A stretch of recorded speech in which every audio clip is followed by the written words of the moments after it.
Miracle Doctor Wild Empress, Genius Summoner Chapter 160 to Chapter 237. The Black Valiant hunting team had been promoted to a B-grade hunting team? This news shocked the 4 members of Huangting. It was only the 3rd day of the assessment. How could Black Valiant hunting team be promoted? Hey, who was too vicious earlier. After winning the first round of the Holy Armor Hunter team, the second hunter team was also severely injured. In the 3rd round, no C-class hunter team dared to compete with Hey Hu again. They directly forfeited. Hey Hu was too cruel. When the Black Valiant hunting team picked a B-grade hunting team to challenge, they chose the Jungle Tigers. Fengque had heard the whole story from the captain of the Jungle Tigers. When participating in the advancement assessment of hunting teams, the assessment of hunting teams of the same level would be arranged by the hunting branch. However, after passing the assessment of hunting teams of the same level, they would be given the opposite choice when challenging hunting teams of a higher level in the next round. Since the C-grade hunting team had passed the assessment, they could freely choose any B-grade hunting team in Mount Daoi as their opponent. The Jungle Tigers had just passed the assessment last year and had been promoted to a B-grade hunting team. Black Valiant hunting team had chosen the Jungle Tigers because of their inexperience. The captain of the Jungle Tigers, Li Tai, was only slightly weaker than Fengque. The other 3 members were also quite strong. They were on par with Wenren Xiao, Mu Nanyan, and the others. Li Tai and Fengque did not expect that the Jungle Tigers would suffer such a devastating defeat in the assessment field. Even the veteran Jungle Tigers could not stop Black Valiant hunting team, let alone the other hunting teams. Fengque's face turned pale when he heard the news. Today's battle had unintentionally encouraged Black Valiant hunting team. Big brother Feng, it's the Black Valiant hunting team. 4 burly figures walked out of the arena. The 4 black brothers, who had been promoted to the Black Valiant hunting team earlier, walked out proudly. When he saw the Huangting hunting team, Hey Er let out a shrill scream. Isn't this Huangting? I heard that you guys are quite lucky to meet such soft persimmons. Second brother, your words are wrong. You should say that the hunters of the Great Zhou dynasty are all soft persimmons. After the 4 brothers finished speaking, they laughed loudly. Their arrogance caused the eyes of the hunters present to turn red with anger. The 4 of them swaggered off. Fengque clenched his fists tightly. His chest rose and fell. Clearly, he was very angry. He roared angrily and slammed his fist on the wall. Immediately, his fist was dripping with blood. It was very ferocious. Boss. Mu Nanyan and Wenren Xiao were also angry, but they had no other choice. Even the Jungle Tiger had difficulty fighting against Hey Hu. Huangting could not do much either. Moreover, they had Yunxing with them. Brother Li is a good man. He saved my life back then. His hometown suffered from a flood in the early years and many people died. Over the years, all the money he earned as a hunter was sent back to the orphans and widows in his hometown. He had originally said that after 2 or 3 more years of being a hunter, he would go home and marry a wife and be filial to his parents. Damned Hey Hu. Fengque was furious. If it weren't for Wenren Xiao and Mu Nanyan stopping him, Fengque's fist would have been injured badly. Then in the next round of the test, we'll challenge the Black Valiant hunting team. A clear and abnormally loud voice interrupted Fengque's actions. Little Sheng, what did you say? You're saying that we'll challenge Hey Hu? Wenren Xiao's face twitched strangely. That's right. Anyway, we'll have to choose a B-grade hunting team for the next round. Hey Hu knows how to challenge the Jungle Tiger, who has the least experience, so we'll follow suit and choose a hunting team with the least experience. There shouldn't be any B-grade hunting team with less experience than Hey Hu. Yunxing blinked as if what she said was a simple truth. Little Sheng, but you've seen the Black Valiant hunting team's ability. Do you think we can win? In fact, not to mention Yunxing, the idea of cutting the Black Valiant hunting team into pieces had flashed through the minds of Huangting and the other 200s of times. The biggest uncertainty in the battle between Huangting and Hey Hu was Yunxing. In the previous 3 rounds of the assessment, Fengque had protected Yunxing tightly. However, everything would be different if they were to face the powerful Hey Hu. The opponent's summoner is a scepter summoner. I'm also a scepter summoner. If it doesn't work, I'll summon the puffed egg. Yunxing looked confident. Yunxing's biggest advantage was that everyone thought that her beast was Xiaohe, who was always by her side. The puffed egg was her last life-saving talisman. When the three heard this, they felt that it made sense. In the worst-case scenario, if Yunxing summoned her evil beast egg, the cry would be enough to make Heihu suffer. Little Sheng, let's make a deal. If there's an unexpected situation, you don't have to care about winning or losing. Just ask the referee for help. Fengque felt guilty when he thought about letting Yunxing take the risk with them. However, the idea of killing Heihu and fighting for the honor of the Forest Tigers hunting squad and the Great Zhou hunting squad was still the upper hand in the end. After making the decision, Fengque went to the hunting team to confirm the matter of challenging the Black Valiant hunting team. However, half an hour later, in the Daoi mountain, wherever there were hunters, there was a piece of news. The veteran hunting team C, Huang Teng, was going to challenge the new hunting team B, Heihu. This was, without a doubt, the most eye-catching match in the hunter team competition so far. In the arena, the dominating soul hunting team, who had just been released from the ban, completed their second round of assessment. Oh, you mean Huang Ting is going to challenge Heihu? After being repeatedly reminded by Batu, Divine Wind finally behaved this time. The other members of the dominating soul hunting team were also very strong. Basically, Divine Wind could win just by squatting on the side. It was only a matter of time before they were promoted to a hunting team B. King, you don't seem to be worried about that little girl. This subordinate sees that you are quite concerned about her. During the few days when the dominating soul hunting team was banned, Divine Wind went to the hunting team branch every day to seduce them with his beauty. He had already found out about the hunting team's assessment. During Huang Ting's matches, he personally went to the scene to cheer. However, he was stopped by General Ba Tu, who risked his life to remind him to pay attention to his image and maintain the dignity of the immortal residents' royal family. After all, the immortal residents and Zhou state were not friends. It was better not to cheer for the enemy's hunting team. That little girl will be fine. She is very clever. However, I am very curious about what her summoned beast is. Xiaohe beside her doesn't have a summoning mark on it. Divine Wind rubbed his chin. Divine Wind was probably the only person besides Huang Ting's group who knew that Yunxing's summoned beast was not Xiaohe. Divine Wind decided that when Huang Ting was going to fight against Heihu, he must bring a small stool to the branch arena early to cheer for Yunxing. The challenge with Heihu was set for the day after tomorrow. There were 2 days in between for Huang Ting and the rest to rest. After Yunxing heard the news, she secretly went to look for Wenren Xiu. Little Xing, if you want to borrow money, no problem. How much is it? Just let me know and I will give it to you. Wenren Xiu patted her chest and promised. I want to borrow 200,000 Empire gold coins. Yunxing did not hesitate and asked for an exorbitant sum. Hehe, 200,000, no problem. What do you want so much gold coins for?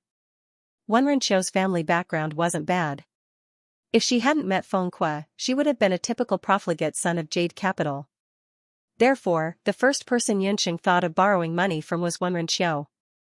Of course. I saw someone in the inn today betting on the outcome of our battle with Heihu the day after tomorrow. The odds are really high. For the battle 2 days later, Fengque asked them to cultivate in seclusion in the inn and adjust their condition to the best. Therefore, Wenren Xiu really didn't know what happened outside. Wherever there were people, there would be gambling. The gambling around the arena of Mount Daoi had been going on for a long time. The hunting branch turned a blind eye to it. This time, the challenge between Huang Ting and Heihu was much more popular than any of the previous years. It was even more eye-catching than the competition held at the main venue at the same time. It was said that the admission tickets were sold out as soon as they were released. Betting on our competition? What are the odds? Is everyone betting on us winning? Wenren Xiu was interested when she heard that it was gambling. The odds are very high, 1 to 5. Heihu is 1 to 5 and we are 5 to 5. Everyone says Heihu will win. Yunxing did not look disappointed at all. Instead, he looked like a little money grubber. 1 to 5?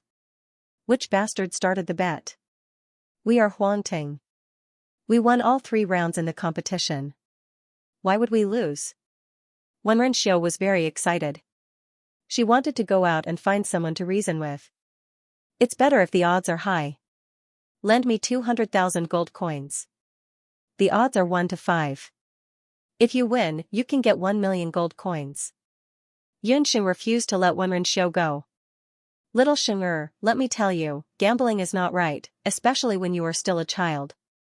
Wenren had a bitter face. In fact, even he wanted to bet on He Hu to win.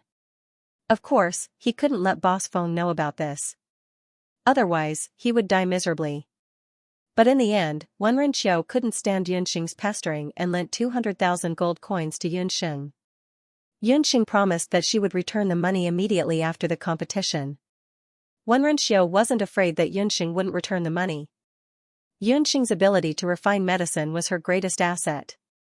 Wenren also remembered that Yunxing helped Huangting for free this time. After getting a golden imperial purple gold card, Yunxing slipped out of the inn. After using disguise magic, she found Lin Yao'er of Xiandong. Lin Yao'er had been waiting bitterly for Yunxing for a few days.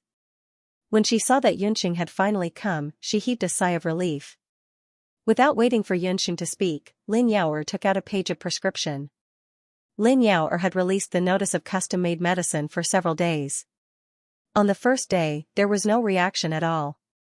But early this morning, not long after the medical hall opened, a businessman came to the door. He brought an intermediate-level prescription and a deposit of 100 gold coins. This was the first custom-made order that Lin Yao'er received. She couldn't help but be excited. Hearing that a custom-made customer came to the door, Yunxing took the prescription and looked at it. I've seen it. The difficulty of the prescription is not high. It's only an intermediate-level medicine. You should be able to refine it. Lin Yao'er looked forward to it. There's no mistake, it's a mid-grade medicine. This prescription, if I'm not wrong, should have been prepared by someone from the Medicine Emperor Pavilion. With Yunxing's eyesight, she was able to tell that the paper used to prepare the prescription was specially prepared by the Medicine Emperor Pavilion. Miracle Dr. Yun, did I cause trouble? But this is really just an ordinary prescription. Lin Yao'er was shocked. This prescription is called Hibiscus Skin Beautifying Ointment. To put it bluntly, it's a beautifying ointment for women. It looks very ordinary, but it's too ordinary that it's suspicious.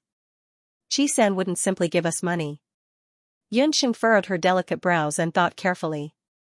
Then what should we do? We have already accepted this prescription. It's not good to refuse again. Otherwise, it will ruin our reputation. Lin Yao'er was a little anxious. She thought for a moment, then suddenly her eyes lit up. I know, the price of this cream is very high. There are only a few people in the city who can afford it. I'll send someone to inquire about it. I'll know who bought this cream recently. Lin Yao'er didn't panic. She sent someone to inquire about it. Sure enough, the news soon arrived. Miracle Dr. Yun's guess is right. That traveling merchant is a fake. The cream was originally used by the 7th concubine of Jia Baiwan. Who would have thought that after she used it, a lot of small rashes appeared on her face? Jia Baiwan was angry. He ordered the Medicine Emperor Pavilion to refine a new hibiscus skin beautifying cream.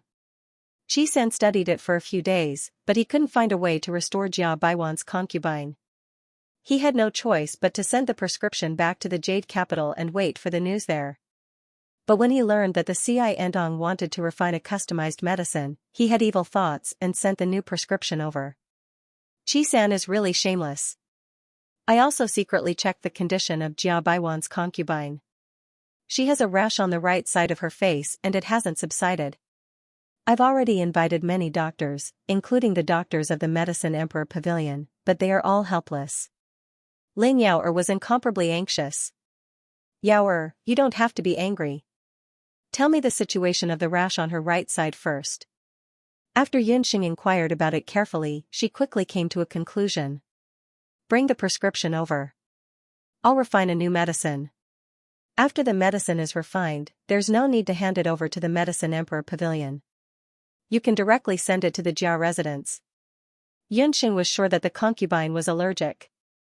In the prescription of the Medicine Emperor Pavilion, there were several kinds of flowers and herbs. ordinary people wouldn't be affected by it. It could also achieve the effect of beautifying the skin. But if it was used on someone who was allergic to pollen, they would have a rash on their face. It would be itchy and it would be an allergic reaction. She only needed to replace the several kinds of flowers and herbs, and then use part of the light element to refine the new plaster. The concubine's allergic symptoms would be easily solved. After the plaster was refined, it was sent to the Jia residence. Yunxing called Lin Yaoer over. You don't need to worry about the plaster. I have some money here to give you in advance. Help me find a shop in the city that you are familiar with. Be sure to get everything done before the military hunting competition the day after tomorrow. Lin Yaoer looked at the thing that Yunxing handed over. It was an imperial purple card. If Lin Yaoer was just surprised to see a huge empire purple gold card, then she was very surprised to see the shopping list Yunxing gave her. A purple gold card with 100,000 gold coins was still okay. Although Yunxing's identity and background were still unclear, with her magical medical skills and alchemy skills, she didn't have to worry about food and clothing everywhere. It was reasonable for her to be rich. But what's with this shopping list? 500 blank magic memory discs, 10 baskets of tomatoes, cabbage, eggs and stones, 10 writers and storytellers, 5,000 pieces of Xian paper, some good brushes and beast blood ink. This was the strange shopping list Yunxing gave Lin Yaoer. Lin Yaoer grew up in Daoi Mountain. She was very familiar with the various connections in the city. She was also a smart and cautious person. Although she was very puzzled by Yunxing's strange shopping list, she still bought all the things at the lowest price before dark. That night, Yunxing brought a group of storytellers and writers to work overnight. At dawn the next day, the storytellers and writers all went out. For 2 days and 2 nights, when the 3 people of the Huangting hunting squad were in seclusion, Yunxing was nowhere to be seen. Until noon the day after the day, the 3 people of Huangting, who were full of energy, and Yunxing, who kept yawning, gathered together. Today's battle is very important for us, Huangting. But there's one thing, where there's life, there's hope. No one can blindly advance during the battle, especially Yunxing's safety. We have to pay attention at all times. Fengque used the dignity of the captain. Even when facing a difficult task, Fengque had never been so serious like today. Because he understood that he was facing the Black Hussar hunting squad, which was 10 times more ferocious than magical beasts. Yes.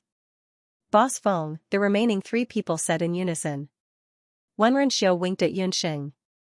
She was asking if Yunxing had bet all her money. Yunxing nodded with a faint smile.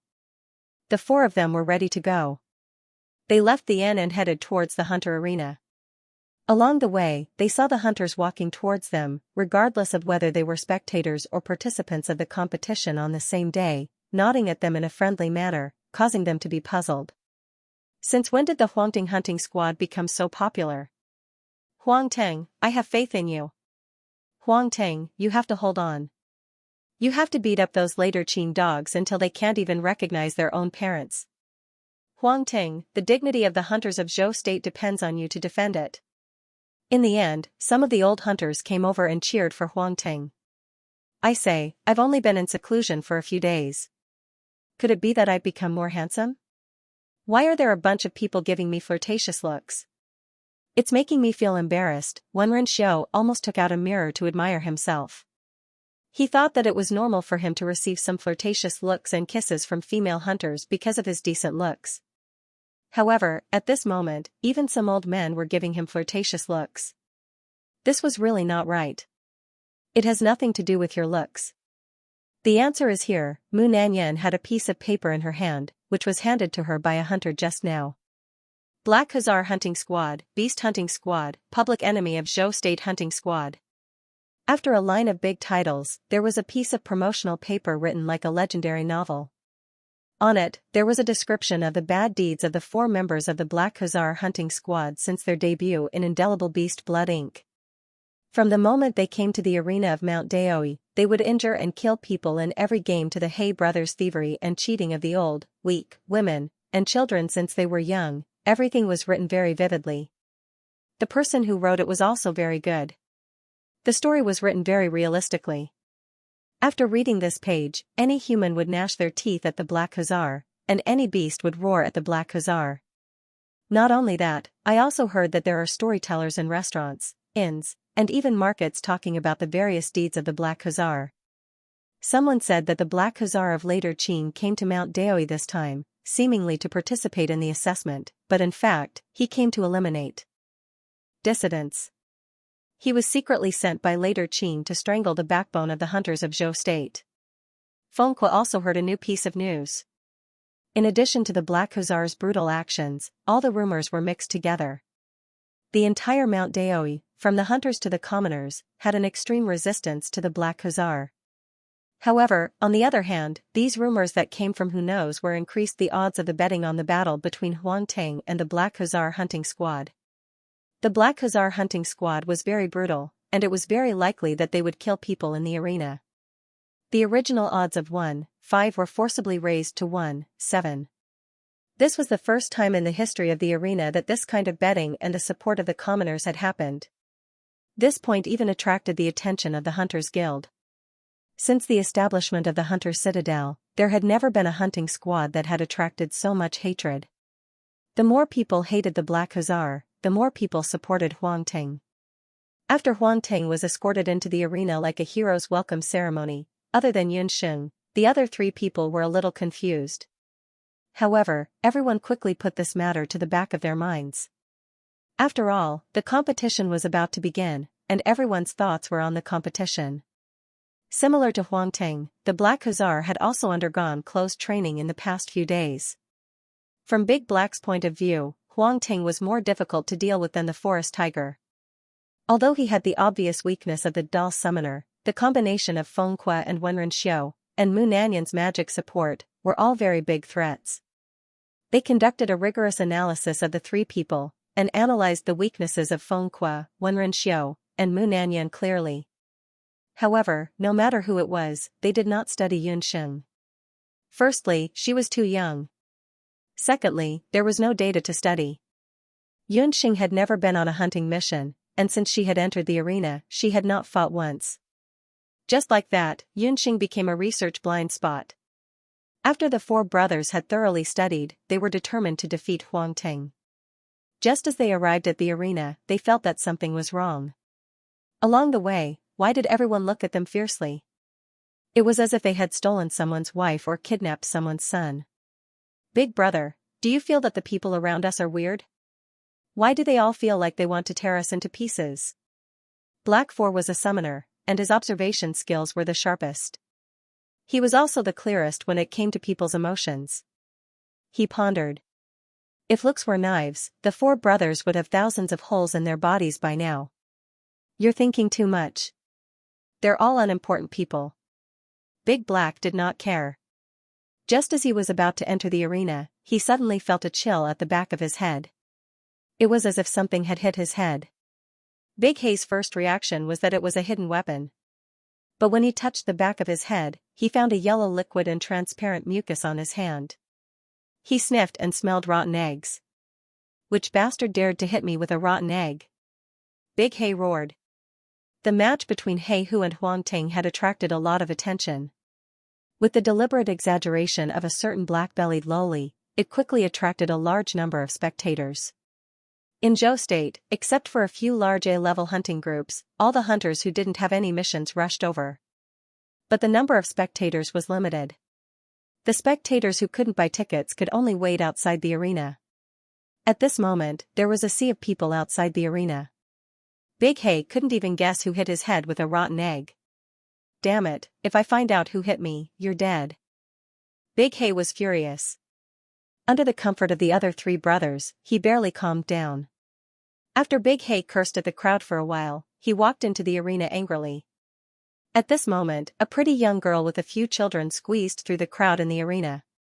She asked the spectators from time to time, "That's the Hei Hu private squad. They're as fierce and evil as the rumors say. They're just hunters from the Qin dynasty, but they're so arrogant in the territory of Zhou state. If it were me, I'd smash them with rotten eggs, tomatoes, and stones." When the hunters heard this, they thought of Big Hei's embarrassment just now and felt a lot better. One of them, who looked like a fairy, suddenly called out to them, "Hey, do you have any of those things that can be used to smash people?" Give me some eggs, rotten tomatoes. Yes, you even have stones. Give me a few baskets. Hearing the man's words, the eyes of the hunters beside him lit up, and they immediately became excited. Yes. When they entered the arena later, they would teach He Hu and the other three a lesson. So, led by the beautiful hunter whose gender was unknown, the group of people behind all asked to buy all kinds of smashing items. The wealthier hunters had storage mystic artifacts by their side, and the poorer ones had storage bags by their side. No one knew what they had brought into the arena. When all the hunters had left, Lin Yao and a few children carried dozens of empty vegetable and stone baskets with a sneaky smile on their faces. A basket of fruits and vegetables that were usually only worth a few gold coins was now worth dozens of times more. It wasn't until today that Lin Yao found out why Miracle Dr. Yun had asked them to prepare a few days ago. Miracle Dr. Yun must be related to the Huangting hunting troupe.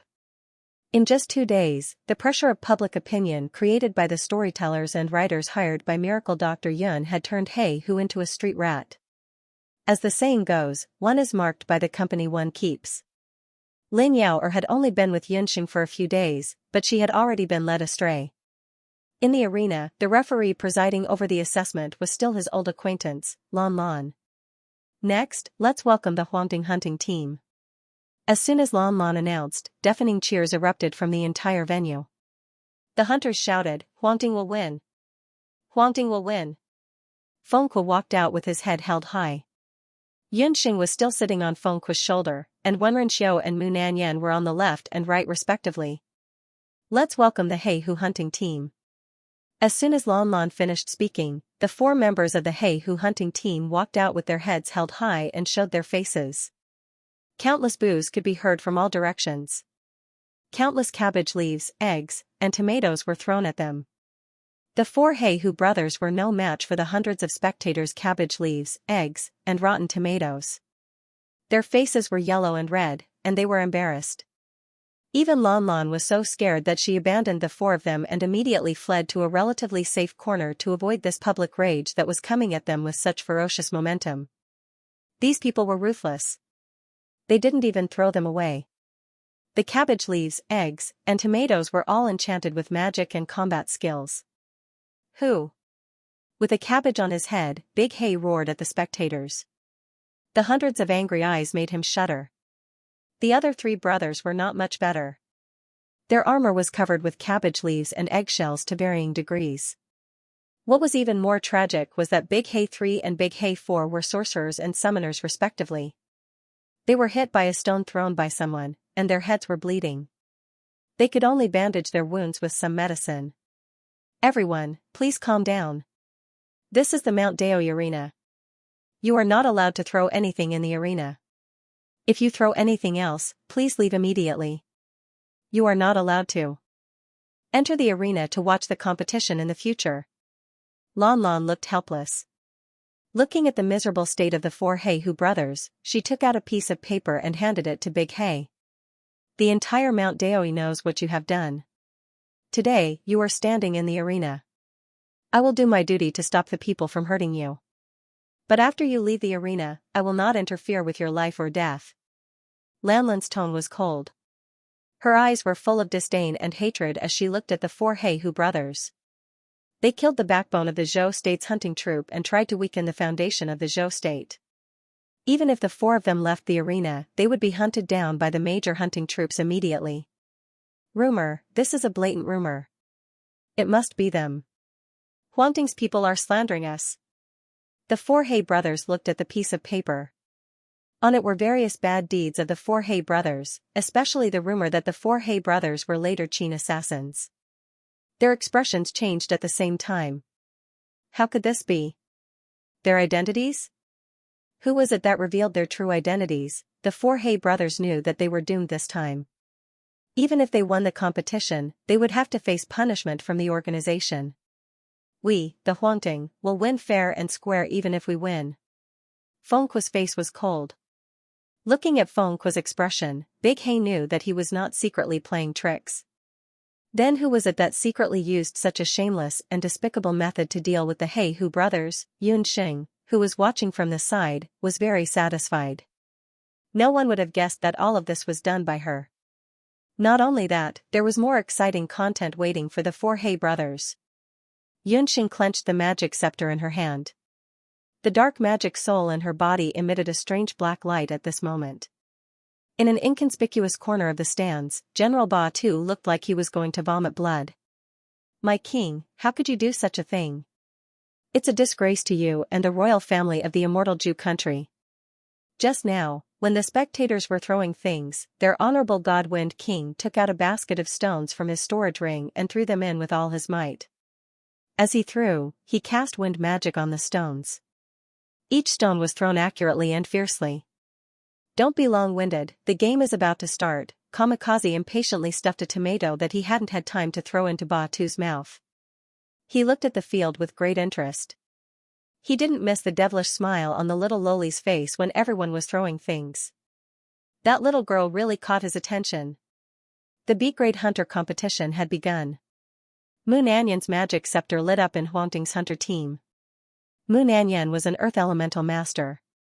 Her magic scepter was embedded with 3 earth elemental soul stones.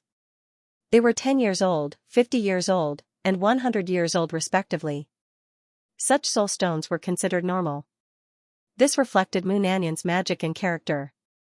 Earth elemental magic was neither arrogant nor impatient. Instead, it was steady and steady. A yellow light shrouded the 4 of them. Earth elemental intermediate magic, Earth shelter. Under the effects of Earth's protection, aside from Mu Nanyan, Yunxing's defense was increased by 30%, while Mu Nanyan's defense was increased by 20%. When the defensive spell was cast, Yunxing felt a surge of power enter her body. It felt as if her limbs had become much stronger. Black 3, the master magician of the Black Squad, did not show any weakness. He raised his magic scepter and chanted. A light green wind element was added to the 4 Black Squad brothers. Black 3 was a wind elemental magician.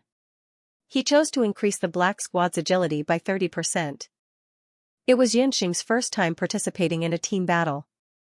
According to Fengqua's initial arrangement, he and Wenren Xiu were not allowed to leave the team. They had to protect Yunxing and Mu Nanyan. Kill. Both sides were filled with murderous intent.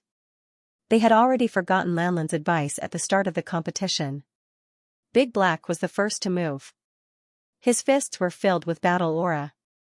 He punched his fists in the air and there were many shadows of fists on his fists. Although the shadows were phantoms, they were filled with murderous intent. They were all aimed at Huangting's hunter team.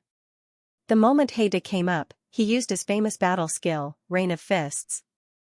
Big Black looked reckless but he was very meticulous. As the leader of the Black Squad, he knew that it was necessary to strike first when facing a team like Huangting. The shadows of his fists seemed to be aimless but they were all aimed at Mu Nanyan and Yunxing. Among the 4 of them, Mu Nanyan and Yunxing were a magician and a summoner respectively. Their defense should be the weakest. However, he had underestimated Mu Nanyan and Yunxing. Mu Nanyan cast a defensive buff, and then cast a mud swamp on herself. Big Black's legs went soft, and in an instant, it sank into the mud. Fengqua's long legs swept horizontally, creating a gust of wind, blocking the attack of the fist shadow. His hands moved behind his back and placed Yunxing on his shoulders. Seeing Fengqua's eagerness to protect his child, He De sneered. He roared angrily, took a few steps forward, and got out of the swamp. Black 3 immediately shot out wind blades from his magic scepter. He Hu and the others had already studied Huangting's combat style. In the first 3 rounds, the little summoner did not even make a move. As they expected, Huangting's summoner was their biggest weakness. Big brother, watch out. Wenren Xiu reminded him loudly as she put her hands on her waist. Yunxing then saw that there was a sword on Wenren Xiu's waist. The sword in Wenren Xiu's hand made several sword flowers and repelled Heyer who pounced on her. Big Black and Black 3 faced Fengqua at the same time. Fengqua was protecting Yunxing on his shoulders while blocking Big Black's attack. It was already very difficult for him. In the first 3 rounds, Fengqua could still protect Yunxing. But facing Big Black, whose strength was almost the same as his, and Black 3, who cast strange wind blades from time to time, Fengqua quickly showed signs of fatigue. A tricky wind blade slashed toward Fengqua's shoulder. He saw that the wind blade was about to kill him. He could have lowered his body to dodge, but if he dodged, Yunxing on his shoulder would undoubtedly suffer. Fengque frowned, but he did not dare to retreat. If he did not retreat, he would have to use his flesh and blood to block this attack. Yunxing on his shoulder saw this and knew that Fengque was trying to protect her. She was touched, and Yunxing quietly used the end of her magic scepter to poke Fengque's Chihu acupoint on his shoulder. Fengque did not know that Yunxing would suddenly make a move. There was a sour feeling on his shoulder like ants biting, and his shoulder could not help but lower. At the same time, Yunxing beautifully turned over and nimbly avoided the wind blade. But then, Yunxing found that something was wrong. After Black 3's wind blade missed, it did not spread in the wind. On the contrary, after the wind blade stopped in midair, it suddenly turned back and slashed Fengque's shoulder. Fengque's shoulder suddenly bled. What a cunning Black 3. It turned out that he did not use the ordinary primary magic wind blade, but the intermediate magic disguised as a primary magic, wind sickle. The wind sickle was almost the same as the wind blade in appearance, but it would turn back halfway to form a more powerful wind sickle. If Yunxing had not escaped in time just now, she would have been chopped into 2 pieces by now. Fengque's shoulder was injured, and his body's strength was relaxed. His counterattack immediately slowed down a lot. "Boss, I'll do it."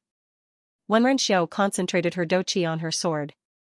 The sword suddenly grew a few inches and turned into countless sword lights. The sword lights covered Black 2's body, forcing him to retreat a few steps. Mu Nanyan also chanted the earth thorn magic at the same time. Several earth thorns broke out of the ground, disrupting the enemy's pace. Fengque used his doqi to protect his heart, and watched the situation in the field with rapt attention. He suddenly felt that something was wrong. After the game started, there was still one person in the Black Guards who did not move. The summoner, the opponent's summoner, had not made a move so far.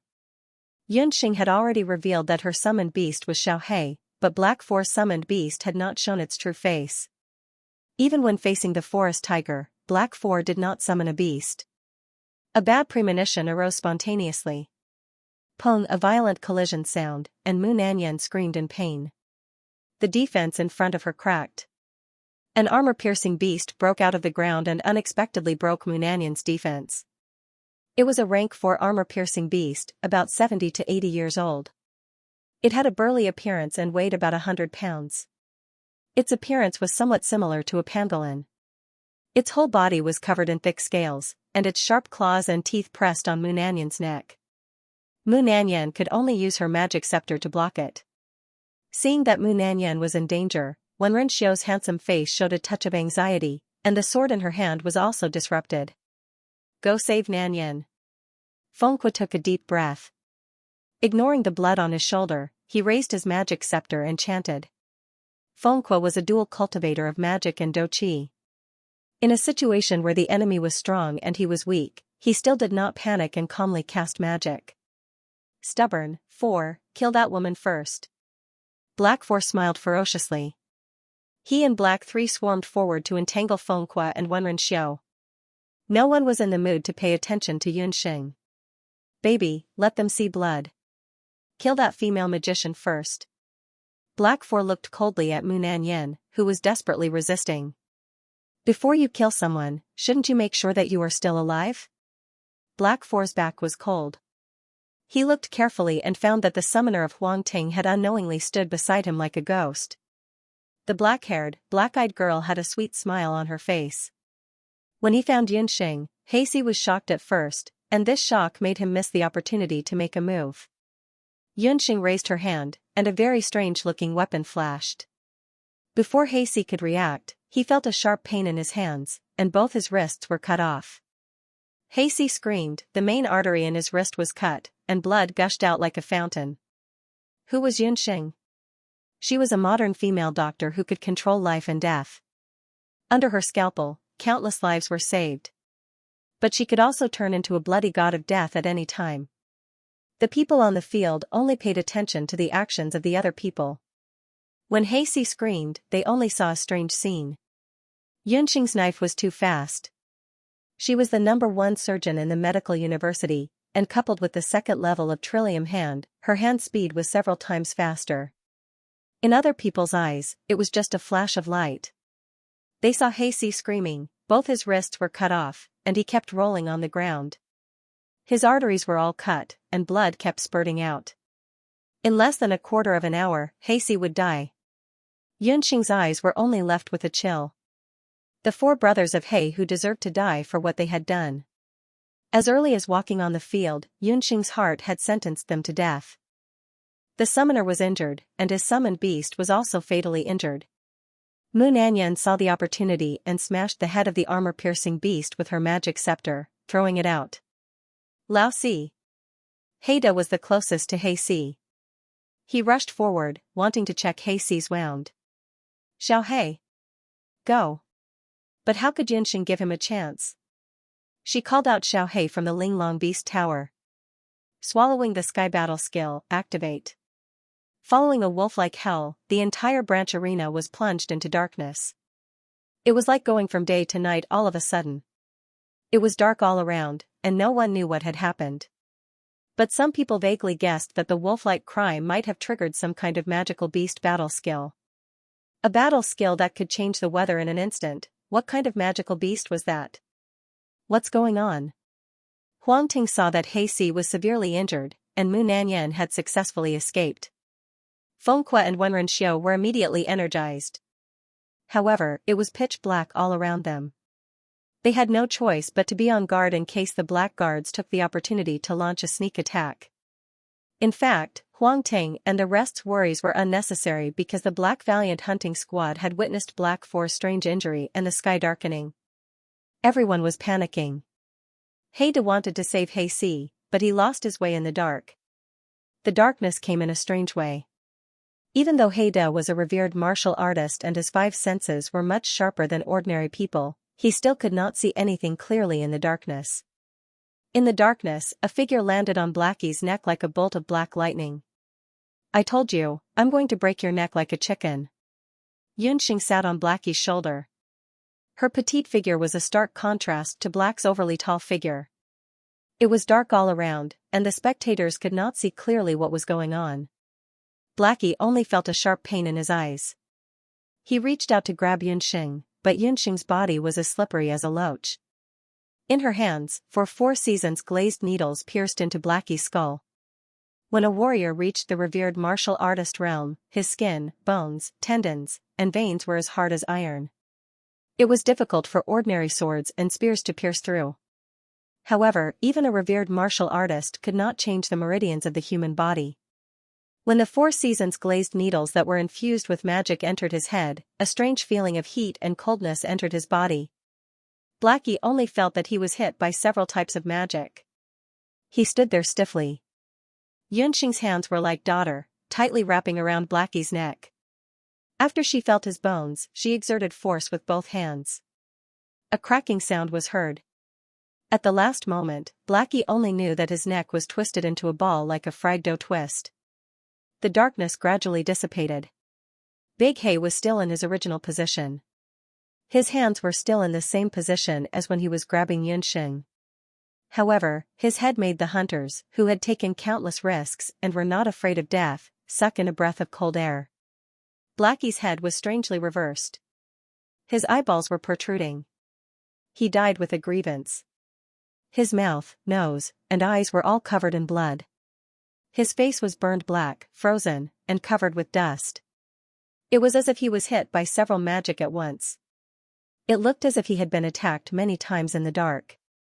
Blackie on the ground was bleeding and he was dead. Big brother. Fourth brother. Blackie Air and Blackie San cried out in pain. However, none of them dared to go forward. In the huge arena, there were only 4 people standing there. Whether it was He Hu, Huang Ting's people, hundreds of spectators, or Lan Lan, who had forgotten her responsibility as a referee, everyone's eyes fell on one person. 1 needle, 2 needles, 3 needles, 4 needles. After using the Jade Marrow skill to suck out the 4 needles from Big Black's head, Yunxing did not forget to wipe the blood from the needles on Big Black's body. She calmly wiped the needles and her eyes fell on Blackie Air and Blackie San. She opened her mouth and said something that shocked the whole arena. Let's fight together. It'll save us time and effort. Hiss, when the people who were listening to the story said this, everyone in the restaurant sucked in a breath of cold air. Although it had been 2 days since the B-grade hunter assessment that had caused a stir in the entire Dezhou country, when the storyteller mentioned how Huang Ting's summoner had killed He Si and then He Da, especially when she had pulled out the 4 needles from He Da's head, everyone felt a chill run down their spines. It was as if their heads had been pierced by 4 needles. The result of the assessment was no suspense. Huang Ting won. In the situation of 2 dead and 2 frightened, Zhang Zian, who came back to her senses, communicated with the Blackie Hu hunting team, who only had 2 people left. Blackie Hu announced the defeat, and the Huang Ting hunting team finally obtained the B-level hunter qualification. That assessment could be said to be very satisfying, but the most popular one was the summoner who seemed to be the weakest, but suddenly broke out in the end. Some people said that she was not only a summoner, but also a genius in both magic and martial arts. Otherwise, how could he be so strange that he could kill 2 hunter powerhouses without even using magic? After the competition, countless people surrounded the arena of Mount Daoi, wanting to see Yunxing's real face. However, due to the protection of Huang Ting and the others and Yunxing's illusion earrings, the outside world recognized her body shape and the pseudonym registered in the Hunters Guild. The rest of the information was unknown. Although they did not know Yunxing's specific appearance and background, the rumors about her quickly spread in the hunting world of the Great Zhou dynasty and even in the hunting world of other countries. She was ruthless and young. After that battle, Yunxing even received a resounding title, Bloody Lowly. In Daoi Mountain, Huang Ting and the other 2 were still waiting for the results of the B-level hunter assessment of the hunting branch. At this moment, they were sitting in a luxurious restaurant in the city with a table full of good food and wine. However, Yunxing, who was supposed to be the biggest contributor, was nowhere to be seen. On the seat where Yunxing was originally sitting, Xiaohei was happily gnawing on a few pieces of carefully cooked demon beast bones. After confirming that Xiaohei could use a combat skill like Swallow the Sky, Xiaohei's status in the eyes of Huang Ting and his team rose sharply. Bloody Lowly? That group of people is too ridiculous. Xiaohei is so cute. How can they give her such a title? Wenren Xiao grabbed a demon beast leg and gave it to Xiaohei. Xiaohei didn't even lift her eyelids. She grabbed the table with her claws and cut off a demon beast leg. Except for her master, Yunxing, she ignored all the food that was handed to her. Actually, it was quite bloody. I didn't expect Yunxing's needles to be so powerful. Mu Nanyan was the closest to Yunxing at the competition that day. Although she didn't see how Yunxing did it, she was sure that Yunxing's technique was faster than old Fengqua's. A little girl, unless she had been practicing martial arts since she was in her mother's womb, how could she kill He Da and He Si so quickly? That day, when Yunxing was bathed in blood and pulled out the needles calmly, she was like the god of death. The title of Bloody Lowly was well deserved. Let's not mention this in front of Yunxing. Although we haven't been with that child for long, she's like a dusty pearl, gradually emitting a luster that belongs to her. She's our teammate and has her own secrets. However, we won't ask too much. Fengqua's face was calm. That day, he saw killing intent in Yunxing's eyes, but he didn't see madness. This made Fengqua admire Yunxing even more. She killed those who needed to be killed, but it was not to the extent that killing became her second nature. She was a child who was so calm that people could not help but fear her. Speaking of which, where is she now? Logically speaking, after the examination is over, she should have a good rest. Why do I feel that she is busier than before? Other than this Xiaohei dog. Lord Black, Xiaoxinger is nowhere to be seen. Mu Nanyan was puzzled. Wenren Xiao was drinking wine. Hearing Mu Nanyan's question, he coughed. He was thinking in his heart, should I gossip about Xiaoxinger's gambling? No one could guess what Yunxing was busy with at this time. Even Wenren Xiao, who vaguely knew the truth, only thought that Yunxing made a lot of money by gambling. But in fact, Yunxing's income was far more than the gambling money. As soon as the B-level examination was over, Yunxing immediately rushed to see Yandong. The things that she had asked Lin Yaoer to do should have a result. In Xianxia, Lin Yaoer was using the abacus to report to Yunxing about the expenses of the B-level examination in the past few days. According to the odds, the 100,000 gambling money suddenly doubled to 700,000 gold coins. After returning 200,000 gold coins to Wenrenxiu, Yunxing still had 500,000 gold coins left. But that was just gambling money. According to Dr. Yun's instructions, we sold 100 baskets of tomatoes, rotten eggs, stones, and rotten cabbage leaves. Including the transportation, the total cost was 500 gold coins. In addition, we hired 10 storytellers and 10 writers to tell a lot of stories and copy them. The cost was 18,000 gold coins. We bought 1,000 blank memory disks and the total cost was 80,000 gold coins. When Lin Yaoer first bought these things, she secretly clicked her tongue. Dr. Yun spent nearly 100,000 gold coins in one go. Dr. Yun was very generous. This made Lin Yaoer even more convinced that Yunxing must be a child of an aristocratic family. That was why she was so generous. But after a few days, when she saw the income, Lin Yaoer immediately changed her point of view. If there was an investment, there would be an income. The storytellers and writers spread rumors in the major restaurants, as well as the various paper materials that were copied. The Black Valiant hunting squad was so black that even their own mother wanted to strangle them when they were born. After the competition, the remaining 2 members of the Black Valiant hunting squad left Mount Daoi dejectedly. They didn't even have time to arrange Heida and Heixi's funeral. The 18,000 gold coins were well spent. Those fruits, vegetables, eggs, and stones that were originally sold at a low price also increased by 10 times. They earned a total of more than 7,000 gold coins. But the most impressive thing was the 1,000 blank memory disks. Lin Yaoer was also a magician. She also knew that the blank memory disks were used to memorize magic. They could clearly record sounds and effects. Other than recording all kinds of magic, their biggest use was for some magic students to record all kinds of magic that their tutors used in class. It was used for revision or to skip class. Its function was similar to a courseware or a recording pen. The unscrupulous Fu Zi expressed that she also wanted to have a magic memory disks. The price of the blank memory disks was not cheap. 1 disks cost 80 gold coins. When Yunxing bought 1,000 disks in one go, Lin Yaoer was very depressed. Who would have thought that after the end of the B-level assessment, when the Phoenix Hunter team defeated the Black Valiant team, those hunters who were regretting that they did not have the admission ticket sighed. However, the memory disk of the B-level assessment was released on the market. Not only did the disks clearly record the entire process of the competition, but it also included the taunts that the Black Valiant hunting squad encountered when they entered the arena. It also included the whole process of the bizarre deaths of Big Black and Big Black. The memory disks were complete and clear. They reproduced the entire process of the competition. So when this memory disks were released on the market, it was immediately snatched up. In the end, the memory disks that cost less than 80 gold coins were sold at a shocking price of 1,000 to 1,500 gold coins each. This also created a new record in the history of using a memory disks to record a competition. Everyone was guessing who it was that had recorded the first memory scroll.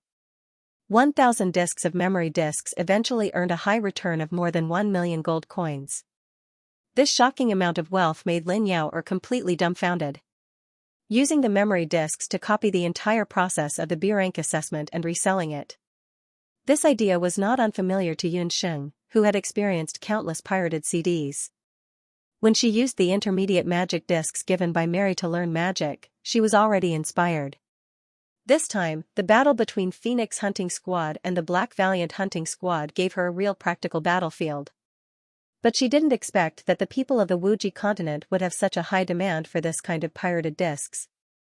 1,000 discs of memory discs, the supply simply couldn't meet the demand. Yunxing couldn't help but shake her head and sigh. The people of the Wuji continent who don't have the internet and entertainment activities are really too sad. Miracle Dr. Yun, should we take some measures? I heard that there are already people imitating our memory discs on the market. Lin Yaoer saw that there was money to be made, so she wanted to distribute more memory discs. No need, 1,000 discs. The market is almost saturated. We should stop while we are ahead, so as to avoid people finding out that the Xianxia is involved in this incident. Yunxing thought for a moment. The so-called windfall was just a one-time fortune. She still wanted to focus on the development of the Xianxia, which was more reliable. After the assessment, Yunxing became a little rich woman with a bulging purse. The hunter assessment had ended, but the storm caused by this assessment had just begun. A magic scroll that could be sold for 1,000 gold coins, and the cost of a blank memory scroll was only 80 gold coins. Naturally, there were a lot of people who wanted to do such a profitable business with little capital. But soon, some people found out that the magic scroll they bought could not be copied. If anyone tried to copy the scroll would immediately self-destruct and be destroyed. What was certain was that the person who made this combat magic scroll had already anticipated that someone would copy it.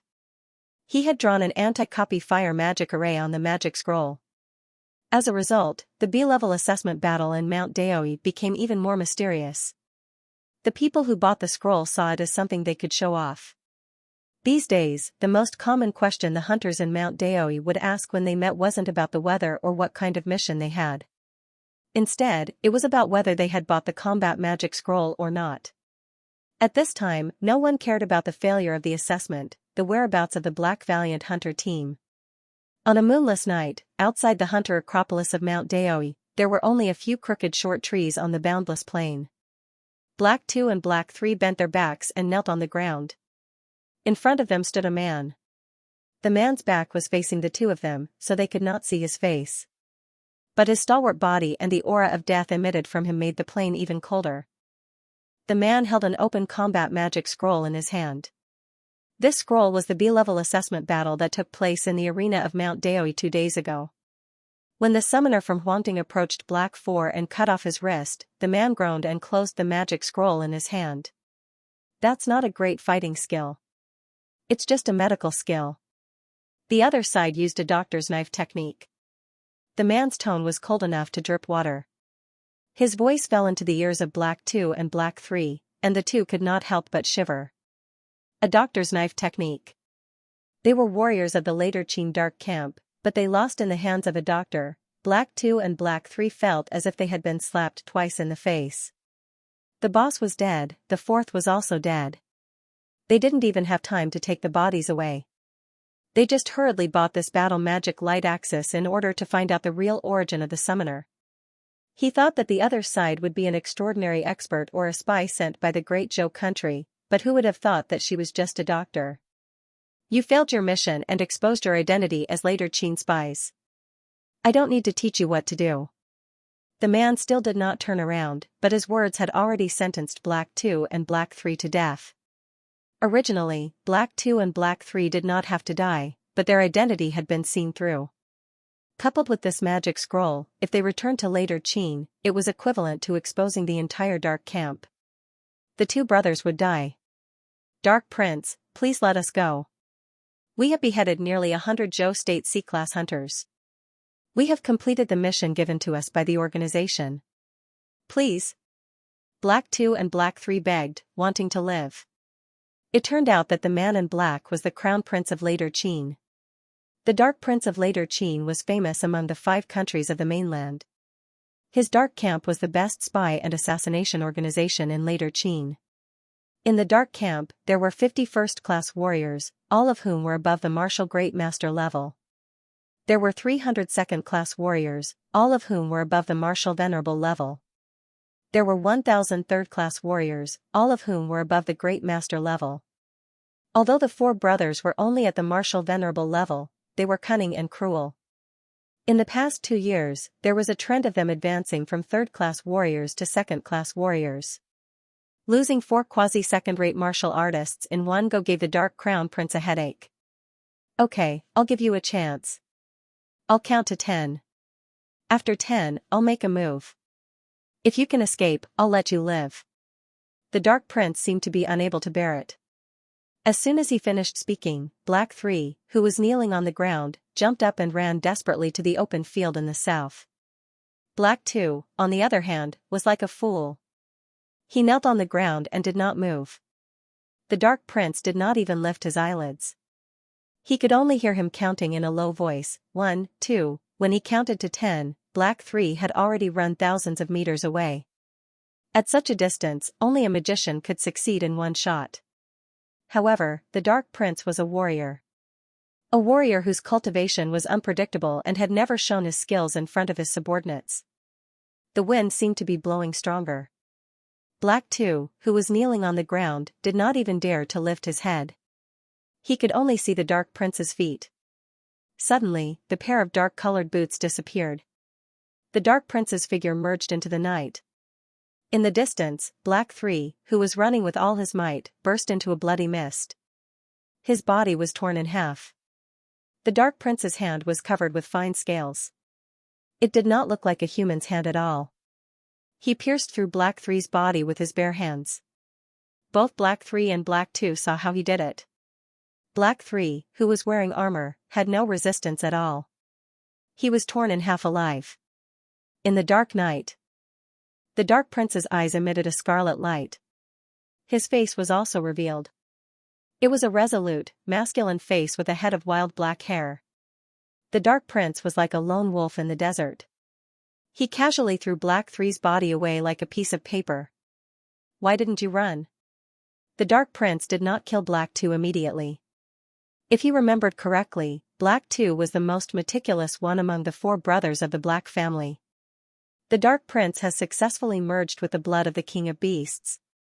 In this world, other than those top existences, no one can escape from your hands. Black 2's face was pale. Within a few days, he was the only one left among the 4 brothers of the Black family. Life and death were no longer that frightening to him. "You're smart. Tell me a reason not to kill you." The fine scales on the Dark Prince's hand quickly faded. His hand returned to its original appearance. It was a pair of exquisite, aristocratic hands. "This subordinate knows that I've disgraced Later Qin and deserve to die. However, when this subordinate went to Mount Daoi this time, I met someone. I believe that the Dark Prince will be interested in his whereabouts." Black 2 licked his dry lips.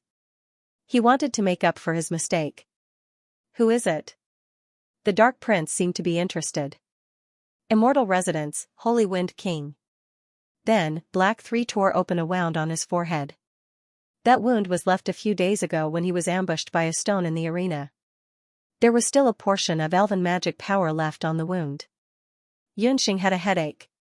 When she found out that her disguise magic was actually seen through, the joy of becoming a rich woman was immediately washed away. Soon after Yunxing walked out of the Xianxia, the divine wind from the immortal Zhu country, like a ghost, followed Yunxing.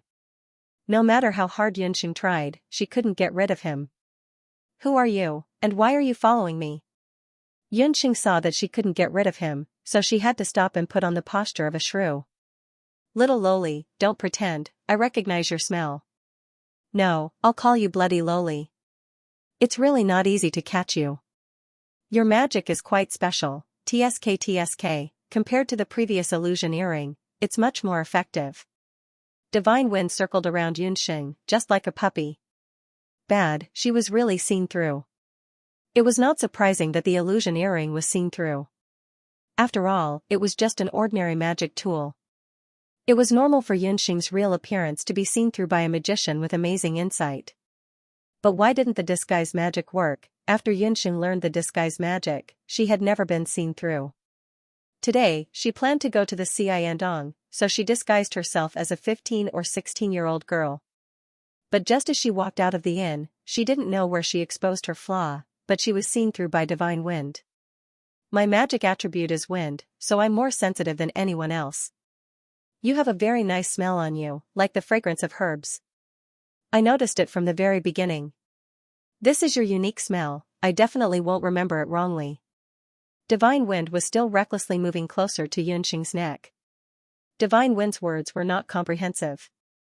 Not every magician with wind attribute could catch the wind like him, and see through the disguise magic. Yunxing's disguise magic, because it was not officially recorded in the magic book of the temple, only a few people in the continent could see through it. However, Yunxing encountered Divine Wind. The fragrance on Yunxing's body was naturally because she had been in contact with various medicinal herbs all year round. In addition, she cultivated orthodox Taoist techniques, so her body naturally carried a delicate fragrance. It was this smell that exposed Xianxia's identity. Divine Wind had the inheritance of the elves. Within a radius of a few miles, every breeze and every flowing air could be turned into his tool. If Divine Wind's actions were seen by his subordinates, they would probably shout that it was improper and unbecoming of the imperial family. The descendants of elves had never liked the human race. They thought that the human race was cunning and dirty. Divine Wind was also like this in the past, but she had an inexplicable good impression of Xianxia. She even liked the aura on her body. Ever since that day when Xianxia shocked everyone in the competition and transformed into a bloody little loli, Divine Wind had been looking for all kinds of opportunities to stop Xianxia. Xiaohei swallowing the heavens battle technique was very magical. Divine Wind planned to borrow Xiaohei from Xianxia to study it. Borrow Xiaohei? No. Xianxia was on guard and took a few steps back. Divine Wind had a beautiful face, which made people have a good impression of her. However, when she heard from Wenren Xiao that the elf tribe didn't discriminate between men and women before the age of 20, Xianxia became wary of Divine Wind. Physically, she was still a loli, but mentally, she was definitely a mature woman. After experiencing Lu Minglang's emotional trauma in her previous life, she had a natural resistance to men. Even if Divine Wind was now a half-male, half-female descendant of the elves, it was still not enough. Don't be so stingy. How about I give you something in exchange? I just want to borrow your summoned beast to take a look. Just for a day, just for a day. Divine Wind's face was drooling as she came closer. Looking at her shocking face up close, Xianxia's eyes were even more dazzling. Xianxia could even clearly see her almost transparent skin and thick fan-like eyelashes. Fortunately, Xianxia was calm enough and did not panic at this crucial moment. An item from the Elven Kingdom to borrow her summoned beast for a day. Xianxia's heart began to beat faster. Moreover, he only said that he wanted to borrow her summoned beast. She had seen the magic power of Divine Wind's magic that had almost destroyed the entire competition that day. The magic of the elves were all secrets. Compared to the magic of the human race, it was much more advanced. An item from the elves would definitely not be simple. You really just want to borrow my summoned beast to take a look? Xianxia cautiously took a few steps back, keeping a distance from Divine Wind. Elves will not deceive people. Divine Wind's face was full of sincerity. But at the same time, Divine Wind's face suddenly changed. He grabbed Xianxia and protected her behind him. Since when did the dignified Divine Wind King learn how to abduct innocent women? Like a black cloud pressing down on them, the Dark Prince appeared in front of them with Heier without any warning. Xianxia recognized Heier, but who was that young man who suddenly appeared? He was wearing a black and gold dragon-patterned battle robe. He had a pair of extremely captivating slender phoenix eyes and a straight nose. His figure was comparable to the 2-meter-tall Divine Wind. This man's whole body exuded a wild beauty. Just by looking at him, Xianxia had an instinctive sense of danger. This person gave her the feeling of a proud wolf king, who would use his big hands to tear people in half at any time. I was wondering who would be so rude to interrupt this king's conversation with someone. So it's later Qin's Dark Crown Prince. Divine Wind didn't need to turn his head to feel that the little loli behind him was sizing up the Dark Crown Prince with an inquisitive gaze. Divine Wind's slender figure seemed weak compared to the Dark Crown Prince, which made Divine Wind very dissatisfied. I only have good intentions. I can't bear to let that girl be fooled by you. Most of the elves pay attention to honesty, but only the Wind Elves have erratic personalities and are temperamental. The Dark Crown Prince's gaze seemed to pass by Divine Wind and looked at Xianxia, who was covered by Divine Wind. Her complexion was sallow and she was very thin. She didn't have a figure nor an appearance. She looked like a very ordinary human girl. But why would the proud and reserved Divine Wind King look at her differently? The Dark Crown Prince thought to himself. Xianxia had the ability to disguise herself. Other than Divine Wind, neither Black 3 nor the Dark Crown Prince recognized that Xianxia was that bloody loli from the ruthless Bright Black Guard hunting team in the arena earlier. Bah, how can the Dark Crown Prince, who can use a human head as a wine bottle, be so kind? Little girl, look carefully. Next time you see this person, run away immediately. He is the famous tyrant crown prince, Du Guxiu. Divine Wind pointed at Du Guxiu. Originally, he thought that after he said Du Guxiu's name, Yunxing would definitely be frightened to the point that her face would turn pale. He would also be able to comfort the little lowly's frightened little heart. Who knew that after a while, Yunxing still had a confused expression. Have you never heard of this tyrant crown prince? Then you should have heard of the Wuji 5 Jade Annulus, right? Divine Wind made a fuss. What's the Wuji 5 Jade Annulus? It's very famous. Is it a person or a treasure? Yunxing's words shocked the dark crown prince and his face darkened. Shenfeng's mouth was wide open, revealing a mouthful of sparkling white teeth. It was as if he had seen a new continent. You actually don't know about the Wuji 5 Jade Annulus? Are you from the Wuji continent? Actually, I'm not. I'm just a passerby who was accidentally given the good person card and stayed as a permanent resident. Yunxing pouted. She wasn't surprised by Shenfeng's identity. Wenren Xiao had already said that Shenfeng might be a member of the Immortal Abode's imperial family. She just didn't expect him to be a prince of the Immortal Abode. The Wuji 5 Jade Annulus isn't a person. No, they're a person. I'm referring to the 5 newly emerged geniuses who are as flawless as Jade. They are the first Jade, Tang Yuan's second Prince Li Xiao. The second Jade, Punlai's Prince Regent Ji Rumo. The third Jade, Immortal Abode's Shenfeng clan. Hee, that's me. The fourth Jade, later Qin's Dark Prince Du Guxiu. The fifth Jade. Before Shenfeng finished speaking, he was interrupted by the Dark Prince's snort. Flawless Jade, they really are flawless. Yunxing glanced at the two of them. In terms of temperament and appearance, if the two of them were placed in the modern era, they would definitely be screen killers with both strength and idols. In addition, with their background and cultivation, they were worthy of being called the nation's Jade Annulus. You dare to be ranked in front of me and call yourself the third Jade? The Dark Prince was very dissatisfied with Shenfeng's explanation. A dense pressure was emitted from his body. It was as if the air in the surroundings was instantly sucked dry by someone. Yunxing immediately felt that it was difficult to breathe. Such a dense murderous aura. That Dark Prince must be someone who has walked through mountains of corpses and seas of blood.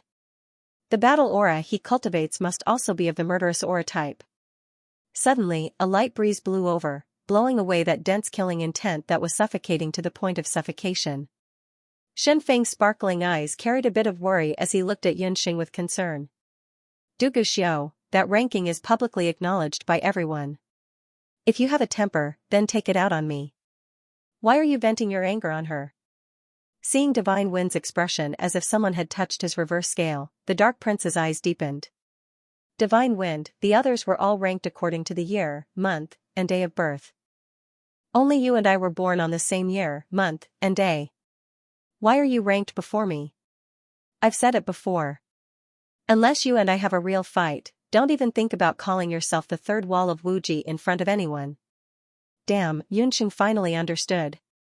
As it turned out, the reason why these two arrogant princes and the crown prince disliked each other was because there was a conflict over the order of the Wuji 5 Jade Annulus. The hidden crown prince had found someone to challenge. Who said that those who are strong should be ranked first? If you want to challenge someone so much, why don't you challenge Xianxia? Divine Wind was also furious. He was having a good conversation with the little lowly when this eccentric fellow suddenly came out of nowhere. What a killjoy. Xianxia is also one of the Wuji 5 Jade Annulus? Shouldn't the last person of the Wuji 5 Jade Annulus be the Crown Prince of Zhou State? Yunxing only reacted after hearing Xianxia's name. According to what Divine Wind said, she thought that the last person of the Wuji 5 Jade Annulus should be someone from Zhou State. The Crown Prince of Zhou State? How can that kind of idiot be ranked with us? Divine Wind's face was filled with disdain. It was no wonder that Divine Wind would have such a reaction. Thinking back to when Yunxing was in the Imperial Magic Academy, the Crown Prince of Zhou State, Yi Balian, was the #1 person in the Imperial Magic Academy. However, he was only a great magician. Compared to Divine Wind and the Dark Crown Prince, not to mention his cultivation, just his appearance and temperament were far superior to Yi Balian's. As for Xianxia of the Temple of Dharma, although his status wasn't as high as the other four, Because of his talent in magic and the power of the Temple of Dharma, he replaced the crown prince of Zhou state and became the Wuji 5 Jade Annulus. The order of the 5 Jade Annulus was indeed based on the time they became famous and their age. Among them, Tang Yuan and Li Xiao were the oldest at 19 years old. Xiao Wenxu was the youngest at 15 years old. However, when it came to Dugu Xiu and Divine Wind, their ages were about the same. They were both 16 or 17 years old. For some reason, Divine Wind was ranked ahead of Dugu Xiu. As for who was the strongest of the Wuji 5 Jade Annulus, there were many opinions on the continent. However, Xiao Wenxu of the Temple of Dharma was publicly recognized as the top 3 of the Wuji 5 Jade Annulus. Divine Wind pondered for a moment and said sourly, "Little lowly, how can you only recognize Xiao Wenxu and not me?" Divine Wind was very upset. As the Divine Wind King of the immortal abode, he was a proud son of the heavens and usually didn't put Xiao Wenxu in his eyes. Divine Wind's temper was like that of a child's. He was clearly happy and angry. A moment ago, he was still laughing and joking with Yunxing, but now, he had a sour expression. Yunxing and Xiao Wenxu seemed to be very familiar with each other, which made Divine Wind feel sour in his heart for some reason. Enough. Do you want to fight or not? The Dark Prince didn't have time to listen to Divine Wind's nonsense. It was because he was unconvinced by the rankings that the Dark Prince, Dugu Xiu, had been chasing Divine Wind all over the continent ever since the Wuji 5 Jade Annulus title appeared 5 years ago. However, Divine Wind came and went without a trace and rarely left the immortal abode. The few times they met, Divine Wind relied on his strange wind spirit movement technique to escape from Dugu Xiu. Until this time, when Black 3 was accidentally attacked by Divine Wind Stone because of the B rank examination, there was still a portion of magic aura left on it. That was why the Dark Prince tracked him down. Fight, of course I'll fight. But before that, you have to catch up to me first. Divine Wind smiled slyly. He suddenly hugged Yunxing's slender waist and a pair of green wind wings appeared on his back. His long legs kicked off the ground and he rushed into the sky. In terms of fighting, the Divine Wind King might not be stronger than the Dark Prince. However, in terms of escaping, other than the few old existences in the few big countries, no one in the younger generation dared to claim to be the best in the world if the Divine Wind King claimed to be the second best. This was also the reason why Dugu Xiu hadn't succeeded in catching up to Divine Wind for the past 5 to 6 years. However, this time, the Dark Crown Prince came prepared. This move again. Do you think that I'll let you escape again? The Dark Prince frowned. His Qilin armor made a clattering sound and he followed closely behind Divine Wind as if he was stepping on clouds. If it was just Divine Wind alone, Dugu Xiu might not be able to catch up to him. But this time, Divine Wind also brought along Yunxing. His movement technique would more or less be affected.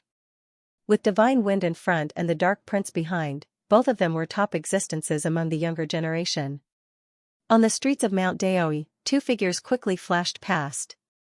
Those hunters only had time to see the figures flash past. Who are they? What a fast movement technique. What answered them was only a gust of wind.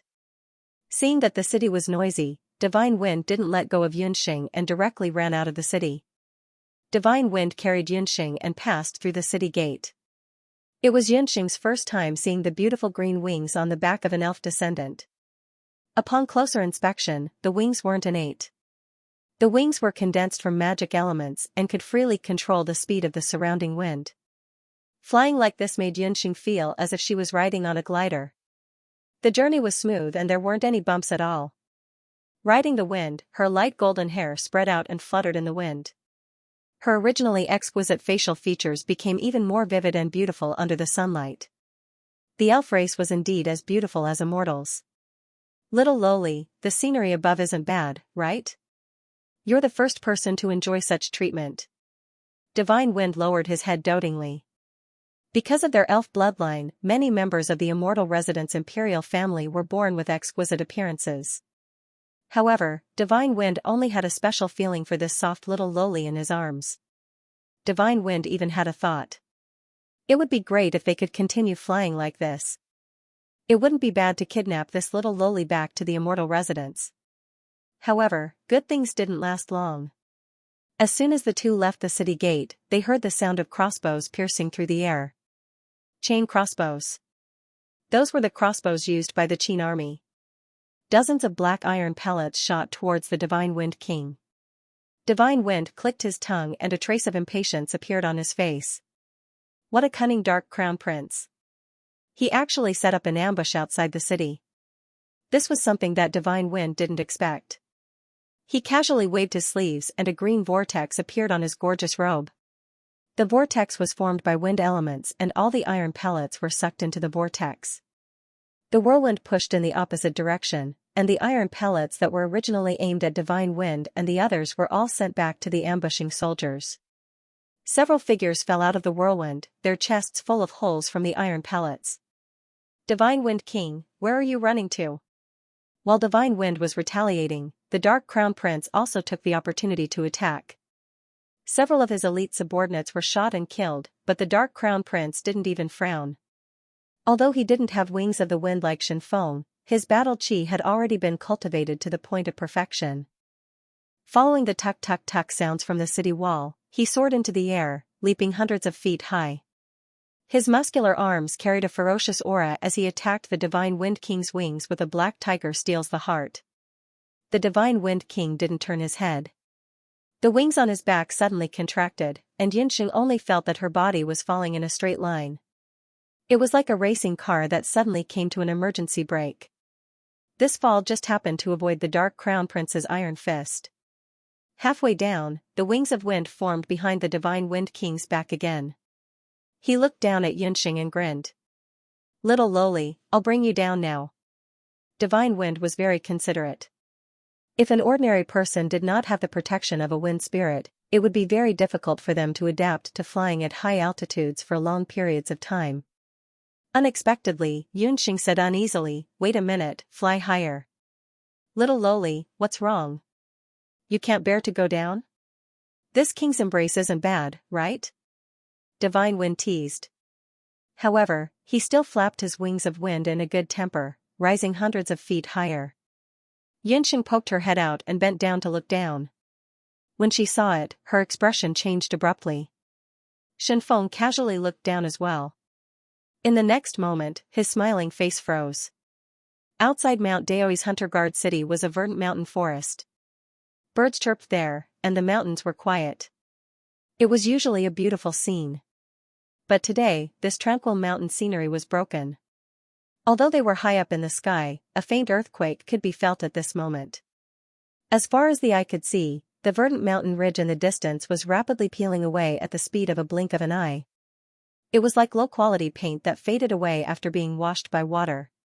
Other than the trees, the beasts in the mountains were also rioting.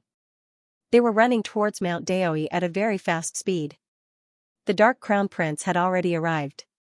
He followed Divine Wind's line of sight and looked over. The distance was too far. Even with Divine Wind and Dark Crown Prince's eyesight, they couldn't see what was going on in front of them. Could it be an earthquake or a landslide? Divine Wind muttered. I'm afraid it's neither. It's a beast tide. The words of the little one in his arms were earth-shattering, frightening Divine Wind King and Dark Crown Prince. Beast tide? There was a beast tide near Mount Daoi, but there weren't any groups of magical beasts living nearby. There were only some ordinary wild beasts in the mountains. How could there be a beast tide? Perhaps it's not a very powerful magical beast. It might be very small, but because there are so many of them, it can form a beast tide that isn't small. Xianxia was a summoner. Among the three of them, her cultivation was the weakest. However, she could feel a powerful beast language wave that was constantly approaching. In the continent where magical beasts and humans coexisted, beast tides weren't rare. According to the scale of beast tides, they were divided into 100 beast tides, 1,000 beast tides, 10,000 beast tides, and the legendary beast tides of 100,000 or even 1,000,000. However, those beast tides of a larger scale all appeared before the magical beasts were expelled from the boundless continent. In the past few thousand years, the frequency of beast tides happening was already very low.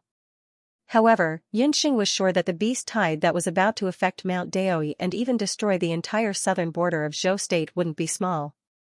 It wasn't a very powerful magical beast, but it had the power to cause landslides and split the earth. Ridiculous, unheard of, unheard of. Divine Wind King, don't tell me you also believe her nonsense? The Dark Crown Prince's long and narrow eyes were filled with disdain. A weak girl who only knew how to hide behind Divine Wind King actually dared to talk nonsense in front of the Dark Crown Prince, who had been on the battlefield for a long time. Divine Wind smiled bitterly. I also don't want to believe it, but look ahead. It seems that little Loli is right. We're really King unlucky to have encountered a beast tide. A few hunters ran over as if they had gone mad. They didn't even dare to look back and used all their strength to run towards Mount Daoi Citadel. They shouted, "Beast, beast tide, beast ants, help, help." It was actually beast ants. They weren't very powerful, but their numbers were very shocking.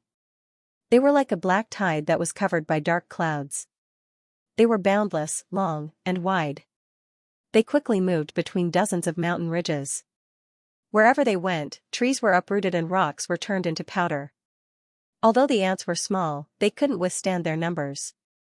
A small beast ant might only be a few centimeters in size.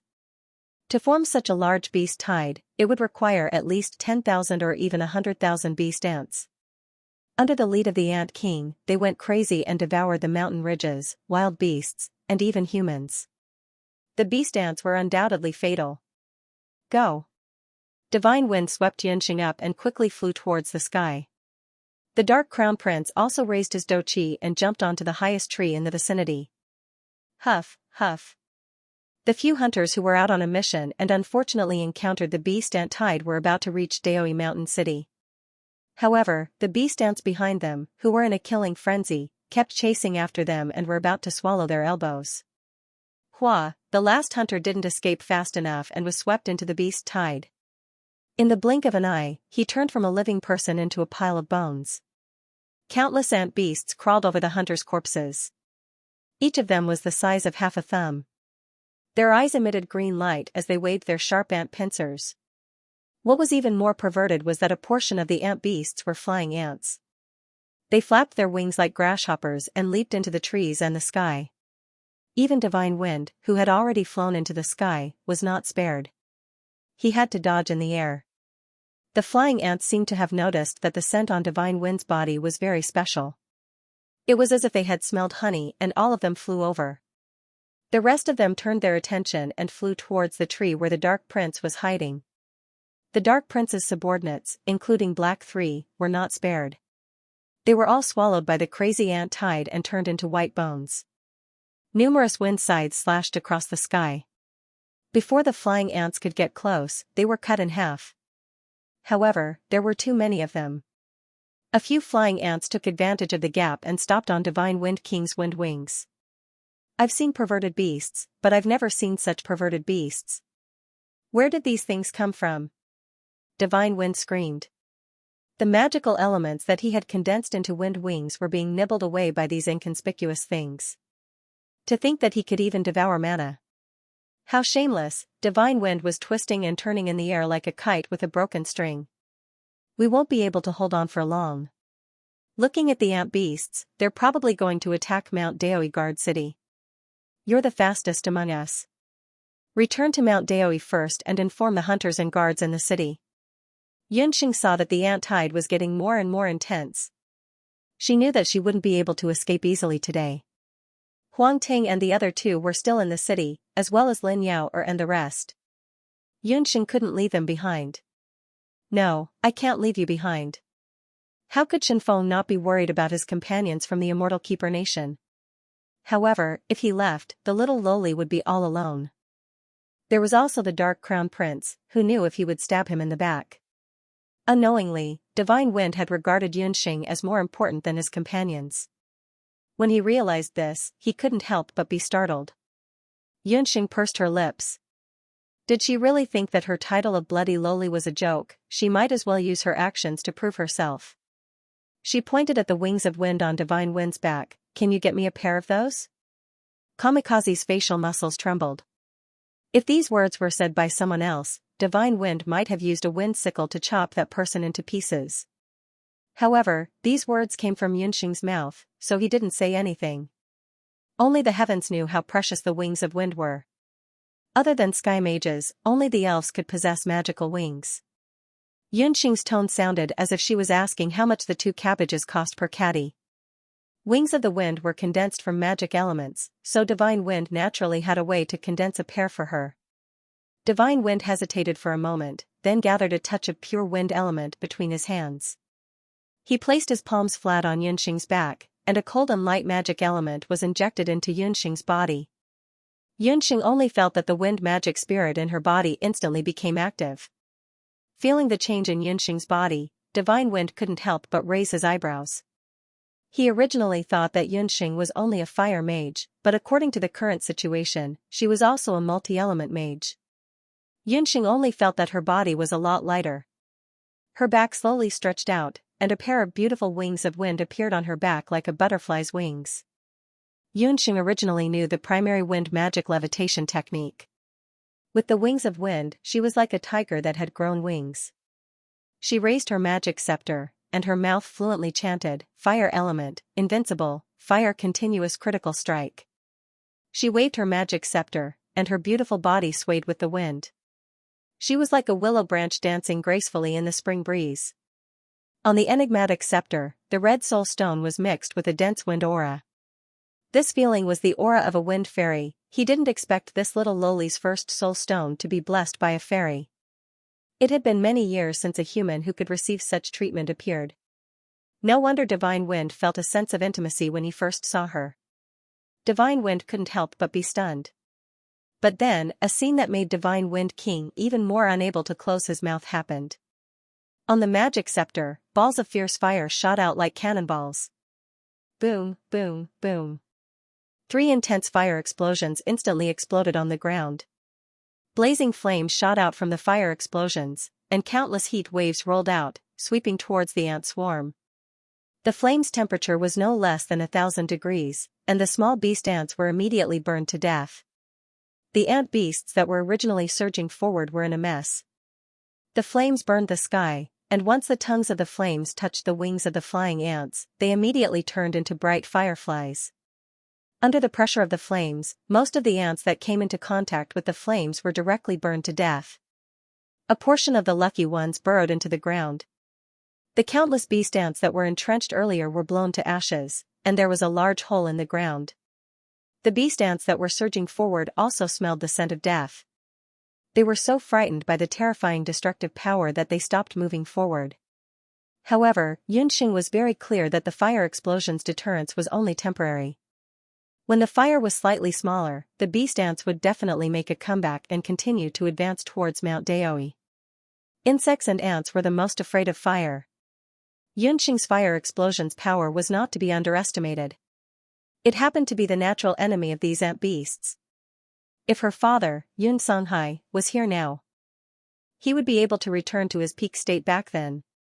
Even if he could not repel this beast tide, he would be able to cause devastating damage to the beast ants. It was a pity that her cultivation was limited. 3 consecutive fire explosions had already reached her limit. The fire magical elements in her body had already been squandered. She had no choice but to use the beast language ring's meditation water to quickly replenish it before she could launch the next round of fire explosion. Seeing the situation, Divine Wind also knew that Yunxing could temporarily suppress the situation. He kept his wind wings and landed under the tree where the Dark Prince was. "Duguxiu, I will temporarily hand her over to you. If anything happens to her, I will definitely make you pay the price in blood." When he said this, Divine Wind no longer had the playful smile of the past. His dark green eyes were unprecedentedly solemn. The Dark Prince was also fearful of Yunxing's fire explosion just now.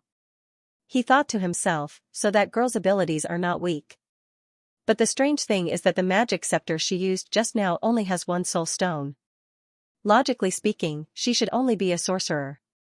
However, regardless of whether it is the fire explosion or her incantation speed, they are all more powerful than those great magicians. Who is she?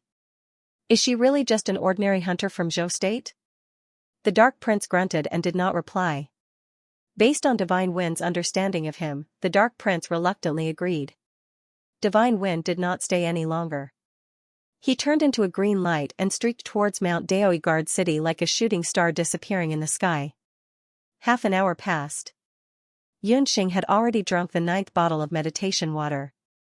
Oh no, this is the last bottle of meditation water. After throwing away the last bottle of meditation water, Yunxing couldn't remain calm. If the guards still don't come, I'm really going to be eaten alive by this group of persistent ant beasts. While Yunxing was hesitating, a few cunning flying ants took the opportunity to land on her magic wings that were already on the verge of collapse and ruthlessly gnawed on the magic elements. Yunxing was on her guard. She gritted her teeth and cast a levitation spell. She floated a few inches higher and pulled some distance away from the densely packed ant beasts on the ground. Not far away, the Dark Prince was like a stubborn rock, motionless. After Divine Wind left, he maintained the same posture. He didn't take the initiative to retreat or run away. He emitted a murderous aura that was as sharp as a blade. With just a glare, the nearby ant beasts immediately bounced away as if they had encountered a fire. Yunxing suspected that the Dark Prince only had a volcano. If those ant beasts got any closer, they would probably be killed instantly. Just as Yunxing was cursing the Dark Prince in her heart for fighting the ant tide alone. Woo woo woo woo, a strange insect sound came from the ground. The insect sound came from the deepest part of the ground and sounded very much like a human's mumbling. When it fell into a person's ears, it made them feel distracted and it was hard to raise their spirits. As the sound became louder and louder, the ground protruded and a hole opened up. From the hole, a rotten smell like that of a corpse emitted out. The ant beasts that were originally restless all carefully gathered towards the hole. Upon closer inspection, their antennae were all drooping down as if they were commoners seeing an emperor and bowing in respect. A giant ant the size of a dog crawled out from the ground. Although it was called an ant, it was at least 10 times larger than other ant beasts. Its size was about the same as Xiaohei and its exterior was covered with a thick shell that was like a battle armor. What was more shocking was that there were at least 100 centipede-like legs under its abdomen. Each leg emitted a strong poisonous gas. The soil under its feet immediately turned as black as ink. One look and one could tell that it was extremely poisonous. Commander-level centipede ant king. Even someone as calm as the Dark Prince couldn't help but change his expression. Everyone knew that even though insect beasts were the weakest of all magical beasts, no one would ever look down on them because they were the most numerous on the continent. After the insectoids evolved to a higher level, they would have more limbs. The more limbs they had, the higher the insectoid's age and cultivation base would be. This beast tide came suddenly without any warning.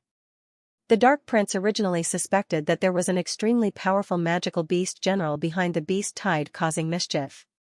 Just looking at the beast ants attack just now, it was a mess and he didn't see any high-level beast ants. Who would have thought that such a monster would emerge from the ground? The magical beasts in the boundless continent were divided into 9 levels from low to high. Above the 9 levels were commander-level magical beasts and general-level magical beasts. Perhaps only marquis or bishop-level magicians could kill such a monster. The level 3 or level 4 magical beasts that Yunxing had killed for practice earlier were at most level 5. In front of this level 9 centipede ant king, they were simply trash. The Dark Prince was already at the peak of the continent's younger generation, but he was only a marquis. Together with Yunxing, who was a magician, they still had to face thousands of centipede ants. The two of them together were not enough to fill the gaps between this commander-level magical beast general's teeth. Seeing the appearance of the commander-level magical beast, the Dark Prince knew that things were not looking good for him today. The centipede ant broke out of the ground. It smelled the burnt smell of the ant soldiers' corpses around it and flew into a rage. It raised its head that was the size of a puppy and sprayed a ball of venom at Yunxing in the sky. The venom was fishy and sticky, and its speed was as fast as an arrow. Yunxing dodged and the sticky liquid stained the wings of wind on her back. The wings of wind on Yunxing's body were already incomplete. Once the magic elements dissipated, she fell and was about to fall into the centipede ant king's mouth. Her body abruptly stopped falling and a tall figure appeared beside her. The Dark Prince furrowed his thick brows and grabbed Yunxing's collar. Yunxing and the Dark Prince communicated silently with their eyes and saw the disgust in each other's eyes. Almost at the same time, the two of them snorted and turned their heads away. Even though the Dark Prince didn't like Yunxing, he didn't shake her off because he had silently promised Divine Wind that he would take care of Xianxia. The centipede ant king became even more enraged when it didn't hit its target. It let out a strange cry as though it was blowing the horn of war. The ant beasts that heard the commotion instantly flared up. They launched a fierce attack at the people closest to them, Xianxia and the Dark Prince. The flying ants swarmed over like a flood. Xianxia's scalp was about to explode when he saw the beast ants rushing over. The Dark Prince didn't have any tender feelings for the fairer sex and picked up Xianxia and ran in the opposite direction of Mt. Daoi with the fastest speed in his life. Wuho's leg strength was much faster than these ant beasts. But since it was extreme speed, it meant that it was exchanged with explosive chi. It was destined that it wouldn't last for long. The Dark Prince was already very impressive. While he was carrying Xianxia, he had been running at the speed limit for nearly an hour, maintaining an astonishing running speed that modern people would not be able to comprehend. From the increasingly intense heaving of his chest, it could be seen that he was already quite tired. Damn it, what is the Divine Wind King dragging on for? The Dark Prince's legs were about to lose feeling. He could feel that his body had reached its limit. Behind him, the ant beasts had already been pulled apart. But a cloud of insects appeared in the sky. It turned out that the centipede ant king was following closely behind with a group of subordinates.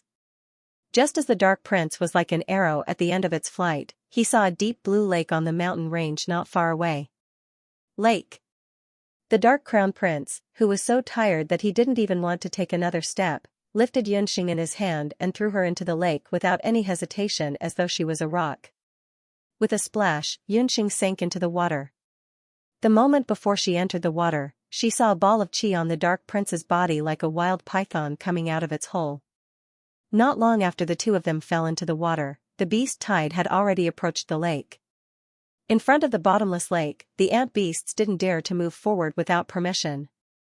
The Dark Prince stood beside the lake and the chi emitted from his body turned into a chi shield. He raised the chi shield and took a step forward, charging into the ant swarm. In Mt. Daoi Citadel, the hunter branch was urgently mobilizing the entire city's forces. All hunters in Mt. Daoi, listen to my orders. A sudden beast tide has been discovered 100 kilometers away from the citadel. According to the hunters who returned to the citadel, this is a beast ant tide with tens of thousands of ant beasts. All hunters, including the citizens, are not allowed to leave the citadel. Once the news of the beast tide of 10,000 ant beasts was announced, the entire citadel panicked. At this moment, the Divine Wind King, who brought back the news, was risking his life to charge out of the city. Get out of the way, don't make me say it a second time. Divine Wind's handsome face was filled with anxiety. King, you can't leave the city. This subordinate just received news that the beast tide this time is likely to be caused by a commander-level magical beast general. Several guards of the immortal residence country stood by Divine Wind's side, unwilling to back down. When Divine Wind returned to the city and informed the hunter branch about the situation of the beast tide, the hunter branch immediately released several psychic cranes. Psychic cranes were a type of paper crane that had sound transmission magic and image magic drawn on it. They could detect the situation of the enemy from afar. According to the investigation of the magic paper crane, the beast tide was moving in the opposite direction of Daoi Mountain Guard City for some reason. Among the beast tide, they also discovered a commander-level poisonous beast general. It had been a long time since a commander-level magical beast had appeared on the continent. Although the elf race had magic, their physique was more afraid of poisonous beasts compared to humans. If it wasn't for them holding her back, Divine Wind would have already successfully escaped. At this time, her heart had already flown out of the city. A commander-level beast general, Divine Wind regretted. She shouldn't have left the little loli outside. If something happened to her, she wouldn't be able to forgive herself for the rest of her life. King, you are the last successor of the Divine Wind clan. You can't ignore the continuation of the entire Wind Elven race for your own selfish reasons, General Ba Tu bitterly advised. Ba Tu, it's already too late. Divine Wind's face was filled with helplessness. Her light green eyes revealed an incomprehensible emotion. When I left the immortal residence this time, the high priest said that I would meet the person who made me stop. I think I have already met him. Wind elves were the most restless and the most unstable of all elves. But even if they were as willful as the wind, once they found the person who made them stop, they would always guard by their side. If that person died, then Divine Wind would also lose its life. Divine Wind's figure flashed and disappeared. General Batu was furious. After a while, he helplessly waved his hand, indicating the people of the immortal residence to immediately leave the city and search for the whereabouts of the Divine Wind King. Beside the lake, the battle between the Dark Prince and the hundred-legged Ant General had also reached its climax. The Dark Prince held the battle chi shield in his hand and was like a war god. He was unstoppable. The battle chi shield in his hand blocked the flying ants from all directions. Countless flying ants crashed into the battle chi shield, causing their heads to bleed. The ground was soon filled with the corpses of the beast ants. Facing the heavy casualties of his subordinates, the centipede ant general was so angry that he ground his teeth. The hundreds of strange legs under him wriggled and moved nimbly on the battlefield, accurately dodging the Dark Prince's attacks time and time again. It spat out several streams of venom from its mouth, and when the venom touched the Dochi shield, the corner of the shield immediately melted. What a powerful venom! It had already melted the wings of wind formed by the magical elements earlier on. Who would have thought that it would be equally effective on the combat aura shield formed by the combat aura? The Dark Prince's combat aura shield was quickly shattered by the venom. With the shield broken, the surrounding flying ants came back and wave after wave of attacks pressed towards Du Guxiu. At this moment, another ball of venom was sprayed on Du Guxiu's leg. A heart-piercing and corrosive pain swept over him. Du Guxiu staggered and his vision became blurry. The venom of the hundred-legged ant general was much more powerful than he had imagined. Du Guxiu wasn't someone who was fond of fighting.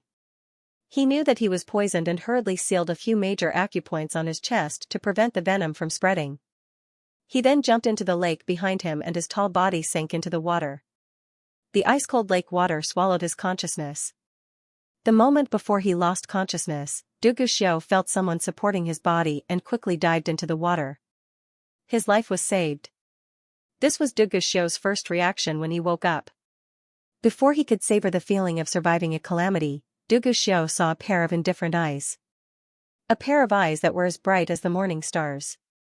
The one who was sizing him up was the female mage that the Divine Wind King left behind.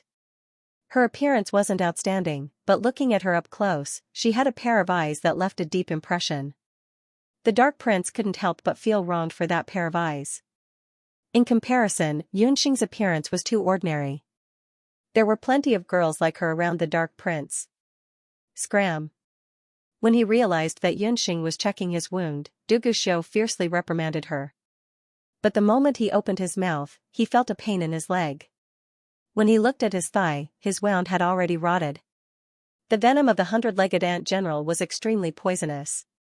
It was like concentrated sulfuric acid and corroded a large wound on Du Guxiu's leg. "You're injured and need treatment." Xianxia spoke with the tone of a doctor. Her gaze warned the Dark Prince not to move. The venom of the hundred-legged ant general was very special. Xianxia had checked it just now and it even carried a portion of the power of darkness. The Dark Prince was a martial artist and had a very strong physique. But after being contaminated by the dark magic element, his body couldn't recover in a short period of time. If this dragged on for a long time, his body would rot bit by bit until he died. Xianxia took out the datura juice and planned to anesthetize the Dark Prince. However, the other party swept away the medicine bottle in her hand and knocked it over. "Don't pretend to be benevolent. I won't use your medicine." The Dark Prince was very vigilant. He wasn't willing to use any of Xianxia's medicine. 1 hour, at most 1 hour, and your left leg will rot completely. Half an hour later, your lower body will be completely paralyzed. After 1 day, no one in the world can save you, Xianxia said firmly. The Dark Prince hesitated. Although he didn't know much about beast poison, the venom on his leg was very powerful. At this moment, he couldn't feel the pain in his leg. He was heading to Mount Daoyi alone. His subordinates and accompanying imperial physicians were all hundreds of miles away. The only person who could save him was this female mage of unknown origin. The Dark Prince didn't say anything. Xianxia squatted down again and tore open the pants on his leg. This time, the Dark Prince didn't dodge. The Dark Prince's face twitched violently. Yunxing lowered her head. There was a strange knife in her hand. When the Dark Prince saw that knife, he immediately recognized it. It was the knife he saw in the magic scroll that cut off Black Four's wrist. It's her, the Dark Prince recognized Yunxing. She was the child hunter known as Bloody Loli. It was no wonder Divine Wind called her Little Loli just now. The Dark Prince raised his hand. Yunxing was fully focused on cutting off the rotten flesh on the Dark Prince's wound. She didn't notice the changes in the Dark Prince's expression and mentality. With a jerk of his hand, Yunxing's knife slid across the rotten flesh like a butterfly shuttle. The pain rushed to his head. Even a tough guy like the Dark Prince couldn't help but suck in a cold breath. Bear with it. It won't hurt anymore soon. Yunxing subconsciously used the tone of a doctor to a patient. Her voice was very gentle, completely different from her tough tone from before. Somewhere in the Dark Prince's heart was touched and his heartstrings were gently plucked. While he was hesitating, Yunxing had already cleaned up all of his poisonous flesh. After sprinkling some hemostatic agent to stop the bleeding, Yunxing started the last step of the treatment, which was to use the Four Seasons glass needle to sew up the wound. Yunxing didn't even raise her head and immediately took out the glass needle. Both her hands worked at the same time and the needle nimbly pierced through the skin, quickly sewing up the wound. This Dark Crown Prince was a tough guy. He didn't even let out a groan despite the pain. When the last needle was sewn, Yunxing was already drenched in sweat. She had gone through several dangerous situations today and used a large amount of flame explosion magic. Her physical strength was greatly depleted. Right now, she only wanted to quickly end this treatment and meditate on the spot to adjust her breathing. Yunxing subconsciously raised her hand to wipe the sweat on her forehead. Who knew that her neck would suddenly hurt? Her tender neck was already grabbed by the Dark Crown Prince's right hand. He was like an eagle pouncing on its prey as he lifted Yunxing up. The two of them had just climbed out of the lake and their bodies were drenched. Du Guxiu strangled Yunxing with astonishing strength. His wet hair hung down to his chest and he looked wild and dangerous. Du Guxiu's left hand touched Yunxing's ear. Yunxing's disguise magic had already lost its effect after several hours. Right now, the only thing maintaining her disguise was the illusion earring on her ear. Du Guxiu's slightly rough hand slid past Yunxing's earlobe, accurately touching the illusion earring. The earring cracked with a sound. Yunxing's face was also exposed in front of him. When he saw Yunxing's face, Du Guxiu was stunned for a moment. No wonder Divine Wind would call her Little Loli. It was a very young face. She looked to be around 7 or 8 years old. Her eyebrows weren't fully developed, but it couldn't hide her beautiful facial features. Her face was white, but it was not the sickly white of the weak and delicate imperial concubines in the later Qing palace. Instead, it was a clean, healthy, and tender white. There was a hint of pink in the whiteness that made people want to take a bite. Yunxing's fair skin was due to the fact that she had been cultivating the jade marrow technique all year round. The impurities in her body had been eliminated, and her entire body was sparkling and translucent. She had a delicate and high nose bridge and a small mouth that looked like a newly born stamen. She looked very full. This face was very compatible with her eyes. In that instant, a thought flashed through Du Guxiu's mind. This little girl in front of him was truly worthy of the words flawless jade. She was exquisite and translucent, just like a flawless piece of white jade. It gave people the urge to hide her away. He was the Grand Crown Prince of later Qing. How could he have such filthy thoughts about a little girl who hadn't grown up yet? However, in the next moment, Du Guxiu regained his composure because he noticed the light in Yunxing's eyes. Even in such a dangerous situation, there wasn't any unnecessary fear in her eyes. Du Guxiu looked at his wound again. More than half of the poison had been removed.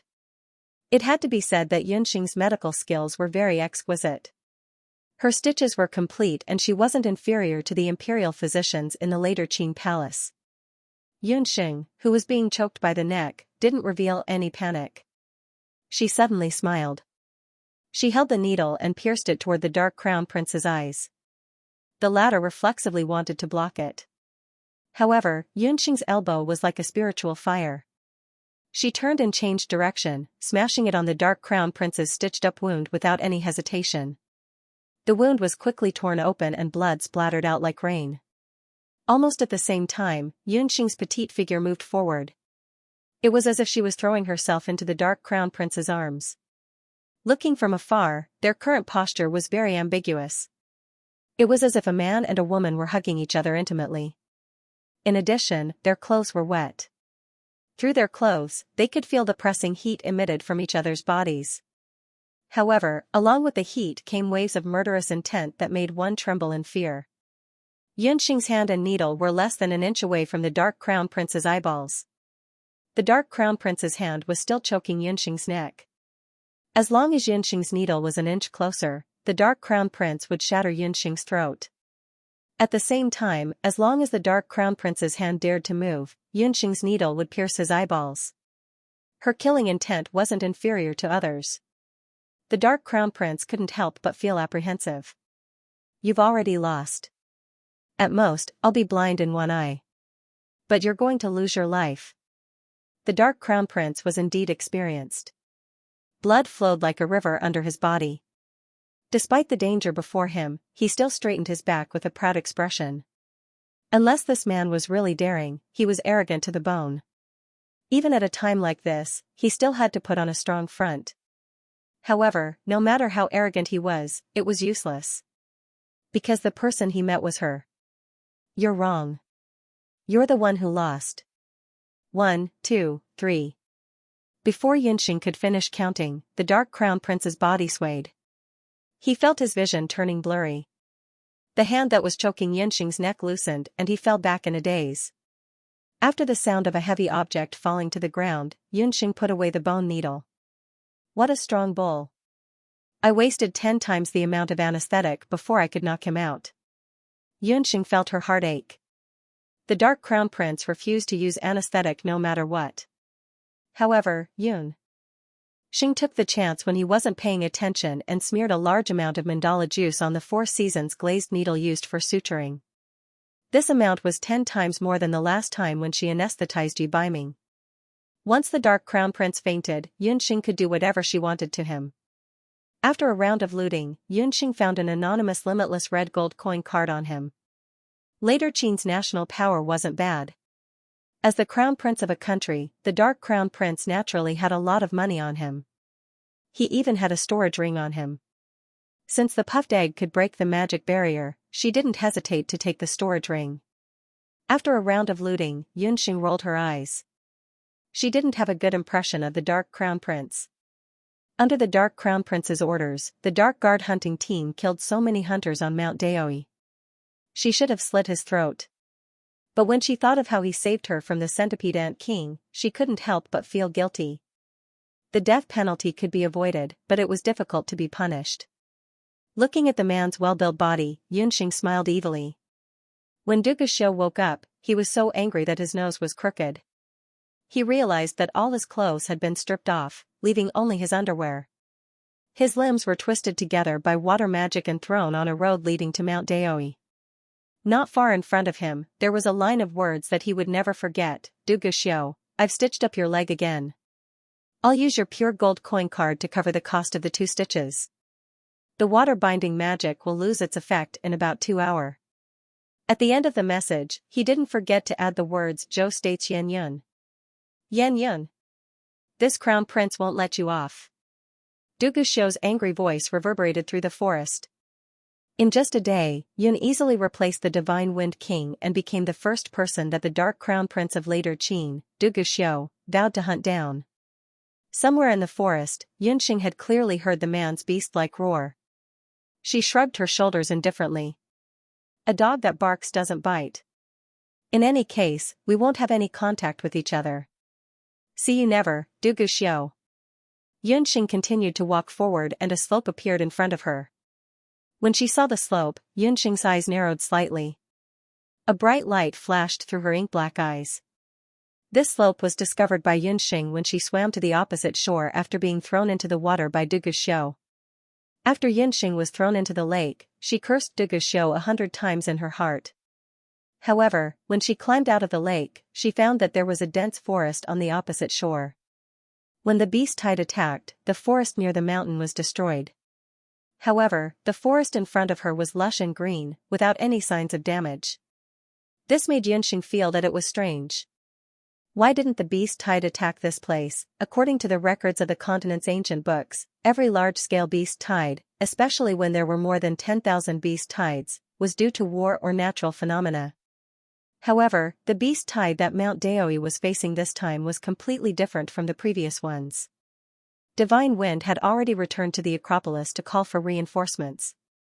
However, relying on the small Mount Daoi to repel the centipede ant general and thousands of beast ants was not easy. Yunxing's experience as a doctor in her previous life told her that she had to find the cause of the beast tide to treat illnesses. She also had to find the cause of this beast tide. Just as Yunxing was about to enter this unusual forest to explore, Dugu Xiu, who had been stung by the centipede ant general's venom, was washed over by the flowing water. Yunxing had no choice but to save him first. As a result, the scene of the two fighting to the death occurred. While treating Dugu Xiu, Yunxing discovered that there were dark magic elements on the stinging wounds of the centipede ant general. This magic element was the same as the dark magic element on the disguise magic scroll that she had obtained earlier. This reminded Yunxing that the disguise magic scroll and the centipede ant general most likely came from the same place. Yunxing boldly speculated that when the gravediggers led by the man discovered the tomb, they might have unintentionally unlocked some kind of restriction in the magician's tomb. The centipede ant general, which had never appeared near Mount Daoi, reappeared in the world and caused this terrifying disaster. Right now, Yunxing wanted to find that tomb. After walking through a thorny forest, Yunxing found several waist-thick tree stumps near the mountainside. There were still traces of human cutting on the tree stump. From the looks of it, it should have been cut down in the last 10 days, around the same time as when Yunxing bought the disguise scroll. After taking a few more steps forward, Yunxing found that there were 5 or 6 holes in the ground. The hole was about 1 meter long and half a meter wide. It was very deep, and there were traces of dirt being shoveled at the entrance. All the holes were the same. Yunxing suspected that these were the deep holes dug by the gravediggers. Summoning Bobo, Yunxing ordered it to fly to the bottom of the deep hole to see what was going on. "Dear Master, Poppy doesn't want to go into the dark cave alone. Poppy wants to go with you." Puffed Egg proudly flew around Yunxing like a wasp. Yunxing was not in a good mood. "I've never seen such a timid beast like you. You have wings, but I don't. The depth of the hole is unpredictable. Without wings, you will fall to your death if you don't stop." "Who said that? Poppy having wings means that Master has wings. We can combine. That's a new ability that Poppy recently learned in the Ling Long Beast Tower." Puffed Egg was so excited that its egg emitted a red light. With a whoosh, it drilled into Yunxing's body and disappeared. The red light enveloped Yunxing. Yunxing only felt an itch on her shoulder blade. She touched it with her hand and found that there were 2 more granules on her back. The granules grew bigger and bigger, and finally a pair of wings grew out. The pair of wings were real wings. They were fluffy and white like a swan's. They were even more authentic than the pair of wings that Divine Wind had. Puffed Egg's voice echoed in her mind. "Dear Master, relax a little. Poppy will be in charge of flying. You will be in charge of checking the cave." After saying that, the wings on Yunxing's back shook. Her body fluttered like a big bird and fell into one of the deep holes. A fireball ignited in Yunxing's hand, and her body kept falling down. After falling for more than 100 meters, the darkness gradually faded. Yunxing's feet finally touched the ground. As soon as she landed, Puffed Egg automatically separated from Yunxing. Puffed Egg's first battle skill, Fusion, was officially a success. Yunxing discovered that Puffed Egg was different. It seemed that other summoners could only control beasts, but she had never heard of a beast that could directly fuse with a summoner. Puffed Egg must be a very special summoned beast. "Poppy, if I fuse with you, can I also inherit your other abilities?" Yunxing's heart moved. Since she could fly with Puffed Egg when she fused with it, did that mean that she could also use other abilities of Puffed Egg, such as monstrous strength? Puffed Egg was ignorant. It was not particularly clear. Yunxing planned to find an opportunity in the future to test it out. The fireball illuminated the surrounding environment. As Yunxing expected, these deep holes were indeed left behind by gravediggers.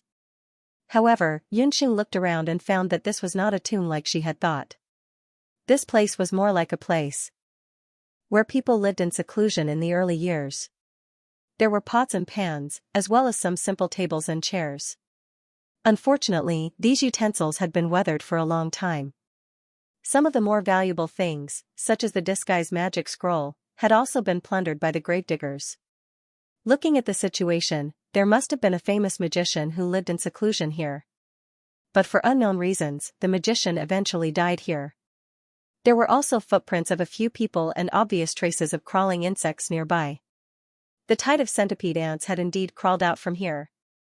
Yunxing followed the footprints and kept going inside. At the end of the hole, there was a skeleton sitting. The belongings and clothes on the skeleton had all been stolen by the gravediggers. There was no suspected nest of centipede ants around. This magician, is he the one who invented the disguise magic? Yunxing could not help but feel a touch of respect in her heart. He didn't know why he had died in the tomb for no reason, and it was still unknown for the time being.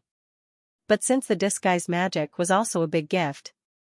According to the saying on the continent, the inheritor and the inventor of the unique magic were naturally master and disciple. As a junior, it was better for her to bury the remains of this nameless magician. After Yunxing kowed out a few times to the nameless magician, she removed the dust on the skeleton and used the earth thorns to dig a hole to bury the skeleton. A few earth thorns came down, the hard soil in the hole loosened, and a big hole was quickly dug. Just as Yunxing was about to move the magician's skeleton to bury it, she found that under the skeleton, there was a sharp horn. The sharp horn was not a stone, but more like a box. Yunxing's heart moved. After placing the skeleton in the hole, she dug down along the sharp horn. The sharp horn slowly revealed its full appearance. A shabby black jade box was revealed. The dusty black jade box looked as if it had been buried under the ground for many years. Black jade was originally a kind of precious magic crystal. This kind of crystal was mostly used to preserve precious items to prevent the magical properties or medicinal effects of the items from losing their effectiveness. This piece of black jade was perfectly cut, and its surface was emitting a cold air. It looked very precious. As the nameless sorcerer was sitting below, on the boundless continent, desecrating a sorcerer's corpse could lead to a magic curse. This was also the reason why the group of gravediggers did not dare to move the sorcerer's corpse. If Yunxing did not have the intention to bury the nameless sorcerer, she would not have given out this box made of black jade. There were still some traces of the magic array on the black jade box, but as it had been too long, the magic array had already lost its effectiveness. Yunxing braced herself and opened the box. Even if it was Yunxing, when she opened the box and saw what was inside, her hand still trembled and she almost threw the box out of her hands. But in the next moment, Yunxing's mind appeared a scene. On the boundless wasteland, a red-robed summoner raised his right hand. In an instant, the sky was filled with the roar of an angry dragon and hundreds of phoenixes. An army of countless magical beasts covered the sky and covered the earth. The roar of the magical beasts changed the color of the sky. The illusion disappeared, and Yunxing's gaze stopped on the open box. There was actually a hand in the box. A right hand. To be exact, it was a right hand that had been air-dried. The skin was as dry as chicken skin, and the flesh had long dried up. It was a hand that looked like an eagle's claw. Although it had long been air-dried to the point that only skin and bones were left, but from the perspective of a professional doctor, Yunxing could see that this hand was well preserved. Even the pores on the hand could be seen clearly. On the middle finger of this hand there was a huge square summoning ring. As a summoner, Yunxing would not have overlooked this ring. From a beast speaker to a beast summoner, all the way to the highest level of a summoner, the one and only existence in the Zhao state, the Emperor Zhao in Red's ruby imperial ring. Yunxing's hand started to tremble unconsciously. Her heart was beating very fast. The black jade box in her hand seemed to weigh 1,000 pounds. Teacher Mei Li's words were still ringing in his ears. 8 Barons divine artifact. Who would have thought that in this inconspicuous gravedigger's cave, there was an artifact that all the summoners in the world would go crazy for? It was the hand of the first Emperor Zhao, the hand of summoning. According to the legends, the hand of summoning was made from the right hand of the first Emperor Zhao. Possessing it was equivalent to possessing the power of a legendary summoner. Legend had it that this amazing summoning emperor had once sealed the most powerful magic beast of the 8 barren lands. The summoning demon hand was still lying quietly in the box. It was unknown how this magical hand ended up in this desolate cave. Xianxia took a deep breath and sorted out her chaotic thoughts. In the illusion just now, she also learned that the summoned magic beast had an incredible summoning power. Using it, one could contract or subdue a magic beast that was much higher than the summoner's own level. The heavens are really helping me. I was just worried that I couldn't find a way to eliminate the white-legged ant general. With this magic hand, the problem will be solved. Xianxia no longer hesitated. She put the black jade box back into the beast speaker ring and immediately left the secret cave. In order to prevent any more gravediggers from disturbing this cave, Xianxia used earth spikes to completely collapse the cave before she left. From now on, no one would ever find out that there was a nameless legendary magician here. After meditating for a while, when she left the cave, Xianxia immediately used disguise magic to disguise her true appearance. This time, she used magic to disguise herself as an old man. Xianxia once again merged with the puffed egg and flew all the way to Daoi Mountain City. Daoi Mountain City was now surrounded by the beast tide. The soldiers were at the city gates. Hundreds of thousands of beast ants, in addition to the terrifying commander-level 100-legged ant general, surrounded Daoi Mountain in layers. The wide ground was covered with all kinds of beast ants. The flying ants fought to fly up the city walls and launched wave after wave of attacks at the citadel. The Hunter Association deployed a large number of people. The magicians used fire and water magic, and the warriors killed the beast ants together. But in the face of the endless swarm of ants, there was only so much they could do. From day to night, the hunters were busy running around. Some of the timid citizens did not listen to the Hunter Association's arrangements and forced their way out. But before they could leave the city gates for 15 minutes, they were devoured by the hungry beast ants. At dawn, there were many skeletons outside the city gates. There were both human and beast skeletons. Huang Ting and the other two also joined in the defense of the citadel. Looking at the piles of skeletons outside the city gates, the three of them felt like they had a nightmare. But no one knew when they would wake up from this nightmare. Boss, little Xianxia is still missing. Wenren waved the soft sword in her hand. With one slash, she decapitated the ferocious beast, and I heard from the elf magician at the immortal residence that little Xianxia is outside the city. She won't be in danger for now. Fengque hoped. That Xianxia had gone far away. This time even he did not know if he could leave Daoi Mountain City alive. The B-grade hunting team had not even warmed up their reputation yet, and they were about to die under the beast tide. Furthermore, they were being surrounded by a group of ants. Fengque roared angrily. He swept out a few leg shadows and smashed a city stone full of beast ants into pieces. Boss, look at the city gates. What the hell is that? Wenren and Fengque both looked in the direction of the city gates when they heard Mu Nanyan, who had always been bold, change her tone. When they saw it, their faces changed.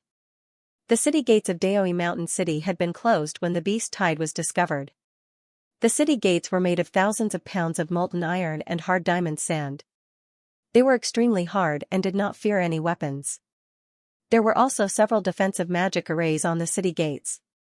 It should be said that they were impregnable. But just now, there was a strange movement underground. A ferocious ant king with 100 feet broke out of the ground. It spat out venom. The venom touched the city gates and greatly weakened the magic arrays on the city gates.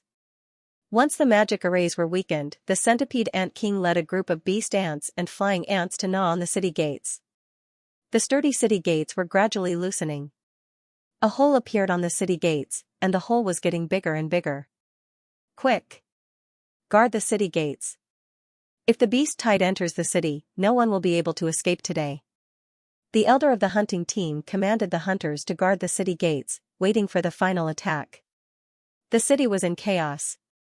The frightened merchants and people fled in all directions. The situation in the city was even more chaotic. Boom, with a loud sound, the city gates that weighed thousands of pounds finally could not withstand the continuous attacks of the beast tide. With a muffled sound, the city gates collapsed. The tide-like beast tide crazily poured into the city. Go. Capture the leader first. Kill the centipede ant general. The hunters swarmed forward. When they saw the outside of the city gates, there was no sign of the centipede ant general. That hunting branch elder let out a blood-curdling scream. Beneath him, a large hole had appeared out of nowhere. The centipede general broke out of the ground and swallowed the hunting branch elder whole. As it swallowed him, blood flowed all over the ground. The elder of the hunter branch was a martial highness realm expert, but he had no chance against the 100-legged ant general. After the centipede general swallowed a person, its body grew an inch at a speed visible to the naked eye. It looked even more ferocious. Oh no, this demonic beast can increase its cultivation by swallowing people. Disperse immediately. With the death of the hunting branch elder, the whole city was in a state of panic.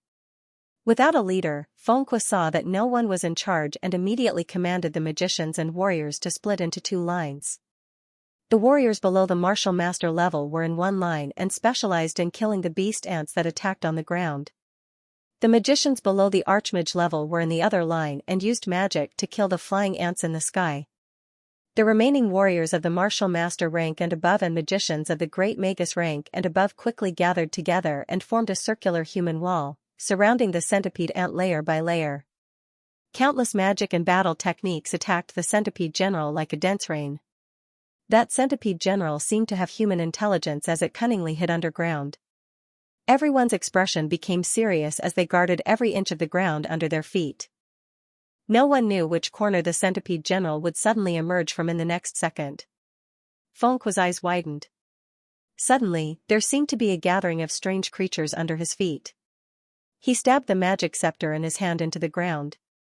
With a burst of buzzing sounds, the ground rolled and the centipede general, whose shell was dented, roared angrily.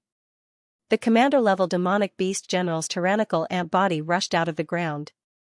The 2-meter-tall Xianxia was forcefully sent flying. Seeing that Xianxia was sent flying, the centipede general waved its two thick whip-like antennae and swept Wenren Xiao and Mu Nanyan away. It spat out a ball of green liquid from its mouth. Just as Xianxia's hand touched the green liquid, he felt his armor immediately dissolve. The skin under the armor was attacked by waves of burning heat. At this critical moment, he suddenly heard a rumbling sound in the air. As if it had sensed something, the centipede ant general stopped its evil deeds. Its body was enveloped by a summoning array. An unfamiliar old magician appeared in the air. Floating in the air, some people noticed that behind his ridiculously large magician robe, there was a pair of flapping wings. Bastard, you snuck out when I wasn't paying attention. Fortunately, you didn't make a big mistake. In the summoning array, the centipede ant general struggled a few times, but was soon taken back by the magic space. Once the centipede ant general was subdued, the beast ants and flying ants also left Mount Daoi Guard City in an orderly manner. It was a very strange sight to behold. Xianxia and the other hunters were dumbfounded. After a while, Xianxia came back to his senses and bowed to the old magician in the sky who looked like an immortal. Honorable Master Summoner, thank you for saving Mount Daoi from its crisis. May I know your name? The Guard City will definitely report today's matter to the Emperor of Zhou State and thank you personally. Being able to fly meant that he was at least a sky-rank magician. Being able to subdue the commander-level centipede ant general meant that he was at least a summoner at the level of Emperor Zhao. Perhaps only the imperial family of Zhou State could invite such an important person, but he appeared in a remote area like Mount Daoi Guard City. Could it be that the imperial family of Zhou State sent him here? But it had only been a day and night since the beast died, the news had not been sent back to the Jade capital yet. There's no need for that. I was only entrusted by someone else. If you really want to thank someone, thank my disciple, Flaming Cloud. If it wasn't for her pleading, I wouldn't have stepped in, the old summoner said as he retracted his skinny hand into his magic robe. With a flap of his wings, he disappeared into the sky. This old man is actually Yunxing's master. Huang Ting and the other two were dumbfounded. This incomparably powerful summoner was invited by Yunxing? Oh my, that little girl actually knew such a powerful summoner. No wonder her summoned beast was so strange. In a short time, Yan Yan's name spread throughout the entire Mount Daoi. This also made Bloody Loli's name even more famous. Once the beast tide was over, Mount Daoi started to rebuild and bury the dead. Somewhere in the forest, Xianxia, who had luckily captured the centipede ant general using the summoning demon's hand, was also very lucky. She immediately removed her disguise spell. After wiping the cold sweat off her forehead, Xianxia sighed. She had planned to disguise herself as an old summoner with an unfathomable level of cultivation. She had become famous after the battle in Mount Daoi. Even though Huang Ting and the other two tried their best to cover it up, once they returned to the Jade Capital, anyone who wanted to investigate would definitely suspect her. She was now just an orphan girl without anyone to rely on. But after today, she would have an Emperor Zhao as her master. As the saying goes, one can enjoy the shade of a big tree. Even if someone wanted to touch her, they would have to consider her master behind her. This was also a way for Xianxia to protect herself. All of this was thanks to the 8 Barons' divine equipment that she had just obtained, the summoning demon's hand. The first time she used the summoning demon's hand, the effect surprised Xianxia. She also didn't expect that she would be able to subdue the centipede ant general with just one use. It could be seen that the summoning demon's hand was indeed as rumored. It had the ability of a legendary summoner. The biggest use of the summoning demon's hand was that it could form a magical beast space. Through this space, Xianxia could confine and subdue magical beasts. It was a pity that with Xianxia's current abilities, she could only form the magical beast space once a month at most. And to maintain this magical beast space, Xianxia needed a lot of physical strength.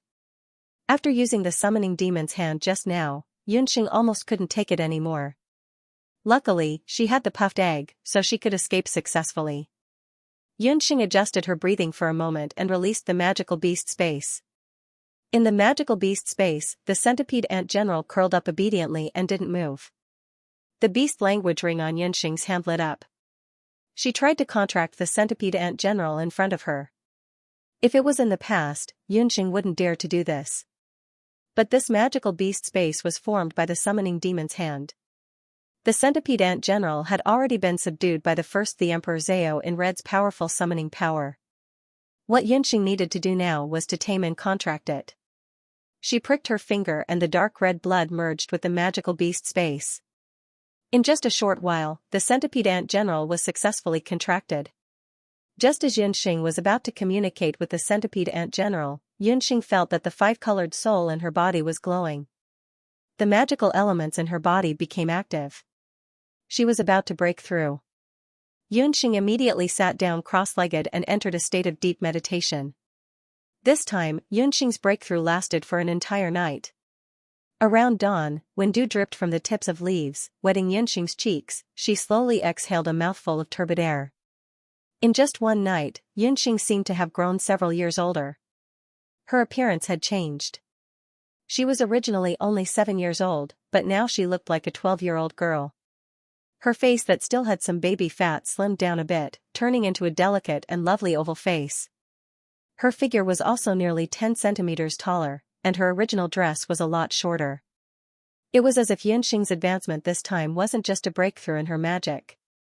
Even her physique had undergone a huge change. This was because although Xianxia was not a warrior, she cultivated the very mystical Jade Marrow technique. The Jade Marrow technique was a Taoist technique that paid particular attention to step-by-step progress. Xianxia had the foundation of the Jade Marrow technique in her previous life, and her foundation was very solid. She started cultivating when she was 3 years old, and by the time she was 7 years old, she had cultivated for a full 6 years, and had already broken through to the second layer of the Jade Marrow technique. This time, using the opportunity of contracting the centipede ant general, she had also successfully broken through. After Xianxia breathed in and out for a while, with a slight thought, the enchanting bone scepter immediately shot out a dazzling fireball. The fireball exploded on a nearby tree, and the tree immediately burned fiercely. Xianxia used a few more spells in succession, and found that after breaking through to become an archmage, the magic elements in her body had become more abundant, and her chanting had also become smoother. And in the aspect of summoning, Xianxia had also smoothly advanced from a beast summoner to a scepter summoner. Even more gratifying was that after contracting the centipede ant general, Xianxia had a commander-level summoned beast, and she already had memories of the centipede ant general in her mind. Xianxia's thoughts moved, and a brand new magic space appeared in front of her. The previously domineering and savage centipede ant general had already become docile and obedient, and was crawling in the magic space. The 100-legged ant general was a commander-level poisonous magical beast. It could command summoned ants and flying ants. The venom it spat out could corrode magic and battle aura. A commander-level magical beast that could summon hundreds and thousands of flying ants. This was equivalent to having a magical beast army. After learning of the centipede ant general's advantages, Xianxia was overjoyed. She tried to control the centipede ant general to summon beast ants and flying ants. After a try, she got what she wanted. Not only that, but Xianxia also tried to control the beast ants and flying ants. She realized that these ant soldiers would not only listen to the ant general's command, but also her command. When Xianxia and the ant general gave orders at the same time, the ant soldiers would follow Xianxia's name. Haha, I've really earned enough from this beast tide. Xianxia was overjoyed when she heard an anxious cry. Judging from the voice, it was Divine Wind. Xianxia recalled the termites back to the magic space. After a short while, Divine Wind, who was riding the wind, rushed over with Little Black. After Divine Wind left Mount Daoi, it was worried that it would not be able to find Xianxia. Thus, it became cautious and kidnapped Xiaohe. Xiaohe was also worried about its master. It brought Divine Wind along to search for Xianxia's scent. One dog and one human searched for an entire night. Along the way, they could see traces of the ant beasts everywhere. Just as Divine Wind was about to lose all hope, Xiaohe let out an excited bark. Only then did it find Xianxia. Little Loli. It's good that you're all right. Divine Wind saw Xianxia and was extremely excited. It hugged her in its arms. Once it hugged her, it realized that the soft and milky body of the little Loli was completely different. He was so excited and happy just now that he did not take a good look at Xianxia. Now that he lowered his head to take a closer look, he realized that the little Loli in his arms had completely changed after not seeing her for a day. Her face had changed from cute to delicate. Even her figure was slim like a young girl. Looking at the magic robe on her, because it had shrunk quite a bit, it did not cover her body. What made Divine Wind even more surprised was that he felt that the magic waves on Xianxia's body had become much stronger. If he hadn't guessed wrongly, Xianxia was already an archmage. Ayo, Xiaohe cried out in dissatisfaction. Feeling Xianxia's resistance, Divine Wind awkwardly let go of his hands. A rare tinge of red actually appeared on his face. He took out a set of magic robes from his storage ring and gave it to Xianxia. The immortal Ju nation was a nation of elves. The elves were good at weaving, brewing, and forging. This set of magic robes was also very exquisite. After Xianxia changed into it, she looked completely different. Her face was like a peach blossom, and she was as light as the wind. Divine Wind could not even bear to blink. Little Loli. Divine Wind still called her Little Loli. He rubbed his chin and said, "You really do look like someone from the immortal Ju nation. Why don't you just follow me back to the immortal Ju nation? I'm from Zhou State. Why would I go back to the immortal Ju nation?" Xianxia shrugged. She had been missing for a day and night. Huangting, Yaoer, and Huangting in Daoi Mountain Guard City must be worried sick. It was better for her to hurry back to the city. I suspect that your magic scepter is a sacred item left behind by the elves. If you're willing to follow me back to the immortal Ju nation, I can give you a 200-year-old magic beast soul stone. Divine Wind pointed at Xianxia's magic scepter. You mean this bewitching bone scepter? No, I bought this scepter from Madame Sualuo's shop. It's not a sacred item of the elves. I don't want to follow you back to the immortal Ju nation. Xianxia stuck out her tongue. She was very tempted when she heard that she could get a 200-year-old magic beast soul stone. After she became an archmagus, it was time for her to get a magic beast soul stone. Unfortunately, there was no suitable gathering place for magic beasts nearby. Seeing that Xianxia was unwilling to agree, Divine Wind couldn't help but feel sad. Bringing Xianxia back was also a kind of selfishness. The immortal Ju nation had already sent him a message asking him to hurry back to the country. He didn't want to be separated from Xianxia. Fine. After I've investigated it thoroughly, I'll look for you again. Here's a magic beast soul stone. I'll give it to you as a gift. Divine Wind quickly put on a bright smile. His personality was really like the wind, blowing wind one moment and then raining the next. Divine Wind took out an exquisite crystal box. Inside it was a purple-green soul stone. After the soul stone left the body of a magic beast, if it wasn't immediately absorbed, it had to be sealed in a special crystal box. This way, the magic elements in the soul stone could be preserved to the greatest extent. Purple and green, in the magic elements, symbolized the lightning and wind attributes. This was a 200-year-old wind and thunder bewitching soul stone. This soul stone was a gift from my mother, but after I received the inheritance of the wind spirit, I didn't need it anymore. Your magic scepter also has the blessing of the wind spirit, so the soul stone is perfect for you. After you have it, you won't need to chant any spells in the future. You can directly cast spells. Come, I'll help you fuse it. Divine Wind had Xianxia sit down. He helped her fuse the magic soul stone. Qimei was a magical beast unique to the immortal Zhu country. Its appearance was very similar to fairies, and it was very difficult to hunt. Only the powerful immortal Zhu country's royal magicians had the opportunity to kill a Qimei and obtain a Qimei soul stone. An ordinary 50-year-old Qimei soul stone could be sold for 10,000 gold coins in the magician's world.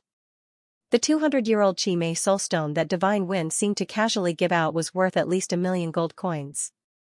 Xianxia naturally didn't know this. With Divine Wind's help, she fused with the Qimei soul stone that had wind and lightning attributes. After a whole morning, Xianxia's magic scepter had an additional purple-green soul stone. Try your magic scepter. Divine Wind's handsome face had a trace of fatigue, but his eyes were full of tenderness as he looked at Xianxia. After meeting Xianxia, this temperamental Divine Wind King had become a gentle spring breeze. As soon as Xianxia thought about it, the magic scepter started to spin on its own. A few fireballs with ferocious flames immediately shot out without any difficulty. What was even more surprising was that when the fireballs shot out, there were also a few small snake-like purple lightning bolts mixed in the fireballs. Your magic talent is very good.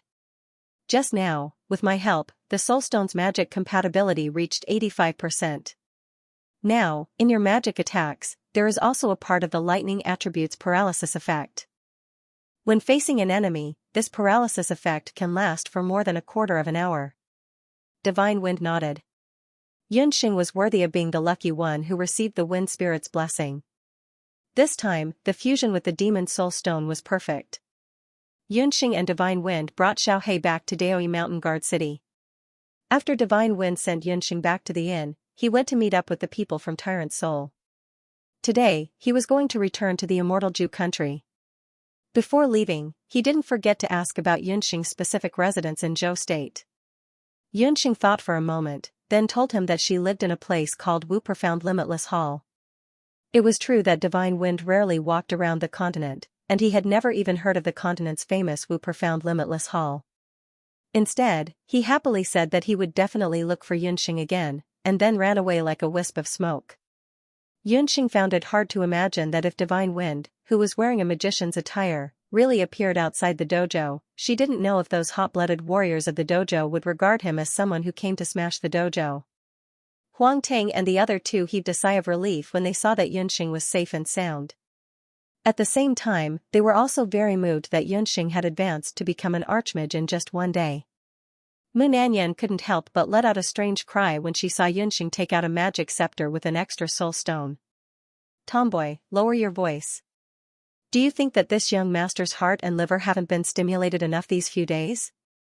Wenren Xiu was dissatisfied. There was the beast tide, and now there was a breakthrough. Wenren Xiu's fragile nerves were indeed unable to withstand the torment. At this moment, he only wanted to immediately return to the Jade capital, hug a few jars of good wine, drink until the sky turned dark, and find a few soft and fragrant beauties to relax. That's a demonic spirit stone. Xinglas, your second magic beast soul stone is a 200-year-old demonic spirit stone. This plaything, just one of it, is worth at least 1,000,000 gold coins. The three members of Huang Ting's team all had good family backgrounds, but 1,000,000 gold coins were casually embedded on a little child's magic scepter. The effect was undoubtedly shocking. 1,000,000 gold coins. Only then did Xianxia know how precious the soul stone that Divine Wind gave her was. Yunxing also wasn't willing to take such a big benefit for no reason. She thought to herself that next time, she would just refine a few bottles of Moon God's Praise for divine wind. Moon God's Praise had a purifying effect, and to the elf race, the effect was even better. The matter of the beast tide finally came to an end. Before Yunxing left, she met up with Lin Yao again. Father Lin's rheumatic legs had already completely recovered. As for Medicine Emperor Pavilion, because the effect of the improved medicinal plaster from Xianxia was very good, it was quickly sought after by the noble ladies in the city. Yunxing also promised Lin Yao that every 10 days, she would send a batch of medicine that she refined to Xianxia, and Xianxia would be responsible for selling these medicine. With the help of Yunxing, Xianxia's originally declining situation was greatly reversed. That medicine master Qi also couldn't do anything to little Xianxia. Just when Yunxing was busy with trivial matters, the curtains of the old year had unknowingly pulled open, and the new year had also arrived. In the Jade capital, which was thousands of miles away from Daoi Mountain Guard City, it was already shrouded in the New Year's atmosphere. Every household was decorated with lanterns and colored banners, and the Marshal Saint General's manor was no exception. It was only 3 days away from the New Year. On this day, the sky was filled with heavy snow, and the ground was covered with a thick layer of snow. Da-da-da. Early in the morning, the icicles that were hanging on the eaves were shaken by the galloping horses and turned into ice dregs. A soldier who was gasping for breath and had a flustered expression dismounted from his horse. He practically crawled to the front of the manor. Report. There is an urgent military situation at the southern border, quickly report to the old general. When the guards heard this, they immediately entered the manor to report to the old general. However, when they arrived at the door of the old general's room, they didn't receive a reply even after greeting him for a long time. The guards then searched the entire general's mansion and even the martial arts field. However, they still couldn't find the Marshal Saint Old General Yunba. When the old housekeeper, Uncle Yun, received the news, he muttered to himself for a moment before ordering someone to invite that guard into the manor. He then rushed to an inconspicuous courtyard in the manor by himself. Uncle Yun's original surname was Chen. Because he had served Old General Yun all his life, he was later given the surname Yun by the old general. In the manor, even the Yun siblings respected Uncle Yun. This was because Uncle Yun was Old General Yun's playmate since he was young. From being a page boy to a sparring partner, Uncle Yun understood Old General Yun's nature very well. This year was the second day of the new year. Every year at this time, Old General Yun would be at that place. The courtyard was bleak, and the winter trees had long been covered by a thick layer of snow. This courtyard was where the eldest son of the Yun family, Yun Songhai, had lived in his early years. 10 years ago, after Old General Yun chased young Master Yun out of the manor, the courtyard had been abandoned. However, Uncle Yun had been ordering the servants to clean the courtyard all these years. He had made sure that every scene and every object in the courtyard was maintained exactly the same as it was in the past. After entering the courtyard, Uncle Yun indeed saw Marshal Saint General Yun Ba, who was close to 70 years old. He stood in the courtyard like a statue. His white hair and beard had already been covered by a thin layer of snow, making him look like a vast expanse of white. Below his ankles, there was also a layer of snow. It was unknown how long he had been standing there. Uncle Yun sighed silently in his heart. Young Master Yun had been gone for 12 years, and Old General Yun had come to the courtyard 10 times. Every time, he would stand there for half a day. Only an old servant like him could understand the bitterness of this. There had been no news of young Master Yun all these years. Although Old General Yun didn't ask, his heart had always been worried about him. He only hoped that one day, this stubborn father and son would bury the hatchet and that everyone in the Yun residence would be reunited. Old Master, there's a military report from the Borders Hunter Citadel. Uncle Yun summarized the matter. What? After hearing the news, Yun Songhai, who had been like a stone statue, had a sharp glint in his eyes. You're saying that a 10,000 level beast tide has appeared in Mount Daoi Citadel? Zhou State hadn't had a beast tide for many years. The consequences of each beast tide were unimaginable. At the end of the year, such a large-scale beast tide had appeared at the border. How could Yujing pass the year peacefully? The matter of the beast tide has already been settled. However, there are still two matters that are more important than the beast tide. Of the two matters that Uncle Yun mentioned, one was that an otherworldly expert on the level of Emperor Zhao had appeared in Zhou State. The other was that someone from later Qin had used the identity of a hunter to infiltrate Mount Daoi Citadel and kill Zhou State's hunters. When these two pieces of news reached the Marshal Saint General's manor, they quickly spread throughout Yujing City. Within Yujing City, including the Imperial Palace, everyone was shocked. Quickly send someone to investigate that old summoner. In addition, investigate that old summoner's apprentice. After finding out his identity, no matter the price, we must pull that person into our camp. Also, immediately invite the deputy head of Wushuan Limitless School over. Tell him that I have something important to discuss with him. Yunba thought for a moment before coming to a decision. Similar orders quickly spread throughout Yujing City on the same day. Yunxing didn't know that because of this fabricated Emperor Zhao level expert, she had suddenly become the most popular person in Yujing City. After the beast tide subsided, Team Huangting reorganized themselves in Mount Daoi Citadel. Before leaving Mount Daoi, the hunter branch asked Fengque to invite Yunxing over. Master Yan Yun, the senior that day was really your master. Is he an expert on the level of Emperor Zhao? As the saying goes, when a man achieves the Tao, even his chickens and dogs ascend to the heavens. Ever since Yunxing had a yellow level master, the hunting branch was very respectful to her. Even the way they addressed her changed. Yunxing had expected to be questioned, so she had already prepared her answer. It's my master. I only met him by chance. He would usually teach me some knowledge about summoning.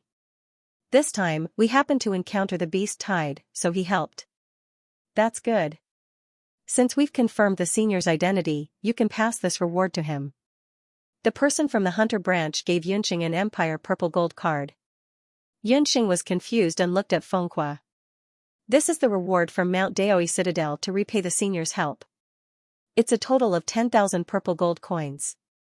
Fengque signaled Yunxing to accept it. 10,000 purple gold coins was equivalent to 10,000 Empire gold coins. This was not a small amount. Other than the 10,000 purple gold coins, I would like to trouble Master Yan Yun to help persuade the senior to become the hunter branch's consecrator. After this disaster, the hunter branch had lost a large number of elite hunters and an elder. It could be said that their vitality was greatly damaged.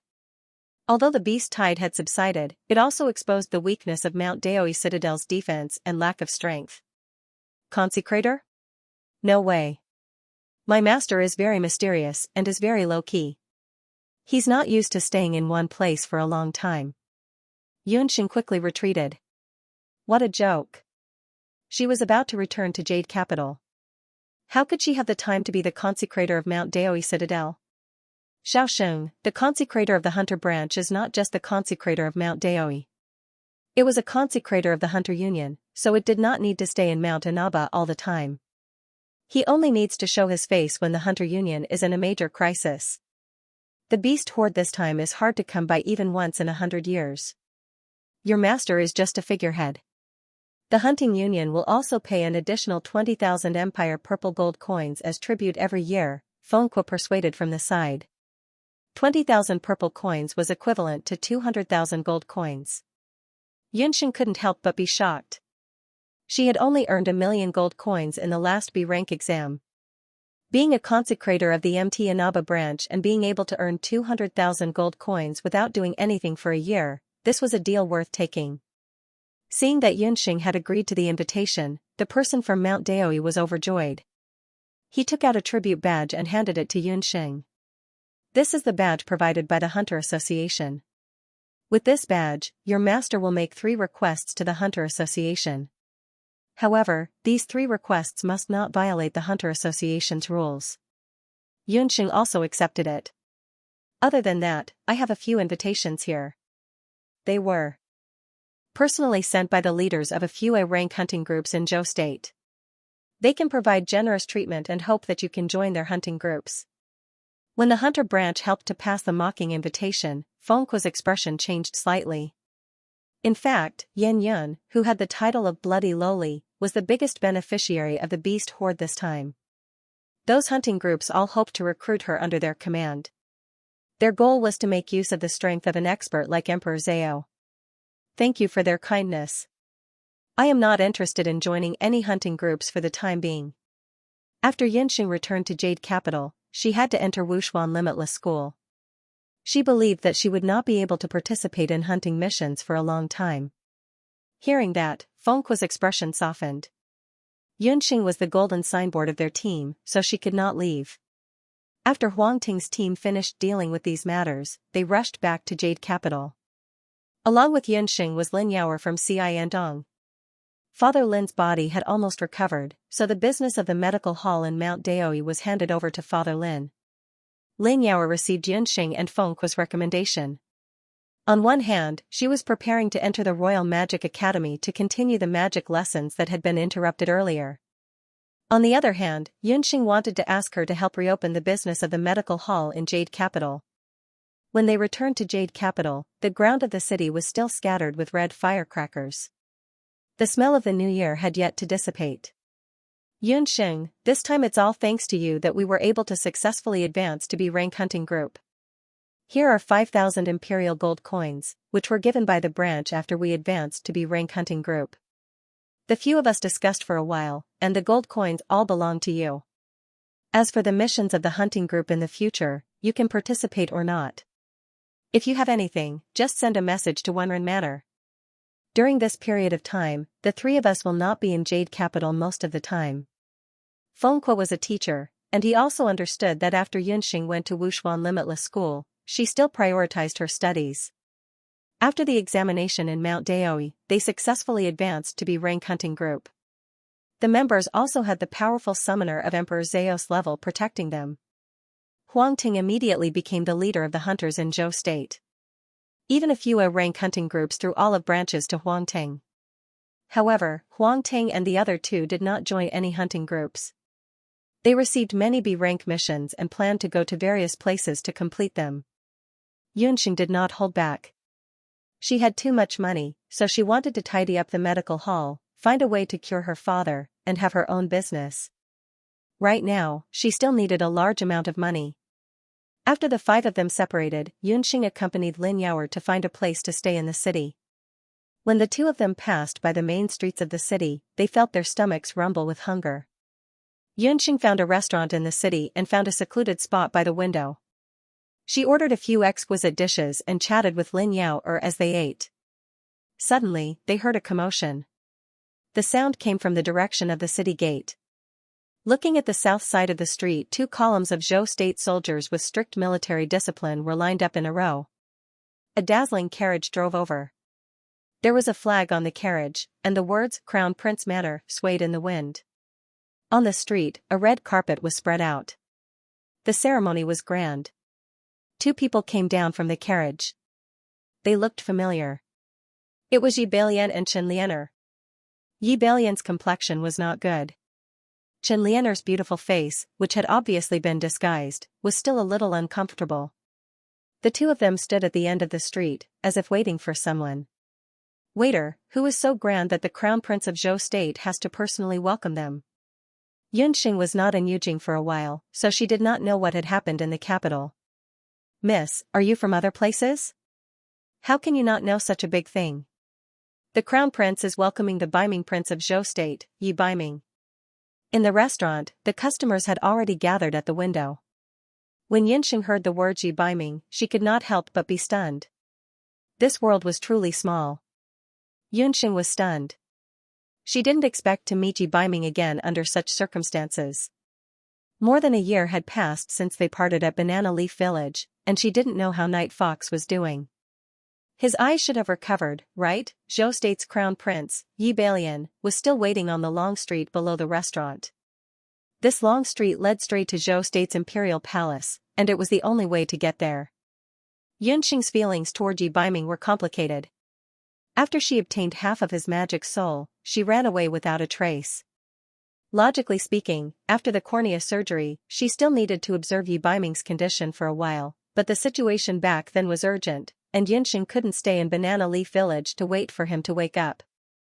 Yunxing still remembered Yi Beiming's words before he fainted. This fellow was a petty person back then, and he was also extremely cunning and black-bellied. If he knew that she was also in Jade Capital, who knew how he would take revenge on her? Seeing that Yunxing's expression was a little off, Lin Yao waved her hand in front of Yunxing's face. What are you thinking about? Yunxing smiled embarrassedly and gave the waiter a silver coin. She asked with a gossipy expression, "Little brother, we are indeed outsiders, and it's so lively down there. Who is North Underworld King?" 1 silver coin was equivalent to half a month's income for the waiter. After receiving the silver coin, the waiter immediately spilled the beans. He was just short of rummaging through the 18 generations of North Underworld King's ancestors. North Underworld King Yi Baiming was the second son of Zhou State's emperor. Although he wasn't old, his life was full of ups and downs, and it was very exciting. He was born noble, but he was also extremely pitiful. Before he was even born, he was already conferred the title of Crown Prince. Who knew that he was born blind? When he was young, his birth mother was involved in a palace coup. After Yi Baiming was deposed, he stayed in the cold palace for several years in the name of recuperating. It was only a year ago that he left the cold palace. When the waiter reached an exciting part, he paused for a moment. Lin Yao, who was listening excitedly, urged him to continue. She even poured a cup of tea for him to soothe his throat. The cold palace? What kind of place is that? It's a place that eats people whole without spitting out their bones. Think about it. He was blind, and his Empress mother was dead. There was no one else in the court to protect him. Everyone thought that Dark North Prince was dead for sure. The waiter was so excited that he looked like a storyteller. But Dark North Prince survived. A year ago, he miraculously regained his sight. He appeared in the court and asked for permission to hunt down the Blood Cloud beasts. Everyone in the country knew about the Blood Cloud beasts. In recent years, the Blood Cloud beasts frequently appeared in various places.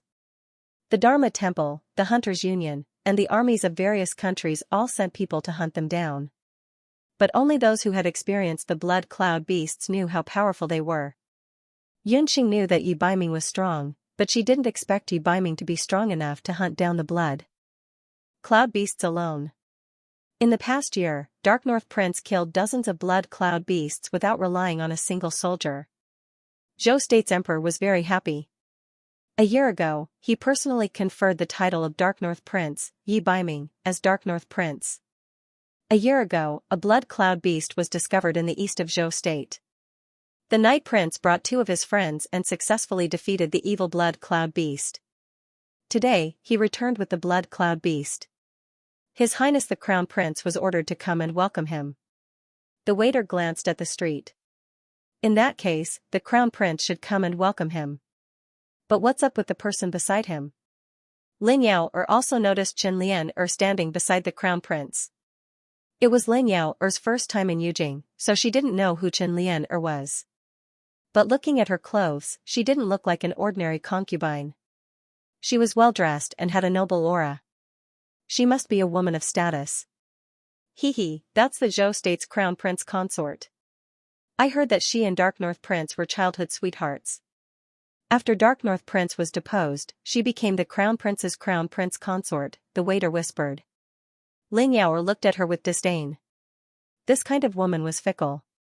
Even if she had good looks, she couldn't hide her snobbishness. As they spoke, half an hour passed. Although the new year was over, the weather was still cold. Chen Lian wore thin clothes to look good. She was also a sorcerer, so her body was average. After standing on the street for a while, her face turned pale from the cold. When Yunxing saw this, she suddenly had a mischievous thought in her heart. She held her magic scepter in her sleeve and instantly cast a wind element spell. On the street, a gust of cold wind blew. Hiss, so cold. Chen Lian complained. If she had known she would have to wait so long, she wouldn't have come. A few days ago, when she heard that Yi Baiming had successfully killed the Blood Cloud beast in the east, she couldn't help but want to see Yi Baiming. Thinking back to her childhood and the handsome boy who listened to her every word, Chen Lian couldn't help but straighten her chest. The Crown Prince's expression didn't look good either. It wasn't because he was cold, but because he was the Crown Prince of Zhou State. Being ignored on the street for half an hour undoubtedly made the prideful Crown Prince Yi Bailian very angry. They're here, they're here. The sound of a horse carriage came from the front. The people on the street all looked over at the same time. In the restaurant, Yunxing also looked over. The man on the back of a horse, after not seeing him for more than a year, the youth had already shed his youthfulness. Zhou State's Baiming Wang appeared in everyone's sight. He didn't wear any cumbersome royal decorations, nor did he wear a luxurious robe. His long hair fluttered in the wind. He didn't tie his hair into a bun, nor did he wear a jade crown like Yi Balian. He only wore black clothes and rode a horse. However, such a simple attire attracted everyone's attention to the man's face. It was a face that was thin and handsome. It was a face that was full of masculinity. On the street, gasps could be heard. Even Lin Yaoer, who sat across from Yunxing, couldn't help but feel her heart beat faster. Yunxing's eyes fell on Yu Baiming's eyes. The cornea transplant was very successful. Even though his entire body could be said to be perfect, Yu Baiming's eyes were, without a doubt, the most outstanding. His eyes were like a phoenix's, and his body was tall and straight like a pine tree. His gray eyes flashed with a lazy and unruly light. Yi Baiming rode over. Although he was dressed in black, he was like a ball of intense flame. In an instant, he lit up the eyes of everyone on the streets of Yujing. It wasn't just the people on both sides of the street who were dumbfounded. Qin Lianer, who stood beside the crown prince, was even more dumbfounded. She didn't expect that after not seeing him for so many years, Yi Baiming not only regained his sight, but also grew into such an imposing man. Compared to him, Crown Prince Yi Baiming, other than his status, couldn't be compared to Yi Baiming at all. The people on the side were also discussing animatedly. The former crown prince and the current crown prince meeting. This was a rare sight. No one knew what would happen next. The crown prince also noticed the discussion between Qin Lian and the people. He snorted and glanced at the head eunuch beside him. He would never allow Yi Baiming to be more in the limelight than him. After the eunuch got the hint, he immediately understood. He swung his horsetail whisk and shouted in a sharp voice, "His Highness the Crown Prince has been waiting here for a long time. Baiming Wang, kneel down and greet him."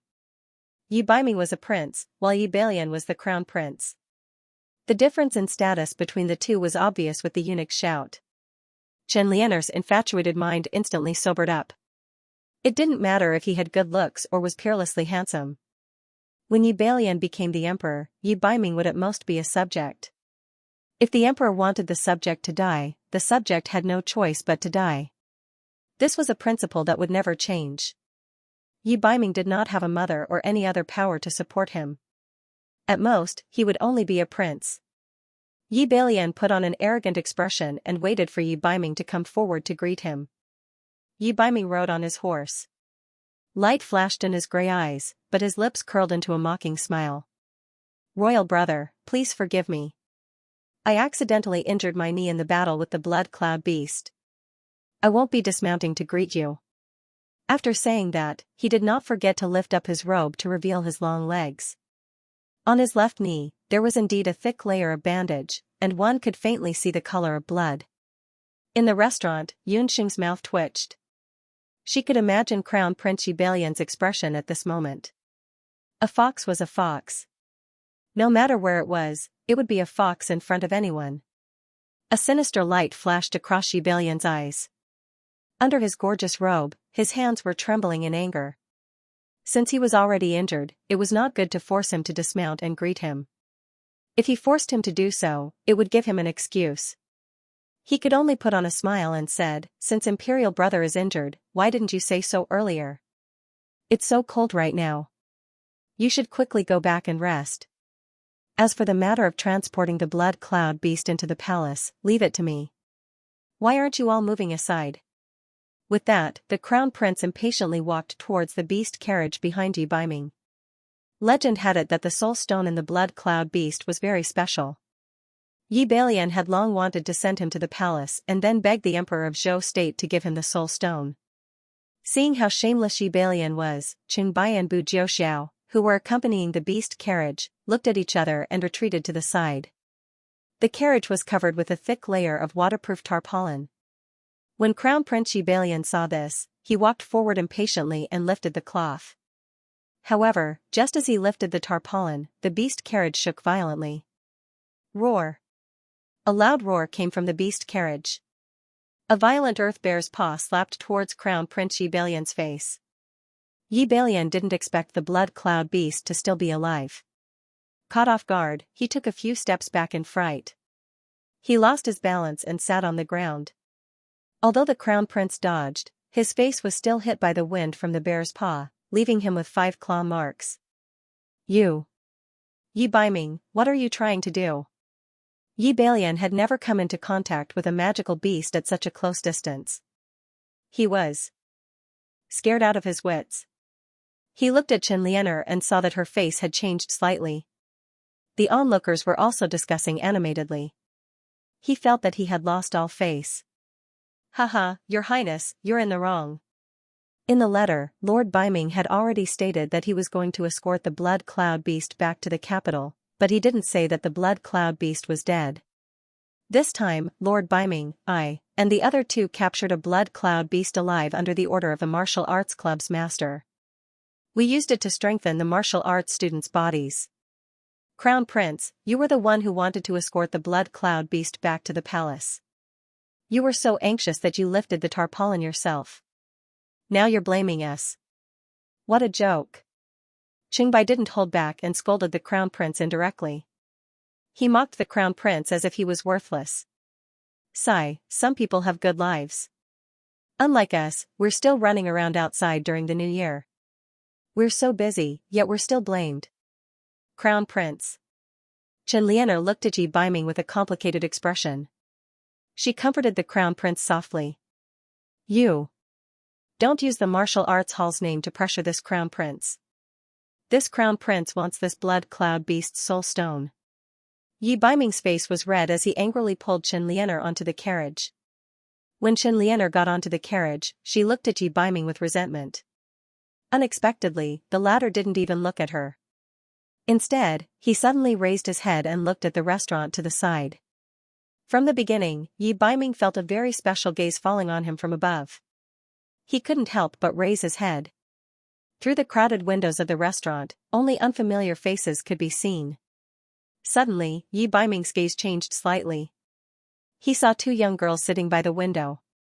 From his angle, he could only see the side of the girls' faces. He could only vaguely see that they were pretty girls. As if noticing his gaze, the girls also turned their faces. Their eyes were as bright as the stars. They had a very outstanding pair of eyes. Their appearance was refined and exquisite, but it was a completely unfamiliar face. Their gazes silently met. Almost at the same time, the 2 of them looked away. Haha, this is too satisfying. Biming, you really are a god. The Crown Prince's actions are exactly as you predicted. Qingbai watched as the Crown Prince's group left. He stepped forward and patted Yi Biming's horse. The 3 of them rode forward. The beast carriage also followed in the direction of the Wushuan Limitless Martial Arts Hall. As soon as they left, the crowd on the street also dispersed. Yunxing let out a sigh of relief. Fortunately, Night Fox didn't recognize her. She felt a sense of relief and disappointment in her heart. Yunxing's current appearance was completely different from when she was in Banana Leaf Village. Even her voice was completely different from before.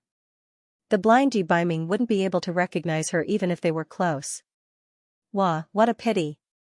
If only we could get some blood from the blood cloud beast. Ling Yao also stared blankly at the departing crowd. However, her gaze was more focused on the beast carriage. Blood cloud beast's blood? Yaoer, shouldn't you be like those girls on the street, looking at the princes and the crown prince? Yunxing teased. Just now, Yi Biming's appearance had caused the hearts of the girls on the street to fill their eyes. It had to be said that Yi Biming had the ability to do so. I don't have that kind of thought. What kind of family do I belong to? How can I be related to the royal family?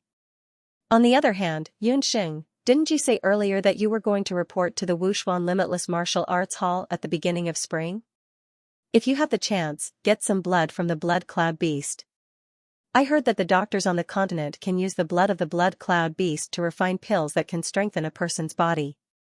It's very popular among the martial warriors. Lin Yao's old habit resurfaced. Whenever she saw something related to pills, she couldn't help but become excited. The speaker didn't mean it, but Yunxing listened attentively. She also remembered that the two people who were with Yi Baiming just now were originally two martial warriors from the Wuxuan Limitless Martial Arts Hall. She had seen Yi Baiming's skills before. If that was the case, then his dual cultivation of magic and martial arts was obviously from the Wuxuan Limitless Martial Arts Hall. It's over, enemies are bound to meet on a narrow road. Didn't this mean that she would bump into that fox sooner or later? The new year had just passed, and Yunxing was already starting to worry about her future days in the Wuxuan Limitless Martial Arts Hall. The winter in Jade Capital dragged on until the beginning of March. The grass on the treetops outside the medical center was covered in a soft yellow and green color. Gufeng, who had just finished celebrating the new year in his hometown, came looking for them with bags of local specialties. That silly boy carried a big bag of smoked meat and wandered around the medical center for a long time, but he still didn't recognize Yunxing. Dr. Fan couldn't stand it anymore and gave that silly boy a flick on his forehead. Only then did he come back to his senses. What, you're Yunxing? How did you change your appearance? It was said that girls grew up in front and matured early, but in just a few months, Yunxing's appearance had completely changed. Previously, Yunxing still had some baby fat and looked like a pink loli. But last time, after obtaining the summoning demon hand and absorbing a portion of the magic power inside, Yunxing had undergone a huge change in both her appearance and magic power. The Yunxing in front of him didn't look like a 7-year-old girl at all, but more like a 12-year-old girl. She was originally about the same height as Gufeng, but now, she was half a head taller than Gufeng. The baby fat had also completely disappeared. She was originally delicate and pretty, and now that she had transformed, her features were romantic and her skin was as white as jade, making people reluctant to look away. Hearing that Yunxing's transformation was due to her advancement, Gufeng was even more envious. He stared at Yunxing's magic scepter and muttered, "How did you guys break through in just 2 to 3 months? Abandoned has also become an archmagus, and you're also an archmagus. You've even embedded your soul stone." Gufeng's young self-esteem was severely damaged. In the 13 magic medicine group, Gufeng was at the bottom again.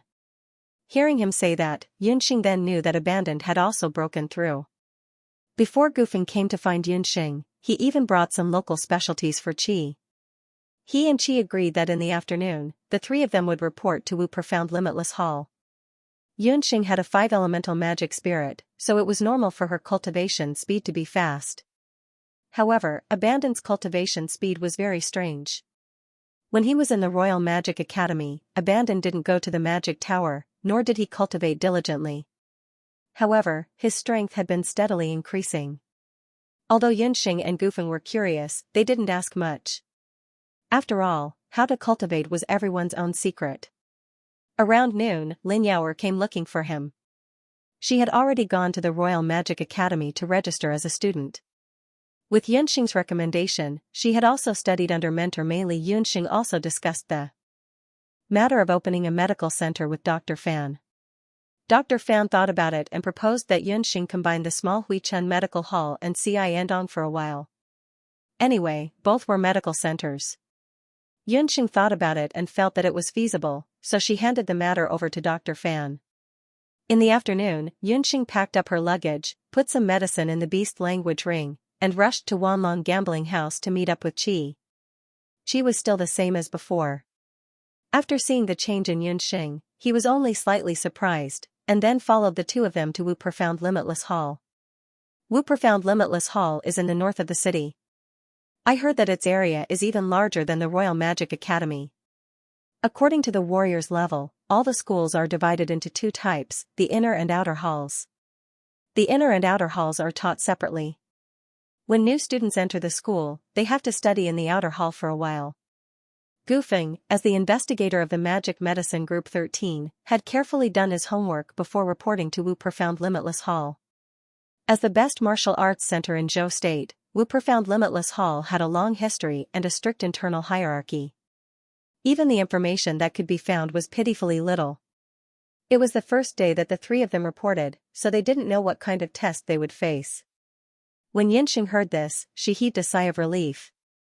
Yi Baiming and the other two were obviously high-level martial artists from the inner dojo. None of the people from the 13 Magical Potions team had practiced martial arts before, so they must have been assigned to the outer dojo. The two sides were not even close. When they arrived at the north of the city, it was already 1 o'clock in the afternoon. After passing by Wu Profound Limitless Hall's sect, they reported their identities and handed over the recommendation letter from the Magic Academy. The three of them followed the guidance of the guards at the sect entrance and walked along a welcoming path surrounded by pine and cypress trees. Wu Profound Limitless Hall was different from the Royal Magic Academy. It occupied a wider area, and most of the houses and courtyards inside were simple and unadorned. Among them, bungalows were the most common. As they walked, there was a fork in the road at the end of the Bluestone Road. On the left side of the fork was a giant stone tortoise. The giant stone tortoise was the size of a millstone and weighed 500 kilograms. On its back was a golden cauldron carved with the words, Wu Profound Limitless. On the golden cauldron, there was an incense stick as thick as an arm. Just as the three of them were about to approach, they were stunned by the scene in front of them. On the left side of the fork in the road was a wide field paved with green bricks. The scorching sun was high in the sky, and the bricks on the field were illuminated by the sunlight to the point that they emitted a dazzling green light. On the field, there were hundreds of warriors. Among them, there were men and women, and among them were children and youths. They were lined up horizontally, with 10 people in a row and 10 people in a row. At this moment, they were sweating profusely as they were busy training. The content of the training was to squat with sandbags tied to their feet and arms. According to their age and cultivation, the weight of the sandbags tied to each person was different. The incense on the golden cauldron had almost burned out. Every warrior's 4 limbs were tense, and sweat kept dripping from their foreheads. At this moment, it was the limit of their bodies. Some of the younger children's legs had already begun to tremble. However, no one made the slightest sound, and no one raised their eyes to look at Xianxia and the other two. It was as if these 3 people who had appeared out of nowhere did not exist. What a disciplined Wu Profound Limitless Hall. Someone once said that magicians relied on talent to make a living, while warriors relied on hard work. Wu Profound Limitless Hall was the largest martial arts hall in Zhou State. For thousands of years, countless strong warriors had emerged. Other than its foundation, the main reason was that it was strict in its studies.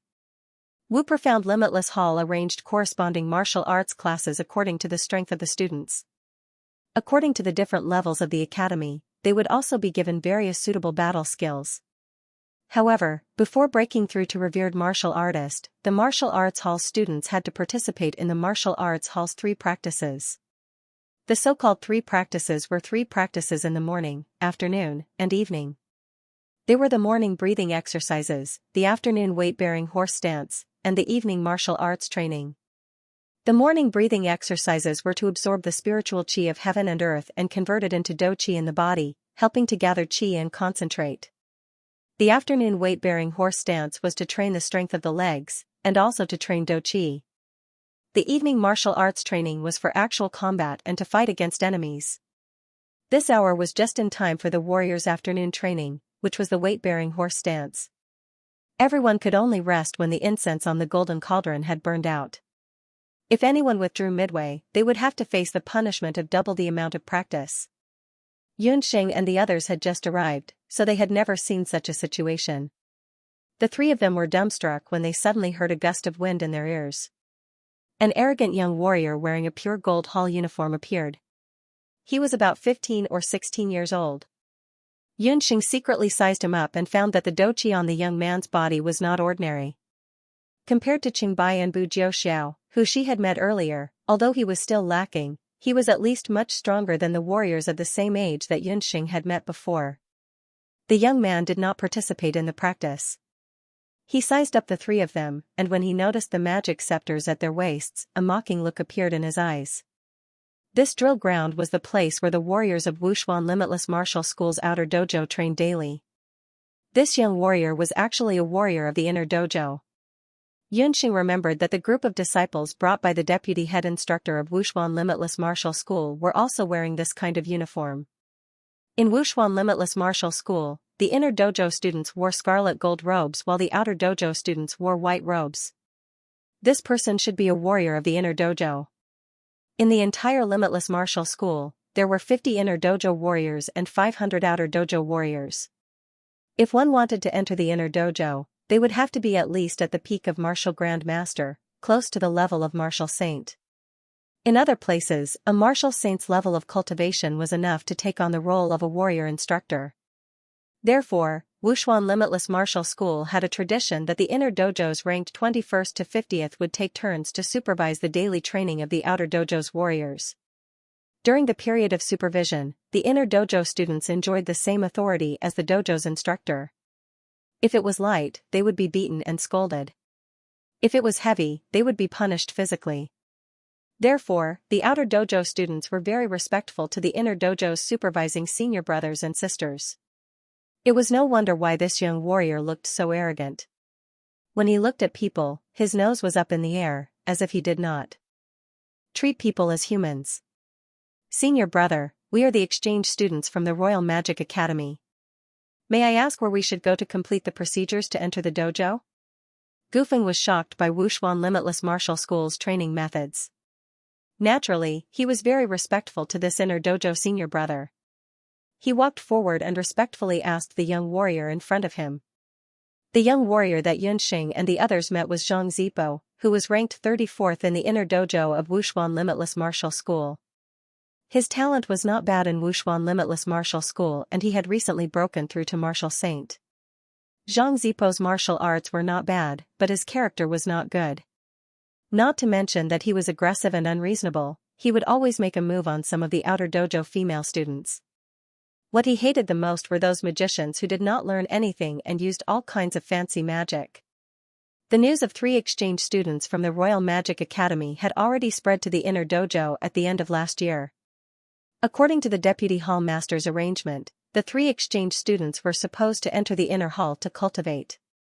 However, due to the internal affairs of the Wuxuan Limitless Hall, especially the martial artists of the inner hall, they rejected the addition of 3 magicians who had weak physiques and did not even know basic martial skills. Everyone objected, and in the end, the Deputy Hall Master had no choice but to arrange for the 3 exchange students to receive basic physical training in the outer hall. They could only join the inner hall after passing the test. Gufeng and the other 2, who had returned home for the new year, did not know about this. Who is your senior brother? Get lost, Zhang Zipo didn't even lift his eyelids. He glared at Gufeng and walked straight to the warriors who were training, leaving the back of his head to Gufeng. This made Gufeng feel very awkward. Yunxing and Qi couldn't help but frown. This person was so arrogant. My lower plate is unstable. I haven't eaten breakfast yet. Zhang Zipua walked into the middle of the drill ground. Suddenly, his legs exerted force, and a female martial artist who was already on the verge of collapse was shoved to the ground. Your waist is weak. A woman is a woman. Why are you here to practice martial arts? Your legs are shaking like something. You call this a horse stance? He walked around the drill ground again. Along the way, more than 10 martial artists who were struggling to hold on had their problems picked out by him. The late cultivation task was doubled, and most of them were female martial artists.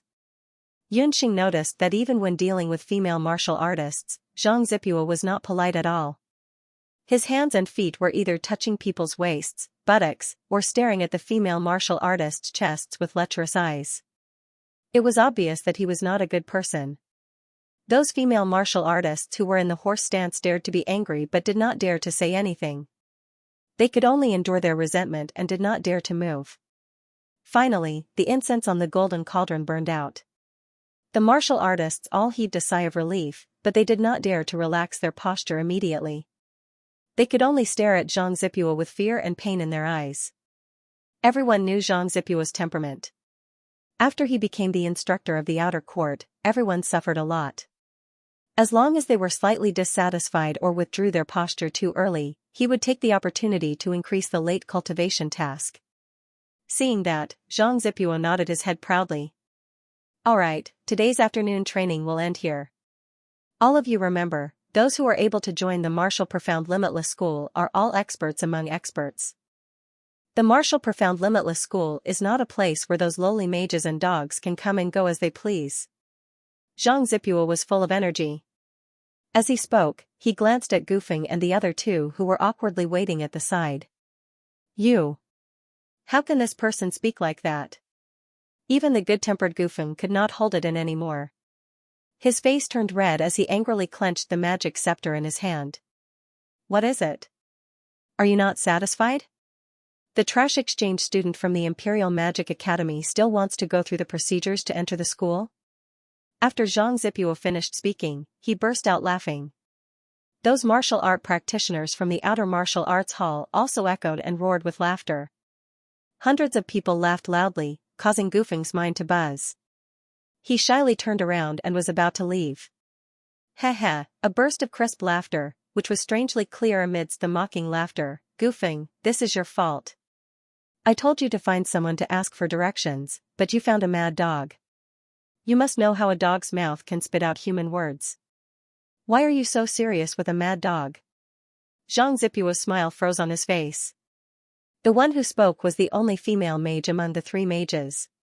He flew into a rage out of humiliation and rushed to the front of Yunxing. When he saw Yunxing's appearance clearly, Zhang Zipua's eyes couldn't help but stagnate as they fixed on Yunxing's face. In the martial profound limitless school, there were more men than women. Even if there were a few women, they would all have thick waists and short legs because of their martial arts training. The young female mage in front of him had a slender figure, a face like the silver moon, and a pair of vivid black eyes. Although she wasn't very old right now, after this year, she would definitely be a stunning beauty capable of causing the downfall of a city. Zhang Zipua's perverted heart immediately rose, and his original angry expression was replaced by a salivating smile. TSK, everyone says that the Imperial Magic Academy has a lot of beautiful women. It really lives up to its reputation. Little beauty, what's your name? If you want to go through the procedures to enter the school, Senior Song can accompany you. While speaking, Zhang Zipua suddenly attacked, and a perverted pig hand made a gesture of wiping Yunxing's tender face. His skills weren't bad, and he was sure that the other party was only a mage, so she definitely wouldn't be able to dodge his perverted pig hand. Thinking of being able to touch that smooth little face, Zhang Zipua fiercely drooled. A ruthless light flashed through Yunxing's eyes.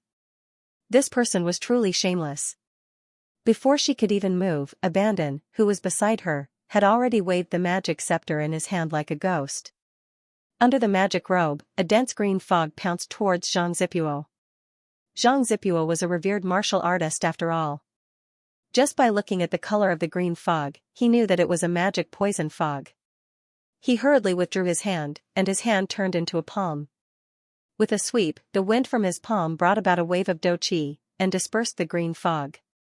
However, he was also forced to take a few steps back by the green fog, looking very miserable. The green fog was blown away by the qi, and landed to the side. Wherever the fog went, the vegetation immediately withered. What a powerful poison magic! Zhang Zipua was also shocked when he saw it. Men!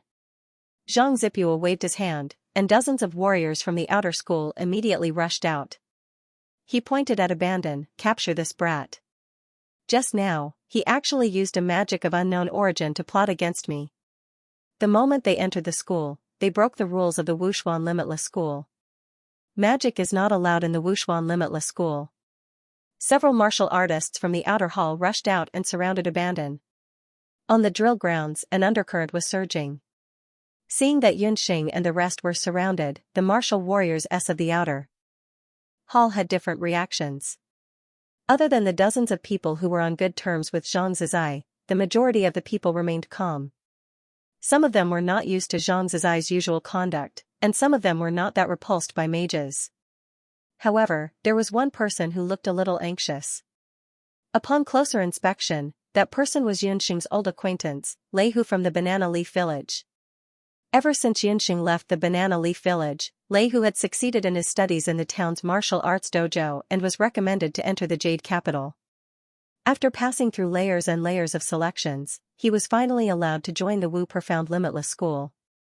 However, because Lei Hu was born in a poor family and the battle skills he practiced were not up to standard, he could only stay in the outer hall.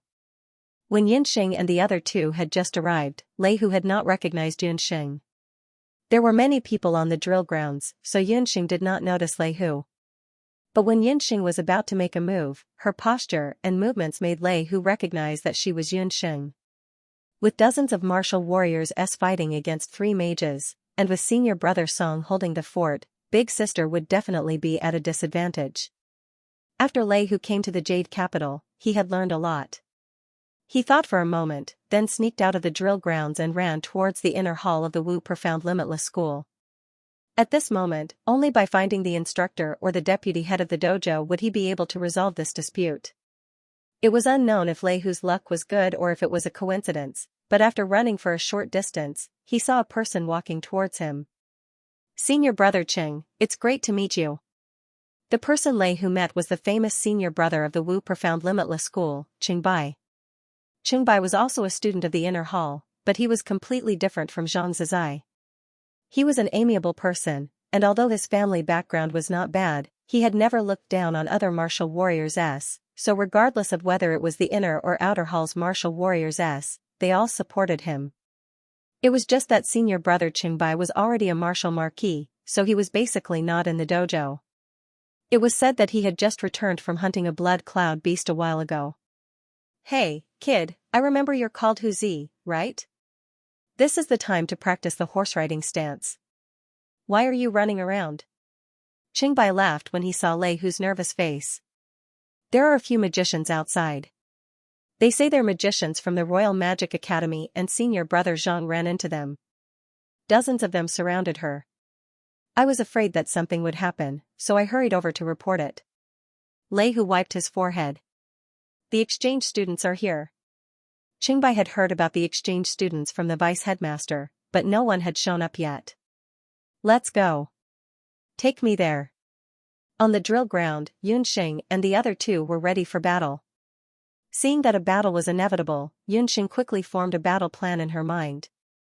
Among the 3 members of Group 13, Gufeng was simple and honest, and Abandon was silent. In this way, Yunxing had unknowingly become the backbone of the group. When something important happened, she would be the one to make the decisions. Abandon, stand in front. I'll cover the back. Gufeng, you'll be sandwiched between us. Yunxing finished speaking, and the magic scepter in her hand flashed. Kind people were often bullied. The more people there were on the other side, the more they had to control the situation. Otherwise, when they entered the dojo in the future, they would be bullied. Yunxing's experience as a big sister in Banana Leaf Village had taught her that the more people there were on the other side, the more they could not lose in terms of momentum. Gufeng saw that Yunxing and Abandon were both angry, and was somewhat nervous. Yunxing, Abandon, are we really going to fight? What if we anger the people in the dojo? What's there to be afraid of? With you and me here, I'll take responsibility if they're crippled. Yunxing was full of confidence. Didn't they look down on magicians? Let them open their eyes and see what real magic was. When Gufeng heard this, he slapped his forehead. That's right, Yunxing's medical skills were top-notch, and he also knew light magic. As long as they didn't kill this group of people, so what if they crippled a few? They weren't afraid, only then did Gufeng feel relieved, and immediately began to chant. Gufeng was only halfway through his chant. Troublesome, Abandon said impatiently. A purple-winged flying python with wings suddenly flew out from under his magic robe. Taking a closer look, that flying python wasn't a real flying python, but a magic python condensed from magic elements. The flying python broke through the air and spread its magic wings. With a few hissing sounds, a large amount of purple fog was instantly spat out from its mouth. Magic fog.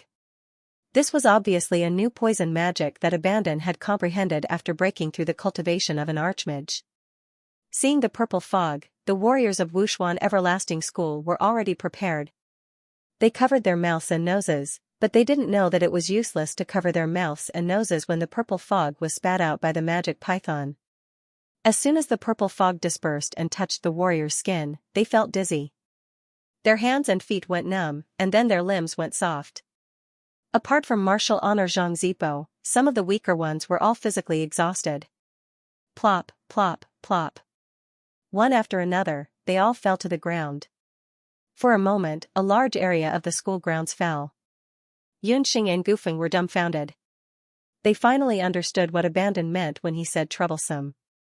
It turned out that this kid thought that fighting was troublesome, so he used poison magic to knock people down. Xianxia, how dare you? Who allowed you to gather people to fight?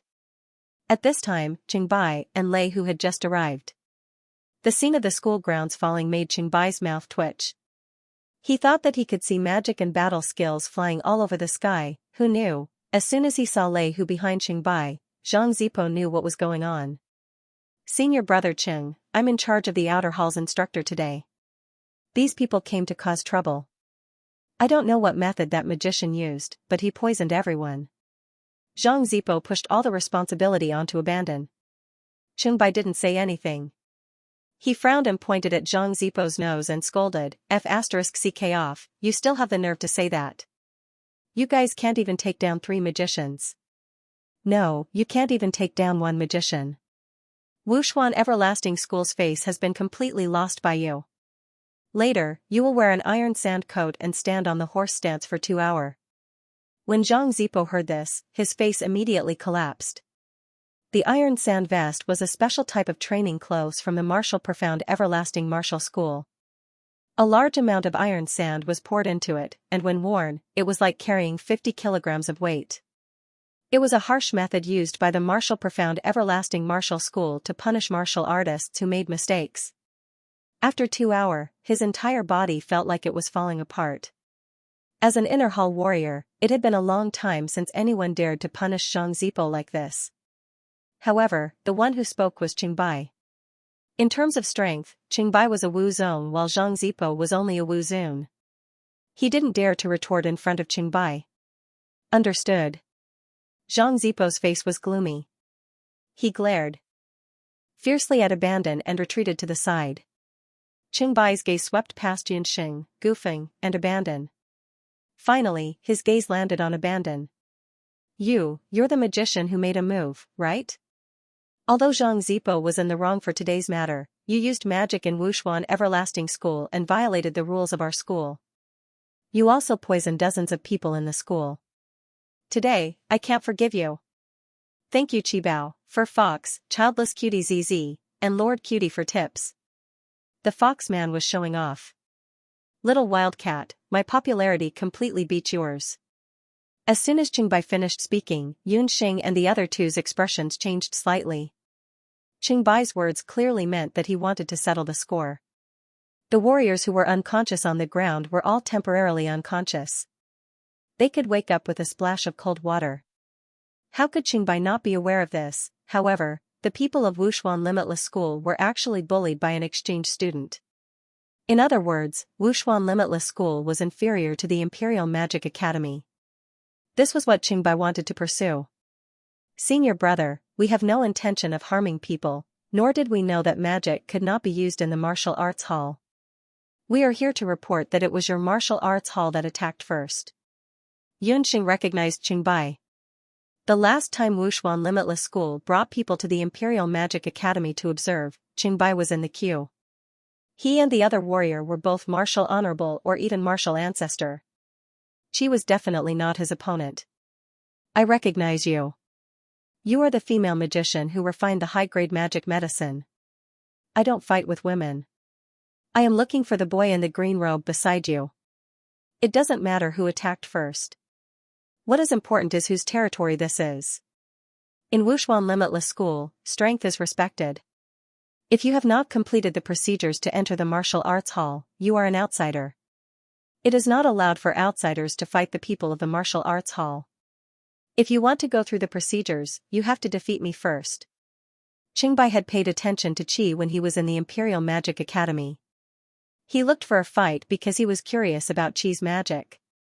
Secondly, he really wanted to win back some face for the martial arts hall. Qi walked out without any explanation, but was stopped by Yunxing. Women should not interfere in men's affairs, Qi said coldly. He waved the magic scepter in his hand, and the magic python immediately flapped its wings and flew over. A purple mist rushed towards Qingbai. Insignificant skill. Qingbai smiled confidently. He was not afraid of the purple mist that could make people unconscious in an instant. A ball of doqi quickly wrapped around his body like an all-pervasive armor. The purple mist was completely unable to penetrate. When a warrior cultivated doqi to martial ancestor, their ability to control doqi would greatly increase. They could instantly cover their entire body with doqi, making it difficult for swords and spears to penetrate. Qingbai jumped up and punched the purple mist. The wind from his fist was bitingly cold, like a cannonball. The magic python was instantly torn apart by the fist wind. When the magic python was shattered, Abandon's body suddenly shook as if he had been hit by a heavy punch. His incantation was immediately interrupted. Seeing this, Gufeng immediately chanted, wanting to use the light of heaven to protect Abandon. However, Qingbai was already prepared. He laughed loudly and said, "Kid, don't underestimate martial artists. Your magic is not bad, but it's too slow." Qingbai's figure floated towards Gufeng. Close combat was the most disadvantageous for mages. If they couldn't cast their spells in time, Gufeng and Abandon would be at a huge disadvantage. "Qingbai, don't go too far." Qingbai, who already had victory in his grasp, stirred restlessly under his feet, and several earth spikes rose from the ground. On the drill ground, the only female magician among the three, Yunxing, held a magic scepter in her hand. Her lips moved slightly as she chanted a spell at lightning speed. "Tsk," Qingbai pursed his lips. He had been careless, thinking that she only knew how to make potions. It turned out that she was quite good at magic as well. Qingbai didn't dodge. He channeled his energy into his feet and stomped down hard. Those sharp earth spikes were immediately crushed into powder. "It's good that the three of you come at me together. Saves me the trouble of dealing with you one by one." Just as he spoke those harsh words, a huge fireball came crashing over. After earth magic, it was fire magic. Did it have to be so fast? Qingbai reacted quickly. He jumped and immediately scurried to the side. In the firelight, he saw that the female magician's pretty face was tense as she looked at him with a smile. Looking at the magic scepter in her hand, he saw that there were 2 magic soul stones embedded in it. An archmage.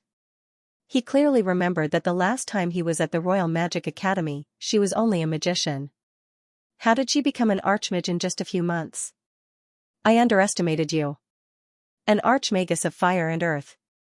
But so what if you are an archmagus? Unless you have an endless supply of magic energy, once your magic energy is exhausted." Qingbai continued to dodge. His cultivation was indeed high. Under the effects of fire and earth magic, he could still barely cope. After hearing Qingbai's words, Yunxing laughed even more heartily. 2 dimples appeared on her cheeks. Seeing the 2 familiar dimples, Lei Hu, who was watching from the crowd, couldn't help but complain for Qingbai. He had been with Yunxing for a while. Every time she smiled like that, it meant that Senior Qing was going to be in trouble. What Yunxing said next almost made Qingbai lose his balance and fall to the ground. "Qi Gufeng, don't stand on ceremony. Come at me together. 5 bottles of quick-acting meditation water each. If it's not enough, just ask me." She handed out 5 bottles to each of them. The 3 of them moved in unison. They opened the bottle cap and drank the meditation water in one gulp. That posture, without any hesitation, was quite heroic and also quite shameless. It was as if the meditation water didn't cost money. In fact, the meditation water really didn't cost much. Yunxing's meditation water was newly refined after she'd advanced to an archmage. Its effect was much better than the one she'd given to Fengque and the others. After drinking a bottle, her magic power recovered with a whoosh. The 3 of them didn't stand on ceremony. They raised their magic scepters and countless small spells whizzed over. Qingbai's face turned from red to white, then from white to purple. It was a spectacular sight. He had forgotten that this group of mages were potions. They had an endless supply of meditation water. Just as his foot landed, there was another patch of earth spikes on the ground. Qingbai jumped and dodged a fireball, but another deadly cloud of poison came. The battle techniques he used on the 3 of them were all blocked by Gufeng's light balls. The magic seemed to never stop, one after another. Even though Qingbai was skilled, his physical strength was limited. A moment of carelessness and slight negligence caused his clothes to be burned by a fireball. If he wasn't careful, the shoes on his feet were scraped open by the earth spikes. The worst thing was that the female mage's magic seemed to take no time at all to chant. The earth spikes were full of momentum. Qingbai dodged all the way, and she followed all the way. A perfectly good drill ground was turned into a piece of rotten farmland under the unending stream of earth spikes. Those martial artists who were originally on the drill ground had no choice but to scatter to the side. Just as Qingbai was hopping about, the roar of a beast came from somewhere in the dojo. After that roar, Qingbai's expression changed abruptly. Enough, stop, this young master isn't fighting anymore. Qingbai shouted to stop, almost in a sorry state. The martial artists from the other dojo were all dumbfounded. Senior brother Qingbai actually had such a day. Normally, when he competed with others, he would fight seriously. How could he be like these 3 potion students? They didn't play according to the rules at all, and even brought their own meditation water to cheat. Then may I ask senior brother Qing if we can continue to enter the dojo? Yunxing had a satisfied expression as she looked at the panting Qingbai. We'll talk about entering the dojo later. Right now, no one has the heart to care about your business. Everyone listened to my orders and immediately rushed to the entrance. Qingbai waved his hand with an anxious expression. He had clearly heard that beast roar. It was clearly the violent earth bear that he, Baiming, and Jiao Xiao had brought back earlier. Everyone from Wushuan Limitless School said yes in unison. They didn't care about the tattered drill ground and all rushed to the dojo's entrance. In just a few breaths of time, the originally lively drill ground was empty, leaving only Lei Hu behind. Hu Zi, why are you here? Only then did Yunxing discover Lei Hu. Big sis, I'll tell you about this later. I'm also a member of Wushuan Limitless School. The dojo is in big trouble, I need to go and help. After Lei Hu finished speaking, he rushed towards the direction of the beast. Let's go and take a look as well. Yunxing, Gufeng and Qi also followed Lei Hu and ran towards the dojo sect. When they arrived at the sect, a large group of people had already gathered. Most of the warriors in the outer and inner halls of Wushuan Limitless School had rushed out. Their faces were filled with anger, but no one made a move. Zhou State's crown prince, Yi Balian, brought a group of imperial guards. Not far from him, there was an earth-violent bear lying in a pool of blood. It was the blood cloud beast that Yunxing had seen on the street earlier. There were many wounds and traces of magic attacks on the blood cloud beast's body. It was obvious that it had been surrounded and killed. Yi Balian was someone who would haggle over every penny. That day, after he was played by Yi Baiming on the streets, he was filled with unwillingness and tried every means possible to seize this blood cloud beast. However, the deputy curator of Wushuan Limitless Hall did not agree to hand over the blood cloud beast, so he was unable to succeed.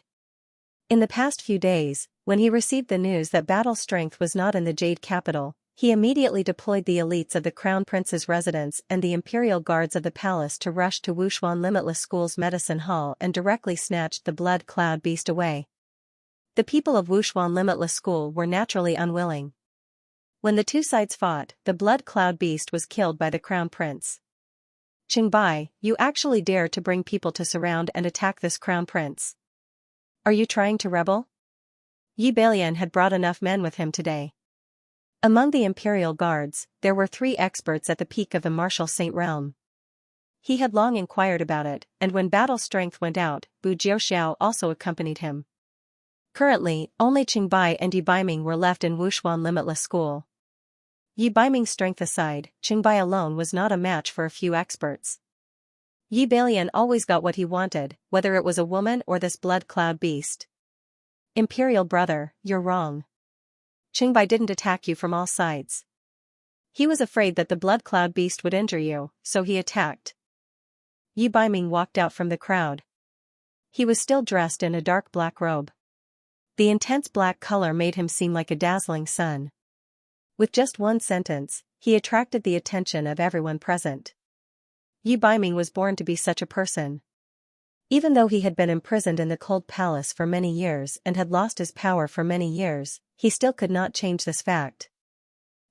If that's the case, then hand over the blood cloud beast.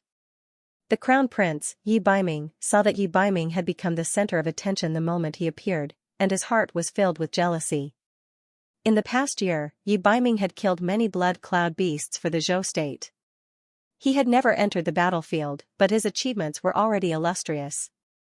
Yi Baiming's prestige among the common people had risen, which made him, the crown prince, look even dimmer. The blood cloud beast belongs to the dojo. The head and deputy head aren't here, so we can't easily hand it over to outsiders. Yi Baiming's face was calm, but his eyes were cold. There was no room for discussion. What a joke. Everything under the heavens belongs to the king. Within the Zhou state, every blade of grass, every tree, every stone, and every sand belongs to the imperial family. They all belong to Imperial Father. Don't think that just because you killed a few beasts, you're amazing. And don't think that just because you have the support of Wushuan Limitless School, you found a backer. This crown prince has already said that this blood cloud beast is mine, and no one can take it away. If you dare to disobey this crown prince will separate your head from your body. Yi Baiming sneered. He waved his hand, and the imperial guards behind him all took a step forward. They faced each other on the battlefield and faced Yi Baiming. When Xianxia arrived, she saw the stalemate between the brothers. Inside and outside the sect, everyone was so nervous that they didn't dare to make a sound. This was the imperial power. There was no familial love in the imperial family. This is too much. That dogshit crown prince is simply unreasonable. Gufeng muttered. He had been dissatisfied with the crown prince for a long time, and today, he felt that the crown prince was even more unreasonable. Just when everyone thought that Yi Baiming would clash with the crown prince, the corner of Yi Baiming's mouth curved slightly. His light gray eyes suddenly changed color, like the sky before a storm. Royal brother, do you know why this blood cloud beast was sent to Wushuan Limitless School?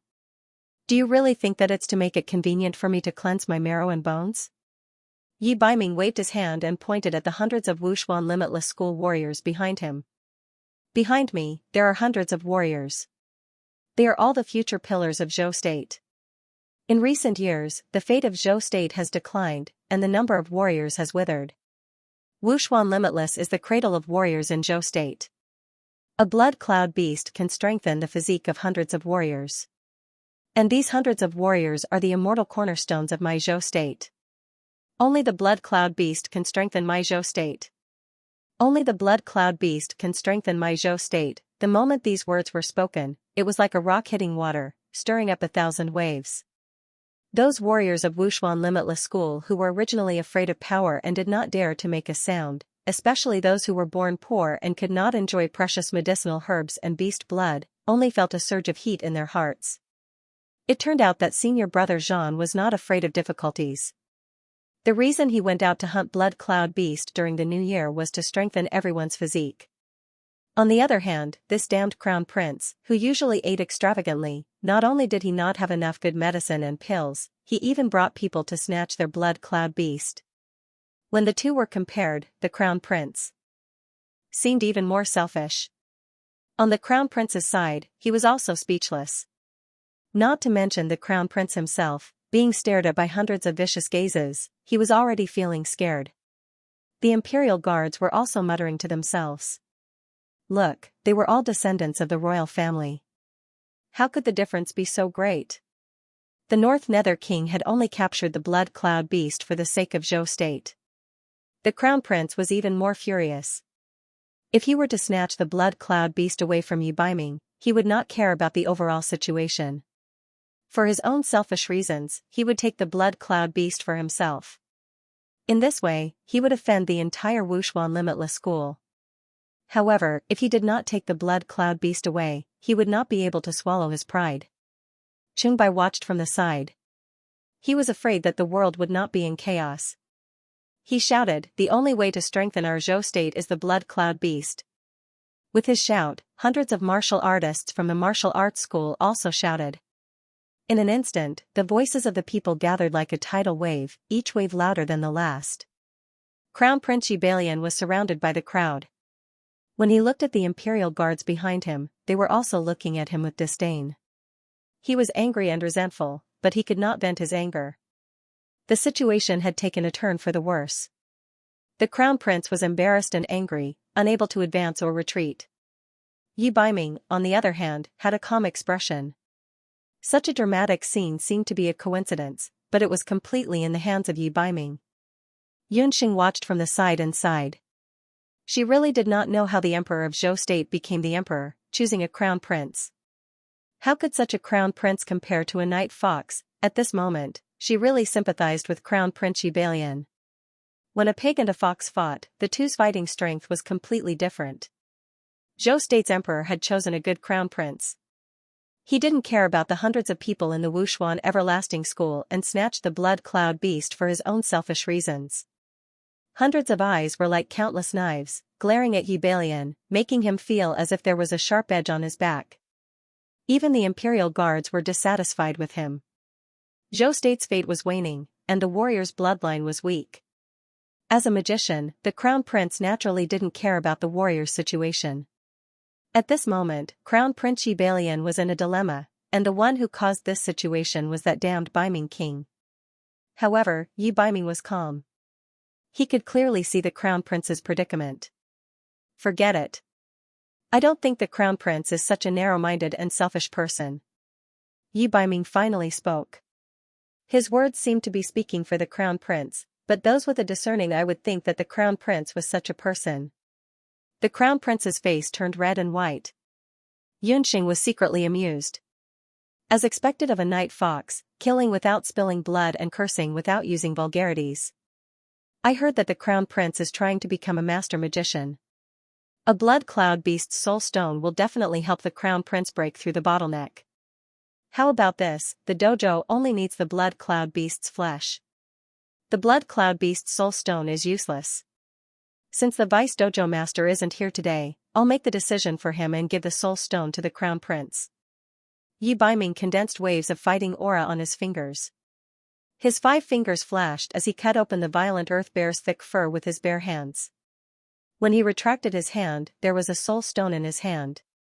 The vigorous fighting aura protected Yi Baiming's hand, not staining it with a drop of blood. The soul stone was sparkling and translucent like jade. It was very clean. Shock flashed across Crown Prince Yi Balian's face. He was even more fearful of Yi Baiming's strength. The warriors in the dojo saw that there were fewer soul stones, but just as Yi Baiming had said, soul stones were important to magicians, but to warriors, they could only be exchanged for some gold coins. They were dispensable. Royal brother, here's the soul stone. Keep it well. Yi Baiming smiled and handed the soul stone to Yi Balian. When he removed the do chi from the soul stone, Yunxing clearly saw a dark haze flash past the center of the soul stone. After the crown prince received the soul stone, he gave up and left with his men. After the crown prince left, Yi Baiming and Qingbai also left. Before leaving, Qingbai called out to several martial artists, "Take this violent earth bear to the medicine hall and hand it over to Elder Zhang." The violent earth bear that had its soul stone dug out was quickly carried away. Not long after Yi Baiming and Qingbai left, Yunxing walked out of the crowd and asked, "Tiger, what did you mean by using beast blood to strengthen the body?" Yi Baiming did not recognize her, and Yunxing was indescribably happy. Yes, using beast blood to make a special potion for fusion can strengthen the body. Lei Hu nodded in agreement. Yunxing also remembered that Lin Yao had said something similar. Yes, beast blood is also divided into 3, 6, and 9 grades. I used to fuse beast blood in the town's dojo, but the effect was very ordinary. Wushuan Everlasting Hall's beast blood is different, but it's a pity that the blood cloud beast is too precious. I'm afraid that the beast blood refined this time can only be provided to the inner hall's senior brothers and sisters. As long as I can get some demon beast meat, it'll be good enough. Lei Hu was envious. In my opinion, it might be better if you don't fuse with any blood cloud beast blood, Yunxing said in a low voice. If she didn't see wrongly, the soul stone that Yi Baiming dug out from the blood cloud beast's body contained a very strong dark magic element. Under the effect of that magic element, the meat and blood of the violent earth bear were not simple. I'll take you guys to report. It's almost dark. Lei Hu also came back to his senses. After arriving at the inner hall, Yunxing saw Elder Lu. Elder Lu was a middle-aged woman. Looking at her age and appearance, she seemed to be in menopause. She was also very angry. Just like the rumor said, she hated mages. Her face was ugly and hard. Exchange students, and mages. I really don't understand what the deputy curator is thinking. The three of you, each of you has a magic lock. During school, whether it's class or other times, you must wear it. Before leaving school, you can go to the Internal Affairs Hall to unlock it. Elder Lu finished speaking and was about to take action. Only then did Xianxia know that the magic lock was not a real handcuff, but a special kind of acupoint sealing battle technique. Its effect was similar to the modern acupoint sealing technique, cutting off the connection between the mage and the magic soul. In this way, the mage would not be able to condense magic elements and would be equivalent to a cripple. Facing the magic lock, Gufeng and Qi were somewhat unwilling. The people of Wuxuan Limitless School were not very friendly to them. However, Xianxia was the first to walk forward. Seeing that she was very cooperative, Elder Lu's attitude became better. When they walked out of the Internal Affairs Hall, the three of them had already obtained a set of Wuxuan Limitless School's white warrior robes.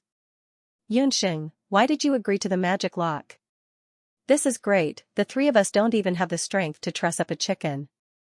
If we meet again, wouldn't we be bullied to death? Gufeng sighed. Ever since he had the ball of light, his confidence had increased a lot. However, after putting on the magic lock, he felt that there was not a trace of magic in his body. This feeling was as if he was running naked on the street, and would be pulled over and beaten up at any time. When in Rome, do as the Romans do. But don't worry, I think it won't be long before we don't need the magic lock. Xianxia was full of smiles. Hey! Do you have any good ideas? Gufeng asked. It's a secret. Xianxia had a mysterious expression. At this time, she happened to see a few warriors carrying the violent Earth Bear's corpse into Wuxuan Limitless School's medicine hall. With Lei Hu leading the way, Xianxia and the other two quickly arrived at Wuxuan Limitless School's dormitory. Wuxuan Limitless School's dormitory was much better than the Imperial Magic Academy's public student dormitory. Men and women were separated, and 3 people shared a dormitory. Lei Hu brought Gufeng and Qi to the men's dormitory, while Xianxia stayed with 2 other female martial artists. Holding the newly obtained warrior robe, Xianxia had just walked into the dormitory when she suddenly heard a gust of wind from a fist coming towards her. Although she had put on the magic soul lock, she had the foundation of the Jade Marrow technique and the Shinong Eye, so her vision and hearing were extraordinary. In front of her, a fist shadow was about to hit her face. Without hesitation, Xianxia twisted her slender waist and dodged the sneak attack in front of her. Mages are not welcome here. Get out immediately. Several female warriors stood at the door with their hands on their hips and stared at Xianxia with disdain. These were all female warriors from the outer hall. Their figures might not be as strong as those male warriors, but their doqi was also rather pure and could be freely released. What was to come had still come. Xianxia sneered in her heart. She knew that these arrogant warriors would ostracize her. Whether it was in the modern world or in the boundless world, bullying was always endless. Earlier in the Magic Academy, Gufeng was a good example. Unfortunately, these female cultivators were going to kick an iron plate today. Who asked them to not know what was good for them and provoke her? Xianxia. Xianxia looked at the female warriors beside her carefully. She didn't have the time to take a closer look at them on the school grounds just now. Now that she looked, she realized that Wuxuan Wuji School was indeed worthy of being called the #1 martial arts school in Zhou State. On the boundless continent, due to the existence of soul stones and magical beast blood that could strengthen one's magic power and transform one's physique, there wasn't much difference between male and female mages and warriors. Even if a woman's innate strength couldn't compare to a man's, as long as she chose suitable magical beast blood and pills to transform, she could have a physique and strength that wasn't inferior to a man's. Therefore, regardless of whether it was a mage or a warrior, there was no lack of powerful female characters. Even in the Zhou State Army, there were some female generals. Therefore, as the #1 martial arts school in Zhou State, Wuxuan Wuji School didn't discriminate too much in the selection of male and female warriors. They treated all warriors equally, and among the students they recruited every year, nearly 1/3 of them were women. These female warriors were taught various combat skills that were suitable for women's physiques in the martial arts school, allowing them to display their greatest advantage. The group of female warriors who blocked Yunxing's dormitory door were all around 13 or 14 years old. They were tall and weren't inferior to Yunxing after she advanced. The women of the boundless continent matured early. In addition, they were warriors who practiced martial arts to strengthen their bodies. They all looked like adults. More than 10 people stood together, forming a human wall. Their aura was enough to scare an ordinary mage half to death. It was a pity that Yunxing was no ordinary sorcerer. Yunxing was pushed aside by the female volleyball team partly because of her identity as a mage, and partly because of Qingbai. Senior brother Qingbai of the inner school was modest and handsome. Usually, he would ask about these female warriors' well-being. He was very popular. However, this cunning female magician in front of them had used despicable magic and potions to force senior brother Qingbai into an extremely sorry state, and had even almost injured him. This undoubtedly angered the majority of Qingbai's female fans. Sorcerers were known to be physically weak on the continent. In addition, everyone knew that Yunxing and the others had been locked up by Elder Lu in the Internal Affairs Hall. Even the magic scepter had become a decoration. Therefore, after the discussion, the girls became even more fearless. He had thought that with a little threat, the new magician would obediently scram. Who would have thought that this pretty female magician was not angry at all and was instead very calm? She raised her eyebrows. I advise you to move aside. I have a bad temper and even worse patience. Scram back to the Royal Magic Academy. The dojo is not a place for people like you. The girls stepped forward, wanting to chase Yunxing away. But as soon as they met Yunxing's cold eyes, they felt that they couldn't move. This magician seemed to be different from ordinary magicians. She looked a little scary. One of the female warriors seemed to be the leader of the group. She glanced at Yunxing. You can stay if you want, but you have to pass the dojo's assessment. You have to know that all of us went through untold hardships to get in. Can you do the horse riding stance with weights for an hour? Or can you lift a stone lion that weighs a few hundred kilograms? Or can you kill a 3rd or 4th level magical beast with your bare hands? The female warriors at the side also chimed in. These were all tests that each of them had to face when they first passed the assessment. No matter which one of them, it was very difficult to complete. Zhou State had tens of thousands of martial arts students. Those who could successfully pass these tests were no more than 2 out of 100 people. Although they were women, they were not inferior to men in terms of heroism and courage. They would never let these useless magicians enter the incomparably sacred dojo in their eyes. A stone lion that weighs a few hundred kilograms, right? Fine, I'll compete with you to lift the stone lion. If I lose, I'll leave the dojo. If I win, this dormitory will belong to me alone. Yunxing was not scared and issued a challenge. The dojo dormitory had 3 people in a room. She had no interest in sharing a room with these immature female warriors. Compete with me, little guy. Why did you choose me? I advise you to choose another one. Do you know who I am? I'm Luo Qing, ranked 21st in the outer dojo. The female warrior laughed out loud as if she had heard the funniest joke in the world. The female warriors at the side were all laughing non-stop. Although there was not much difference in strength between male and female martial warriors in the Wu Profound Limitless Hall, the top 10 battle skills were all masculine battle skills that only men could learn. Therefore, in the inner and outer halls, the male martial warriors were still slightly stronger than the female martial warriors. The female warrior that Yunxing pointed out was much taller than the average woman. She was about 1.7 meters tall and her muscles were comparable to a bodybuilder's. Yunxing's first impression of her was very similar to Mu Nanyan from Huangting. However, Mu Nanyan was a magician while Luo Qing was a warrior. Luo Qing was not boasting. She was the publicly recognized leader of the outer dojo female warriors. She was also the female warrior with the strongest do qi and the highest overall battle strength. Her strength was close to that of a revered martial artist. The outer dojo had been spreading like wildfire that she was about to break through to revered martial artist. However, for some reason, Luo Qing's strength had been stagnant for a while and had not broken through. Luo Qing was not at the school grounds during the day. When she returned to the dormitory, she heard that an exchange student had humiliated senior brother Qingbai in front of everyone. This person had even openly moved into the dormitory. Because Luo Qing had received guidance from Qingbai in her early years, she respected Qingbai very much. Someone actually dared to humiliate senior brother Qingbai. When Luo Qing heard this, she became angry. Without saying a word, she led a dozen people to block the exchange student. Her original intention was to scare off Yunxing and make her obediently scram out of the dojo. Who would have thought that they would be wrong this time? This magician who had been enchanted with magic, even if she did not have a magic scepter and magic power, was still a vegetarian. Outer Dojo 21? Yunxing thought to herself, I picked a pretty good opponent. That's good as well. I'll take this opportunity to test out Egg Popping's second body fusion technique. I won't change, I'll choose you. The reason I chose you is very simple. Because you are the strongest among them. I will only compete with the strongest. Yunxing smiled faintly. Her pair of black eyes flashed with a dangerous light. Luo Qing's laughter suddenly stopped.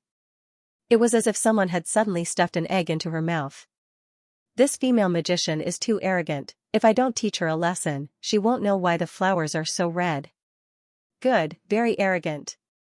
My opinion of you has changed. However, we still have to compete. We will see who is the real deal on the school grounds.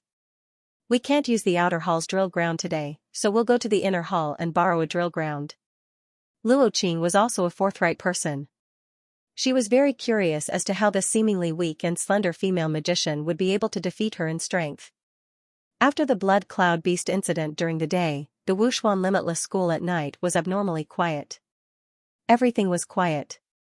Unlike the 500 martial artists in the outer hall who lived in a 3-person dormitory, the 50 martial artists in the inner hall each had their own room. The top 5 martial artists in the inner hall could even have their own individual courtyard. This hour, the evening training was about to begin.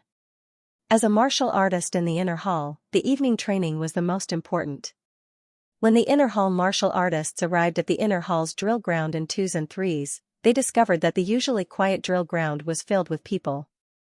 These people were all female martial artists from the outer hall. What's going on?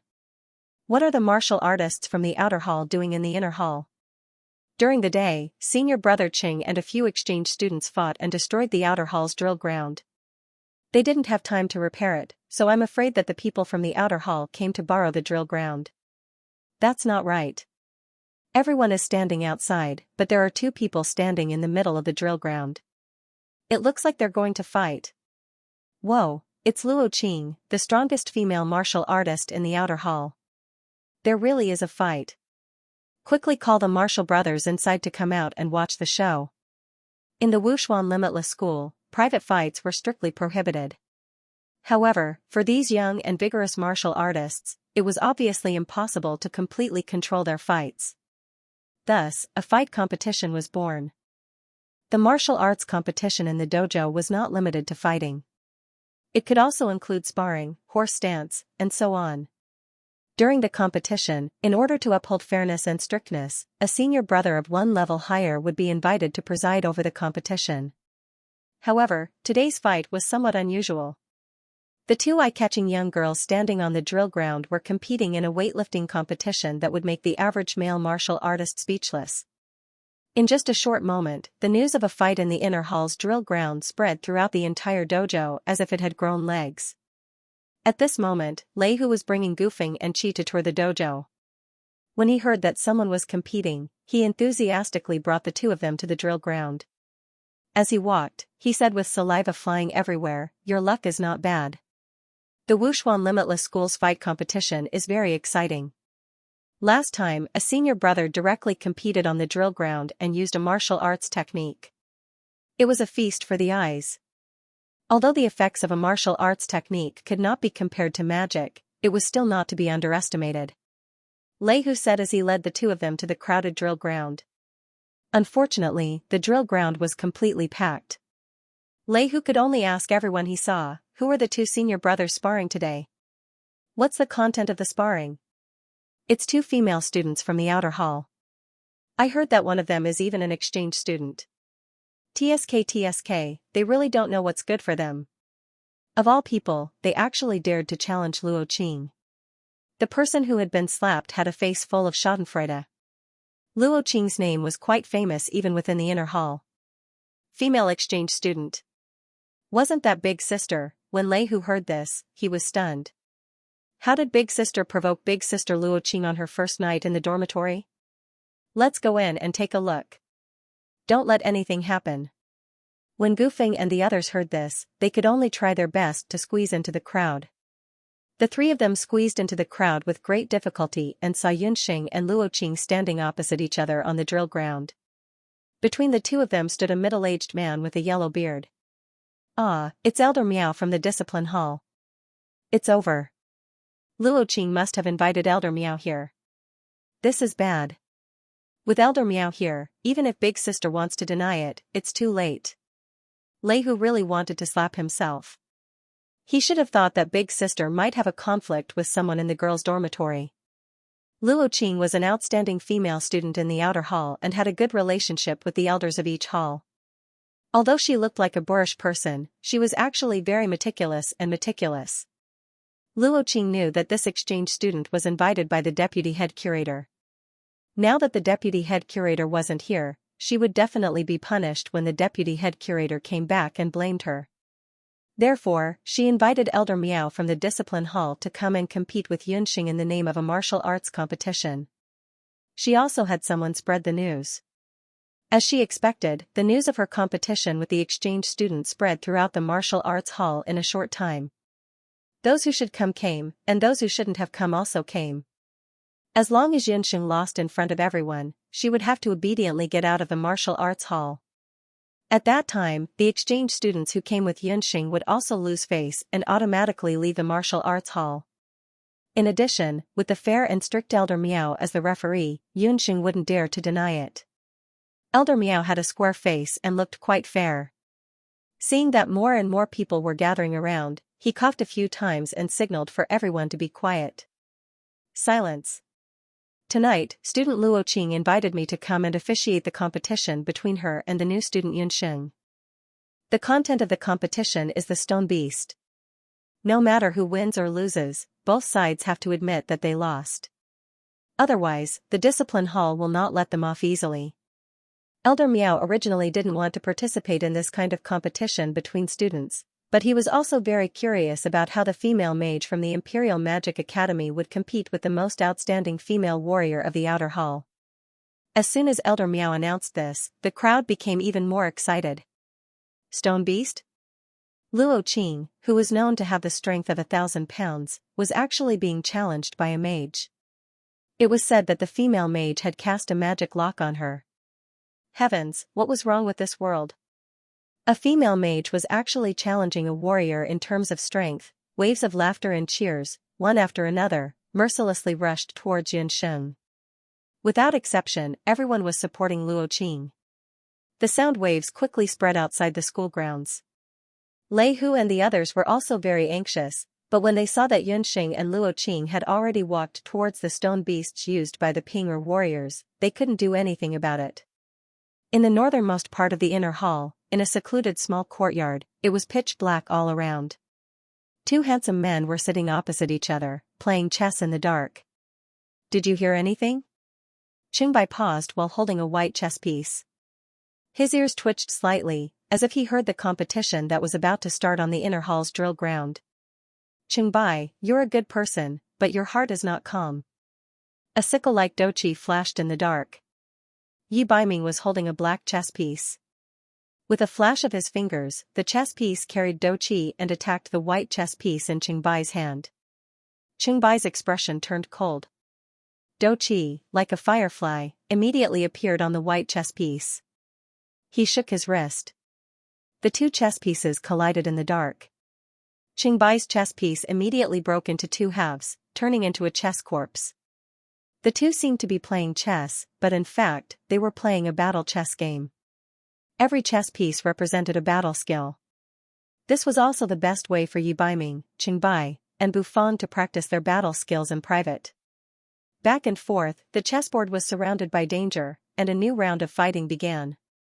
On the inner hall's drill ground, Yunxing and Luo Qing's competition had just begun. On the training grounds of Wushuan Everlasting Martial School, there were all kinds of weightlifting utensils, which were usually used to increase the strength of martial artists' arms. In the other martial schools in the mainland, the weightlifting utensils were only stone lions. However, in Wushuan Everlasting Martial School, there were 3 types of stone beasts.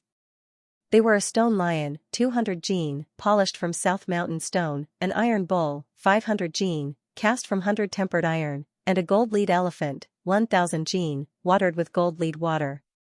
In the Great Zhou dynasty, ordinary citizens and healthy men could also lift 50 kilograms of stone tools, but in order to enter the Wu Profound Limitless Hall, regardless of gender, they had to be able to lift at least 100 kilograms of stone beasts.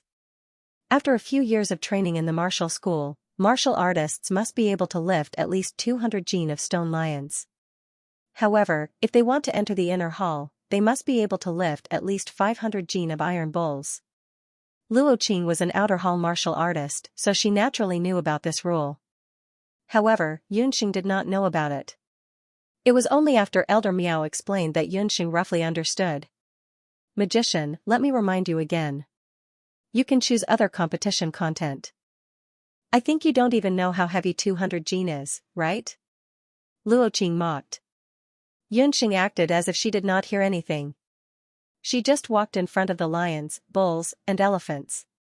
She muttered in her heart, Puffed Egg said that after it advanced, it can already fuse with me.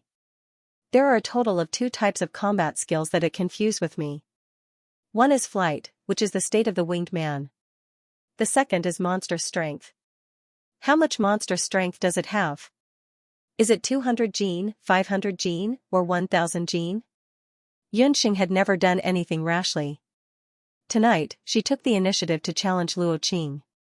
A large part of the reason was that she understood that if she wanted to gain a foothold in the outer hall under the magic lock, she must have a certain degree of deterrence. And Luo Qing just happened to deliver herself to her door. There was nothing more convincing than defeating an outer martial arts practitioner who was ranked 21st in the outer martial hall. In addition, Luo Qing had just proposed a challenge, so she immediately thought of the strange power of the puffed egg. Yunxing had used the body fusion combat skill the last time she was in Mount Inaba. She had not had the chance to try a second body fusion combat skill. Tonight was the best opportunity. After a preliminary analysis, based on the fact that Luo Qing was still in the outer hall, Yunxing was certain that she could only lift a 500-pound iron bull at most. Yunxing wasn't in a hurry to enter the body fusion state. For someone like her who had unlocked her 3rd extraordinary tendon, 200 kilograms of weight was nothing to her. Yunxing's unusual calmness made Luo Qing unconsciously put away the idea of looking down on her. This female mage was very special.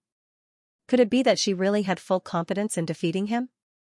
Luo Qing was secretly surprised. The surrounding people's ridicule seemed to have no effect on Yunxing. This person was too calm. Seeing that both sides had no objections, Elder Miao came forward. Since both sides have no objections, I will announce the rules of the competition.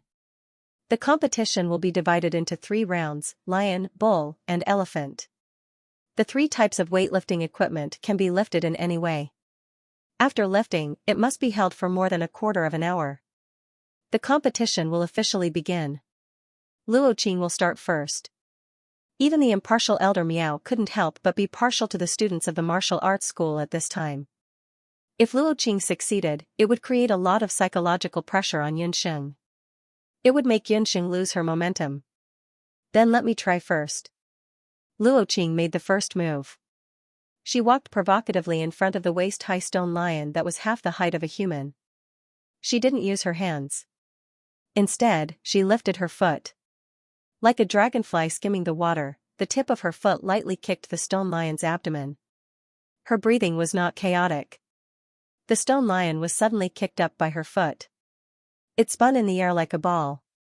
When the stone lion fell, Luo Qing stretched out her left hand and firmly caught the stone lion. She held the stone lion for about a quarter of an hour before she put it down. The whole process was easy and natural. It was as if the 200-pound stone lion was nothing more than a light rubber ball in Luo Qing's eyes. The crowd cheered. Lifting a 200-pound stone lion was nothing, but using the strength of one's feet to lift it for a quarter of an hour with one's left hand wasn't something that everyone could do. Luo Qing's first round was a resounding victory.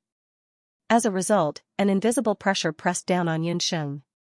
Yunxing smiled slightly and walked in front of the stone lion unhurriedly.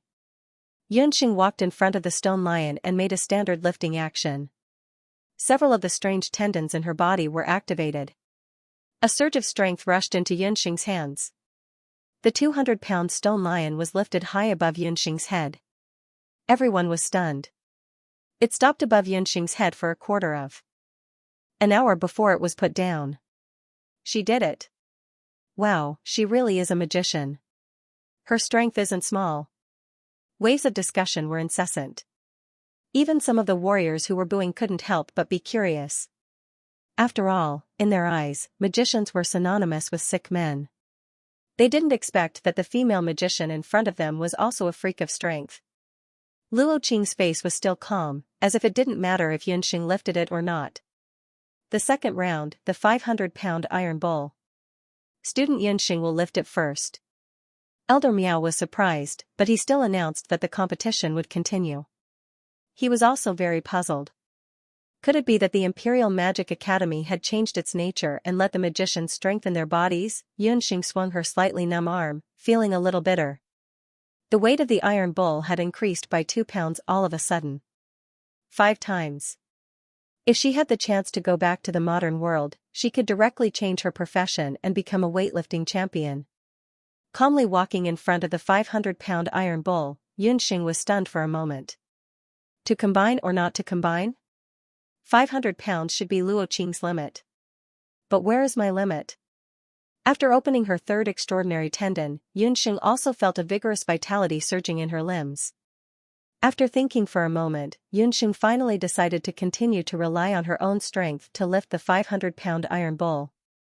Yunxing's hands tightly hugged the iron bowl. The iron bowl was refined from 100-years-old iron. Its size was similar to a stone lion, but its body was very smooth, making it very difficult to lift. 2. 5 times. It was really heavy. Yunxing lifted it with both arms. The iron bowl shook with difficulty, but its arms couldn't be lifted anymore. Behind her, countless eyes were fixed on Yunxing. If this female magician was able to lift it again, it would really be against the heavens. Yunxing took a deep breath. The Shen Nong jade bracelet in her hand flashed with a sparkling light. Almost at the same time, the 3 extraordinary tendons in her body exerted force together, and the jade marrow technique in her body was frantically operating. Up. Following a delicate shout, Yunxing steadily raised the 500-kilogram iron bowl above her head amidst a series of gasps. If it weren't for the presence of Elder Miao from the discipline hall, all the cultivators present would have suspected that the iron bowl had been swapped with a fake. Was that really an iron bowl? Was it not made of cotton or paper? For most of the warriors present, the iron bowl weighing 500 kilograms was a threshold that prevented them from stepping over the threshold to become a warrior of a higher level. But tonight, this threshold was crossed by a female magician, a slender female magician who did not seem to weigh more than 100 kilograms. Sensing the astonishment of the surrounding students, Elder Miao, who was the referee, coughed awkwardly. Luo Qing, student Yunxing has successfully lifted the iron bowl weighing 500 kilograms. Would you like to proceed with the next round of lifting? No. Luo Qing's unexpected refusal made Gufeng and the others happy. They thought that the female warrior was going to give up on the competition. Who would have thought that Luo Qing would spit out a shocking sentence? I request to skip the iron bowl weighing 500 kilograms and directly try to lift the golden lead elephant weighing 1,000 kilograms. Skipping the iron bowl weighing 500 kilograms and directly trying to lift the golden lead elephant weighing 1,000 kilograms, the entire audience boiled with excitement. Even the inner hall students were dumbfounded. Luo Qing couldn't have been stimulated silly, right? A 1,000-kilogram golden lead elephant was a weight that only the inner hall students could challenge. Elder Miao was astonished at first, but then he was pleasantly surprised. He ignored the boiling students and asked, Luo Qing? Are you speaking the truth? Could it be that you've broken through to martial honor? Only a martial honor could lift 1,000 kilograms golden lead elephant. For the Wuxuan Everlasting School, the significance of having another young martial honor was great. Yunxing's expression also became serious. 1,000 kilograms. It seemed that she had underestimated Luo Qing's strength. She originally thought that 500 kilograms was Luo Qing's bottom line. Who would have thought that she had also hidden her hand and had actually reached the level of martial honor? However, what Yunxing didn't understand was that she had carefully observed Luo Qing with her Shenong pupil and found that her strength hadn't broken through to revered martial artist yet. So, how was she able to lift this 1,000-kilogram golden lead elephant? Luo Qing doesn't dare to hide anything from you. I still haven't broken through to martial saint, but I've already comprehended a new battle skill. It's the deputy curator's Mount Tai, Luo Qing said proudly. However, at the same time, her expression was somewhat gloomy. It seemed that she had no choice but to reveal the truth. He made a breakthrough in his battle technique. Very good, very good. Once the deputy curator returns, I will immediately report to him and accept you as his disciple. After so many years, I didn't think that someone would be able to learn the deputy curator's secret technique. Elder Miao had already forgotten that he was still in the drill ground. Mount Tai was a very special battle skill. It was difficult to learn, and many people could not learn it. However, once they learned it, as long as they used the battle skill, they could double their strength. In the eyes of many people, a mere double might not even be comparable to a type of pill. But the advantage of this battle skill is that when used, there is no martial realm restriction. For a revered martial artist, this doubling of strength may be nothing, but for a martial saint, doubling of strength is terrifying. Therefore, there were still many people scrambling to learn this battle skill, but the number of people who were able to learn it was very few. Who would have thought that Luo Qing had actually quietly learned this combat skill and exposed it in tonight's battle? It's over, I didn't think Luo Qing was so powerful. Lei Hu's originally joyful face immediately turned gloomy. What do you mean? She hasn't lifted it yet? Yunxing hasn't lost yet. Gufeng didn't know any battle skills, he just looked at the field. Originally Yunxing was in a good position to win, but in a short while, the situation changed. It's the deputy curator's battle skill, this is troublesome. Why don't I see senior brother Qingbai? Lei Hu anxiously paced around in circles. He looked around but did not see Qingbai's elegant figure. Hua, a burst of thunderous cheers instantly rushed into the night sky of Wu Profound Limitless School. Even the shining stars and the starry sky dimmed in comparison. Tisk, I'm so tired. Baiming, why don't we take a break? I'm not like you, I have endless battle chi. In the northern courtyard, Qingbai laid down on the ground, looking pitifully at Yi Baiming. The chessboard of the two people had long been covered with white pieces. Qingbai was completely oppressed, and at this moment his heart was itching to hear the cheers coming from the field. He was not in the mood to accept the challenge. Yi Baiming did not say much, throwing a bottle of qi-gathering powder over. Qingbai saw the bottle of qi-gathering powder and almost burst into tears. Medicine again, these days, using medicine to smash people was really satisfying. Today, this day, was really too torturous. The battle of qi on the chessboard of the northern courtyard was still ongoing. On the field, there was an uproar of voices. Using her combat skill, Luo Qing steadily lifted the 1,000-kilogram golden lead bull, causing the surrounding cultivators to applaud and cheer. Yunxing stood to one side, her expression unclear. Taking advantage of the fact that everyone's attention was attracted by Luo Qing, she said, Bo, immediately combine with me and enter the second combination state. 1,000-pound golden lead elephant, is there a problem? My dear master, are you talking about the little elephant? No problem, Bo, I can lift it up with one toe. Yunxing and Puffed Egg had a tacit understanding. The second combination was completed without anyone noticing. After a quarter of an hour, Luo Qing was in high spirits, looking provocatively at Yunxing. Magician, you're stronger than I expected. How about this, as long as you apologize to Senior Qingbai, I can take back my bet of expelling you from the martial arts school. Pfft, so you're seeking justice for that senior brother Xiaobai. What a pity, you're the one who's apologizing, not me. Yunxing brushed her hair aside as her black eyes flickered with a resplendent light like gems. Luo Qing's face darkened. The Yunxing in front of her didn't look any different from before, but if one looked carefully, one would find that on Yunxing's cheeks, there was a pink color like a puffed egg's eggshell, which made her look more delicate and beautiful. If others looked at her, they would think that she was blushing because of stage fright. It's just 1,000-pound golden lead bull. Yunxing jumped up like an arrow, like a swimming dragon, and slid to Luo Qing's side. She clenched her 5 fingers and grabbed one of the elephant's legs. She took a deep breath.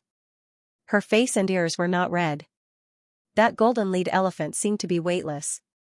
Yunxing lifted it up with one hand like a goose feather. The whole drill ground was in an uproar a moment ago, but the next moment, it became silent. Time seemed to have stopped. Everyone stared at the graceful figure in the drill ground, and they even forgot to breathe. Even those who had previously laughed at Yunxing forgot to laugh at her. In the night wind, Yunxing's hair fluttered in the wind, revealing an exceptionally beautiful side profile. Her eyes were even brighter than the brightest star in the sky. The moment Yunxing raised the golden lead elephant above her head, her mouth blossomed into a beautiful smile that was as beautiful as a rose. At that moment, she was like a peerless expert standing at the peak of the world, and all the people around her could only crawl on the ground and watch her magnificent feat. Luo Qing was stunned, as if she had been hit head-on. There wasn't the expected clamor, nor was there any commotion. The surroundings were so quiet that even the sound of a pin dropping could be heard clearly. It was so quiet that even Elder Miao couldn't react in time. After witnessing Rosie's battle, everyone thought that it would be impossible for this female mage to lift 1,000 pounds of lead and gold. But she lifted it. Not only did she lift it, but she also seemed to be lifting it more easily than when she was lifting 500 jin.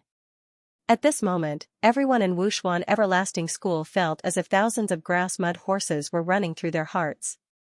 F***ck, could this be any more abnormal? Gufeng and Qi were also petrified.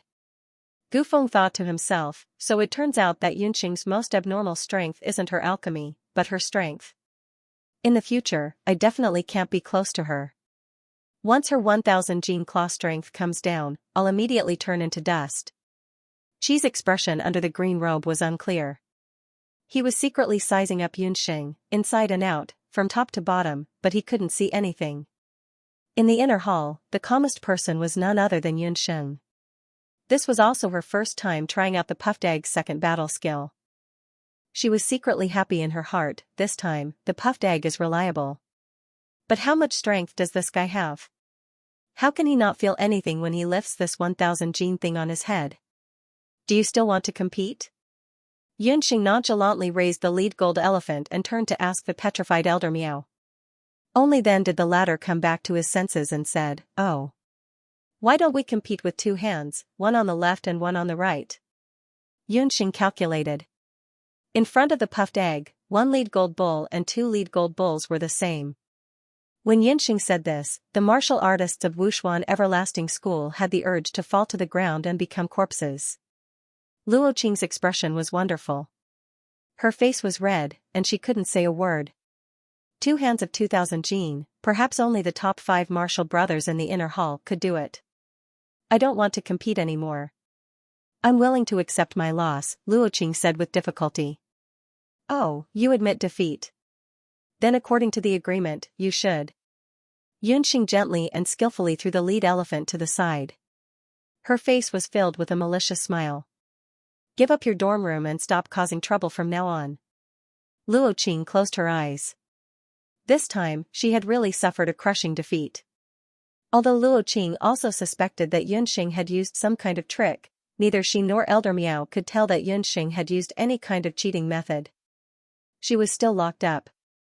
That's for the best. It's getting late. I'll take my leave first. Yunxing waved her hand and winked at Gufeng and the other 2 in the crowd. Just as she was about to walk through the crowd, the martial artists at the side all took a big step back. When Yunxing took a step forward, the martial artists took a step back.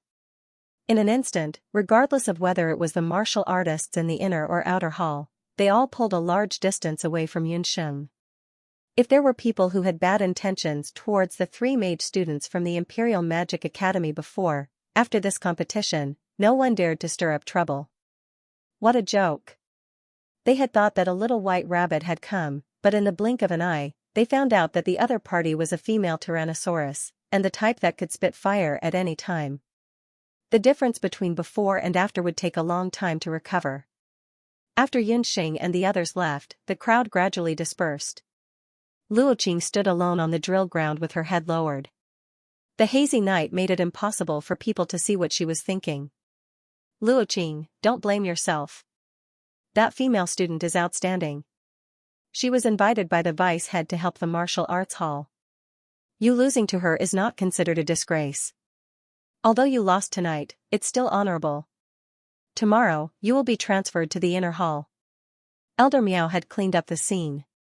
Seeing that Luoqing still hadn't left, he went forward to comfort her. Those who were able to enter the Wushuan Everlasting Martial Arts Hall were undoubtedly all martial artists within the Zhou state. Although Luoqing was an outer hall martial artist, this time, she had displayed an astonishing talent. She had profited from this disaster and became a disciple of the inner hall. When she heard that she was going to join the inner hall, Luoqing, who should have been happy, didn't reveal any joy. On the contrary, there was an additional trace of worry in her eyes. She opened her mouth, wanting to say something, but Elder Miao didn't give her any room to speak. When Yunxing returned to the dormitory, she found that there was no one in sight. The female martial artists who originally lived here had already consciously cleaned up the dormitory. Yunxing's new dormitory had a serene and elegant environment. There was ample space and all kinds of furnishings. The conditions were much better than when she was in the Magic Academy.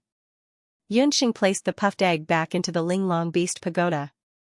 Inside the Linglong Beast Pagoda, Xiaohei and the newly summoned Ant King were quietly cultivating. With this treasure, Yunxing no longer had to worry about the cultivation of her magical beasts. Just as Yunxing was about to start meditating, a knocking sound came from outside the door. When she opened the door, she saw that it was Luoqing. Don't tell me you're not willing to admit defeat and want to challenge me again? Yunxing looked at Luoqing with displeasure. Tomorrow, I will enter the inner hall to study. I was too reckless this time. I shouldn't have competed with you. Luoqing's domineering attitude from before had completely disappeared. She had only come to look for Yunxing after careful consideration. Hearing you say that, it seems like you don't want to join the inner hall. That's strange. I heard Lei Hu say that the inner hall is much better than the outer hall in terms of facilities, conditions, and environment, including the combat skills you can learn.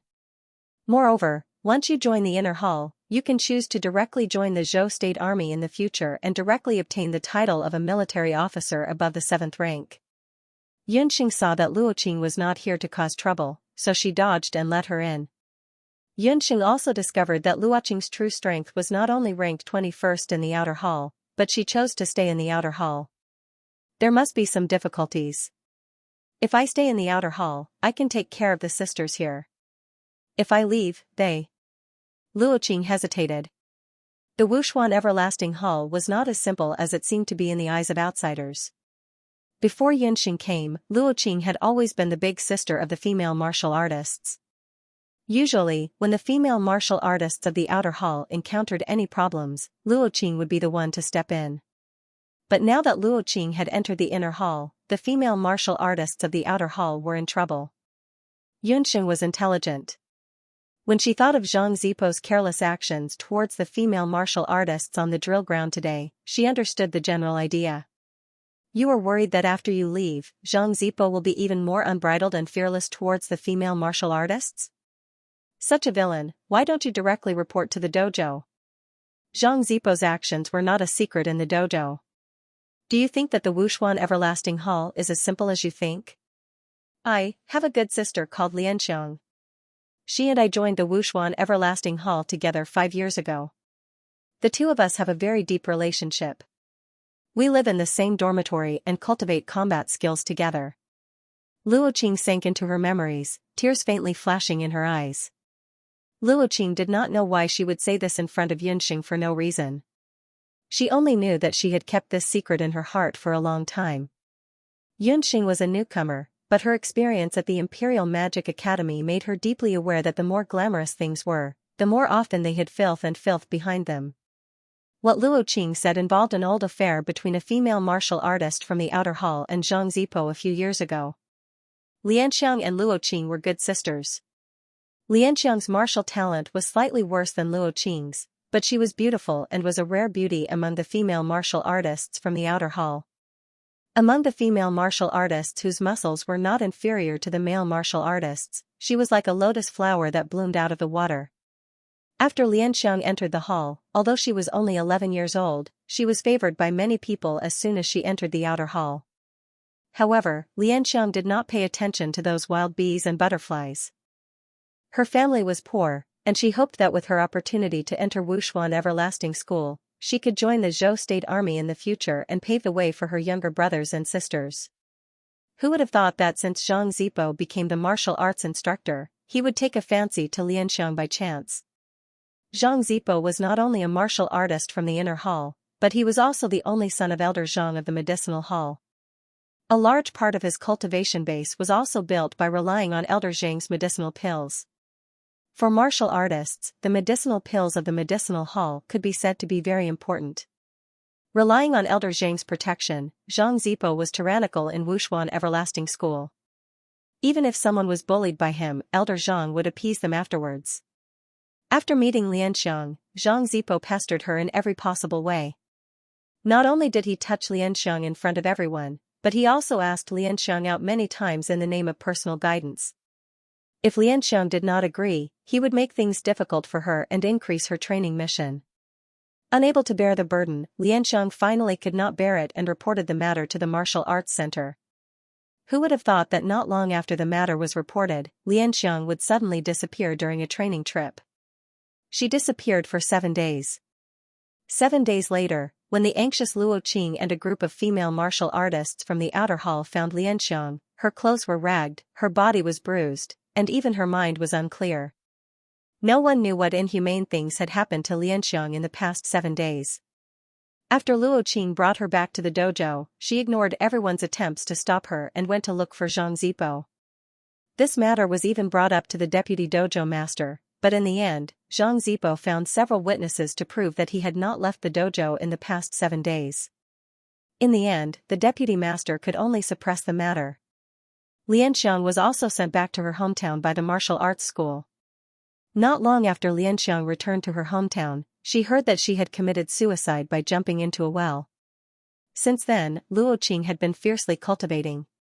She was well aware that a woman's strength was inferior to a man's.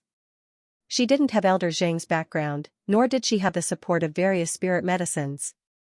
Her only way out was to rely on combat skills to make up for it. She chose the most difficult combat skill to cultivate in order to avenge her good friend, Xianxia. Now you should know why I didn't leave the outer pavilion. After Luo Qing finished speaking, it was as if a huge rock had been lifted from her heart. The scene of Xianxia being sent away often appeared in her dreams. It had also become a heart demon that Luo Qing could not overcome. She had secretly vowed in her heart that as long as she was in Wushuan Limitless School, she would not allow similar things to happen again. She could not sit and watch a second Xianxia appear. So you hid your strength and stayed in the outer pavilion. Do you know that what you did was very stupid? Not only did you delay your own future, but it was also impossible to fundamentally avoid Zhang Zipo's evil deeds. As the saying goes, cut the grass by the roots, and use strong medicine for a bad disease. Zhang Zipo is nothing, Elder Zhang is the real crux of the problem. After Yunxing heard Xianxia's story, she was even more disgusted with Zhang Zipo. She came to Wushuan Limitless School with no intention of causing trouble, but who would have thought that things would come to her one by one? Luo Qing visited in the middle of the night and said so much. The meaning behind her words was very obvious. She hoped that Yunxing could replace her and take care of the female martial artists in the outer pavilion after she entered the inner pavilion. In Luo Qing's opinion, Yunxing was the best candidate to replace her. Yunxing had to reluctantly agree. It seemed that wherever she went, she would not be able to get rid of the title of Big Sister. Don't worry, since I promised you, I will do it. Tomorrow morning, have all the female martial artists in the outer pavilion come to me. Yunxing was shocked and had an idea. The Zhang father and son's power in the inner pavilion was not so easy to remove. There would be a long time in the future, but during this period, she had to think of a way to make Zhang Zipo remember. After Luo Qing left, Yunxing simply stopped meditating. She found the prescription that Dr. Fan gave her, took out some medicinal herbs, and studied it all night.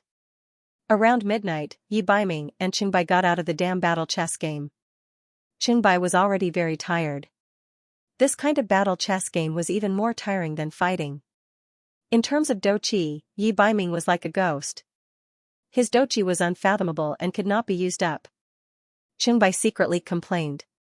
If he had known earlier, he would have followed Jiao Shao and gone out with the deputy pavilion master. It was better than staying at Yi Baiming's place and being tortured physically and mentally. In these 2 years, Yi Baiming had killed many blood cloud beasts and accumulated many merits. Even the emperor of Zhou state, Yi Baiming, who had always treated him coldly, saw him in a new light. He even gave Yi Baiming a Baiming mansion. However, Yi Baiming was not willing to live there and had always been lodging in the Wushuan Everlasting Pavilion. Qingbai did not know the specific reason and did not want to think about it. As soon as the chessboard ended, they heard someone in the courtyard telling Yi Baiming and Qingbai about the written test that had happened on the drill ground that night without missing a single word. Qingbai turned around to look but did not see anyone. When Qingbai was young, when he went to the cold palace to play with Yi Baiming, he had already discovered that there seemed to be an unknown power secretly protecting Yi Baiming. He and Jiao Shao had also guessed whether it was the people left behind by the late Empress Li. There were many rumors about Yi Baiming's mother, the Empress Li, in the palace. At that time, Qingbai and Bu Jiao Shao were still young. The only thing they remembered was that Empress Li was the biggest contributor to the Emperor of Zhou state's ascension to the throne. She was a legendary woman and it was said that she had nether guards that were comparable to the Emperor of Zhou state. Empress Li's sudden death had also caused Yi Baiming to suffer. As for Empress Li's underworld soldiers, it seemed, Qingbai did not think too much about it. No matter what Baiming became in the future, the fact that they were good friends would never change. Those exchange students are the female sorcerer who played you in circles this morning? Yi Baiming fiddled with the chessboard. That's her. Looks like the outer dojo is going to change. That little fellow is not to be trifled with. I'm afraid that the good days of the Zhang family's father and son in the dojo are coming to an end. Qingbai smiled. Ever since he experienced the thrill of hunting the blood cloud beast, he was not used to returning to Wushuan Everlasting Hall. You're quite confident in that female sorcerer. Yi Baiming was already used to Qingbai's attitude of wanting to see the world in chaos. She's a very interesting little fellow. She's a person who surprises people every time I see her. If you're interested, I can introduce her to you another day. She's a little beauty. Qingbai made a perverted expression. Yi Baiming paused for a moment. A blurry figure floated in his mind. He said coldly, not interested. In this world, other than her, he would not be interested in any other woman. The next morning, Luo Qing brought a group of female warriors to find Yunxing. Yunxing took out a large pile of scented sachets and gave one to each of them. What is this? The scented sachets looked small and exquisite, similar to the mugwort sachets worn by children during the Wuyuan festival, similar to the Dragon Boat Festival, on the Boundless Continent. But smelling it carefully, the fragrance inside was different from mugwort. Insect repellent sachets. I saw a lot of mosquitoes on the drill ground yesterday. When everyone is training, everyone should wear one to avoid being bitten. This kind of sachet also has the effect of calming the nerves and clearing the mind. Wearing it is very effective for women's skin, Yunxing said vividly. The female warriors were originally unwilling to come, but Yunxing's performance on the drill ground last night was too shocking. What's more, in the middle of the night last night, Luo Qing told them to listen to Yunxing when she was not in the outer dojo in the future. Now that Yunxing said that wearing a scented sachet had the effect of repelling mosquitoes, the female warriors looked at her with disdain. How could warriors be so delicate? But looking at Yunxing's skin, it was smooth and delicate, like a peeled egg. Although she was a female warrior, the principle of a woman dressing up for her lover was unchanging. After some discussion, each of them wore one on their body. The fragrance in the sachet smelled faint and very pleasant. The female warriors quickly got used to it. Don't worry, we'll know when we get to the drill ground later. I guarantee that Zhang Zipo will not dare to harass the female students of the dojo in the future, Yunxing said with a smile. According to the rules of Wushuan Limitless School, since Yunxing and the other two had joined the dojo, they had to be trained 3 times in the morning, afternoon, and evening like the other students of the dojo. After Zhang Zipo was taught a lesson by Yunxing and the others yesterday, he still had an arrogant look when he appeared on the drill ground. But towards Yunxing and the others, although he did not have a good tone, he did not dare to make things difficult for them. Just last night, senior brother Qingbai had announced that no inner hall students were allowed to bully the exchange students. Otherwise, he would not let them off easily. Qingbai's intimidation was still very effective. For Yunxing and the others, qi gathering in the morning was the easiest. A warrior's qi gathering was very similar to a magician's meditation. Even if Yunxing and the others were locked in a magic lock, it still did not hinder them from meditating. The most difficult part was the afternoon training. Under the scorching sun, Yunxing, Gufeng, and Abandon stood under the scorching sun with a group of warriors. Zhang Zipua was patrolling the drill ground as usual. 50 jin of iron sand for men and 30 jin of iron sand for women. 1 hour. But when Zhang Zimo walked in front of Qi, he could not help frowning. On the drill ground, everyone was wearing warrior robes. Only this green-robed exchange student was still wearing a magic robe, which made Zhang Zipo very angry. You, take off your cloak immediately. Everyone will train together. No one is allowed to have special treatment. Zhang Zimo ordered. Gufeng, who was standing not far away from Abandoned, immediately broke out in cold sweat. It was almost impossible for Abandoned to take off his magic cloak. Ever since Gufeng had known Abandoned, he had never seen him take off his magic cloak. Yunxing had even made a bet with Gufeng about this.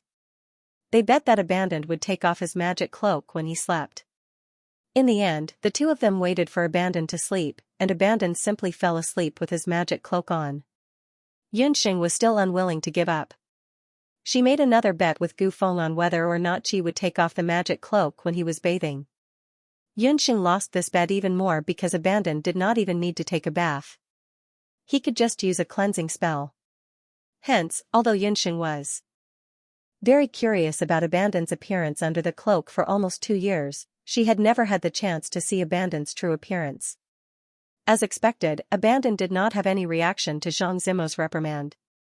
Brat, did you hear what I said? If you don't take off your magic cloak, your afternoon training today will be doubled. For the past 2 days, Zhang Zimo had kicked an iron plate with these exchange students one after another. He was already so angry that his teeth were itching. Doubled training meant 50 kilograms of iron sand. Carrying 50 kilograms of iron sand on a warrior's back and standing in the sun for an hour was already unbearable, not to mention using it on a mage. He thought that such a threat would be enough to make Abandoned give in. But Abandoned did not have any reaction at all. Zhang Zimo was so angry that he immediately ordered someone to bring him a sandbag stuffed with 50 kilograms of iron sand. Abandoned did not say much. He tied the sandbag to his hands and feet and silently got into the horse-riding stance. Alright, I'll see how long you can be tough. Zhang Zimo's face turned green. He glared fiercely at his surroundings. The warriors in the outer hall hurriedly retreated to the side and tied the sandbag to themselves. Yunxing was also given 2 sandbags. This type of sandbag was a type of sandbag legging specially made by Wushuan Everlasting Hall. It was shaped like a piece of tofu and filled with black iron sand the size of a grain of rice. It was 5 to 6 times heavier than an ordinary sandbag. Not only that, some charcoal powder was also added to the iron sandbag. After tying it to the 4 limbs and standing under the scorching sun, the iron sand and charcoal powder absorbed enough heat and sweat, causing the entire iron sand bag to become incomparably hot. Even if it was tied with cloves, it was as if a piece of iron had been branded. With such a thing tied to the limbs, the whole process could be imagined. Yunxing glanced at Abandoned. Under his green cloak, there were 4 times more sandbags than her own. That brat did not make a sound. Gufeng's situation was not bad. He originally came from the mountains. Although he was a magician, he had done a lot of work in the mountains.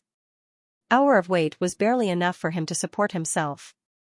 When the incense on the golden cauldron burned, the horse-riding stance at noon began. Before starting today's training, Yunxing had consulted Luo Qing about the techniques of the horse-riding stance. She tightened her waist and arched her legs, slowly circulating the inner energy in her body. The sun was blazing hot. At noon, hundreds of warriors from the outer hall were quickly covered in hot sweat. Half an hour had passed. Yunxing felt her hands and feet begin to go numb. A pain similar to ants drilling into her body from the soles of her feet. Her forehead was covered in sweat, and her clothes were soaked. The iron sandbags tied to her hands and legs were getting hotter and hotter. The sharp iron sand seemed to want to break her skin and drink her blood. Yunxing clenched her teeth.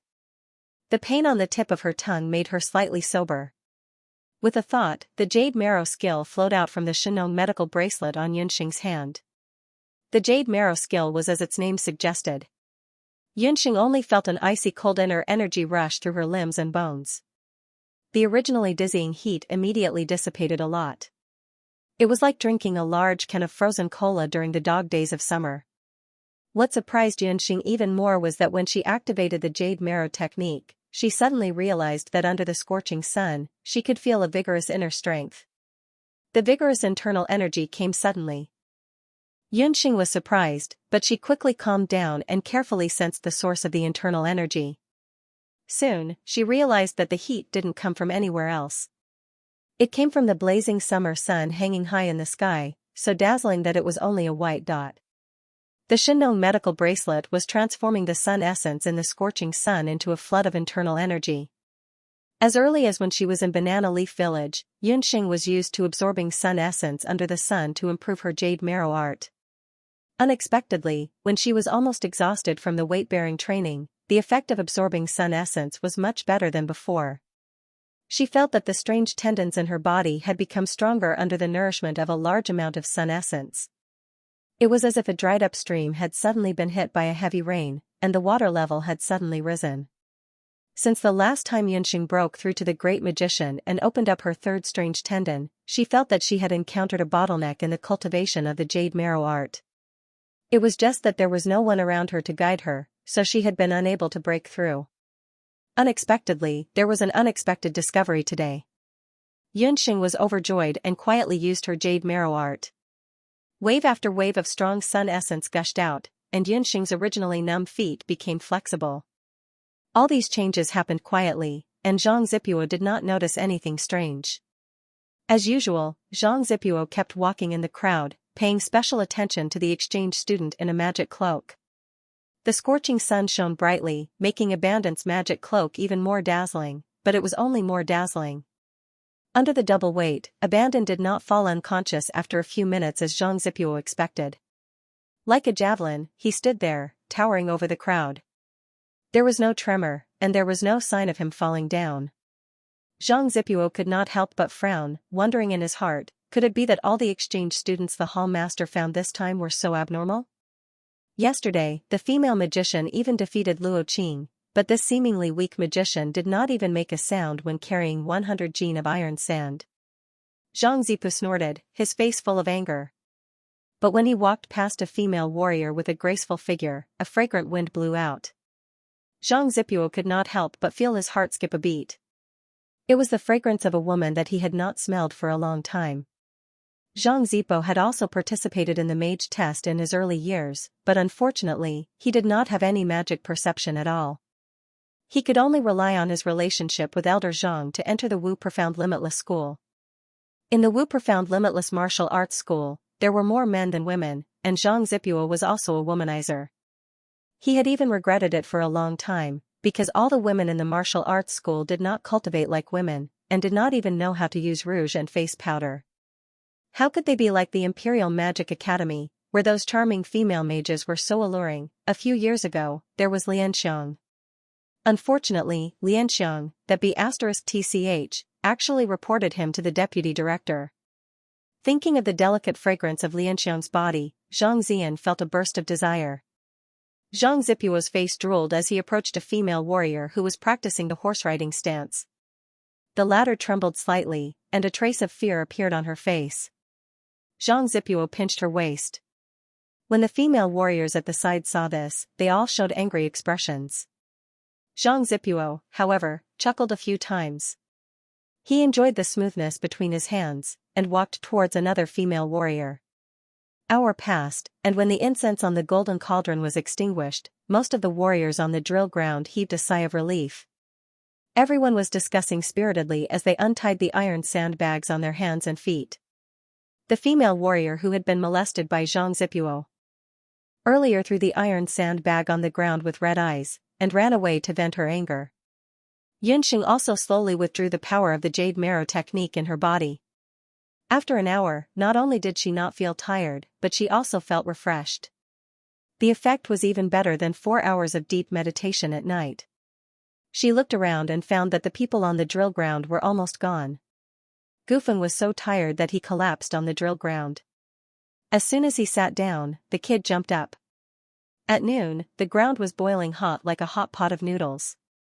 Gufeng, go over and see what's wrong with Qi. Yunxing noticed that Qi was still standing in the same spot, maintaining the horse-riding stance. To abandon, carrying weights for 2 hours was definitely an overload. Gufeng walked over, and as soon as he got close, Qi's body went limp, and his whole body fell onto Gufeng's body. Oh no, Yunxing, Qi is dead. Gufeng was shocked. He wiped his hand under Qi's nose, and found that there was no breath under Qi's nose. Yunxing hurried over. Don't panic, first untie the iron sandbags on his body, then move him to a shady place. He must have faked his death due to heatstroke. Look, his chest is still rising and falling. After being reminded by Yunxing, Gufeng realized that Qi's magic cloak was still rising and falling slightly. When Gufeng hurriedly untied the iron sandbags on Qi's body, Yunxing couldn't help but frown. She had a good sense of touch, and she was sure that the iron sandbags that Xianxia ordered people to prepare for Qi were all tampered with. The so-called 100 caddy iron sandbag was at least 120 caddies in weight. Hideous blisters had already appeared on the 4 limbs of Lu Zilong. Yunxing directed Gufeng to move Qi to the side. However, on the question of whether to untie Qi's magic cloak, Yunxing and Gufeng were a little hesitant. Yunxing, Qi will definitely not agree to let us untie his magic cloak. Even Teacher Mary can't order Qi to do so. If he wakes up and finds out that we've untied his cloak, he'll hate us to death. Gufeng was a little reluctant. It wasn't easy for him to build a good relationship with Qi, and he didn't want to anger Qi again. If you don't understand, I'll untie it. He's about to die, and you're still so clumsy. Yunxing didn't say anything else, and untied Qi's magic cloak. As soon as the cloak was untied, Yunxing couldn't help but pause, and Gufeng even let out a shocking cry. Qi's face, what kind of face was that? Qi's face was like a toad's, covered with all kinds of green bumps. Hour after he stood under the sun, these bumps had already cracked because of the heat. Yellow-green pus covered Qi's face. That scene would make anyone who saw it frown. No wonder Qi refused to untie his magic cloak no matter what. What surprised Gufeng was that Yunxing only looked at Qi's face for a moment. Then, she bent over and took out a bag of water and gauze from the orc language ring. She soaked them and placed them on Qi's forehead. Then, she untied his collar and pressed on his philtrum with her fingertips. After a while, Qi's complexion gradually improved. When he woke up, he saw Gufeng and Yunxing's concerned eyes. Then, he realized that his magic cloak had been untied. Like a cat whose tail had been stepped on, Qi sat up abruptly, pushed Yunxing and Gufeng away, and pulled off the gauze on his forehead. Who allowed you to untie my magic cloak? He angrily pulled out his magic scepter, and pointed it at Yunxing and Gufeng. In a fit of rage, Abandon's eyes were bloodshot, and the wound on his face split open, leaving a pool of pus and blood. Abandon, don't be so agitated. We just saw that you fainted and wanted to wake you up. It was me who removed your magic cloak. Gufeng took all the responsibility. Gufeng, don't apologize. We didn't do anything wrong. Abandon, it was me who removed your magic cloak. You fainted just now. If we didn't save you in time, it would have been very dangerous. Compared to Abandon's agitation and Gufeng's pity, Yunxing's tone was calm, as if Abandon's face didn't affect her at all. As Yunxing spoke, she quickly stepped forward and grabbed Abandon's arm. Abandon had never had such intimate contact with anyone before. As if he was stained with something dirty, he shook his hand and tried to shake it off. However, Yunxing's strength was amazing. As she grabbed Abandon's hand, she slowly sent the jade marrow technique into Abandon's body. Abandon's originally restless emotions were replaced by an icy cold inner force that rushed through his entire body. This inner force wasn't magic power, nor was it combat energy. It was a mysterious power that Abandon had never experienced before. The magic scepter in Abandon's hand drooped down unconsciously. He subconsciously looked at Xianxia. A pair of pitch-black Romo jade eyes looked at him calmly. For some reason, Abandon felt his originally agitated emotions settle down bit by bit. It was a scorching sun, but it didn't make him feel hot at all. Abandon only felt as if he was standing on a vast and boundless sea. Feeling that Abandon's heartbeat and breathing had gradually returned to normal, Xianxia finally heaved a sigh of relief. This kid was really worrisome. Go back and rest for a while. Drink some salt and sugar water to replenish your water. You'll be fine. Xianxia's crisp voice echoed in his ears. As she spoke, Xianxia let go of his hand. She glanced at Xianxia and saw her blushing face. Her skin looked even more beautiful under the scorching sun. He couldn't help but be mesmerized by her. It wasn't until Gufeng gave him a push that Qi came back to his senses. Thank you, Abandoned Mosquito said with a squeak. Xianxia glanced at him. Abandoned, if I'm not wrong, your face is poisoned, right? Abandon didn't say anything. He took the magic cloak from Gufeng and put it on without saying a word. What if I say that I have a way to cure your face, but I have to abolish all your poison skills and turn you into an ordinary person? Are you willing to do that? Xianxia had noticed that there was an antidote for Abandon's poison. Xianxia had carefully examined Abandon's poison. His poison seemed to be caused by the poison magic that he cultivated. Abandon's poison magic spirit allowed him to cast any type of magic with the effect of poison. However, because he carried the poison magic spirit with him all year round, he unconsciously absorbed the poison from the outside world. This was a huge burden to his body. Although the poison was only accumulating in Abandon's cultivation now, in the future, as Abandon's magic became more profound, his poison magic spirit would have a greater impact on him. There would be a day when his body couldn't bear the burden and those poisonous lumps would spread all over his body. No, if I lose my poison magic, I'd rather wear this face for the rest of my life. Abandon was far more stubborn than Xianxia imagined. Abandon, nothing is more important than your life. Xianxia was still trying to persuade Abandon. You're wrong. There's something more important than my life, and that's power. Abandon dragged his injured body forward without another word. Xianxia and Gufeng stood where they were. Gufeng sighed, as if he was talking to himself, but also as if he was talking to Xianxia. Abandon is actually the most stubborn among the three of us. Unless you can find another way to cure him, he will never allow you to treat him. Gufeng caught up with Abandon quickly and supported him. This time, Abandon didn't push Gufeng away. When night fell, the warriors in the outer training hall carried out their combat training as usual. What was surprising was that the annoying Zhang Zipo was not present this time. After asking around, someone said that Zhang Zipo suddenly grew red lumps all over his body after leaving the drill ground this afternoon. Those lumps were itchy and painful. No matter what Zhang Zipo did, they wouldn't go away. Helpless, he could only take leave and rest in the inner training hall. Once the news spread, the happiest were the female warriors. Zhang Zipo was a pervert. He was simply their nightmare. When Xianxia heard this, she smiled in understanding. She was the only one who was clear about the whole matter. The poison that made Zhang Zipo and the medicine hall helpless was actually not a type of poison. She was just a type of powder that Xianxia found from Dr. Fan's prescription booklet. This powder was developed from 4 to 5 types of special attribute medicinal herbs. If a woman used it, it could indeed nourish her and beautify her face. However, if a man came into contact with it, he would easily be allergic.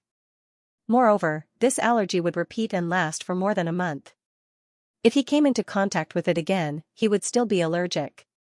Moreover, the consequences would be more serious each time. People in the Boundless Land didn't know about allergies, but Xianxia was very clear about it. Due to the absence of Zhang Zipo's harassment, Xianxia, Gufeng, and Abandon's training became much more relaxed in the next few days of training. The three of them also gradually adapted from their initial unfamiliarity with the training hall. They ate and lived together with the warriors from the outer training hall and received the same training missions.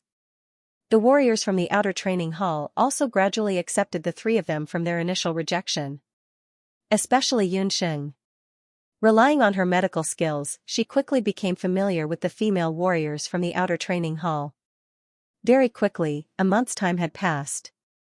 Other than Xianxia, who didn't seem to have any changes, Abandon and Gufeng's bodies had more or less undergone some changes.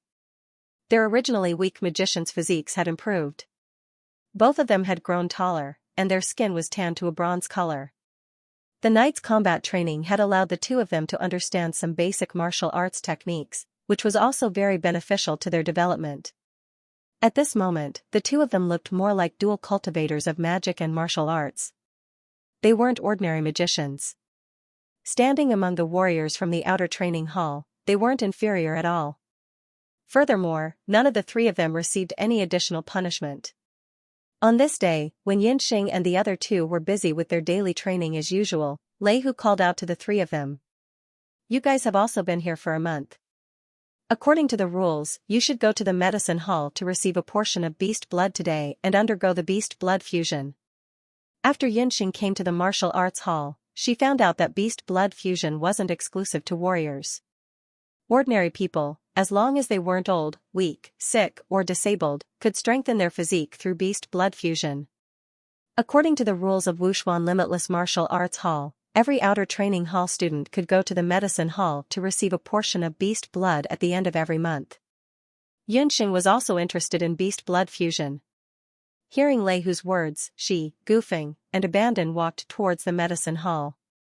The medicine hall was located in the inner hall of Wuxuan Wuji School. When Xianxia was on her way to the internal affairs hall, she had passed by the medicine hall. She thought that the medicine hall must be similar to the medicine emperor pavilion. On the way, Lei Hu happened to mention that he had received a letter from Banana Leaf Village yesterday. He had already told the village chief and the others that Xianxia was also in Jade Capital and that she was in Wuxuan Wuji School. The village chief asked about Yunxing's well-being in the letter. Yunxing asked about the village and found out that Banana Leaf Village was relying on hemostatic medicine. The villagers were living well. The village chief and Grandma Lu were also healthy. There was a new sorcerer in the Dharma temple who was very kind. Only then did Yunxing relax a little. The village chief also asked about Uncle Yun in the letter. "Is Uncle Yun alright?" Lei Hu didn't ask in detail why Yunxing suddenly came to Jade Capital and how she suddenly learned magic. He also didn't ask how Yunxing's father, Uncle Yun, was doing. When Yunxing was in Banana Leaf Village, she was a useless sorcerer who couldn't even sense magic elements. However, her magic just now almost made senior brother Qing suffer. That was really too powerful. "My father, he, is alright." Yunxing's heart was bitter. Her father's matter had always been a sore point. "We're almost at the medicine hall. Tell us about the beast blood." Yunxing had heard from Wenren Su that martial artists were different from sorcerers. Although they didn't have magic scepters and couldn't embed soul stones, they could fuse with demonic beast blood. A martial artist, from the moment they became a martial artist, would need to fuse with demonic beast blood at every realm. This process was called beast blood fusion. In the beginning, the beast blood fusion would strengthen one's physique and make it easier for the human body to absorb battle aura. However, after becoming a martial honor, the beast blood fusion could transform into a battle technique called beast blood berserk. Under the beast blood berserk state, the martial artist could strengthen their strength by several times depending on the grade of the beast blood they absorbed. Their defense and attack power would increase tremendously. However, the price of beast blood berserk was also very heavy. If a martial artist were to undergo beast blood enhancement once, their strength would be reduced by half within a month. Therefore, martial artists would only enter the beast blood frenzy state under extremely dangerous circumstances. Take Qingbai, who had fought with Yunxing and the others earlier, as an example. He was only testing the strength of Yunxing and the others, but if he encountered a real enemy, he would enter the beast blood berserk state, and his strength would increase by several folds. Yunxing and the others would not be his match. "Lei Hu, tell me more about the Wuxuan Limitless School." Gufeng also asked from the side. Compared to the Imperial Magic Academy, Gufeng preferred the practical and hard-working cultivation style of the Wuxuan Limitless School. Lei Hu spoke as he walked, explaining the situation of the Wu Profound Limitless School, including the matters between the inner and outer halls. This also allowed Yunxing and the others to have a rough impression of the entire Wu Profound Limitless School. The Wuxuan Limitless School was divided into the inner and outer halls.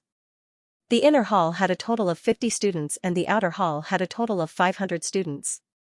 However, this was not the full strength of the Wuxuan Limitless School.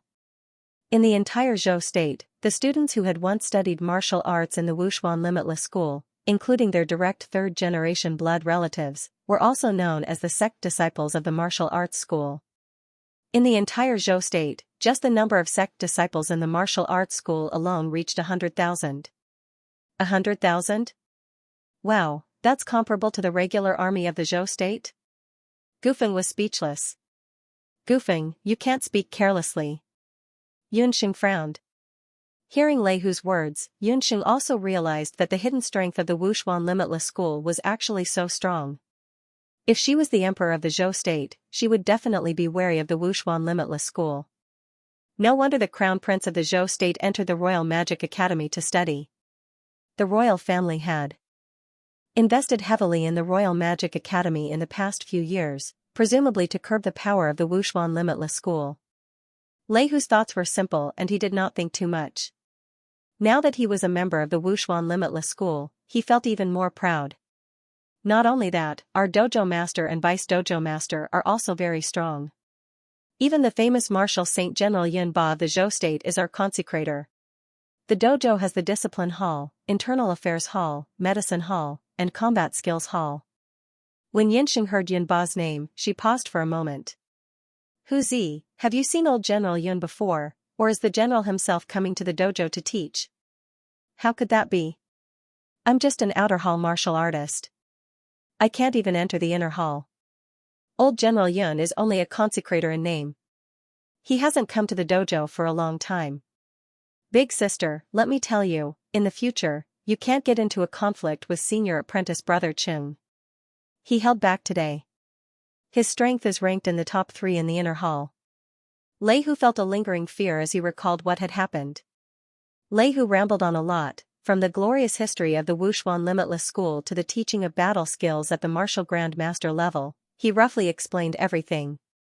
Yunxing asked around in a roundabout way, but she only found out that the number 1 in the inner hall was senior brother Yi Baiming. However, they rarely saw Yi Baiming. Qingbai was already a martial marquis, then wouldn't Yi Baiming be even more powerful? What exactly did that brat eat to cultivate? It was as if he had his own cheat. While she was secretly guessing the relationship between Yi Baiming and the Wuxuan Limitless School, Yunxing and the others had already arrived at the entrance of the Medicine Hall. The Medicine Hall could be considered one of the most important places in the entire dojo. Ordinary warriors from the outer hall would not be able to enter at all. They could only come here on the day of receiving the beast blood every month. Just as they approached the Medicine Hall, they could smell the fragrance of pills. The surrounding environment was also very elegant, with a few clusters of Xianxia bamboo planted. It was completely different from the martial arts aura of the Wuxuan Limitless School. In front of us is the Medicine Hall, and further ahead is the Internal Affairs Hall that we went to before. The person in charge of the Medicine Hall is Elder Zhang, who is also Zhang Zipo's father. You guys have a grudge with Zhang Zipo, so if you encounter anything later, don't talk back. Just follow my gaze. Lei Hu pointed to the rows of courtyards in front of them. There were already many warriors lining up, waiting for the Medicine Hall to distribute the beast blood. Yunxing and the others casually stood at the end of the line. Suddenly, they heard a crackling sound coming from the direction of the Medicine Hall. Following that, there was a commotion at the front of the line. Someone screamed and fell to the ground. Some people shouted, "Not good, everyone, disperse." As he spoke, a warrior jumped out. That warrior's eyes were scarlet red, and his hands were dancing non-stop. That person looked like he had jumped out of the Medicine Hall. His hair was disheveled, his upper body was bare, and his lower body was only wearing a pair of shorts. His sturdy muscles were dripping with blood. Between his waving hands, the biting cold doqi was like a sharp sword, stabbing in all directions. A few of the warriors were unable to dodge in time and were seriously injured. It's senior brother Shangguan from the inner hall. He came out of the medicine hall. Big sister, quickly get out of the way. He looks like he's crazy. It's very likely that he was careless infusing the beast blood and went berserk. Lei Hu recognized the crazy warrior at a glance. The medicine hall, which was originally in order, suddenly went out of control because of Shangguan Ta's madness. The crowd rushed and scattered. The most unlucky ones were the few students who were about to receive the beast blood at the entrance of the medicine hall. They couldn't escape in time and were injured by Shangguan Ta's fierce fighting energy. The beast blood fusion failed? Yunxing signaled Gufeng to chant immediately to prevent the warriors' fighting energy from hurting them. If the beast blood fusion succeeds, it will naturally fail. But senior brother Shangguan has already fused a few times. It shouldn't have failed. Lei Hu briefly explained the function of the beast blood fusion. To a magician, the beast blood fusion was very strange. But to warriors, especially warriors from the continent's major martial arts centers, the beast blood fusion was the best choice for them to break through the bottleneck and break through to the next level of the martial arts realm. As everyone knew, although demonic beasts didn't have intelligence, their magic perception, soul stone, and physique, beast blood and beast flesh, were stronger than humans.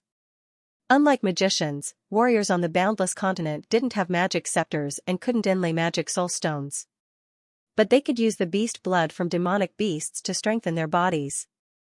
Every warrior could collect beast blood and fuse it when they broke through to the martial arts realm. Through the beast blood fusion, one could obtain a stronger physique and better absorb the fighting energy between heaven and earth. The beast blood fusion was divided into 9 stages. The effect of the beast blood fusion would be different according to the warrior's cultivation and talent. But the greater the benefit, the greater the risk. The majority of magical beast blood contained a heavy ruthless qi. That made it very dangerous to fuse with magical beast blood. Especially when it came to the blood of high-level magical beasts. The slightest carelessness could cause a person's cultivation to go berserk. They would become like magical beasts, inhumane and murderous. The senior brother Shangguan that Lei Hu mentioned was Shangguan Ta. He was considered a high-ranking person in the inner dojo. His cultivation was only slightly lower than Qingbai's. For the past year, his cultivation had been stuck at the peak of martial venerable, unable to break through to the next martial arts realm. Some time ago, there was a rumor in the martial arts club that Shangguan Ta could break through the martial realm once he successfully fused with the blood of the blood cloud beast he had snatched from the crown prince. It was very likely that Shangguan Ta had fused with the blood of that blood cloud beast. Yunxing saw that the medicine hall was in a mess. There were casualties everywhere. If she didn't take action, the casualties would be even more severe. Yunxing lowered her head and asked Lei Hu. Suddenly, she shouted, "Senior Martial Brother Bu." Shangguan Ta's body suddenly froze, as if he had some misgivings. He looked behind him. Almost at the same time, Yunxing went behind Shangguan Ta like a butterfly shuttle. With a bone needle in her hands, she aimed at Shangguan Ta's sleeping acupoint. When Shangguan Ta found that there was no one in front of him, he immediately became furious. He felt that someone was sneak attacking him from behind. When Yunxing's bone needle pierced him, a layer of do qi actually appeared on the surface of his body. Under Yunxing's piercing, the bone needle was actually shaken off by Shangguan Ta's do qi. Fortunately, Yunxing was already prepared.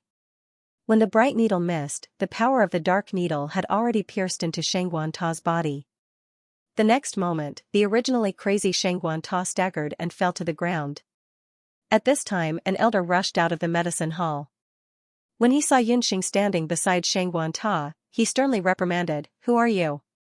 "Elder Zhang, she is an exchange student from the Magic Academy. We came here to collect the beast blood. We didn't expect to see senior martial brother Shangguan rushing out in a frenzy." Lei Hu hurriedly went forward and said respectfully. When Yunxing heard the person's name and looked at his appearance, she found that his facial features were quite similar to Zhangzi's. It was just that he was slightly older. This person was wearing a doctor's robe. Yunxing noticed that on his belt, there was also a doctor's tablet from the Medicine Emperor Pavilion. It was a tablet that symbolized the scattered doctors of the 4 directions. Presumably, this person was the one that Luo Qing mentioned earlier, Zhang Zipo's father, Elder Zhang of the Wushuan Everlasting School's medicine hall. When Elder Zhang heard that Yunxing was an exchange student from the Imperial Magic Academy, he snorted. Elder Zhang's name was a single word, Chao. Originally, he was also a herbalist in the Medicine Emperor Pavilion. However, he had some capabilities in the field of pill concoction, and after obtaining the qualifications to become the Ling Doctor, he left the Medicine Emperor Pavilion. After leaving the Medicine Emperor Pavilion, Elder Zhang coincidentally obtained the knowledge of alchemy from the former Imperial Doctor. Relying on this book, he entered the Wushuan Everlasting School's medicine hall. Relying on his alchemy skills, he was arrogant and didn't put the other people in the Wushuan Everlasting School in his eyes. His only son, Zhang Zipo, had been ill for a while. Elder Zhang checked again and found that he wasn't sick, but that his skin had been contaminated with a special kind of poisonous powder. There was actually someone who dared to poison his only son. After Elder Zhang found out, he immediately asked Zhang Zipo. After a while, he found out that Zhang Zipo had smelled a kind of fragrance on the bodies of the female martial warriors in the outer hall. After smelling that fragrance, Zhang Zipo's entire body was covered in red rashes. With just a slight touch, he would feel an unbearable itch. Elder Zhang found a few female martial warriors. After interrogating them, he found a kind of scented sachet on their bodies. The scented sachet contained a kind of medicinal herb. After asking around, he found out that this medicinal herb was obtained from the hands of the female mage from the Imperial Magic Academy. Only then did Elder Zhang and Zhang Zipo know that it was Yunxing who did it. The most despicable thing was that Elder Zhang couldn't say for sure that Zhang Zipo had been poisoned, because if Zhang Zipo hadn't been so careless with the female students, he definitely wouldn't have come into contact with this kind of powder. Elder Zhang was definitely not the kind of person who would suffer in silence. Today, Yunxing and the others had delivered themselves to his door, so he naturally wouldn't let go of this great opportunity to teach them a lesson. Today's beast blood has already been collected. Not only have you finished collecting it today, you don't have to come to collect it next month. The medicine hall only provides beast blood pills to martial warriors. As for you, Lei Hu, as a martial warrior, you are willing to degrade yourself to be with a mage. You don't have to come to collect beast blood in the future. As the elder of the medicine hall, Elder Zhang was in charge of the medicine hall's share of pills and beast blood. When he said this, he even implicated Lei Hu. Elder Zhang. Lei Hu was shocked.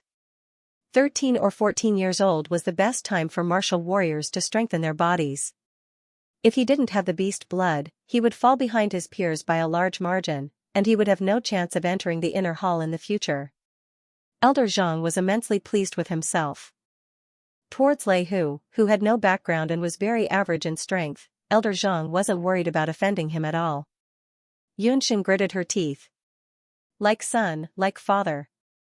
With Zhang Zipo's face, as his father, Elder Zhang naturally wasn't a good person either. Lei Hu, there's no need to beg him. It's fine if you don't want his beast blood. The reason Senior Shangguan became like this was also because of the beast blood he cultivated, Yunxing said sarcastically. She disdained to beg such a person. When Elder Zhang heard this, his face changed. He pointed at Yunxing and scolded, "What did you say? You said that there was a problem with the beast blood I refined, and that Shangguan Ta suddenly went crazy because of my beast blood. Just this sentence alone is enough for me to expel you from the martial arts club. Who do you think you are? Wushuan Limitless Martial Arts Club has a deputy head, and it's not your turn to expel a student. I dare to say this, so naturally I have full confidence to prove that what I said is true. I'm sure that Shangguan Ta mistakenly merged with the beast blood you refined from the blood cloud beast, and that's why he became like this." Yunxing said decisively. "Men, capture this wild girl who is full of nonsense and send her to the discipline hall." Elder Zhang looked to his left and right and signaled with his eyes. "Wait. She's right, Zhang Chao, who gave you the right to punish a student at will?" A few steps away, Zhang Li and Bu Jiuxiao walked over. Fortunately, Yi Baiming did not walk with them. Zhang Li walked forward to check on Shangguan Ta's situation. Zhang Li and Bu Jiuxiao had just returned to the martial arts club. During his absence, Qingbai had reported to him everything that had happened in the martial arts club, including the fact that the medicine hall used the blood cloud beast to refine the beast blood to help the inner martial arts club students fuse with the beast blood. After knowing this, Zhongli, who had always been bold, took a rare cautious and conservative attitude. He asked the medicine hall to temporarily not distribute the beast blood refined from the blood cloud beast's blood to any student. But who would have thought that when he just came back today, he heard that there was a strange movement in the medicine hall. When he rushed over, he found Shang Wanta lying on the ground. Yunxing and Elder Zhang's words fell into the ears of Zhongli and the others without missing a single word. Elder Zhang felt a little uneasy when he saw the deputy curator. "Elder Zhang, what's going on? Didn't I tell you not to distribute the blood cloud beast's blood to the students for the time being? Where did Shangguan Ta's beast blood come from?" Combat Power checked Shangguan Ta and found that his qi and blood were in a mess. Inside his dantian, there was a surge of evil qi. This qi could tear Shangguan Ta's dantian apart at any time. If it was not handled properly, Shangguan Ta would probably go mad and be unable to learn martial arts for the rest of his life. Elder Zhang stammered. Naturally, he couldn't explain because he had accepted a large sum of money from Shangguan Ta and secretly gave him a portion of the blood cloud beast's blood. In the inner pavilion, Shangguan Ta's strength was already in the top 10. However, compared to the likes of Qingbai and Bu Jiuxiao, he was still a little lacking. He bribed Elder Zhang because he was anxious for success. Who would have thought that after consuming the beast blood, he would go crazy? "I'll let the commandment hall handle this matter." Zhongli knew his limits. Now was not the time to punish Elder Zhang severely. The most important thing now was to find a way to help Shangguan Ta recover. More importantly, he had to find the reason why the blood cloud beast's blood could make people go crazy. Otherwise, the blood cloud beast's blood could not be used. The blood cloud beast's blood that he had painstakingly obtained earlier would be wasted. Zhongli walked in front of Yunxing and said earnestly, "You're the magic apothecary in the Royal Magic Academy that day, right? Just now, you called him Senior Brother Bu because you know that in the inner pavilion, the only person Shangguan Ta is afraid of is Bu Jiuxiao, right?" Yunxing nodded. Behind Zhongli, Bu Jiuxiao couldn't help narrowing his eyes and glancing at Yunxing a few more times. Just now, when the situation was chaotic, the first reaction of most people would be to run away immediately. However, this child was very calm and knew how to take advantage of other people's weaknesses. As a student of the inner pavilion, Shangguan Ta's strength was in the top 10 of the inner pavilion. However, Yunxing had also heard from Lei Hu that the most powerful person in the inner pavilion was Bu Jiuxiao. Moreover, this person was a battle maniac. Usually, he liked to find people to fight and practice his battle skills. When he fought, he didn't care about the gender difference. Almost every student in the inner pavilion was scared of him. Naturally, Shangguan Ta was not an exception. In fact, because Shangguan Ta had entered the martial arts academy with Bu Jiuxiao in the early years, the two of them were even in the same dormitory when they were in the outer pavilion. Poor Shangguan Ta. It could be said that he had been abused by Bu Jiuxiao all the way here. He was just like a human sandbag. His misgivings about Bu Jiuxiao were deep in his blood. When he heard Bu Jiuxiao's name, there was a momentary pause. It was also because of that momentary pause that Yunxing used the medical soul godly needle to succeed in a sneak attack. Although Zhongli didn't see the scene with his own eyes, he asked the people around and knew the whole story. "You're a smart child. However, you should know that in Wushuan Limitless Martial Arts Academy, respect for teachers is very strong. Just now, you didn't respect your elders and slandered Elder Zhang. If you don't have conclusive evidence, Elder Zhang has the right to report to the discipline hall and expel you from the Martial Arts Academy." Zhang Li's tone became heavier. As the deputy pavilion master, he had to be clear about rewards and punishments. Yunxing punished Shangguan Ta properly. That was a merit. However, if she slandered him with empty words, that was a crime. Clear about rewards and punishments was the foundation of Wushuan Limitless Martial Arts Academy. That's right, Deputy Pavilion Master. This exchange student has a bad heart. She's so young and full of evil tricks. Earlier, she did something to my son, Zhang Zipo. That child's hands and face have been swollen for a while. This kind of student should have been expelled long ago. Elder Zhang said fiercely from the side. If the upper beam is not straight, the lower beam will be crooked. Elder Zhang, I want to ask you, why are Zhang Zipo's hands and feet swollen?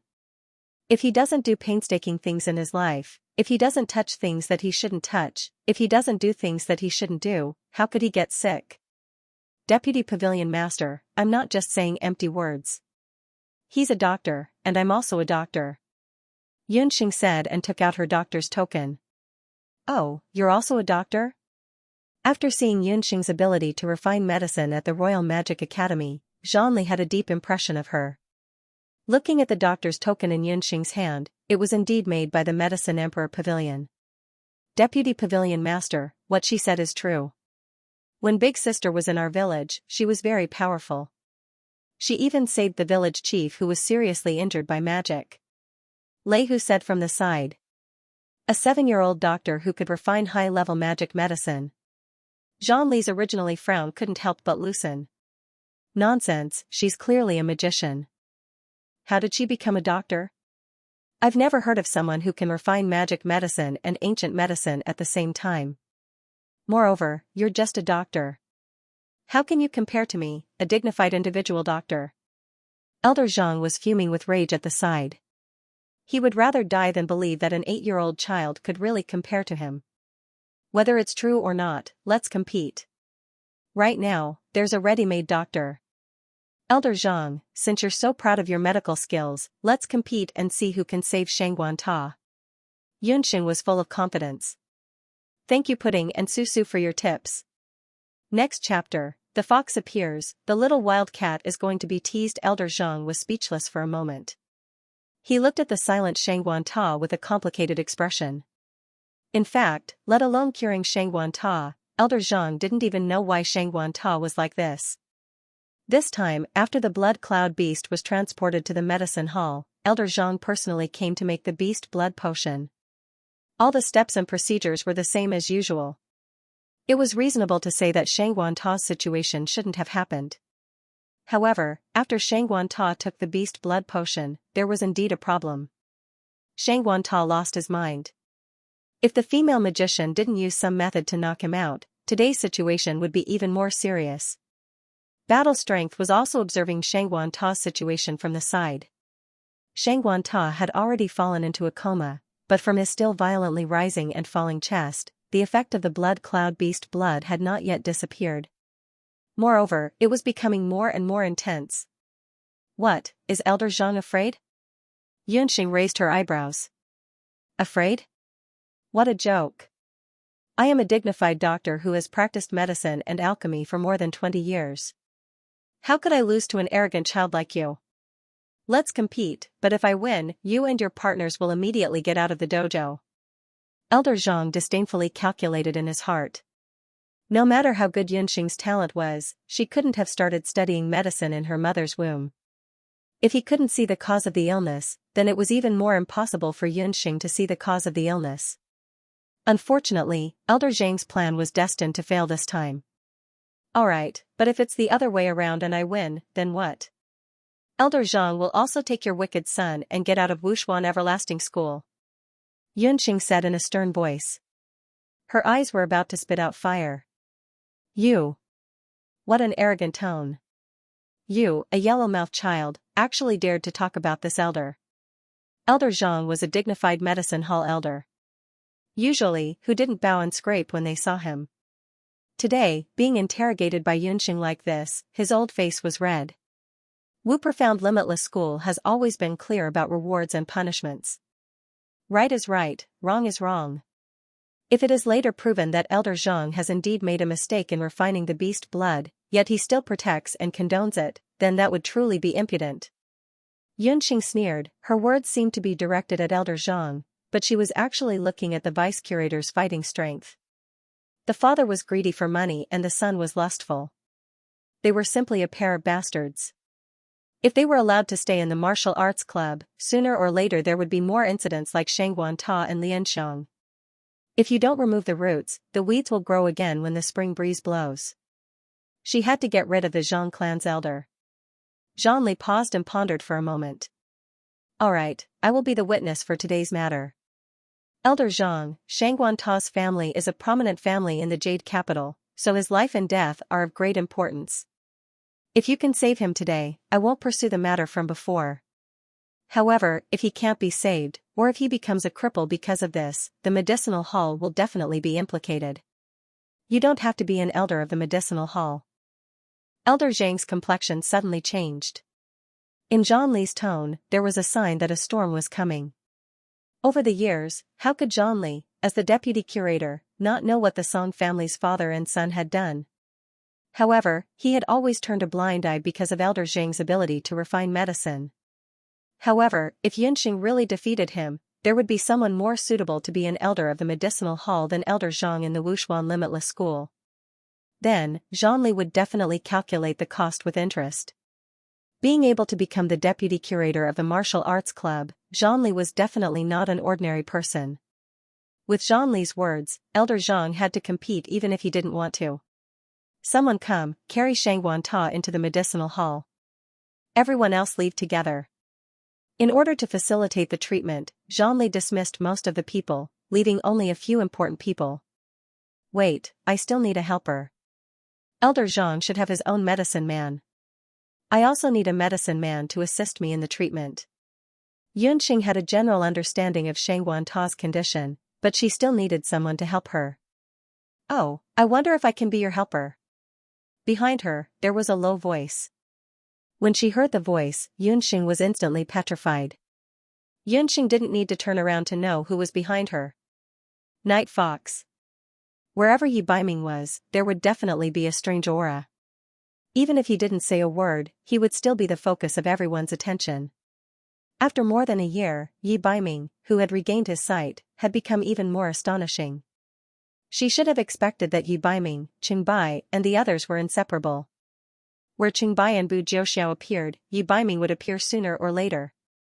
However, she didn't expect him to appear so suddenly. Next, she would start the treatment. If he witnessed her medical skills with his own eyes, earlier, when the deputy director's battle strength came over, the one who accompanied him was only Bu Jiuxiao. This made Yunxing heave a sigh of relief. Subconsciously, she still didn't want to meet Yi Baiming again. All kinds of thoughts appeared in her mind. Escape through the door, kill him, and all kinds of thoughts circled around her mind. Yunxing calmed herself down. She had almost forgotten that her current voice and smile included her head and figure. Everything was different from 2 years ago. Yi Baiming was blind, so he couldn't remember his own facial features. When she entered Wushuan Limitless School, Yunxing even changed her name to her previous life's name, Yan Yun, for safety's sake. She calmly turned around and looked at the source of the voice with everyone else. Yi Baiming was dressed in black, and Qingbai was dressed in white. The two of them, one in black and one in white, were extremely outstanding people. When they stood in the medicine hall, the small medicine hall suddenly felt like it was graced by their presence. Especially Yi Baiming. After Yunxing caught a glimpse of him on the street last time, this time, seeing him face to face, she still felt a sense of amazement. This guy was getting more and more monstrous as he grew up. In this life, Yunxing had seen many handsome men. Among them, the only ones who could compare to Yi Baiming were probably Xia Ximing, Xia Wenqiu, and the immortal residence nation's Divine Wind. However, compared to Divine Wind's ethereal beauty and Xia Wenqiu's handsomeness that was like the warm winter sun, Yi Baiming's handsomeness carried a sense of tyranny and evil. Qi, who was standing behind Yunxing, saw the appearance of the person who came, then looked at the slightly stunned Yunxing. The ugly face under the magic cloak couldn't help but tremble, and an obscure feeling flashed through his heart. Seeing Yunxing staring at him in a daze, Yi Baiming frowned in displeasure. He mistakenly thought that Yunxing was like other girls, falling head over heels for his appearance. Qingbai had previously said that this female magician from the Royal Magic Academy was very special. Now that he looked at her, other than her elegant appearance, she was no different from an ordinary girl. Yunxing sharply caught the hint of disdain in his eyes. She pursed her lips. This guy was still as shameless as ever. When they were in Banana Leaf Village, although Yi Baiming was still blind, his outstanding appearance had charmed all the village girls in Banana Leaf Village. Although he was blind, his senses were sharp, and he would always show a look of disgust every time. Yunxing silently cursed. Yi Baiming seemed to be inseparable from Qingbai. When the two of them stood together, it really was an extremely eye-catching picture. She just didn't know if the fox was on top or bottom. If Yi Baiming knew what was going on in Yunxing's head, he would probably vomit blood in anger. The deputy curator agreed to Yunxing's request. Bu Jiuxiao helped Shang Guanta up and walked towards the medicine hall. In a secluded elixir room in the pharmacy, the deputy curator, Zhangli, Bu Jiuxiao, Elder Zhang, Elder Zhang's medicine boy, and Yunxing all gathered around Shang Guanta. According to the order, Elder Zhang should start the treatment first. After all, he was the one who made the beast blood, so he should be the clearest about Shang Guanta's condition. Lu San, according to the rules of the pharmacy, you should have tested the beast blood that Shang Guanta took in advance. Did you feel any discomfort? Elder Zhang asked his medicine boy. After getting a negative answer, he methodically checked Shang Guanta's pulse, eyelids, and heartbeat. Then he found the bottle that contained the beast blood and took some of it. After a careful examination, he still didn't find any clues. As time passed, Elder Zhang still didn't have a clue. He kept wiping the cold sweat on his forehead. Elder Zhang, it's getting dark. Have you found out the cause of the illness? Yunxing asked indifferently. What's the rush? Shang Guanta's condition is a strange illness. It has never appeared in the whole Zhou state. Deputy Curator, I think we should go to the Medicine Emperor Pavilion and ask some doctors to come and discuss. Elder Zhang really couldn't figure out why Shang Guanta went crazy. Zhangli looked at Yunxing again. What do you think? Should we ask the doctors of the Medicine Emperor Pavilion to come and help? If it wasn't necessary, Zhangli didn't want to ask the Medicine Emperor Pavilion to come. No need. I just need to take the same blood of the blood cloud beast and the records of Shang Guanta's previous beast blood fusion. Yunxing was full of confidence. She didn't hesitate at all in her words. Her magnanimous gaze and confident tone made Elder Zhang even more embarrassed. Nonsense. You alone can't cure Shang Guanta's strange disease. If you delay any longer, I'm afraid Shang Guanta will be in danger. Elder Zhang blushed.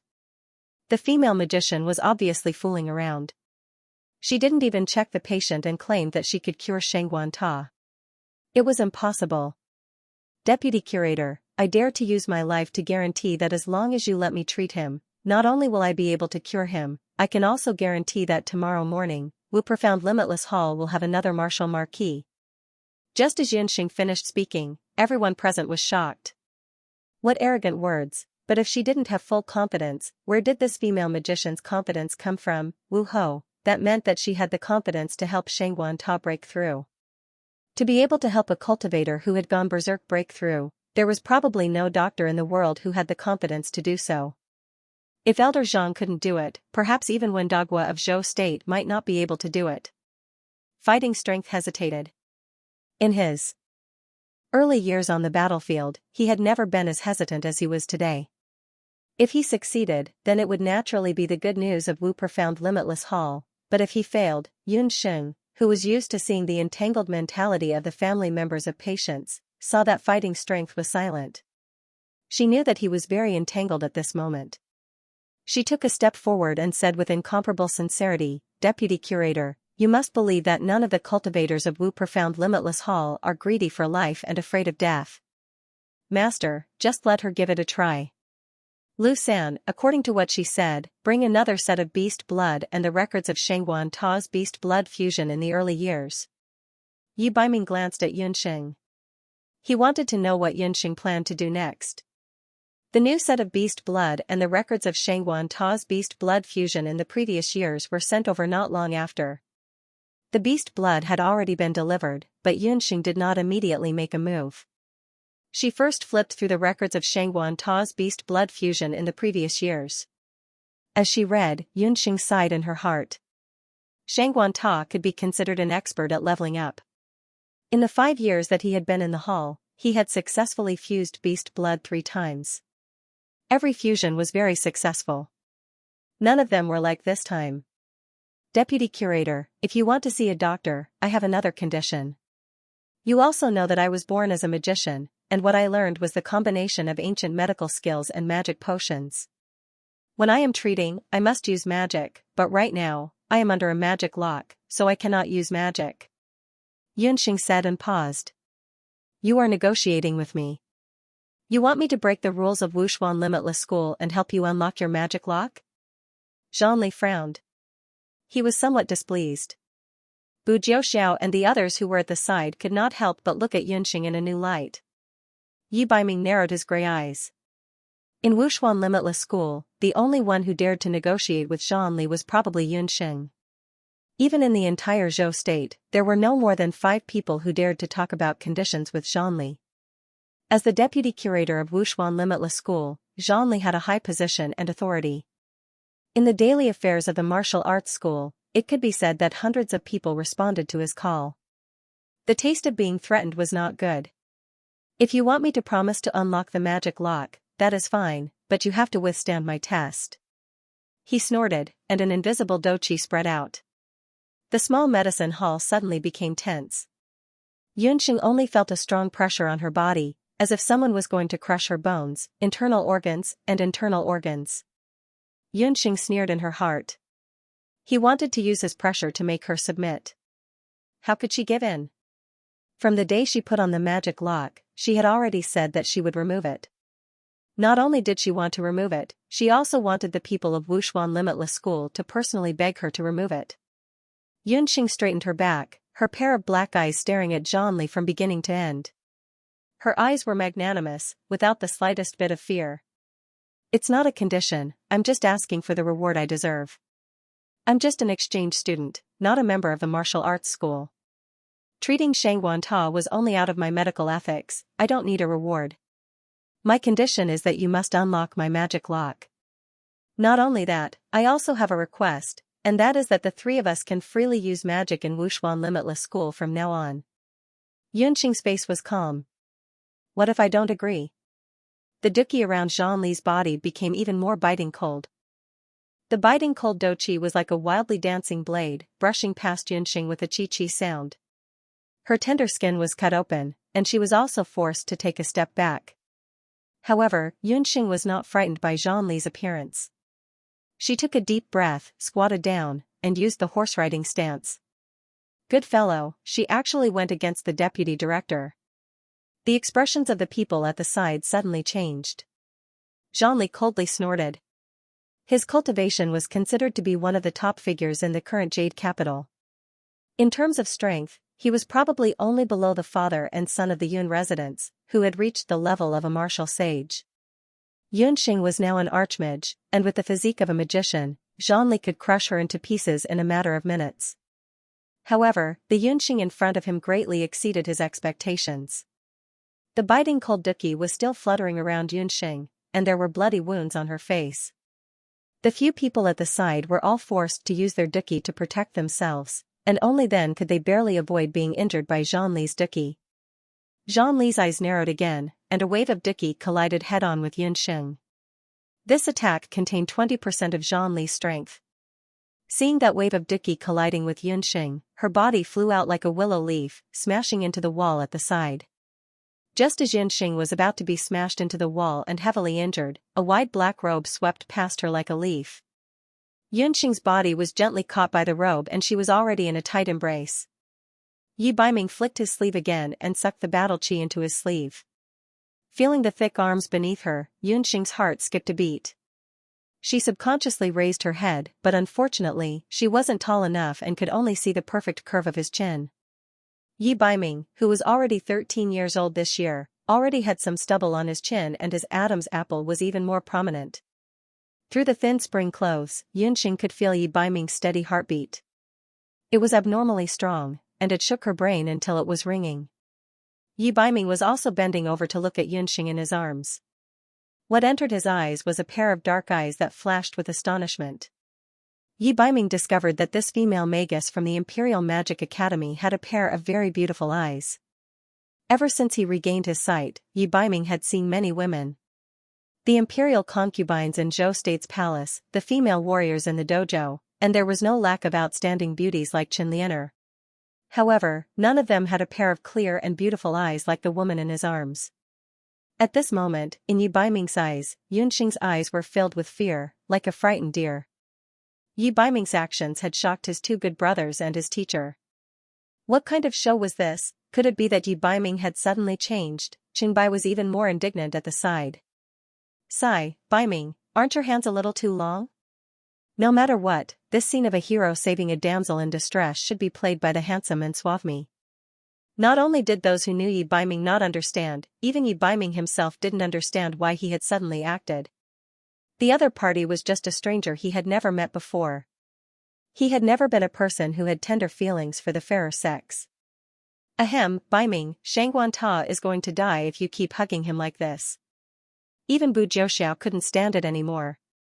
He used a teasing tone to wake Yi Baiming up. At the same time, he also woke everyone else up. Yi Baiming let go of his hands and retreated to the side. His face was still cool, but his ears were slightly red. The deputy curator also looked at the two red-faced students with a faint smile on his face. Haha, Baiming, this child is finally enlightened. Zhongli had never seen his disciple blushing. Today, he had learned something new. Based on his combat experience, he seemed to have sensed that something was amiss. You're a stubborn lass. Fine, I can remove the magic lock for you, and I can also remove the magic lock for your two companions, but you must cure Xianxia. Combat strengths probing just now actually didn't make Yunxing yield, this already made him very surprised. I definitely won't disappoint the deputy curator. Yunxing heaved a sigh of relief. She had achieved her goal. Zhongli was a man of his words. He immediately used his douqi to remove the magic lock on Yunxing. Once the magic lock was removed, Yunxing immediately started the treatment. Please help me test these portions of beast blood. I want to see the process of blood fusion with my own eyes. Yunxing took the beast blood and sniffed it. Xianxia had fused the beast blood 3 times. Including this time, he had fused the beast blood 4 times. Earlier, when Yi Baiming stood up, Yunxing didn't stop him because she knew that Yi Baiming's body was very strong. If even Xianxia couldn't suppress the beast blood, there probably weren't many people in Wuxian Wuji school who could control it. Yi Baiming could be considered a candidate. But what puzzled Yunxing was that when she said that Yi Baiming would undergo the beast blood fusion, the people around looked at each other. Especially Qingbai and Bu Jiuxiao, their expressions were very strange. Could it be that she said something wrong? What, you can't do it? Yunxing glanced at Yi Baiming. The latter was silent and looked at her meaningfully. I can do it, but I don't know if you can. There's no problem at all. Yunxing was curious. Yi Baiming, don't be so wishy-washy. Someone, prepare the bathtub. Qingbai grinned. The combat strength at the side gave him a warning look, and that guy immediately became quiet. Prepare the bathtub. An ominous premonition immediately arose in Yunxing's heart. Could it be that the so-called beast blood fusion was not to be drunk directly? Seeing a wooden tub filled with hot water, Yunxing felt her hair stand on end. She finally understood what Yi Baiming meant when he asked, "Can you do it?" The beast blood fusion in the Wuji continent referred to the bathing of fused beast blood. The person who fused beast blood would soak in the hot water of fused beast blood until the beast blood was completely absorbed by the bones and tendons. Of course, the prerequisite was that the fused person had to strip naked in order to better fuse the beast blood. Everyone, make way first. Leave Elder Zhang and her alone. The combat strength was unwilling to watch his disciple bathe. Qingbai was very unwillingly dragged out by Bu Jiuxiao. Yunxing wailed in her heart. Curiosity really killed the cat. If she had known, she would not have stood up and said that there was a problem with the beast blood. Yi Baiming took off his outer coat, revealing a white silk satin shirt. He took it off without hesitation, but Yunxing looked uncomfortable. Forget it, forget it. It's not like I'm at a loss. There's a free bath picture of a handsome man. This is not an opportunity that everyone has. Yunxing kept comforting herself. Yunxing could only brace herself and watch. The more Yunxing looked down, the more she praised Yi Baiming in her heart. She did not expect him to have such a good figure. Don't blame me, it's just a corpse on the operating table. It was a corpse, but this corpse looked good. Yes, the legs were very long, and the muscles looked delicious. Yunxing fully displayed her good qualities as a doctor. Perhaps noticing her unabashed gaze, Yi Baiming raised his eyebrows slightly, and an evil smile appeared on his lips. He suddenly sped up his movements, and in a few moments, a muscular male body appeared in front of Yunxing. Yunxing almost choked on her breath. Her little face was either choked by the steam or shocked by Yi Baiming's actions. "Stop. Don't take off your underwear." Yunxing could not remain calm. "You can start the fusion. Just tell me how you feel. I will add in the 4 types of beast blood one by one." Yunxing was not in a good mood. Yi Baiming was only left with a thin pair of underwear. After soaking in the water, it was no different from being naked. The blood cloud beast reeked of blood. Yi Baiming frowned. Outside the medicine hall, Qingbai did not know what was good for him. He leaned against the door, trying to sneak a peek inside. But all he saw was a room full of smoke and ambiguity. He could not see anything at all. What Yunxing didn't know was that this was Yi Baiming's first time fusing beast blood. Due to his blindness in his early years, although Yi Baiming was a dual cultivator of magic and martial arts, no one had fused beast blood for him. After being confined in the cold palace, there was no such condition. His cultivation, however, was achieved step by step. He didn't rely on beast blood or medicinal pills at all. "What are you going to do?" Yi Baiming saw Yunxing take out 4 bottles. "It's very simple. I suspect that the real reason for Xianxia madness isn't just because of that blood cloud beast blood. It's because the blood cloud beast blood conflicted with the blood cloud beast blood that he had consumed in the past few years. That's why he went crazy this time." Yunxing said and presented the record of the blood cloud beast blood that Xianxia had consumed in the past few years. Therefore, what she needed to do next was to let Yi Baiming gradually fuse the 4 types of beast blood and observe his reaction to determine whether her judgment was correct. The few bottles of beast blood she wanted happened to be the same ones that Xianxia had fused with before. Because there were many martial arts students in the martial arts school, there was a large amount of beast blood solvent in the medicine hall of Wushuan Wuji School. Similar beast blood would also be preserved using a special secret method, so that it wouldn't deteriorate after several years. The beast blood Yunxing wanted could be said to be exactly the same as the one Xianxia had fused within his early years. Xianxia had taken 3 types of beast blood. Other than the blood cloud beast blood number 4, Yunxing used beast blood number 1, beast blood number 2, and beast blood number 3 to distinguish between them. Yi Baiming had never heard of the theory of beast blood conflicts, but he didn't question it and directly entered the bathtub. As soon as he entered the bathtub, after Yi Bei's blood, he felt a warm current enter his skin. It was as if he had a thin layer of sweat, but that was it. What a strong physique, as expected of the monstrous night fox. After Yunxing poured out the first bottle of beast blood, she carefully observed from the side. Generally speaking, the stronger a person's martial realm cultivation was, the faster they could absorb the beast blood solvent.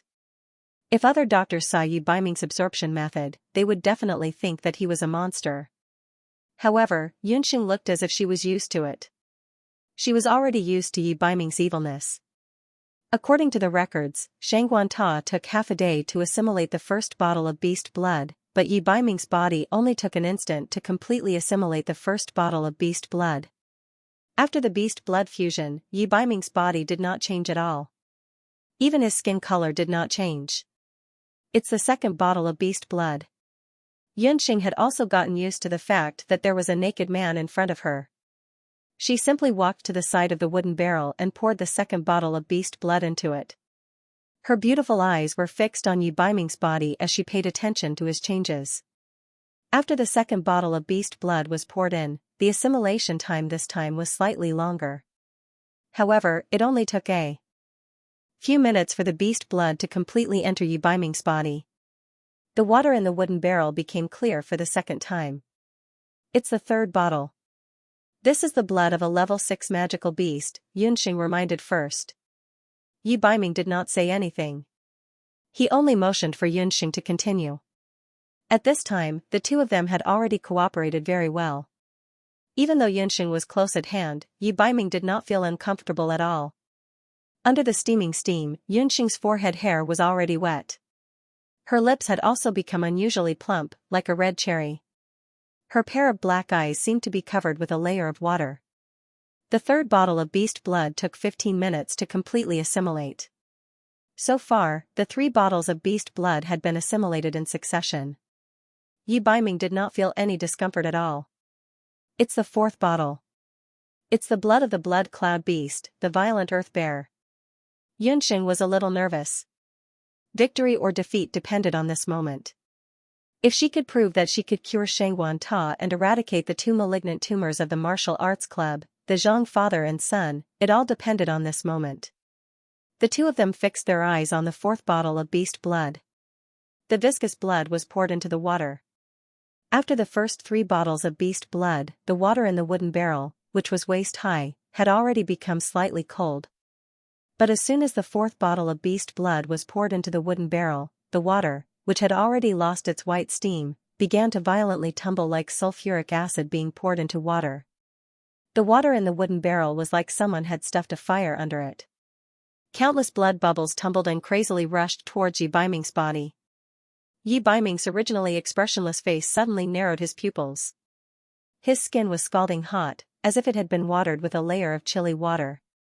The blood of the violent earth bear, the blood of the blood cloud beast, was full of hostility.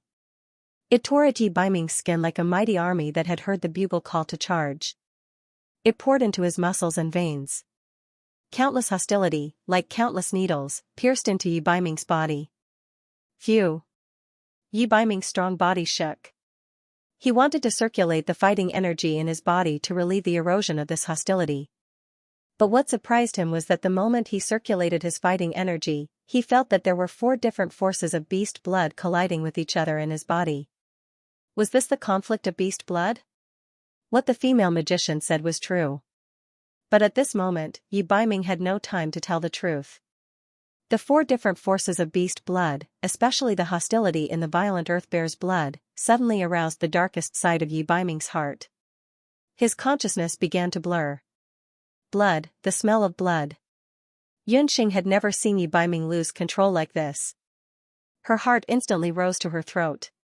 "You, how are you?" She also didn't expect that the conflict of beast blood would have such a big side effect on Yi Baiming. "You, leave this place immediately. Call the deputy curator." Yi Baiming's face was full of pain. He couldn't help but grip the wooden barrel with both hands. With the sound of wood cracking, the edge of the barrel was crushed into powder. Memories that had been suppressed in the depths of his heart, once again appeared like a nightmare. It was as if he saw that night again, the desolate harem. Many years ago, in the desolate depths of the palace, the blind crown prince. After Empress Li went crazy, Yi Baiming was handed over to Imperial Consort Qi. In front of others, Imperial Consort Qi, who looked like a little white flower, loved the crown prince as if he was her own son. But in private, she used all kinds of sarcastic words to attack him. When Imperial Consort Qi's palace maids served Yi Baiming to sleep, they said those words by the bed. "Did you hear? Empress Li is miserable. Haha, isn't that so? She was originally a flower, but now she's like rotten meat. Fighting with our imperial consort is simply reckless. His Majesty loves our imperial consort Qi the most. He only married Empress Li because of her family's money and power." "That's right. I heard that Empress Li has no one to serve her at all. Her hands and feet are broken, and maggots are growing in her wounds. The older one is dying, and the younger one inside doesn't have many good days either. He's just a blind man. Our first prince is the real crown prince of Zhou State in the future. He was blind, but he wasn't deaf." At that time, Yi Baiming, who was only 5 years old, couldn't hold back after hearing about his biological mother's miserable situation. After the palace maids left, he quietly groped his way out of the bedroom. He fell a few times along the way and made his way to the cold palace. Thank you to Sunny Day and Mao Xiaoya for their tips. Also, thank you to everyone who recommended, voted, and subscribed to Diffuzi. The Forbidden Palace was cold and cheerless. The blind Yi Baiming could only grope around and use all his strength to push open the heavy door. The sound of the door opening was so dull that it made one shudder. Even though he couldn't see, Yi Baiming still remembered the scene of that night. When he pushed open the door, a gust of cold wind with the stench of rotting flesh blew past his face. Due to his blindness, his hearing was unusually sharp, and he could hear a familiar moaning sound. "Mother?" The only reply to Yi Baiming was a moaning sound. Yi Baiming hesitated, but his longing for his mother made him step into the forbidden palace. He groped around and kicked over several tables and chairs until he reached Empress Li's bed. Bypassing the moldy silk curtain, his tender fingers touched the woman's hands and feet. Empress Li's hands and feet were all broken. After they grew back, they were broken. After they grew back, they were broken again. In the imperial harem where Consort Qi controlled everything, and with the indulgence of the Emperor of Zhou State, Empress Li, who was detained in the Forbidden Palace, lived a life worse than death. When he touched the wriggling maggots on his mother's body, he was so frightened that he almost screamed. Ming-er.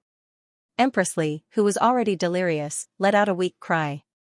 She only said one sentence, Ming-er, kill me. Bang, there was a burst of water vapor, and Yunxing's vision blurred. Yi Baiming, who was in the wooden tub, was surrounded by a thick fog of fighting energy.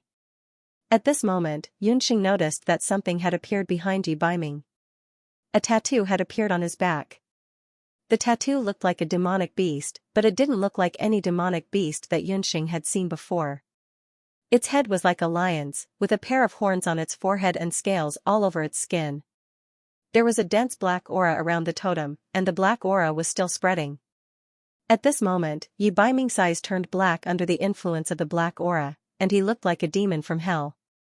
Yunxing wanted to take a step forward to get a better look, but Deputy Curator Zhang Li had already arrived. Baiming. Zhang Li was shocked to see him so clear-headed. He moved as fast as lightning and held down Yi Baiming's hands to prevent him from hurting anyone. Jiao Xiao, Qingbai, protect the exchange student. As Zhang Li held Yi Baiming down, he also felt an astonishing fighting aura in his body. Zhang Li's strength, Zhang Li's almost couldn't handle it. Azazazaz. Looking at Yi Baiming's back again, the black tattoo totem's color was getting darker. Don't touch him. Zhang Li's S's, the scepter's Z's, Zhang Li's a cold and mysterious calming magical element enveloped combat force and Yi Baiming. Under the effect of the cloud dream ice sleep, Yi Baiming's boiling beast blood temporarily cooled down. Yunxing took a step forward, the 4 seasons glass needles in her hand infused with mana. 4 needles pierced into the beast head tattoo on Yi Baiming's back. When the bone needles entered his body, 4 streams of black beast blood spurted out. Yi Baiming's expression relaxed as the black tattoo on his back disappeared. There was dead silence in the medicine hall. Yunxing's face turned pale. She put away the 4 seasons glass needle and looked behind Yi Baiming. The tattoo on his skin had disappeared. Baiming, are you alright? Just now, what on earth happened? Qingbai sighed endlessly. Beast blood, just now, after I fused with several types of beast blood, the fighting aura in my body became chaotic and the beast blood conflicted with each other. Shangguanta's situation should be similar to mine. Yi Baiming looked deeply at Yunxing, who was not far away, with a deep look in his eyes. Elder Zhang, who was standing at the side, also had an ashen face. As you saw just now, the beast blood was the cause of Shangguanta and Yi Baiming's fighting aura becoming chaotic and almost unable to extricate themselves. The beast blood itself may not be a problem, but when the first 3 types of beast blood were mixed together, it happened to conflict with the 4th type of beast blood. Yunxing said word by word. Yi Baiming's beast blood fusion had proved her initial idea. Elder Zhang's face turned green and purple. Ridiculous, I have never heard of beast blood conflicting with each other. Moreover, Shangguanta had already completed the previous few beast blood fusions. It is impossible for any beast blood to remain in his body. Just now, you chased all of us out. I don't know if you did something secretly. Elder Zhang refused to believe Yunxing's discovery. In the pharmacology that he had learned, there was never any mention of beast blood conflicting with each other. In his opinion, only what was written in the medicine encyclopedia was medical knowledge. A mere little girl who had only studied medicine for a few years actually dared to challenge his authority. He was a widely recognized scattered doctor in the Medicine Emperor Pavilion and was only a step away from becoming an imperial doctor. How could he be defeated by her? Just because you have never heard of it doesn't mean that it doesn't exist. Then let me ask you, if the fog grass and redstone powder are consumed together, will there be any conflict? Yunxing did not take Elder Zhang seriously at all. These doctors from the boundless world loved to be self-righteous. Did they know that magic couldn't be used in medicine? Did they know that beast blood conflicted with each other? Everyone's body condition was different, and the symptoms produced were also different. They did not even understand the basic constitution of a person and blindly carried out beast blood fusions. It was already extremely lucky for Wuxuan Limitless Hall to have a case of Shangguan Ta who had gone crazy. The fog grass belongs to Yin while the redstone powder belongs to Yang. The Yin and Yang are not in harmony. This is the most basic pharmacology. If it was any herbalist from the boundless world, they would know this principle. Elder Zhang's neck was red, just like a rooster with red eyes. Yunxing's actions today were simply a provocation to the traditional medical knowledge that he had received. Since that is the case, the blood of the number 3 magical beast that likes to consume fog grass and the violent earth bear that likes to consume redstone powder, their beast blood had been used by the same martial artist for beast blood fusion. Could it be possible that the martial artist suffered from qi deviation due to the imbalance of yin and yang? Yunxing spoke quickly. Every word was like a heavy punch, hitting Elder Zhang so hard that he could not resist. Such a coincidence, it can't be. Elder Zhang mumbled, but he had no confidence in his heart. He wasn't sure if such a situation would really affect the cultivator's body. The so-called doctor pursues to cure all kinds of difficult and complicated diseases. He constantly faces different medical and patient situations and prescribes the right medicine for the illness. You only know how to abide by the rules. How can you be worthy of the 4 words save the dying and heal the injured? In my opinion, a person who only knows how to abide by the rules of the ancestors is at best a quack. Yunxing said resolutely. With irrefutable evidence, Elder Zhang was forced by Yunxing to the point that he could not say a single word. Elder Zhang's face, which was covered in dirt from being scolded, turned from red to ashen, then to pale. In the end, he actually held his breath in his chest and vomited a mouthful of blood. Elder Zhang. Elder Zhang's medicine man, Lu San, hurriedly helped Elder Zhang up. But at this moment, no one cared about Elder Zhang's condition anymore. Lu San could only help Elder Zhang out of the medicine hall in a sorry state. Well said, relieving. I've already said that Elder Zhang only has a few types of elixirs. Master, you didn't believe me. Qingbai was the first to applaud, but Zhang Li gave him a warning look. Then do you have a corresponding treatment method? Although Zhang Li was not well versed in medicine, Yunxing's words made some sense. It can't be considered a treatment method. I still need to conduct a clinical trial on Yu Baiming. The beast blood in his body has only been temporarily suppressed by me. I still need to perform acupuncture. Yunxing seemed to have become the modern goddess of medicine again. She was in high spirits as she spoke. As a doctor, it was a headache but also an exciting thing to encounter a new case. Regarding the conflict of beast blood, a normal doctor could not determine it at all.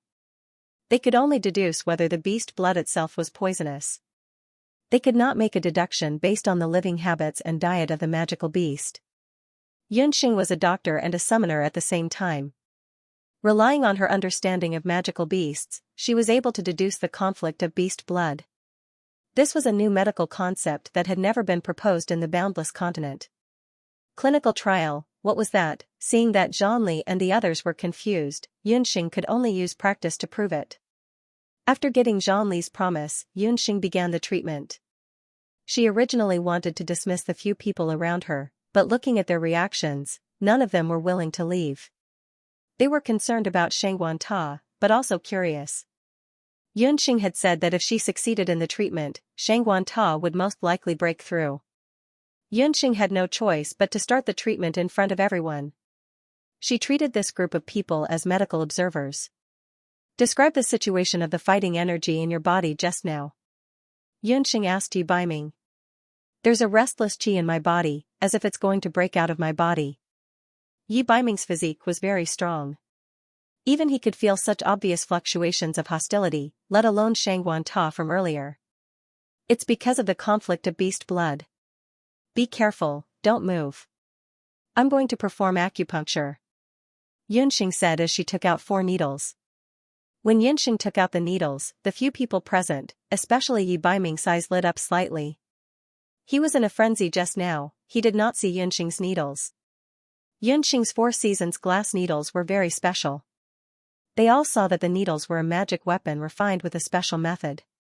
Yunxing skillfully identified several acupoints on Yi Baiming's body. Her needles were like moving clouds and flowing water. In a moment, several major acupoints on Yi Baiming's body were blocked. Every time Yunxing inserted a needle, Yi Baiming felt the burning sensation gradually disappear. Looking at Yunxing's hand, after inserting an acupoint, she would use the magic power to gently move the glass needle in her hand. No one knew that at this time, the needle in Yunxing's hand was greedily absorbing the hostility in Yi Baiming's body. This was the advantage of the dark magic soul. For others, the hostility that could make people go crazy was the favorite thing of the dark magic soul in Yunxing's body. Yunxing inserted a total of 4 needles on Yi Baiming's body. The dark magic soul in her body also swallowed a large amount of dark hostility. Soon, a black substance floated on the surface of Yi Baiming's body. That substance was unbearably smelly. Any warrior would know that it was the impurities and filth in the human body. Generally speaking, this was the effect of a warrior's bone marrow cleansing after their first beast blood fusion. However, the process of bone marrow cleansing would take at least a day and a night. How long did Yi Baiming take? It seemed to be less than a quarter of an hour, right? The conflict has disappeared. There is no more cramping pain in my abdomen. Yi Baiming only felt that his whole body was comfortable under the effect of Yunxing's needles. Not only that, but he also felt comfortable all over. His originally impetuous mood also calmed down a lot. Yunxing put away the needles, her face full of joy. There is a vigorous force in my body. I'll take a bath first. Even Yi Baiming himself could not stand the stench on his body. Baiming, how do you feel? Zhang Li's expression changed. Even though Zhang Li had seen countless people, he had never seen such a miraculous thing. Others might not feel it, but he could feel the change in Yi Baiming's body. That kid's cultivation was most likely. Zhang Li did not change his expression. He did not know if the little girl had seen through Yi Baiming's secret. However, even if she had seen through it, Zhang Li did not intend to pursue it. Talent the heavens were really blessing him, Wuxuan Wuji. This little girl's medical skills were probably not even comparable to the imperial doctors in the palace. Zhang Li believed that such medical skills, not to mention Elder Zhang of the medicine hall, even the imperial doctors of the medicine emperor pavilion would not be able to do it. How many needles did that little girl use just now? It seemed like only 4 needles. Only 4 needles, and Yi Baiming's cultivation had increased. Zhang Li felt an impulse. If not for the fact that his disciple was present, he really wanted to ask Yunxing to give him a few needles as well. Only then did Yunxing put away the needles and rest for a moment. She was also recalling the needles just now. Just as she had expected, the hostility caused by the conflict of beast blood could be eliminated with the divine soul healing needle passed down in her family. There were a total of 4 needles. If she maintained the current state, she would probably only need 1 needle. Fortunately, Yi Baiming had a tyrannical constitution. Otherwise, she really did not dare to blindly test it out using people. After drinking a bottle of meditation water, Yunxing immediately began to treat Shangguan Ta. After a round of treatment, Yunxing indeed cleared away the remaining hostility in Shangguan Ta's body around dawn. Treating Shangguan Ta was much easier than treating Yi Baiming.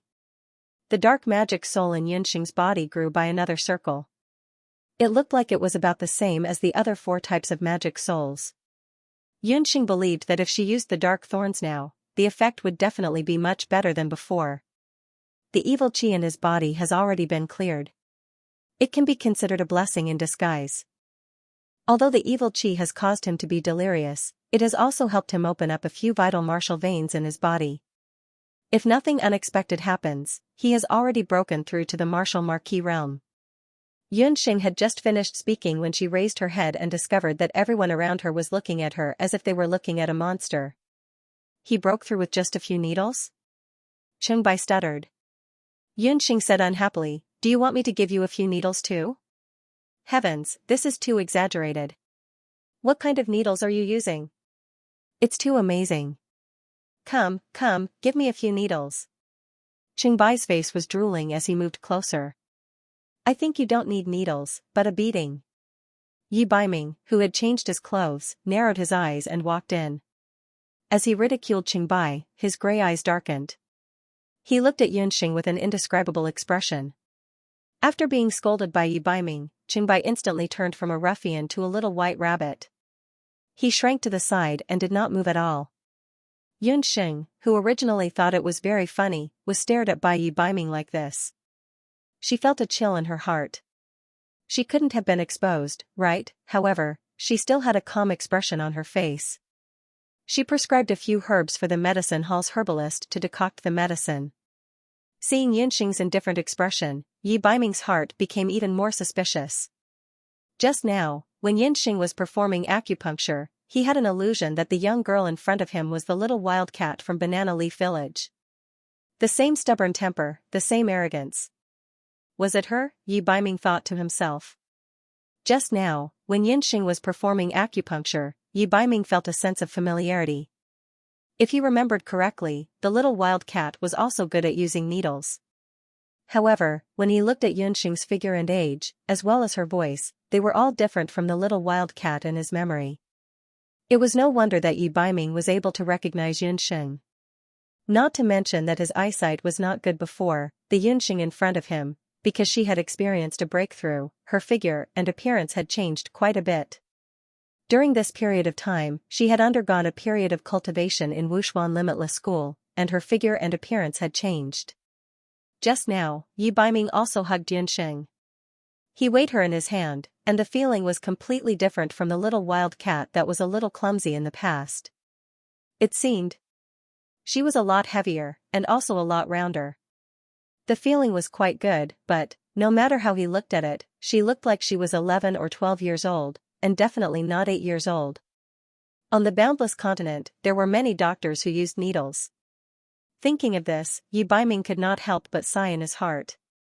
Just at this time, Shang Guanta woke up and interrupted Yi Baiming's thoughts. Seeing that Shang Guanta had woken up, Yunxing took the initiative to get up and leave.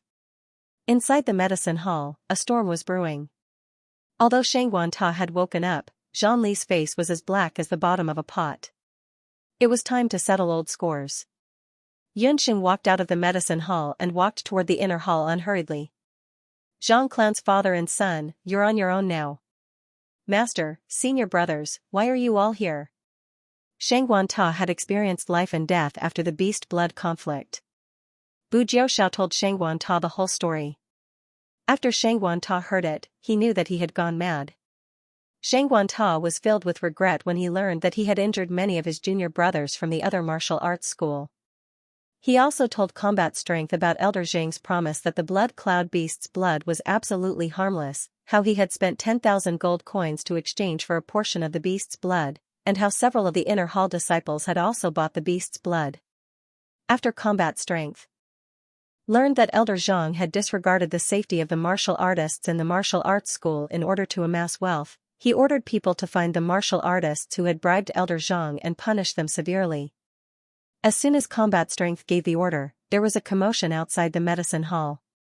Walking out to take a look, he saw Luo Qing leading more than 100 female martial artists in front of the medicine hall. After they learned that Elder Zhang had lost his power, those female martial artists who had been humiliated by Zhang Zipo also told Combat Strength about their humiliation. Luo Qing even told Combat Strength about Lianxiang's humiliation in the early years. For a moment, the cries and wails of the female martial artists gave Combat Strength a headache. Combat Strength did not know that Zhang Clan's father and son dared to be so reckless. He flew into a rage and immediately sent people to capture Elder Zhang and Zhang Zipo.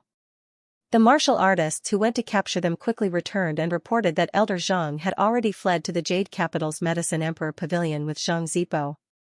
Master, Elder Zhang and Medicine Emperor Pavilion's Qing Sihai are said to be related by marriage.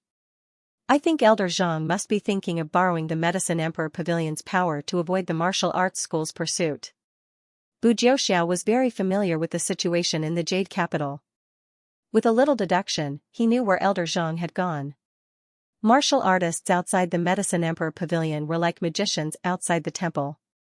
In order to respect the Medicine Emperor Pavilion's treatment of martial artists over the years, there was an unwritten rule in the martial arts schools of the continent that no one could disobey. No martial artist could force their way into the Medicine Emperor Pavilion. Elder Zhang was sure that combat strength would not dare to bring people into the Medicine Emperor Pavilion, which was why he had fled there. Old man, he really thinks that by hiding in the Medicine Emperor Pavilion, I can't do anything to him. Jiuxiao, use the sect order. No matter what method you use, you must capture Zhang clan's father and son, dead or alive, Combat Strength said sternly. Yi Baiming, Qingbai, and Bu Jiuxiao looked at each other. It seemed like Combat Strength was really angered this time. Once the sect order was issued, it meant that hundreds of thousands of sect disciples in Zhou State had to listen to it.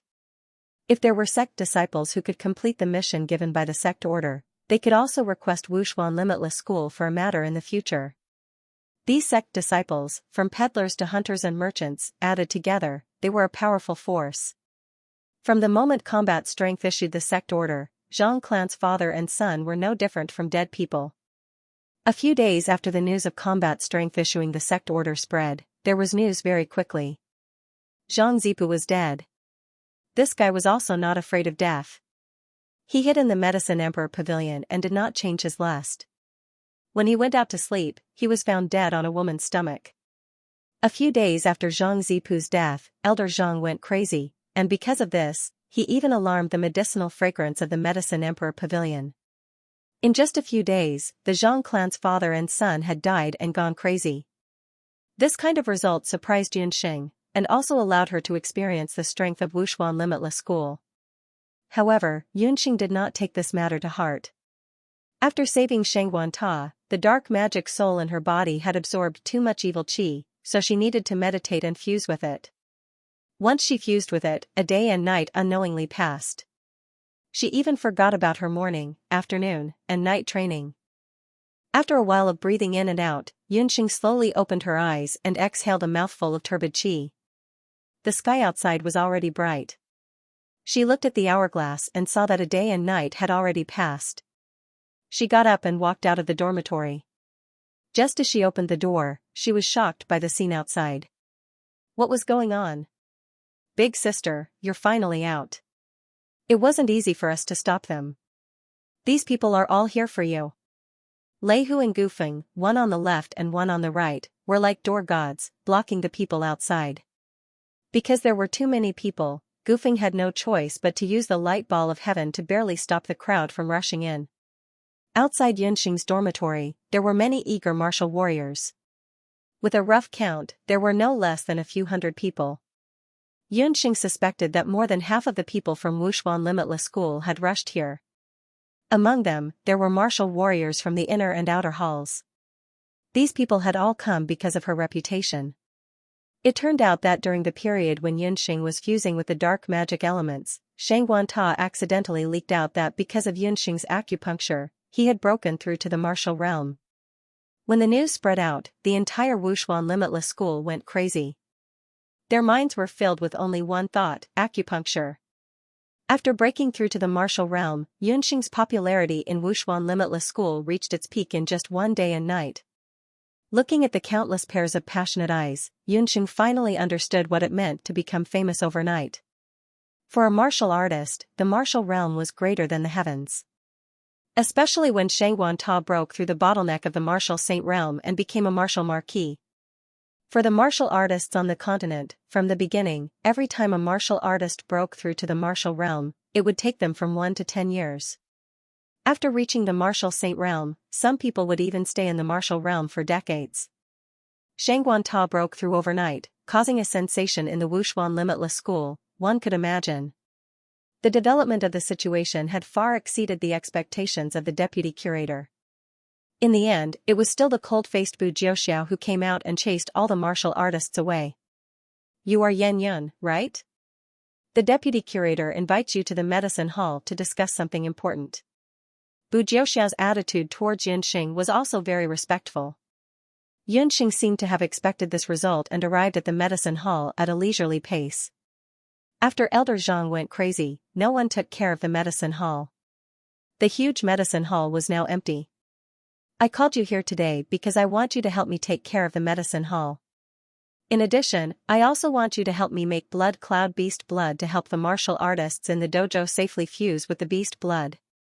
Today, battle strength could be considered to have completely put down his position as the deputy curator. He earnestly discussed with Yunxing. In his eyes, Yunxing was no longer an ordinary devil apothecary. If it was in the past, battle strength would never believe that a 7 or 8-year-old girl could take care of the dojo's medicine hall. However, Yunxing's performance that day had broken the restriction on her age. Deputy Curator Qi, I'm not a member of the dojo. I'm afraid I can't accept your appointment. What a joke. There were no less than 500 people in the Wushuan Limitless School. If she were to treat everyone with needles and wash their bones, wouldn't she die of exhaustion? Don't worry, I won't treat you unfairly. Other than giving you the same remuneration as Elder Zhang, all the medicinal herbs you use in the medicine hall will be free.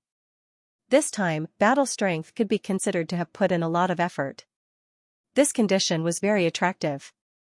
For the current Yunxing, the reward was not the most attractive thing, but the fact that she could use the medicinal herbs for free was very tempting. The Wu Profound Limitless Hall had a long history of thousands of years. Other than the various battle skills stored in the hall, there were also various precious medicinal herbs. Among them, there were some precious and saint-rank medicinal herbs that Yunxing had never come into contact with before. Yunxing pondered for a moment. In the end, she could not resist the temptation of combat power. In addition to this, I also need to have absolute freedom. I don't need to participate in the morning, afternoon, and night training. Other than that, I have another condition. Apart from the remuneration and herbs, I also need a sect token. Combat power could not help but suck in a breath of cold air. This little girl was so black-hearted, the moment she opened her mouth, she asked for the sect medallion. That was the sect medallion of the Wu Profound Limitless School. She thought that it was a rotten cabbage on the street. Once the order was issued, the entire sect would have to listen to her orders. You're asking for too much. Combat power was unwilling. Deputy Curator Qi, it's just a sect medallion. I promise that I won't use it to commit crimes. But you can obtain hundreds of students who are one level above the martial realm. That's hundreds of people, not just a few. Yunxing blinked her eyes. Her small mouth seemed to be smeared with honey. The words that came out of her mouth made people like combat power, who were shrewd, unable to help but be moved. If all the martial artists could go one level above the martial realm, the Wu Profound Limitless Hall would definitely be able to win by surprise in the exploration of the divine artifact in a few years. Combat power pondered for a moment. Finally, he clenched his teeth and agreed to Yunxing's request. After successfully obtaining a sect medallion, Yunxing was also in a good mood. At the same time, she also told combat power that not all martial artists in the martial realm could rely on the blood of the blood cloud beast and acupuncture to break through the martial realm. According to each martial artist's martial realm and physique, she still needed to examine each martial artist's body before she could determine whether or not she could help them fuse. Yunxing also checked combat power's body while she was at it. It was a pity that with combat power's cultivation, he was already unable to break through the martial realm through ordinary beast blood fusion. With his strength at the peak of martial ancestor, Yunxing's 4 seasons colored glass needles were still unable to pierce his body. However, Yunxing still used acupuncture to treat some of combat power's old injuries that he had left behind on the battlefield in his early years. Combat power saw that Yunxing's formations were truly exquisite and felt even more respect in his heart. This old man is already so old, but I don't want to break through the martial realm. Instead, your acupuncture technique is very strange. I would like to ask you for a favor. Combat power hesitated for a moment, then suddenly opened his mouth to ask. Deputy Curator, you only need to instruct me. Since I've received money, I'll help you eliminate disasters. However, the remuneration for saving people will be calculated separately. Yunxing blinked her eyes. Combat power helplessly smiled. This little divine doctor was truly not easy to fool. Then, Dr. Yen, please follow me to a place. Combat Power did not hesitate and immediately ordered people to prepare a carriage. After inviting Yunxing onto the carriage, they rushed towards a certain place in Yujing City. When the carriage landed, Yunxing looked out and could not help but be stunned. She did not expect that Zhonli would bring her to this place. Waning Alley, Marshal Saint General's residence. Seeing Yunxing's astonished expression, Combat Power explained, "This is Zhou State's Marshal Saint General's residence. I invited you here today to treat an old friend of mine. That old friend is someone from the Yun family." Yunxing still had some grudges against the general's residence. Yunxing clearly remembered when Yun Songhai opposed her parents' marriage and chased Yun Ba out of the house. At the same time, he swore a heavy oath. A large part of the reason why her father was in such a miserable state was because of the general's residence's heartlessness. Yunxing had once said that as long as her father did not wake up, she would not enter the general's residence. "You are a citizen of Yujing City, so you should have heard of my old friend's name. He was the same as me in the early years, a valiant general of Zhou State's battlefield. He is the second son of the Marshal Saint General Yun Ba, Yun Songlong." To men, the camaraderie formed during the war was the strongest. Before Combat Power left the imperial court and entered Wushuan Limitless School, he was sworn brothers with Yun Songlong. The two of them could be said to have eaten and lived together, and were extremely close. During their last battle, they were ambushed by the enemy. Yun Songlong broke through the enemy's encirclement and let Combat Power escape first. However, he was ambushed and almost died. After that, even though Yun Songlong was saved, his hands were crippled. Even the Medicine Emperor Pavilion's reclusive Wen Deguo was helpless against Yun Songlong's hands. It was also because of his crippled body that Yun Songlong was unable to recover from the setback and rarely appeared in public. The Yun residents had two outstanding talents, but in the end, one went missing and the other became crippled. Every time the citizens of Yujing City brought up this matter, they would sigh endlessly. After Yunxing came to Yujing City, she gradually learned about this matter from Dr. Fan. Yunxing did not have much feelings for this second uncle of hers, but he was still her second uncle. She heard from her father that her second uncle had the best relationship with him when they were young. If her father was still awake, he probably would not wish to see his second brother unable to recover from the setback and be dispirited for the rest of his life. With such thoughts in mind, Yunxing temporarily put away her hostility and followed Combat Power to the Marshal Saint General's residence. ***, thank you for egg and 7 treasures for your tips. It's a new month, and I have some monthly votes at home. Remember to spread them around. The last time Yunxing came to the general's residence was more than a year ago. At that time, her clothes were ragged and she had just left Banana Leaf Village. She was just a poor little sorcerer who came to seek refuge in the general's residence. When she arrived at the entrance of the Marshal Saint General's residence, she was ridiculed by Tang Yu's dog. But now that she had entered the general's residence again, she was already a respected elder of the Wushuan Everlasting School's medicine hall. This was something that Yun Sanxue and her son would never have dreamed of. The guards at the door were obviously very familiar with Zhonli. When they saw him, they respectfully greeted him as the deputy director. "Second brother, are you all right? There is a new doctor in the martial arts school's medicine hall. Her medical skills are very high. I brought her here to take a look at second brother."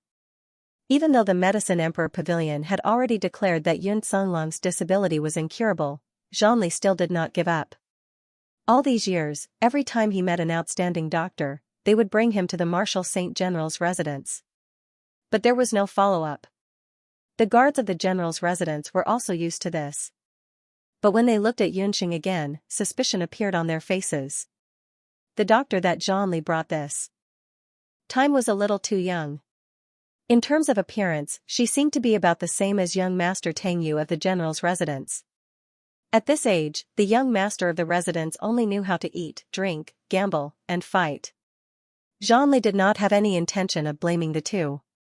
If he had not seen Yunxing's medical skills, he would definitely not believe that this little girl in front of him had such amazing medical skills. After asking around, he found out that Yun Songlong was in the residence. He brought Yunxing directly to the courtyard where Yun Songlong lived.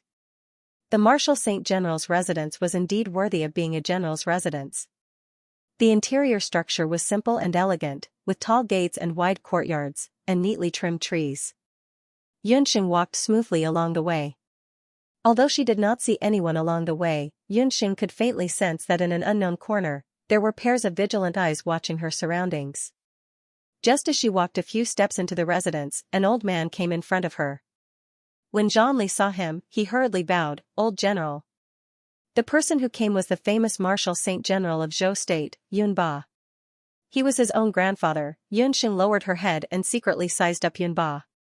This was the first time she had seen the legendary Marshal Saint Old General. Yunba was about 70 years of age. After many years of fighting on the battlefield, his face was as rough as old tree bark. He had a square face, dark purple skin, and gray hair. The most intimidating thing about the old general was his eyes. Even though his eye sockets were deep and filled with wrinkles, one could feel the murderous aura emanating from them just by looking at them. "Combat strength, you're here. What kind of doctor did they find to treat Songhai this time? You have to take care of such a big place like Wushuan Limitless School, and you still have to worry about him." Yunba chuckled and stroked his beard. He had watched combat strength grow up, and had also watched him overcome all obstacles to reach his current position. If the disaster on the battlefield hadn't happened in his early years, he probably wouldn't have left the military camp. He would definitely have grown up with Yin Songlong to become the most dazzling generals in Zhou State. Unfortunately, the old general's eyes darkened, and he looked again at the doctor beside combat strength. His gaze was sharp, and he immediately noticed the magic scepter at Yunxing's waist. When he saw the scepter, his expression changed slightly. The incident with Yun Songhai back then had caused the entire Yun residence to harbor a strong enmity towards magicians. Combat strength knew this as well, but why did he bring a magician to the general's residence today? Seeing a layer of anger surface on Yun Songhai's face, Zhongli hurriedly explained, "Old General, this is a doctor that our medicine hall invited. Don't look at her young age, her medical skills are very superb." Magicians were prevalent in Zhou State in recent years. Normally, the manors of third-rank officials and above would have a few assistants, and there was no lack of magicians among them. However, the Marshal Saint General's residence didn't have a single magician. The reason for this was related to the eldest son of the general's residence, Yun Songhai, who had been away from home for many years. "She's a doctor? Then why is she still wearing a magic scepter?" Yunba glanced sideways at Yunxing. Ordinary people would be scared out of their wits by Yun Songhai's glare, but Yunxing wasn't afraid at all. Instead, she stared back at Yunba as if she was competing with him. "Old General, this child is practicing both magic medicine and ancient medicine." It wasn't that combat strength didn't know that Yunba was prejudiced against magicians, but Yunxing's medical skills had won him over, so he temporarily put aside his misgivings. "That's ridiculous. I've never heard of someone learning both magic medicine and ancient medicine at the same time. Furthermore, she's still so young. It's already difficult for her to master just one, let alone both at the same time." What Yunba hated the most was this kind of learning attitude. In the early years, when Yin Songhai was still young, he pestered him to practice both magic and martial arts. His heart softened and he agreed. Who would have thought that this would create an opportunity for Yun Songhai to switch to magic? "Old General, I didn't believe it at first, but this child is indeed here." Combat strength was afraid that Yunba would unwillingly chase Yunxing out. Then, Yun Songlong wouldn't have a chance. He explained everything that had happened a few days ago at Wushuan Everlasting School and how the disciple had gone berserk. Yunba listened with a skeptical expression. "Are you sure she came up with this on her own? I've never heard of this kind of treatment method." Yunba still didn't believe it. "If you don't believe me, then I'm not willing to treat you." Yunxing couldn't be bothered with Yunba's resentment. This old man looked so vicious, so she couldn't be bothered with him. After speaking, she turned to leave. "You little girl, you really don't have any respect for your elders." Yunba was also angry. He was already so old and held a high position, but today, he actually had to give in to a little girl. This made him extremely anxious. This old man and young man were both so stubborn even though they had such bad tempers. He couldn't persuade them left or right, and just as he was in a difficult position. "Father, quickly come over." Second brother's illness is acting up again and he's venting his anger. I can't hold him back. Yun Songxue hurried over with 2 maids. Her face was agitated and she looked very flustered. When she saw combat strength, she nodded at him as a greeting. When Yunba heard this, he no longer had the mood to quarrel with Yunxing. He rushed to the inner courtyard in a panic. Yun, second brother's hysteria is acting up again. Since you've already come to the general's estate, why are you in such a hurry to leave? Just give me some face and go in to see my second brother first. He is a pitiful person. Combat strength was arrogant and unyielding. He had never begged anyone so humbly before. At this moment, his eyes were red and his face was full of worry. It turned out that Yun Songlong's physical disability wasn't the only thing that had troubled him all these years. What was more serious was that after that battle, he had never recovered from the trauma to his heart. At this moment, a beast-like roar came from the inner courtyard. Combat strength couldn't hold it in any longer. He didn't care if Yunxing agreed or not, he grabbed Yunxing and rushed to the courtyard where Yun Songlong lived. Yunxing was unwillingly brought to the courtyard where Yun Songlong lived. The courtyard was in a mess. The guards and maids of the Yun residence were all hiding far away. Even Yun Songxue only dared to watch from afar. Only Yunba rushed into the room with an ashen face. The bestial roar came from Yun Songlong. Not long after Yunba rushed into the room quieted down. Second brother. Zhonli also followed him into the room. Yunxing was also brought in by him. I won't treat someone who doesn't trust me. Yunxing was also a little annoyed. However, the moment she entered the room and saw the man who had been restrained by Yunba, she suddenly felt a lump in her throat and couldn't say a word. It was as if a storm had passed through Yun Songlong's room. The bed, table, tea set, everything within reach had been smashed to pieces. Yunxing's father, Yun Songhai, was 35 years old this year. Yun Songlong was his second brother and was 1 year younger than him. But the man in front of her looked to be in his 40s, much older than his actual age. His hair and beard were messy, and his clothes were stained with mud and blood. But even so, Yunxing still recognized this second uncle of hers at a glance. Because Yun Songhai's figure, appearance, and even voice were very similar to her father's. Yunxing turned around and thought that her father had woken up and was standing in front of her. They were too similar. In front of someone who looked almost exactly like her father, Yunxing couldn't bear to be ruthless. Father, is second brother all right? Yun Songxue walked in when she saw that the room had quieted down. She saw Yunxing standing side by side with Zhonli and also noticed the magic scepter on Yunxing's body. A layer of disgust appeared on her face. Third sister, she is the doctor I invited. She is here to treat second brother. Ever since Yun Songhai left home, Zhonli and Yun Songlong addressed each other as brother and sister. Zhonli still hoped that Yun Songxue would speak up for him, but who would have thought that Yun Songxue would just sneer, "Big brother Qi, third sister is very grateful that you are concerned about my second brother's condition. But my second brother's illness, especially his hysteria, is already incurable. Even when Daiguoshu can only ensure that it does not worsen over the years. The little girl in front of you has an unknown background. She's both a sorcerer and a healer. She's neither fish nor fowl, so how can she treat my second brother?" Yun Songshua's tone revealed a strong hostility. Yun Songxue didn't recognize Yunxing, but she subconsciously felt hostility towards Yunxing. In other people's eyes, Yun Songshua's words sounded like she was concerned about her second brother and worried that Yunxing was some kind of Mongolian doctor. But the meticulous Yunxing heard another layer of meaning. Yun Songxue was extremely unwilling for someone to treat Yun Songhai's illness. She even hoped that Yun Songhai's condition would worsen. In the general's estate, the old martial saint general was aging day by day because of his 2 sons. Yun Songhai's whereabouts were unknown and Yun Songlong was in this state. As long as he didn't recover, Yun Songxue would be able to monopolize the general's estate. Yun Ba was probably the only one who couldn't see through her ambitions. They were siblings from the same father and mother, but Yun Songxue actually had such wild ambitions. Yunxing couldn't help but feel bitterly disappointed.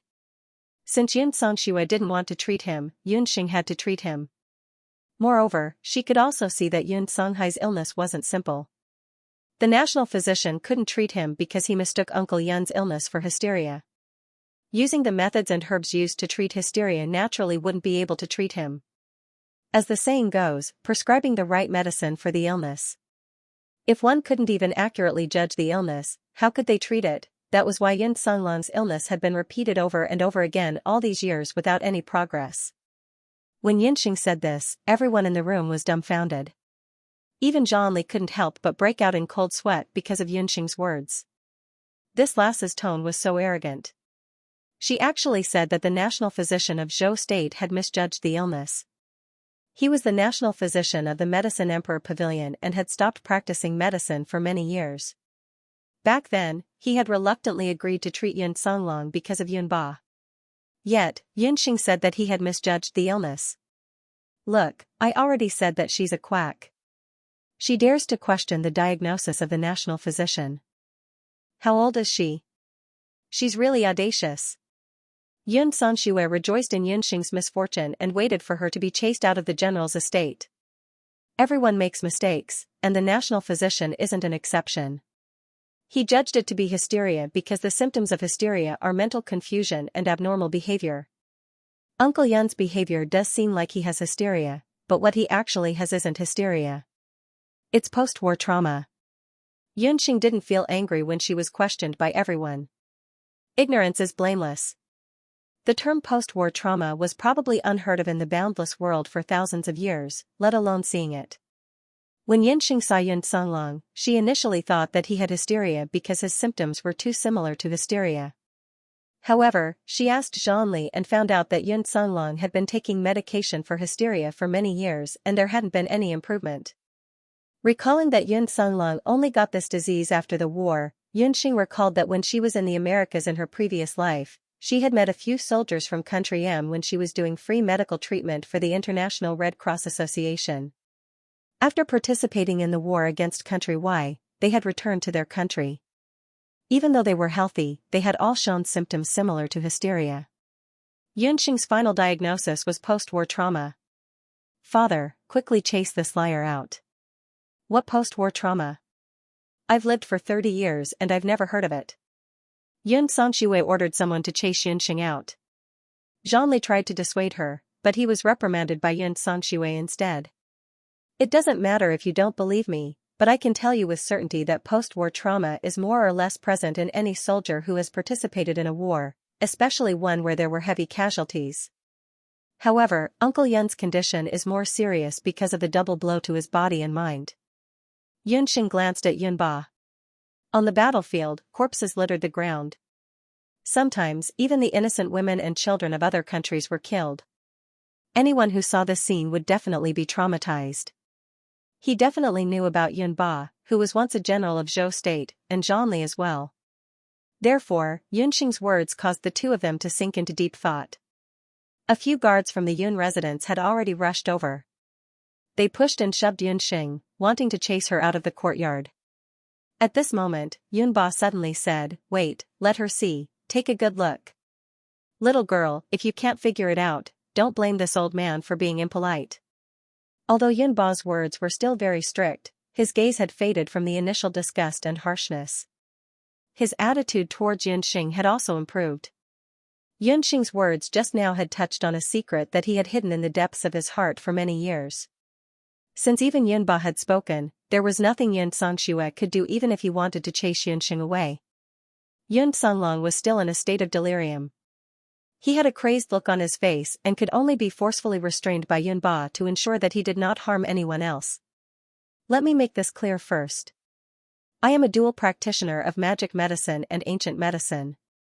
When I treat him later, I will use a combination of magic and ancient medicine. There is no need to make a fuss. Yunxing knew that magic could not be used in the Yun residence. This was very similar to Wuxuan Wuji school. But now, for Yun Songlong's illness, Yun Ba had no choice but to break this precedent. Taking out the bewitching bone scepter, Yunxing began to chant. Her lips moved and a gentle light shone on the scepter. Elementary water magic, cloud dream ice slumber. Yunxing needed to check on Yun Songlong's condition, so she had to calm him down first. A light blue, ice-cold water vapor enveloped Yun Ba and Yun Songlong. Father. Yun Xianxia was afraid that Yunxing would hurt his father and wanted to stop her. Don't worry, she has no ill intentions. Due to his prejudice against magicians, Yun Ba had almost never used any magic to heal his injuries. Usually, even if he was seriously injured, he would only swallow some pills. This was the first time he had faced a healing magic. Being surrounded by this slightly glowing water vapor, Yun Ba felt much calmer. Yun Songlong, who was originally restrained by him, also stopped roaring and moving. Yunxing took the opportunity to let Yun Ba release Yun Songlong. She walked in front of Yun Songlong and looked at him at eye level. A golden light flashed across Yunxing's eyes. Young General Yun, tell me what you saw. Tell me. Yunxing's voice was very gentle and her words were also very slow. Modern medical technology was much more advanced than the boundless world. Especially mental illnesses, medicine could only alleviate them, but it was very difficult to cure them completely. The reason why Yun Songlong was hallucinating and losing control was because his memory was still stuck on the war from several years ago. The purpose of Yunxing using Yun Meng's eye sleep was to calm him down first. Then, she could use the real treatment method. The best treatment for post-war syndromes was hypnosis. Under the effect of Yunxing's frozen dream, Yunxing was able to make full use of Shinong's pupil. It was as if Yun Songlong had fallen into a dream. His entire body trembled violently, and his voice was filled with regret and pain. Dead, they're all dead. The brothers of the Yun family army, more than 1,000 people, are all dead. Rivers of blood and corpses are everywhere. It's all because of me. I won't let them off. He was recalling the battle that had greatly damaged the vitality of the entire Zhou state. Amidst his trembling voice, a bloody massacre reappeared in front of everyone. Zhonli closed his eyes in pain. Yun Ba's tall back seemed to bend a little at that moment. Only Yun Xianxia had a calm expression. That was because she had never truly experienced a war. Young General Yun, relax a little. Everything is already in the past. That battle had already ended several years ago. You are very safe now. You are in the general's residence. Those soldiers, their corpses and families have also been settled. Yunxing sighed in her heart. Shinong's pupil shrank, and a golden light flashed again. Yun Songlong only felt a heavy blow to his head. It was as if someone had woken him up from his long slumber. His originally turbid eyes gradually regained their clarity. The moment he regained consciousness, Yun Songlong saw several pairs of caring eyes. Father, big brother Jean, third sister, why are all of you here? Yun Songlong was usually clear-headed, but this time, when he woke up, he felt that his head wasn't as heavy as before. He felt much more relaxed. He breathed in and out and felt a wave of comfort in his chest. It was as if he had gotten rid of a heavy burden. Second brother, how do you feel? Zhonli's face was full of disbelief. From his perspective, Yunxing didn't do anything just now. She only said a few words to Yun Songlong, and then Yun Songlong gradually regained consciousness. He didn't use a single drop of medicine, and he regained consciousness without a single needle. This was too incredible. Who is this? Yun Songlong only just realized that there was an unfamiliar girl in the room. In her hand, she was holding a magic scepter. A magician? Father and third sister actually allowed a magician to enter the general's residence. This was really unprecedented. Yun Songlong carefully looked at Yunxing. He realized that Yunxing looked very familiar, as if he had seen her somewhere before. Third brother, this is the newly invited elder of our dojo. Don't be fooled by her young age. Her medical skills are very miraculous. Her views are also very different from others. Just now, she said that your illness wasn't hysteria, but some kind of war trauma syndrome. Let her take a look at your hand again. Zhonli urged. Big brother Jean, thanks for your kindness. My hands have long been crippled. Why do you have to go through so much trouble and waste so much manpower and resources? Yun Songlong understood his father's temper very well. Every time a magician was mentioned, the old man would explode. It was already a miracle that this female magician could stay in the Yun residence. There is no way to treat your right hand, but your left hand is still there. The veins in your left hand are only injured. If there is a chance to open them up, even if you can't practice martial arts, you can at least live a normal life. Xianxia sighed. He knew that for many years, Yun Sunlong's heart had died. Coupled with his hysteria, he had long given up on his hands. Now that the hysteria that had troubled him for many years had been resolved, the next step would be to treat his hands. Yunxing's gaze fell on Yun Sunlong's hands. With one look, she understood why Xianxia said this. It was rumored that the second son of the general's residence, Yun Sunlong's hands were injured by the enemy and his body was crippled. However, in reality, only Yun Sunlong's right hand was chopped off. His left hand was still hanging by his side. However, Yunxing also noticed that although his left hand was still there, it was hanging limply by his side. His skin was loose and sickly white. Due to not using it for many years, Yun Sunlong's left hand was already showing signs of wilting. Compared to his body size, it was one size smaller. According to Yunxing's experience, if a cure was not found soon, once the veins and nerves atrophied, Yun Sunlong's left hand would really be crippled. Uncle, can you let me take a look at your hand? Yunxing took the initiative to step forward. She had originally wanted to leave, but now she suddenly changed her attitude. Little girl, didn't you say that you wanted to leave? The Marshal Saint General's residence does not welcome you. Yunba's temper flared as he stomped his feet. Shut up, you're so noisy. When a doctor is treating a patient, the patient's family should not interrupt. A sullen expression appeared on Yunxing's delicate face as she rolled her eyes at Yunba. Hey! What kind of tone is that? Yunba's hair stood on end. His gray hair almost stood on end, making him look like an angry old cat. But Yunxing just ignored him. This made Yunba feel as if he had punched cotton. He was completely at a loss for words. Xianxia, on the other hand, couldn't help but laugh. Even Yun Sunlong's face had a hint of a smile. When Yin Xianxia saw this scene, his expression darkened.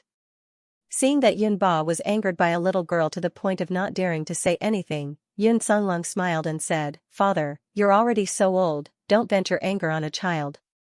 Little girl, it's fine if you take a look. The wounds on my body are a little hideous, don't be scared. Yun Sunlong's tone was very amiable, causing Yin Xianxia to grit her teeth. Yun Sunlong had never even spoken to his own nephew, Tang Yu, in such a nice tone. Second brother and Xianxia really looked down on them. Yun Xianxia secretly cursed, and her hatred for Yunxing grew. Even though it was their first time meeting, Yun Sunlong had a very good impression of Yunxing. He couldn't explain why, but he felt that although this little girl's temper was a little fiery, her personality was very frank and cute. He thought of his eldest brother whom he hadn't seen for many years. At that time, his eldest brother had left the residence in a hurry, and his sister-in-law was already pregnant with the Yun family's flesh and blood. If that child was still alive, he would probably be as smart and likable as this little girl in front of him. Yunxing first looked at his right hand. Yunxing originally thought that Yun Sunlong's right hand had been cut off by a sharp weapon, but after she examined it, she found that this wasn't the case. Uncle, was your right hand directly torn off by some ferocious beast? An expert could tell the truth when they made a move. Yun Sunlong's old injury had been there for almost 10 years, but Yunxing was able to make such an accurate judgment just by looking at the wound. This made Yunba very surprised. Could it be that this little girl really started learning medical skills when she was in her mother's womb? Xianxia hurriedly stepped forward and removed Yun Sunlong's clothes. Only then did Yun Sunlong's hand appear. Yunxing took out the Four Seasons colored glass needles. The moment the needles appeared, Yunba, who was originally complaining at the side, immediately fell silent. With his eyesight, he could tell that the medical needles in Yunxing's hands were magic tools. Yunxing examined Yun Sunlong's left hand. As she expected, his left hand had severely atrophied. His skin had no elasticity, and the blood vessels inside were on the verge of drying up. Yunxing pricked a few major acupoints on his hand with a needle and asked Yun Sunlong for his reaction. Yun Sunlong had been pricked by countless doctors more than 100 times. He was already used to it and did not feel anything. Little girl, you don't have to try anymore. Even if my hand is roasted over a fire or frozen in ice, it won't feel anything. It's already crippled. Yun Sunlong had already gotten over it. With such a left hand, he would rather it be completely chopped off just like his right hand. Yunxing glanced at Yun Songlong. When she was examining Yun Songlong, she found that there were many wounds on his left hand. Those were burns and even frostbites. Seeing the wounds, Yun Ba and combat strength fell silent. When Yun Songlong's hands were crippled, he went through a period of self-torture. Those wounds were all left behind at that time. In order to prevent Yun Songlong from taking things too hard, Yun Ba had no choice but to order his bodyguards to keep a close watch on him. Later on, Yun Songlong only managed to survive the darkest days after combat strength and Yun Songlong spent a night together. "Uncle, I still need to prick a few more needles. If you feel anything, immediately shout out." Yunxing sighed in her heart. The two brothers of the Yun family were indeed plagued with misfortune. If not for her father, Yun Songhai, leaving home, Yun Songlong would not be alone and trapped in the enemy camp.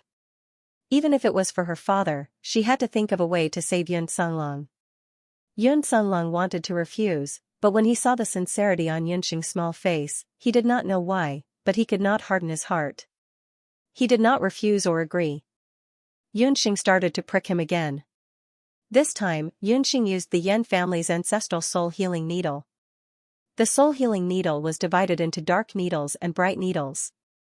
Yunxing used the dark needles to test whether Yun Songlong's left hand could still be saved. Yunxing's jade marrow technique had already reached the 3rd level. This also meant that she could use the 3rd level of the soul healing needle. When she pricked him with the needle, the jade marrow technique in her body immediately activated. The dark needles silently pierced through Yun Songlong's skin and followed his blood vessels into his arm. After the first dark needle entered his body, it was like a stone sinking into the sea. Yun Songlong did not react at all. She had failed.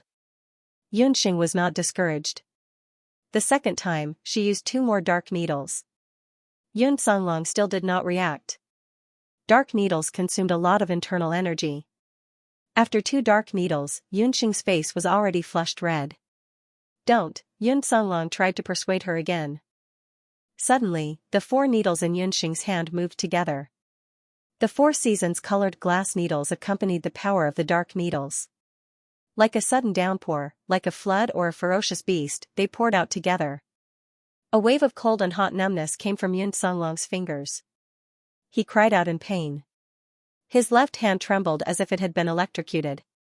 It was just a moment, but it caused the expressions of the 4 people present to change. The most agitated one was Yun Ba. He completely ignored the fact that he had just reprimanded Yunxing a second earlier. "Songlong, your hand." "My hand, I just regained feeling?" Even though it was only for a moment, Yun Songlong clearly felt that his arm had regained feeling. Even though the feeling was very short, his hand had indeed regained feeling. "Little girl, can Songlong's hand still be saved? Isn't that right? Say something." Yun Ba had been on the battlefield all his life and had never bowed his head to anyone. But at this moment, he was just a pitiful father. He looked at Yunxing, half pleadingly. He hoped that Yunxing could tell him that Yun Songlong's hand could still be saved. Even if it was just a left hand, it was enough to give Songlong, who had been dispirited for many years, a little hope. Yunxing's heart was filled with bitterness. How should she answer? Yun Songlong's hand was not completely damaged. Yunxing had at least proved one thing through the dark needles just now.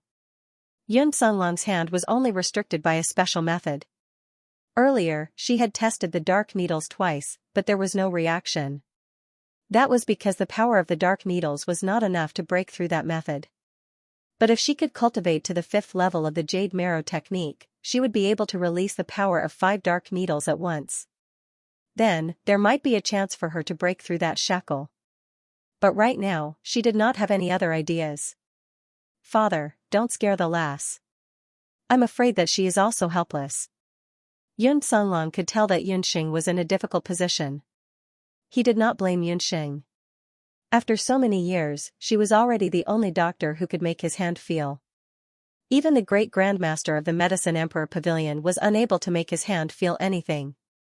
"Yan Yun, if you have any difficulties, feel free to tell me. As long as Zhonli is able to do it, I will definitely not frown." As long as you can cure second brother's illness, I can grant you another sect medallion. Zhonli was also moved. He saw the hope of Yun Songlong's recovery from Yunxing's body. Everyone, it's not that I don't want to treat him. It's just that I don't have any way to treat him right now. To be honest, young General Yun's hand is not really crippled. It's just that his battle chi has been restricted by a special method. In order to make it easier for everyone to understand, Yunxing simply drew a simple diagram of a human body on the ground. Thank you to Xianxia, Laying Egg, and Amethyst Snow for their tips. Thank you girls for your crazy votes. Happy Chinese Valentine's Day. The most important thing for a warrior's body was the circulation of Do Qi. The restriction on Yun Songlong's left arm was very similar to the magic lock Yunxing's magic power was sealed in Wushuan Wuji school. However, the technique used by the person who did this to Yun Songlong was much more powerful than ordinary magic locks. Until now, only Yunxing was able to use the Yen family's ancestral medical soul divine needle and combine it with the jade marrow technique to break the restriction. To cure Uncle Yun's hand, we need at least 50% of our Yen family's unique inner energy. However, I have only reached the 3rd level, so I am temporarily helpless. However, if I break through the 5th level in the future, I have absolute confidence that I can cure Uncle Yun. Using the human body structure diagram, Yunxing explained the treatment and her current difficulties concisely. After hearing Yunxing's words, the others all came to a realization. Yunba did not speak for a long time. On the other hand, Yun Songlong's expression was the calmest of all. Thank you, little godly doctor, for being honest with me. Actually, my hand has been crippled for many years. I am not in a hurry to recover. Little godly doctor, you don't have to blame yourself. If I am lucky, maybe my hand can recover in the future. Yun Songlong looked kindly at Yunxing. For some reason, although it was his first time meeting Yunxing, Yun Songlong felt very close to her. This feeling of closeness was even greater than that of his own nephew, Tang Yu. Perhaps feeling Yun Songlong's friendliness, Yunxing thought for a while. My current skills are not enough, but I have another method. It cannot completely recover Uncle Yun's hand, but it can at least guarantee that your hand will not continue to deteriorate in the next few years. It can also improve the signs of muscle atrophy in your arm. The jade marrow technique was a threshold of 3 years. However, in the past 2 years, Yunxing had broken through from the 1st level to the 3rd level. Although there was some luck involved, it also made Yunxing realize that it was much easier to cultivate the jade marrow technique in the boundless land than in the modern world. The reason for this was probably because the sun essence in the boundless world was much purer than the heavily polluted modern society. The method that Yunxing mentioned was the blood cloud beast blood that she had experimented with earlier. The blood cloud beast's blood was a very good medicine to strengthen the body. Combined with Yunxing's special acupuncture technique, Yun Songlong's left hand could absorb part of the beast's blood, which could also improve the deterioration of his left hand. I will return to the medicine hall now and prepare the appropriate beast blood and medicinal herbs. In the future, I will visit your residence every 5 days to perform acupuncture on you. Yunxing ignored the dumbfounded Yunba and left the general's residence. Haha, the little girl's temper is quite bad, but her medical skills and medical ethics are very good. Since she said that there's a cure for second brother's hand, then there must be a cure. Zhonli sighed with emotion, his face full of smiles. She has no respect for her elders and speaks so rudely in front of her elders. One look and I can tell that she wasn't raised in a good family. Yunba recalled Yunxing's attitude towards him just now and was filled with anger. Children nowadays were really too unlikable. Humph. Father, that child's temper is very similar to yours. Yun Songlong smiled. Nonsense, who's similar to her? Zhonli, we haven't met for a long time. I have a few jars of good wine in the wine cellar. Help this old man get them. Yunba sent Zhonli to the wine cellar in the residence to get the wine. Yunba loved drinking the most in his life. Regardless of whether he was happy or unhappy, he liked to drink a few cups. Every time Zhonli came back, he would get drunk. After Zhonli left, Yunba snorted and said with some anger, Songlong, until now, you still refuse to tell father who injured your hands back then? It turned out that Yunba's drinking wine was fake. The real reason was that he deliberately called Zhonli All these years, Yunba had always thought that Yun Sunlong's hands were injured when he was ambushed by the enemy and besieged. However, when that stubborn little girl said it just now, he figured out that something was wrong. His right hand was torn apart by a ferocious beast and his left hand was restrained by a special method. Yun Sunlong was Yunba's son. It could be said that all his martial arts skills were inherited from Yunba. Of the two sons of the Yun family, Yun Songhai was talented in magic and Yun Sunlong was also very talented in martial arts. That year, when Yun Sunlong was attacked by the enemy, he was already a martial arts grandmaster and his current combat strength was not much different. If he had used all his strength, Yun Sunlong would have at least been able to escape unscathed even if the enemy had 10,000 soldiers. However, he was defeated. Not only was he defeated, but his hands were also crippled and he ended up in his current state. However, if the enemy really wanted to kill Yun Sunlong, why would they only cripple his hands? Thinking about it, the enemy either had a deep hatred for the Yun family and wanted the Yun family to live a life worse than death, or they had some misgivings and did not dare to kill Yun Sunlong. The martial saint old general himself could not figure out the reason for this, but Yun Sunlong was also unwilling to say more. After going back and forth, the truth of the matter had not been exposed. Yun Sunlong's pain had only lasted for so many years. Father, you don't need to ask about what happened that year. It was because I was not as skilled as the enemy that I was injured and embarrassed the martial saint old general's residence. Yun Sunlong's expression was pained. His words showed that he was unwilling to talk about the past. The wine is here. Second brother, you need to consume beast blood and cannot drink wine. This jar of good wine is for the old general and me. Zhanli, who did not know what was going on, carried a jar of wine over. There was hope for Yun Sunlong's hands. Zhanli was happy for him from the bottom of his heart. Today, he would not leave until he was drunk. Brother Qi, I still have something to ask you. That little girl just now, what is her name? Also, her medical skills are very special. I don't think I have seen such acupuncture in Zhou State. Yun Sunlong felt that he had seen Yunxing somewhere before. Her name is Yan Yun. She is an exchange student that I poached from the Imperial Magic Academy. As for where she learned from, I only heard that she lives in a medical clinic in the city. That was all that Zhanli knew. As they spoke, Yunxing had already retrieved the beast blood.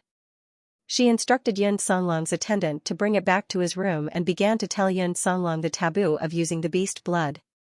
After soaking his hands in the beast blood, Yun Sunlong's skin was much rosier than usual. Yunxing also inserted a few needles into his hands. In the courtyard, Yun Ba and Zhanli drank wine and talked loudly about the current situation in Zhou State. Yun Ba had a fiery temper and would occasionally scold the civil officials in the imperial court. Zhanli could only smile and drink at the side. Unknowingly, the sun had set. When Yunxing walked past the courtyard, she heard Yun Songhai mutter, "Yun Songhai, you unfilial son." She turned around and saw the old general's tall body leaning over the stone table in the courtyard. He was already drunk and looked exceptionally bleak.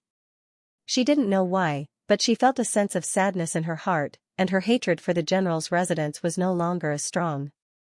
Even though Yun Sunlong's hand couldn't be healed immediately, Yun Sunlong's PTSD gradually recovered under Yunxing's treatment. His relapses became less frequent, from once every 10 days to once every month. In the end, he was completely healed. Yun Sunlong's hand also gradually regained feeling under the effects of numerous hidden needles. Even though he couldn't directly clench his fist, he could already feel the warmth and pain in his hand. This made Yun Ba, who originally had some opinions about Yunxing, speechless. The entire Yun residence was overjoyed by this news, except for Yun Xianxia, who wasn't very happy. Yun Ba had no choice but to tacitly accept PTSD, a condition that had never appeared in the boundless continent. However, Yunxing was still unwilling to go to the general's residence. Frequently, in case that old man would blow his beard and glare at her every time she saw him. Zhanli had a lot of trust in Yunxing and trusted her even more. Unknowingly, more than half a month had passed. On this day, Yunxing went to the general's residence to help Yun Sunlong with his daily acupuncture treatment. She also checked on him to see if his PTSD had recovered. After spending some time with Yunxing's opinion of the martial saint general's residence changed slightly. Originally, Yun Xing thought that Yun Songlong was as unreasonable as Yun Xianxia and could get along with him. Only then did she realize that Yun Songlong was a very easygoing and knowledgeable person. Even though he was bathed in blood on the battlefield, there wasn't a trace of hostility around him. When his hands were still healthy, he still liked to play the flute and drum and was a rare talent among Zhou State's generals who excelled in both the pen and the sword. He also told Yunxing a lot about Zhou State's local customs and practices, which broadened Yunxing's horizons. Yun Songlong and Yunxing also got along very well. He originally thought that Yunxing was just a precocious doctor and was at most a little smarter than ordinary people. However, the more he interacted with her, the more Yun Songlong felt that her speech and understanding were extraordinary. This lad is not a fish in a pond.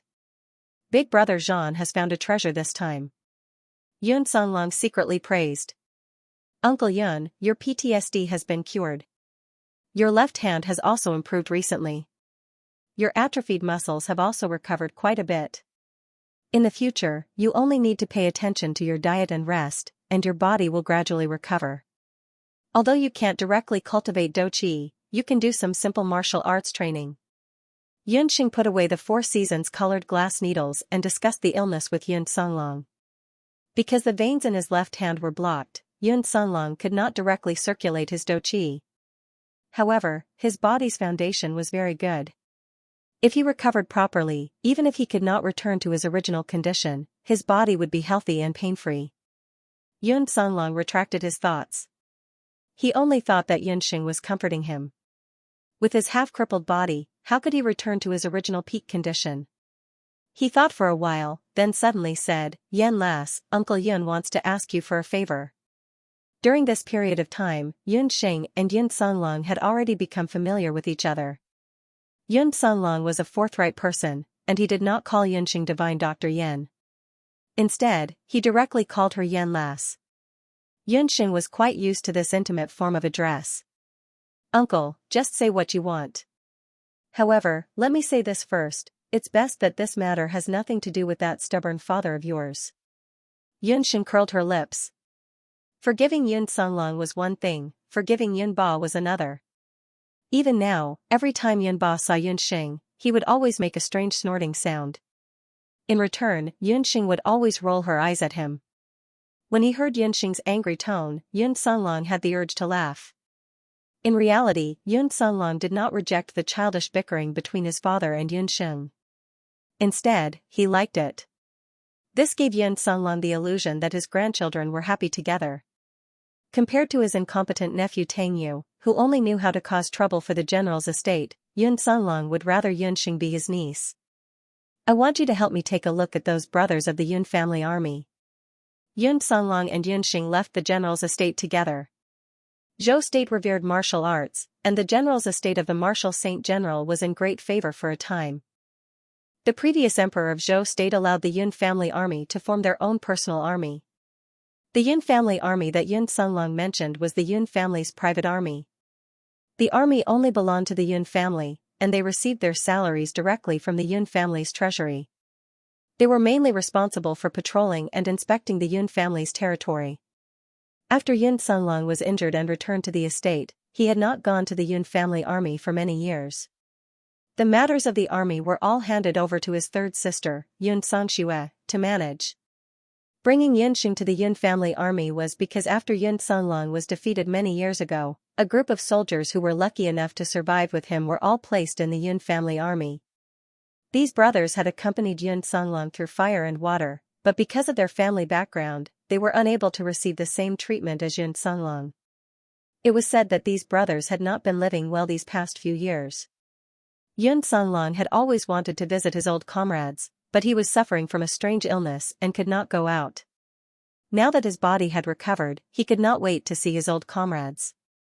In the past, he did not know about the war trauma syndrome. After being reminded by Yunxing, he realized that other than him, there were probably many other brothers in the Yun family army who had suffered from this strange illness. The uncle and niece walked together on the streets of Yujing. Facing the crowds, carriages, and horses coming and going, as well as the streets of Yujing that were no longer the same as they were many years ago, Yun Songlong felt a little afraid for a moment. He was like a lost child, tossing and turning, not knowing how to face the crowd. After Yun Sunlong suffered from the hysteria, in order to prevent him from hurting others, Yun Ba had always forbidden him from going out. This was the first time in many years that he had left the general's estate alone. Just as Yun Sunlong was hesitating, a warm feeling came from his left hand. Looking down, he saw Yunxing's soft little hand holding Yun Sunlong's large hand. Although the feeling was very weak, Yun Sunlong could see the consolation in Yunxing's encouraging eyes. He smiled and strode into the crowd.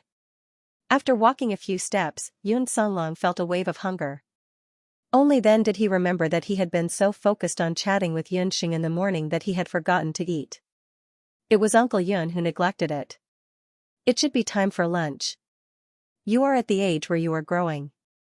The big pots of rice in the Yun family army camp are not very nutritious, Yun Sunlong said with an embarrassed smile. He chose a famous and old restaurant in the city and wanted to bring Yunxing to eat their fill. When the uncle and niece of the Yun family entered, they did not notice that there were 3 pairs of eyes looking at them from above the restaurant. That's strange. Am I seeing things? Isn't that the little girl from the martial arts center? Why is she walking with a middle-aged man? It can't be.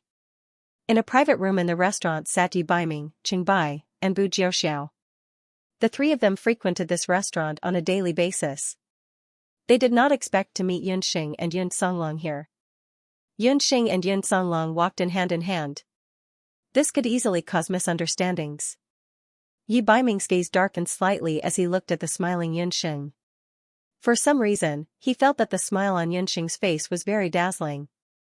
Bu Jiuxiao saw that Yi Baiming's expression wasn't good, so he looked over as well. With one look, he was so shocked that he immediately stood up. Yun Sunlong. The Marshal Saint General's residence is Yun Sunlong? His hysteria has been cured? Bu Jiuxiao saw clearly that the thin man sitting opposite Yunxing was Yun Sunlong. He was different from Yi Baiming and Qingbai. Qingbai's ancestors were civil officials, while Yi Baiming was blind in his early years. The 2 of them had never seen the once prominent second young master of the Yun family, Yun Sunlong, in Zhou State. The Marshal Saint General's residence had many outstanding people in its early years. Yun Songhai was the youngest sky magician in Zhou State, and his younger brother, Yun Sunlong, was also the youngest general in Zhou State. The Marshal Saint General was old, and the Marquis of Jiayuan guarded the Jade capital. Yun Sunlong rose to prominence at that time. He went to war when he was 12, and when he was 25, his battle skills were invincible. At that time, Bu Jiuxiao was only a 5 or 6-year-old child, but in his childhood memories, the name Yun Sunlong was synonymous with hero. Yun Sunlong was disabled and left Zhou State's military camp, which made the young Bu Jiuxiao sad for a long time. He originally thought that he wouldn't have the chance to see his childhood idol appear again in this lifetime, but a few hundred meters away, the person chatting happily was indeed Yun Sunlong. What? You said that middle-aged man is Yun Sunlong? Then isn't he Master's sworn brother? No wonder Master's mood was so good recently. So he introduced the little divine doctor to Yun Sunlong. When Qingbai heard that it was Yun Sunlong, he also looked over anxiously. Yun Sunlong had been away from the eyes of the people for too long, so long that most of the people in Jade capital already didn't recognize the Zhou State's general who once commanded the battlefield. So it's just to see a doctor. Yi Baiming unconsciously let out a sigh of relief. The restaurant Yunxing and Yun Sunlong were in was a famous restaurant in Jade capital. There were all kinds of people in it, and there were even some singers who were here to earn a living. When the 2 of them were halfway through their meal, a delicate and pretty singer of about 13 or 14 years old walked over shyly. She held a pipa in her hands and asked softly, 2 guests, the Oriole will sing a little song to liven things up. If the song is to your liking, can you give the Oriole a few copper coins as a reward? This female singer looked very young and inexperienced, and her voice was trembling a little. Her clothes were very ordinary, but her words and actions did not seem like an ordinary prostitute. Most of these women had no choice but to go out to perform for the sake of their family's livelihood because their family had declined. In a place like a restaurant, there were all kinds of people. A singing girl who looked like a little lamb must have a hard time here. Yun Sunlong nodded and took out 5 silver coins and gave them to Oriole. When Oriole saw this, she hurriedly knelt down to thank him and was pulled up by Xianxia. She gently plucked the strings, and a burst of pipa music that sounded like the tinkling of spring water slowly played in the restaurant. The singing girl Oriole's pipa skills were not very good, but her singing voice was very good. It was sweet and clear, and it was a naturally good voice. Xianxia had never heard of this kind of live performance in her previous life. Hearing it today, it had a different flavor. On Xianxia's face, there was also a look of appreciation. When the song reached its climax, a few gold coins fell from the sky and landed at Oriole's feet. Oriole was startled and her singing stopped. The pipa in her hand also fell to the ground in fright. A rough voice immediately sounded, "Young lady's voice is not bad." Hearing it makes the young master's hearts tremble. "Come over here and sing a little song. The young masters have plenty of gold coins." After saying that, a burst of unbridled whistling could be heard. Xianxia raised her head to look. The window in the direction of the restaurant was wide open, and the sound was coming from the private room. Just as the teasing stopped, a few fierce-looking guards came down from upstairs and pulled Oriole, who was in a terrible state, to the private room upstairs. Oriole's cries attracted the attention of everyone in the restaurant, but no one stepped forward to help. The customers were all expressionless, as if they were already used to this kind of scene. An orphan girl who entered the mouths of those foppish men was bound to meet with misfortune. Those who dared to commit murder in such a public place like the restaurant must have a strong family background. Oriole was just a singing girl who had no one to rely on. It was really not worth offending those foppish men in the Jade Capital for her. Even the restaurant owner only shook his head and sighed, but did not step forward to help. "This is too much." Xianxia pulled out her magic scepter and was about to take action. But just as she was about to take action, she suddenly noticed that Xianxia was not right. Xianxia's left hand was slightly trembling because of anger. His hand could move? Seeing this, Xianxia put down her magic scepter. "None of you touch me, I am the daughter of the Yun family's military officer, Huang Qianyong." The Oriole was dragged all the way, and seeing that she was about to be pulled into a private room, her pale face flushed red with anger. Her shoulders, which were originally trembling with fear, suddenly straightened. She did not know where she got the strength from, but she pushed the guards away and stumbled down the stairs. She was originally the daughter of a military family and lived a carefree life. If not for her father's illness, she would never appear in public in such a place. The Yun family's army. Xianxia's left hand trembled even more violently. Children of military families were military families. Zhou state's laws had a certain degree of protection for the wives, daughters, and children of active military personnel. If anyone harmed a military family, the crime would be doubled. Hearing Oriole's words, the guards also had some misgivings.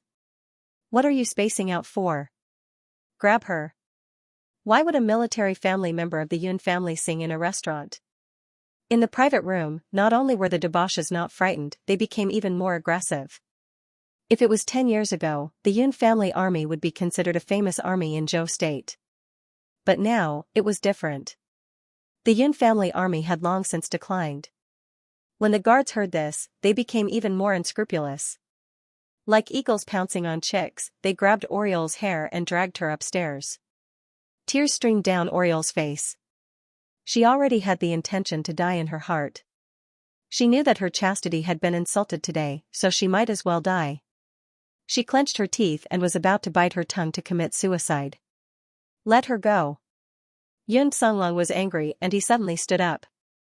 Although Xianxia was disabled, the murderous aura he had honed on the battlefield in his early years was like an unsheathed sword. With an angry roar, the entire restaurant shook as if it had been struck by lightning. The few guards who were dragging the Oriole only felt the doqi in their bodies stop. It was as though they had been punched in the chest by someone. They abruptly withdrew their hands. Within the private room, the wave of laughter also instantly quieted down. Where did these blind people come from? How dare they interfere with this young master's business? A burst of anger could be heard from the private room as a group of young martial practitioners wearing luxurious clothes walked down. When Xianxia saw this, her throat itched and she couldn't help but cough. This time, it really was a case of the flood rushing against the Dragon King's temple. They didn't recognize their own family. Among the luxuriously dressed martial practitioners, one of them looked very familiar. Wasn't that Yun Songlong's good nephew, Tang Yu? Just as Yun Xing was lighting a candle for Tang Yu in her heart, Tang Yu still didn't realize that he had caused a huge disaster. After not seeing him for more than a year, not only did Tang Yu not improve, he had become even more mischievous. He was originally studying at Wushuan Limitless School. At that time, he had borrowed Yun Songlong's relationship and combat strength had given him face to let him go. However, who knew that this brat would be beaten down by triple training in the morning, afternoon and night after entering the martial arts school for a few months. His mother, Yun Songxue, felt sorry for her son and begged combat strength to find an easier training for her son. Combat strength hated this kind of backdoor behavior the most and simply persuaded Tang Yu to leave. Yun Songxue had no choice but to send Tang Yu to the Marquis of Jiayuan's residence to learn martial arts with a few of his sons. After Tang Yu arrived, not only did he not learn his lesson, he even skipped classes and fooled around with the relatives of the Marquis of Jiayuan. After failing to loiter around the brothels of the Jade capital, he even forcefully snatched women in restaurants. Today, he was drunk in the restaurant when he suddenly heard sweet singing coming from downstairs. The hedonistic sons at the side were coaxing together and had the idea of grabbing the singer upstairs. Who knew that the Oriole was someone who refused to submit to power? She reported her identity, and when he found out that she was a soldier's wife, Tang Yu was shocked. However, he thought about it again. The Yun family army was a group of servants raised by his Yun residents. All these years, second uncle didn't leave the house and the Yun family army's salary was all arranged by his mother, Yun Songxue. Regardless of whether the Oriole was really a soldier's wife or not, even if she was, Tang Yu wasn't worried that she would really cause any trouble. A low-class soldier's wife who relied on the Yun family's salary to survive was at best worse than a beast. Since young Master Tang had taken a fancy to her, the Oriole should feel honored. When Tang Yu came out, he didn't pay attention to Yun Songlong. Today, Yun Songlong had changed his clothes and shaved his beard when he went out. He was completely different from the second uncle that Tang Yu remembered seeing in the Yun residence, so Tang Yu naturally couldn't recognize him. Tang Yu's perverted heart never changed. When he took a closer look, he saw the Oriole crawling on the ground with her face covered in rain. Her hair was messy, which made her palm-sized face even more alluring. Tang Yu only felt an unbearable itch in his heart. With a mischievous smile, he reached out to touch the Oriole's face. "What are you crying for, little beauty? Didn't you just say that you're a soldier's wife? That's great. Do you know who I am? I'm the young master of the Yun residence, Tang Yu. Your father is a subordinate of my grandfather and second uncle. You just happen to be here to serve this young master." Tang Yu's words made the Oriole even more embarrassed and angry. She did not expect that the one who caused her to end up in such a miserable state was the young master of the Martial Saint General's residence. The guests in the restaurant were also shaking their heads. The Martial Saint General's manner was unfortunate. In the third generation, not only did they not have a successor, their only grandson, Tang Yu, was actually such a bastard. The reputation of the Martial Saint General's residence was completely lost by him. Tang Yu. What a good Tang Yu. What a good son Yun Songxue raised. Yun Songlong was also unbearably angry. If it wasn't for the fact that he could not move his hands, with his previous temper, regardless of whether Tang Yu was his nephew or not, Tang Yu would definitely have died with a single slap. How dare you? Who are you to insult my mother? Tang Yu's eyes were wide open as he glanced at Yun Songlong. Only with this glance did he recognize the person. Tang Yu's calf cramped and he was so frightened that he almost fell to the ground. He stammered, Second uncle. Second uncle." This earth-shattering sentence caused Huang Keier to stop crying. The customers who were watching the show were all astonished. Tang Yu's second uncle was the Martial Saint General's residence's Yun Songlong? Young General Yun, are you the young General Yun that father often talks about? The Oriole looked as if she had seen her savior and knelt in front of Yun Songlong. Good child, quickly get up. Your father is my battalion commander and I didn't recognize you just now. However, as a soldier's family member and the Yun family army has always enjoyed the Yun residence's salary, how did you fall to the point where you have to go out to sing? Hearing Yin Songlong ask about the Yun family army, Tang Yu, who was frightened into a ball, couldn't help but reveal a trace of panic. Yunxing noticed this. It seemed that during the period when Yin Songlong was seriously ill, something must have happened to the Yun family army. General Yun, you don't know, but the Yun family army hasn't given out any salary for many years. After my father returned from the battlefield, in the first few years, he could still get some salary from the Yun family army. However, starting from 3 years ago, the Yun residence stopped everyone's salary. There were also a few brave soldiers who went to the Yun residence to ask for their salary, but they were all chased out by the Yun residence's guards. Seeing Yin Songlong, the Oriole had the guts to spit out all the bitter water that had happened to the Yun family army all these years. There were many other Yun family army soldiers who had encountered the same situation as her. Because these people were the Yun residence's private army, after leaving the national army, they were unwilling to take up other jobs. Huang Keir's father was very unfortunate. He was injured on the battlefield and had been living in poverty all these years, muddling along. Huang Keir had also heard that singing in the city's restaurants could earn money, so she came here to sing. Who knew that on the first day she came here, she would be teased by Tang Yu and the others. When Tang Yu saw this, she secretly wanted to slip away. However, who knew that Yun Xing, who had been silent all this time, would mock her, "Young Master Tang, where are you going? Are you going home to complain to your mother?" Tang Yu was so angry that she almost fainted. However, Yun Songlong's thick eyebrows raised. "Tang Yu, come here." Yun Songlong wasn't completely unaware that Yun Songxue was cultivating her own power in the Yun residence. However, due to his terrible illness, the entire Yun residence was taken care of by his sister alone. He felt guilty and didn't pursue the matter. However, today's matter had touched his bottom line. There were more than 1,000 people in the Yun family army, and all of them were good brothers who had followed him through life and death. Yun Songxue could touch anyone but the Yun family army. Tang Yu was still very fearful of this second uncle of his. His group of playmates had already dispersed in a hubbub. Although there were guards present in the Yun residence, who would dare to make a move in front of Yun Songlong, seeing that there was no way to escape, Tang Yu could only timidly walk over. "Kneel down and apologize to Miss Huang Ke," Yun Songlong said bitterly. He had occasionally gone out today and encountered the matter of the Oriole. Who knew how many innocent commoners and girls had been defiled by Tang Yu? His father had no time to care about the matters in the Yun residence all these years, which was why Tang Yu had developed such a character. When Huang Ke heard this, she jumped in fright and hurriedly shook her head. "General Yun, Huang Ke cannot accept this. I only beg young Master Tang not to bully other girls in the future." "That's right, second uncle. Her father is only one of your subordinates. What right does he have to make me kneel down and apologize?" Not only did Tang Yu not have any intention of repentance, he even continued to act like a young master.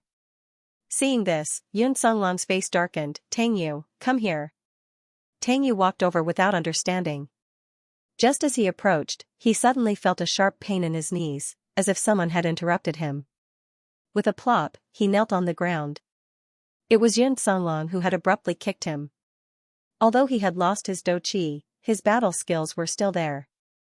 This kick and retraction seemed to carry the power of wind and thunder.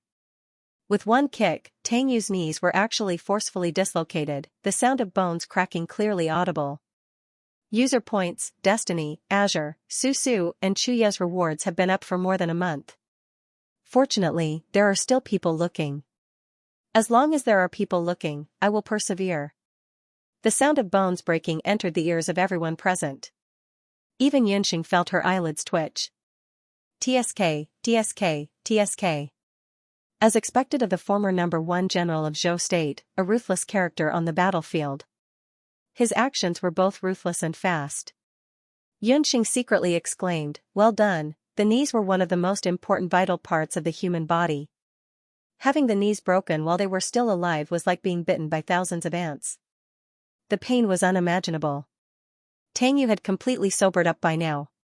Only now did he know that second uncle was truly angry today. Second uncle, have mercy." Tang Yu was pampered in the Yun residence. His entire body was in pain as he hugged his knees and rolled on the ground. Second master, please have mercy." The guards were also anxious and hurriedly stepped forward to stop him. "Scram! Whoever dares to stop me from teaching this little bastard a lesson today will be dealt with according to military law." Yun Sunlong's aura was completely exposed. Between his brows, there was a faint thunderous aura of the former young general. Yun Xing watched from the side and nodded repeatedly. With Tang Yu's temperament, if he wasn't properly disciplined, the Yun residence would definitely be turned into a mess by him in the future. Yun Sunlong taught him a good lesson. In the private room, Yi Baiming, Qing Bai, and Bu Jiuxiao also nodded. The three of them had the same expression. With Yun Sunlong's appearance today, it seemed that the Yun family was going to change. Tang Yu wailed on the ground, but Yun Sunlong was indifferent. Second uncle, on account of the fact that I'm the only grandchild in the residence of Yun, please let me go. I'm the only descendant left of my mother's bloodline, Tang Yu pleaded recklessly. He thought that if the Yun residence had no successor, Yun Sunlong wouldn't really do anything to him. "Tang Yu, if you don't apologize today, don't mention your mother. Even if your grandfather came personally, I would still beat him up. If it was in the military camp, a piece of trash like you wouldn't be enough even if you died 10 times. Yun Sunlong couldn't help but sigh. The Yun residence was unfortunate to have a descendant like Tang Yu. If Big Brother was still alive, his children would definitely be hundreds or thousands of times stronger than this little rascal. "Little Yan, I'll have to trouble you to help me tie up this brat and transport him to the Yun family army's encampment. I'll bring him to apologize to my old comrades." Yun Sunlong wanted to go to the encampment today to see clearly what exactly Yun Sanxue had done to the Yun family army all these years behind his back. Yun Xing nodded. She waved her magic scepter, and several light blue water ropes spontaneously formed. They were like nimble vines, binding Tang Yu tightly. Yun Xing was annoyed by Tang Yu's incessant yelling, so she simply used a ball of water vapor to block his mouth. She then used a levitation spell to lift Tang Yu's rather large body up. "Wait!" A group of guards rushed in from the entrance of the restaurant. They were all guards from the residence of Yun. Yun Sanxue was like a moon surrounded by a myriad of stars as he walked out in fury. It turned out that when the residence of Yun's guards saw that Tang Yu had been captured, they were afraid that Yun Sunlong would really hurt Tang Yu in a fit of rage. Thus, they secretly sent someone back to the general's estate to report.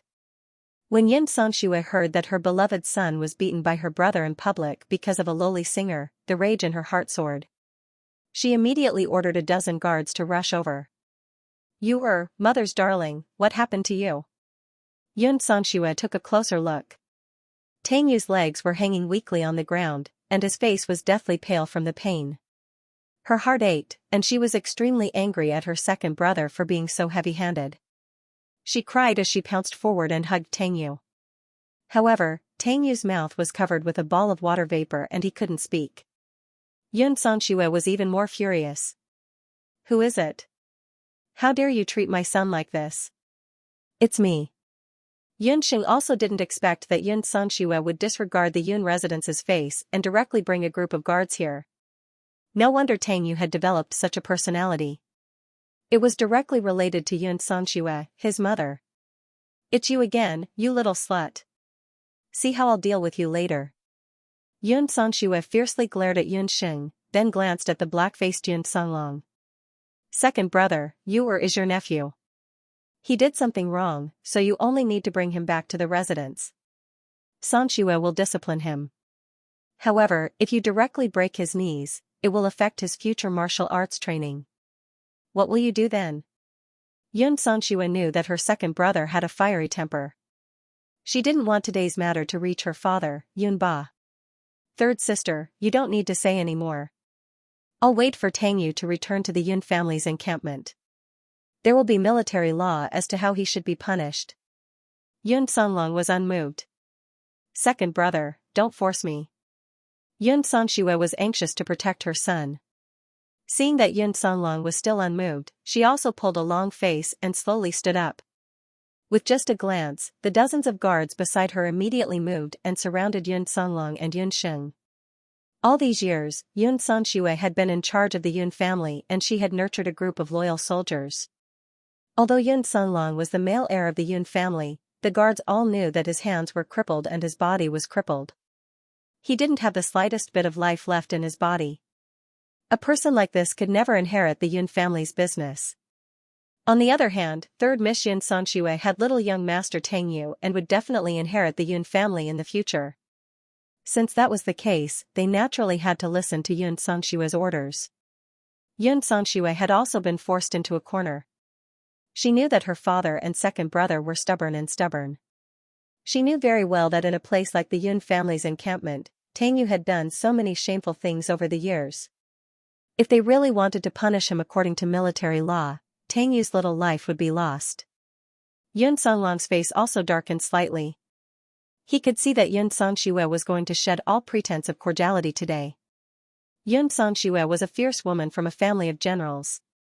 Although her doqi couldn't be compared to her father Yun Ba and second brother Yun Songlong, she had also learned martial arts from a young age. Her martial skills had been taught by Yun Ba, and she was now a martial honorable. If Yun Songlong still had his doqi, he naturally wouldn't need to fear Yun Xianxia and the guards. However, his hands were crippled and his doqi was suppressed. If they really fought, he would definitely not be a match for them.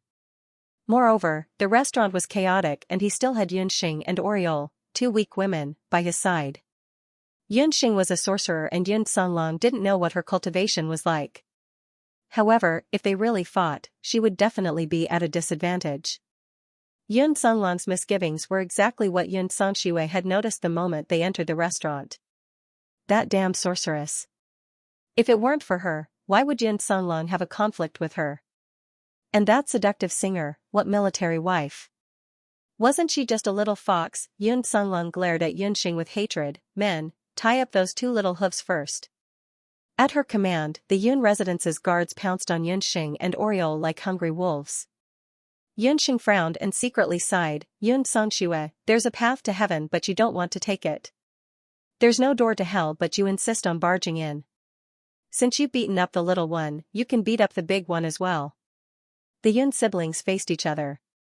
Seeing that the situation wasn't right, the owner of the restaurant hurriedly closed the door and the customers dispersed. Only the private rooms upstairs remained silent. The owner couldn't care less and hid under the counter with a few waiters. Take. Yun Xianxia shouted angrily, but only finished half of her sentence. She hadn't even finished releasing her fighting aura when she felt the ground beneath her feet tremble. Yun Xianxia's instinct as a warrior told her that there was something abnormal underground. She looked at the female mage again and saw that she had already raised her magic scepter. She actually activated magic so quickly, with a bang, the floor tiles of the restaurant were overturned and several streaks of water vapor shot out from the ground. The water vapor quickly condensed together and twisted, finally forming a blue anaconda. Yun Songlong was shocked. He saw Yunxing raise her magic scepter and move her red lips. Dense water element magic was emitted from the anaconda's body. Under its empty gaze, the guards of the Martial Saint General's residence were nothing. It curled up in the air and flicked its light blue tongue. The anaconda was as thick as a wooden barrel and had a mouth like a basin.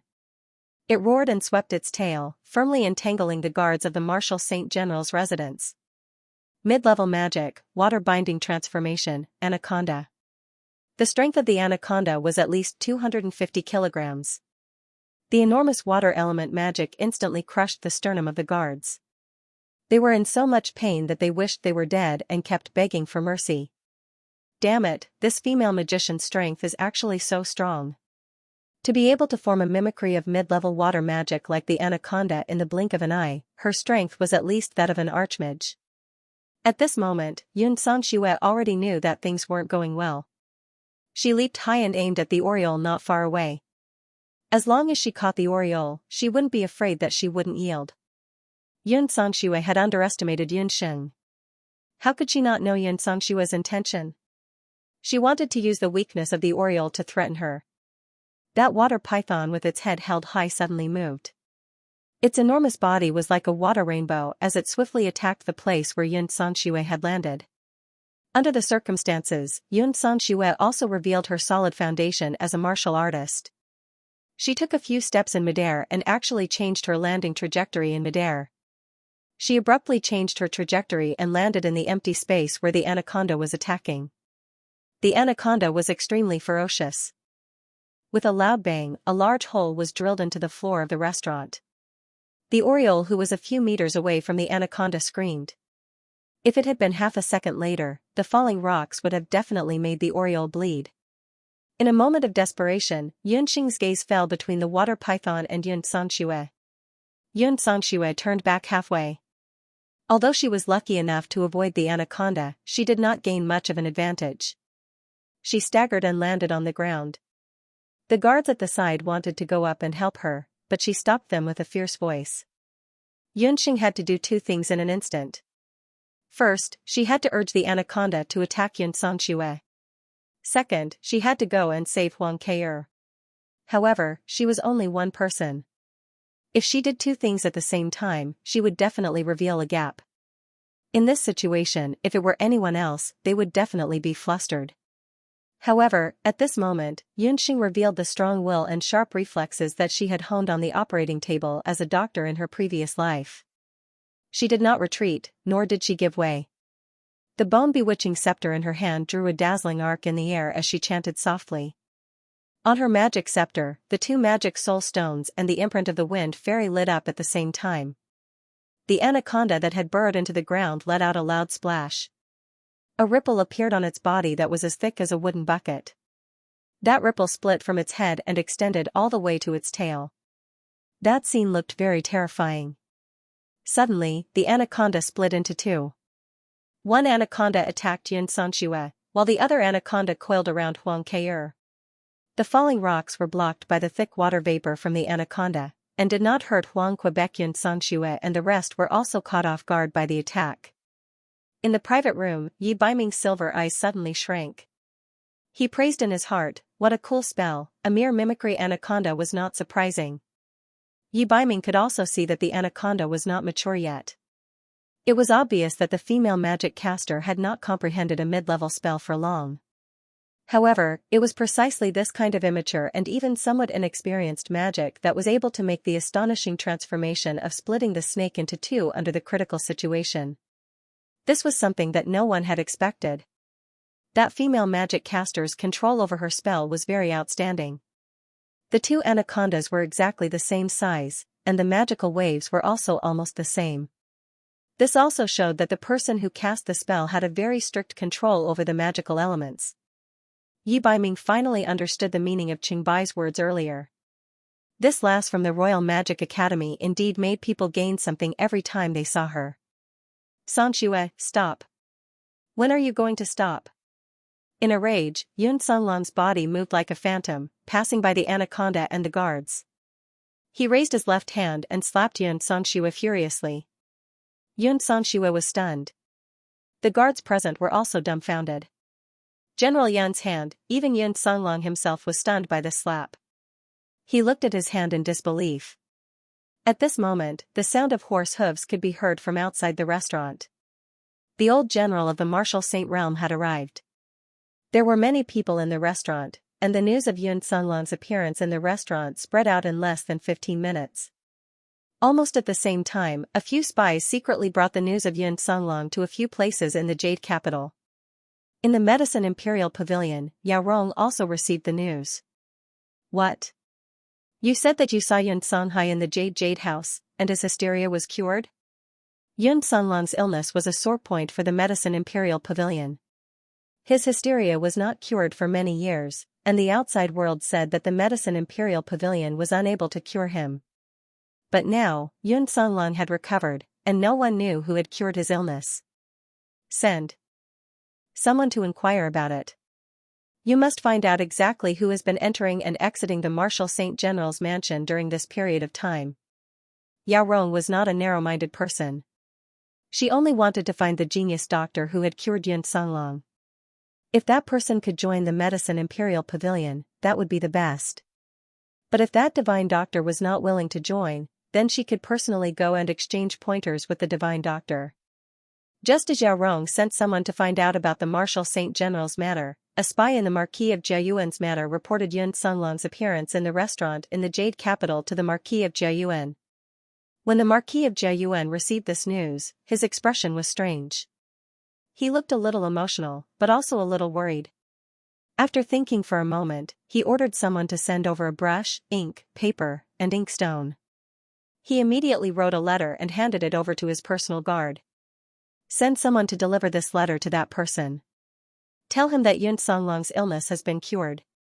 After learning that his 2 children had fought in the restaurant, Yunba rushed into the restaurant like an enraged lion. Inside the restaurant, the tables, chairs, and floor were all smashed to pieces. Yun Xianxia was drenched in water and her hair was disheveled. She stood in a daze, her cheeks puffed up as if a steamed bun had been stuffed into her mouth. Yun Songlong stood there in a daze with a vexed expression. When he saw Yun Songlong's hand, Yunba was overjoyed. Songlong could move his hand, but then he saw the frightened Oriole and indifferent Yun Sheng. This female magician again, why did he run into her everywhere? The floor of the restaurant was filled with traces of magic being used, and the floor was littered with Yun family guards. This made Yunba feel even more upset. In Yunba's mind, if the Yun family made a mistake, even if they had to be punished, it was their own business. Yun Songlong teaching Yun Xianxia a lesson was a family matter. But that female magician was an outsider. She had hurt Yun Xianxia and her son. That was unacceptable. Father, second brother hit me. He even wanted to kill you. Yun Xianxia seemed to have been beaten silly by Yun Songlong. She cried when she saw Yunba. She pulled over Tang Yu, whose knees were broken, and knelt in front of Yunba, sobbing. She understood her father the best. Ever since her eldest brother, Yun Songhai, left the residence, the Yun family's bloodline had become her father's top priority. Because her second brother was crippled, he refused to marry and have children. Although her Yu was a disappointment, he had become the Yun family's only hope to continue the family's bloodline. Xianxia, sigh. Yunba had a strong personality and was the most protective. When he saw the miserable state of the mother and son pair, his earlier dissatisfaction with the mother and son disappeared by 70 to 80%. He had heard about today's matter from his spies on the way here. The source of the truth was indeed Tang Yu's disappointment. Among his 3 children, the most carefree one was Yun Songhai. Yun Xianxia was unruly and headstrong. His second son, Yun Songlong, was more reserved. However, among the 3 of them, Yun Songlong was the most loyal. Today, Tang Yu had almost insulted the family of the Yun family army. If Tang Yu didn't give a proper apology, Yun Songlong would really punish her according to military law. But even if they failed to live up to expectations, Yun Songlong and his mother were still part of the Yun family. Songlong, Xianxia owes you an explanation for what happened to the Yun family army. However, these are all family matters and there is no need to use military law. You've already fought and broken yours knees. Let's just let this matter pass. As for you. Yunba's words suddenly changed as he glared at Yun Sheng. Little girl, you hit my daughter and injured my guards. If I, Yunba, don't get justice today, I'm afraid that my Marshal Saint General's estate will not be able to establish itself in Zhou State in the future. Yunba's words were filled with killing intent. No matter how well the news of the incident at the restaurant was kept under wraps, it was bound to spread throughout the entire capital. Tomorrow at the imperial court, Elder Chen and the other civil officials would definitely use Yunba's lack of discipline as an excuse to file a complaint. Since that was the case, Yunba had to find a scapegoat for today's incident and the most suitable candidate was Yun Sheng. Yun Sheng smiled mockingly as she couldn't help but feel a chill in her heart. Father, Yan'er is my savior. It can be said that my hand was healed by her. In order to protect Xianxia and her son, you took your anger out on Yan'er. I will be the first to disagree with this. Yun Songlong didn't expect his father to push all the blame onto Yun Sheng. Father, was he muddle-headed? Yun Xianxia and her son were overjoyed. Once Yunba made a move, that annoying female magician would definitely die. This old man hasn't finished speaking. Although you injured Xianxia and her son, you are indeed my Yun estate's great benefactor. This old man is extremely grateful that you saved my second son's hand. Yunba bowed slightly towards Yun Sheng. Yunba's action startled everyone in the restaurant. Yunba was the Marshal Saint of Zhou State and a first-rank official. The previous emperor had specially bestowed upon him the honor of not having to bow when meeting the emperor of Zhou state due to his meritorious service. His bow to Yunxing was an honor that even the imperial capital of Zhou state didn't enjoy. Yunxing was more than shocked. Yunba was her grandfather in terms of seniority. How could she accept this bow? She decisively dodged to the side and pushed the Oriole out. "Old General, I can't accept this bow. It's right and proper for a doctor to treat others. If the residents of Yun really owe someone something, then you owe the Yun family soldiers and their families." Yunba had already investigated the situation of the Yun family army. Yun Xianxia had indeed withheld the Yun family army's salary. In the past 5 years, the Yun estate had never paid a single cent to the Yun family army. Many of the soldiers' families had suffered from hunger and cold because of this. The entire military camp was now like scattered sand, with many people freezing and starving to death every year. No, the Oriole doesn't dare. The Oriole was so scared that her face drained of color when she saw the gray-haired Yunba. She knelt on the ground and kowtowed repeatedly. Although the Oriole has complained about the Yun estate, she has never hated Old General's family. The Oriole's mother suffered a hemorrhage when she gave birth to the Oriole. It was only because young General Yun personally invited a doctor that the Oriole was able to survive. Father once said that the Huang family will be servants of the Yun estate for the rest of their lives. The Oriole's forehead hit the ground like a chick pecking at rice. Soon, her forehead was covered in blood. Seeing this, Yun Songlong felt even more guilty. Yunba's eyes were also gloomy. All parents in the world were pitiful. He had inverted right and wrong today. In order to protect Yun Xianxia and her son, he had implicated the innocent. When had he ever felt good in his heart? Distinguishing between kindness and hatred is the teachings of the Yun estate's ancestors. What the Yun estate owes, this old man will definitely repay. However, what others owe the Yun estate, this old man will definitely take back. "Little girl, seeing that you saved my son, this old man can spare your life. However, your sorcery cannot be kept." Yunba's words implied that he wanted to destroy Yunxing's Dharma soul. "Haha, but what if I refuse?" Yunxing's expression darkened, and her heart froze. This was her good grandfather. For the sake of a good-for-nothing descendant, he actually wanted to destroy her Dharma soul, such a rude and unreasonable person. It was no wonder that her father, Yun Songhai, had left the general's estate in anger. This little girl really didn't know what was good for her. Under such circumstances, she still didn't beg for mercy. Yunba couldn't help but feel angry. He had already given Yunxing a way out. He only destroyed her sorcery and wouldn't hurt her in the slightest. However, if she had begged, perhaps he would have been soft-hearted and show mercy. However, this little girl had a thorny temper. Once she opened her mouth, she didn't give him any leeway at all. This made Yunba even more embarrassed. "Humph, you are truly young and ignorant. In front of this old man, what's the use of saying no? To prevent others from saying that this old man is bullying the young, I will use 10% of my power to fight with you. If you can withstand 3 moves from this old man will let you go." Yunba's gaze was piercingly cold as he stared sternly at Yunxing. When Yun Songlong heard this, he was about to step forward but was stopped by a few secret guards of the Yun estate. It looked like she couldn't escape 3 moves from a martial saint. A faint trace of bitterness flashed through her heart. Yunxing smiled bitterly and walked forward. "Then, old general, please show me your moves." Yunxing held the magic scepter in her hand and bowed with cupped fists. Hiss, Bu Jiuxiao and Qingbai both sucked in a breath of cold air. Was this girl crazy or stupid? Was she really going to exchange blows with Yunba? That was Yunba, the famous martial saint of Zhou state. Although Yunba had faded from the public eye over the years, the legends about him had never stopped in the great Zhou Empire. What kind of realm was the martial saint realm? To put it simply, if Yunba didn't like the Royal Magic Academy, he could raze it to the ground with a single combat technique. Yi Baiming frowned as he looked at Yunxing.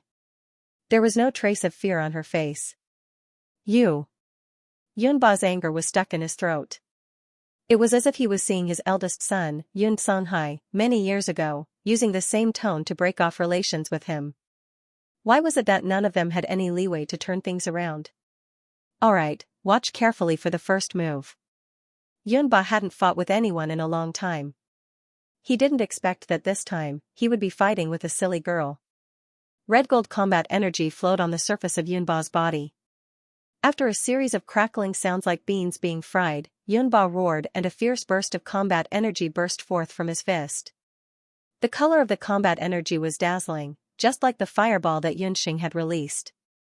However, the speed of the combat energy was several times faster than the fireball.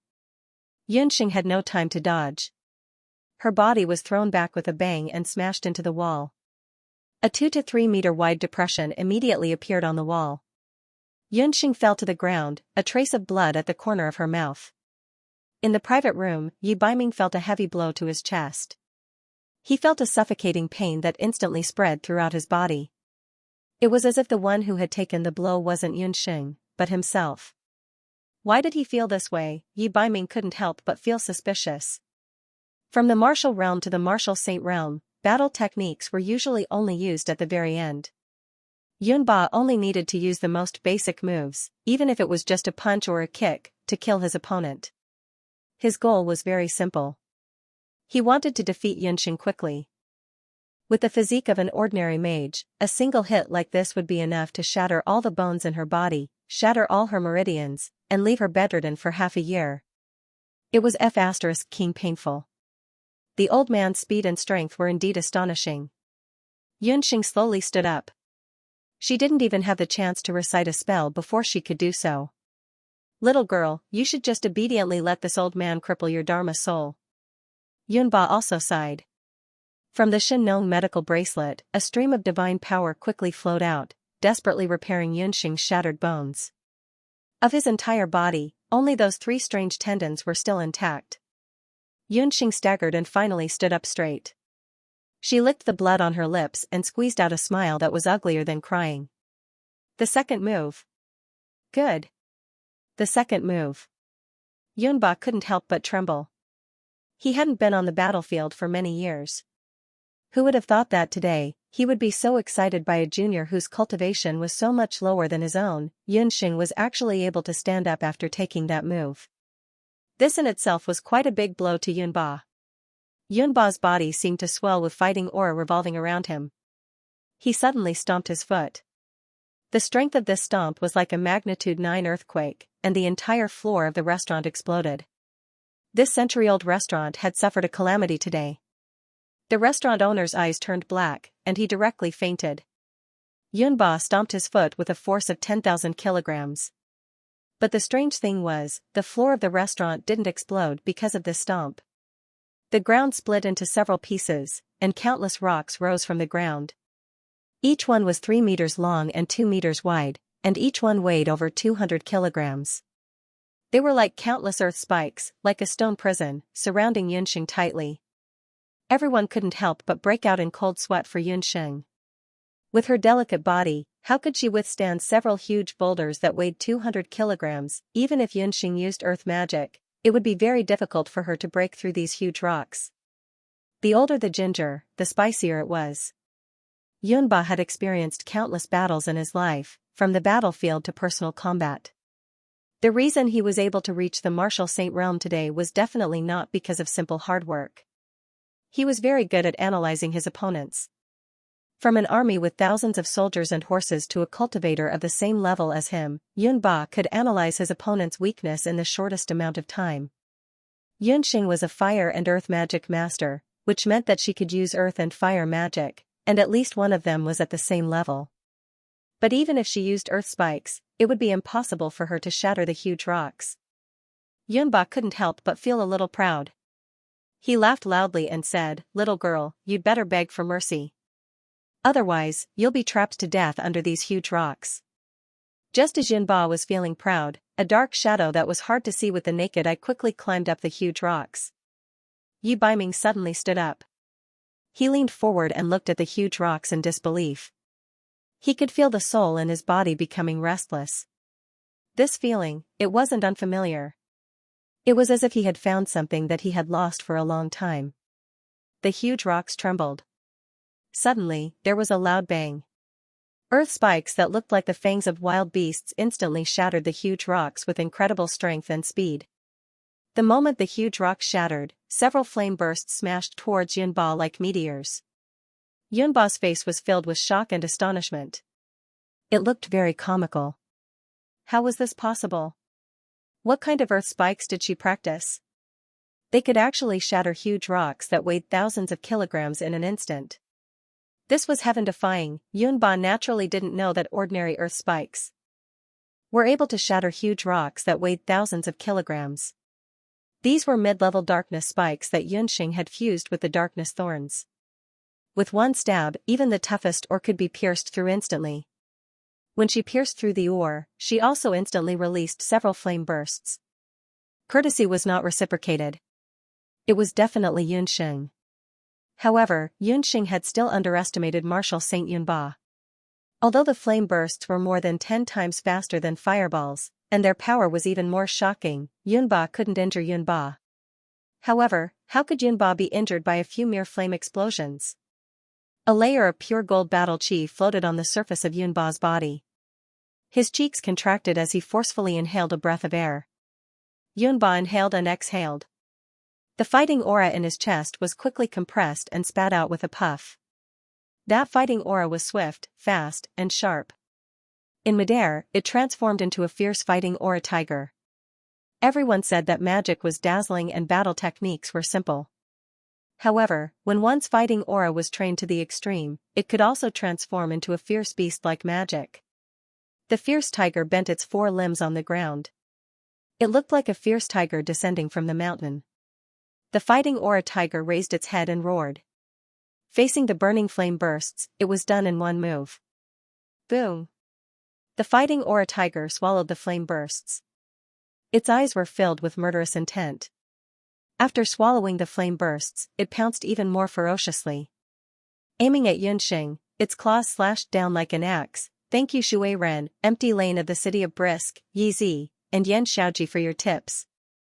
I won't say anything else. Tomorrow, the wild cat and the fox will reunite. On Monday, I'll make the ranking. Not good, Yunba's face drained of color as soon as the fierce tiger appeared. Just now, Yunxing's attack had been extremely fast, and he had reacted almost instinctively. This fierce fighting aura tiger had reached 50% of his usual strength. The fierce tiger descends the mountain, crushing an army of 1,000. His original intention was to cripple that little girl's Dharma soul, not take her life. But it was already too late to stop him now. At this moment, Yunxing also knew that she was doomed. She didn't expect that she would die at the hands of her own grandfather. In the midst of this crisis, a pair of angry gray eyes barged into Yunxing's vision. She only felt a pair of strong hands around her waist. As the world spun, she saw Yi Baiming. He used his back to block that fatal blow for her. The smell of blood filled the air. The fierce fighting aura tiger's paw slashed down, forcibly tearing off a large piece of flesh from Yi Baiming's body. Little wildcat, we meet again. Yi Baiming's thin, blade-like lips curled up. His gray eyes were like stars that filled the sky. Why was he here? Yi Baiming's appearance suddenly changed the situation. Yunba immediately withdrew his fighting aura.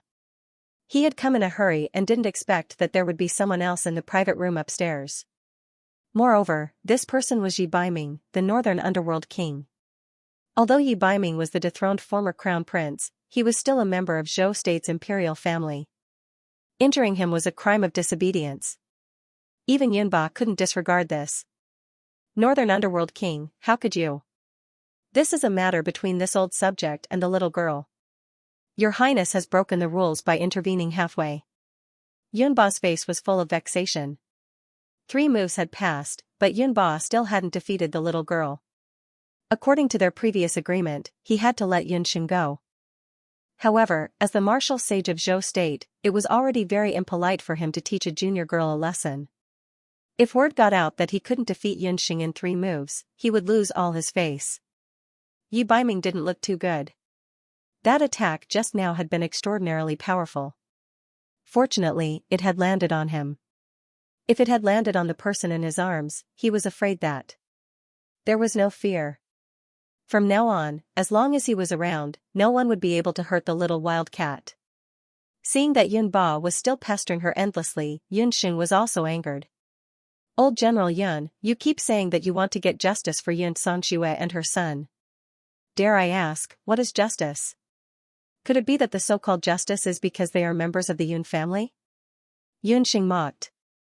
Her eyes faintly sparkled, but she felt that it was not worth it for her father and herself. Then what if I say that my surname is Yun and my name is Xing, and my father is Yun Songhai?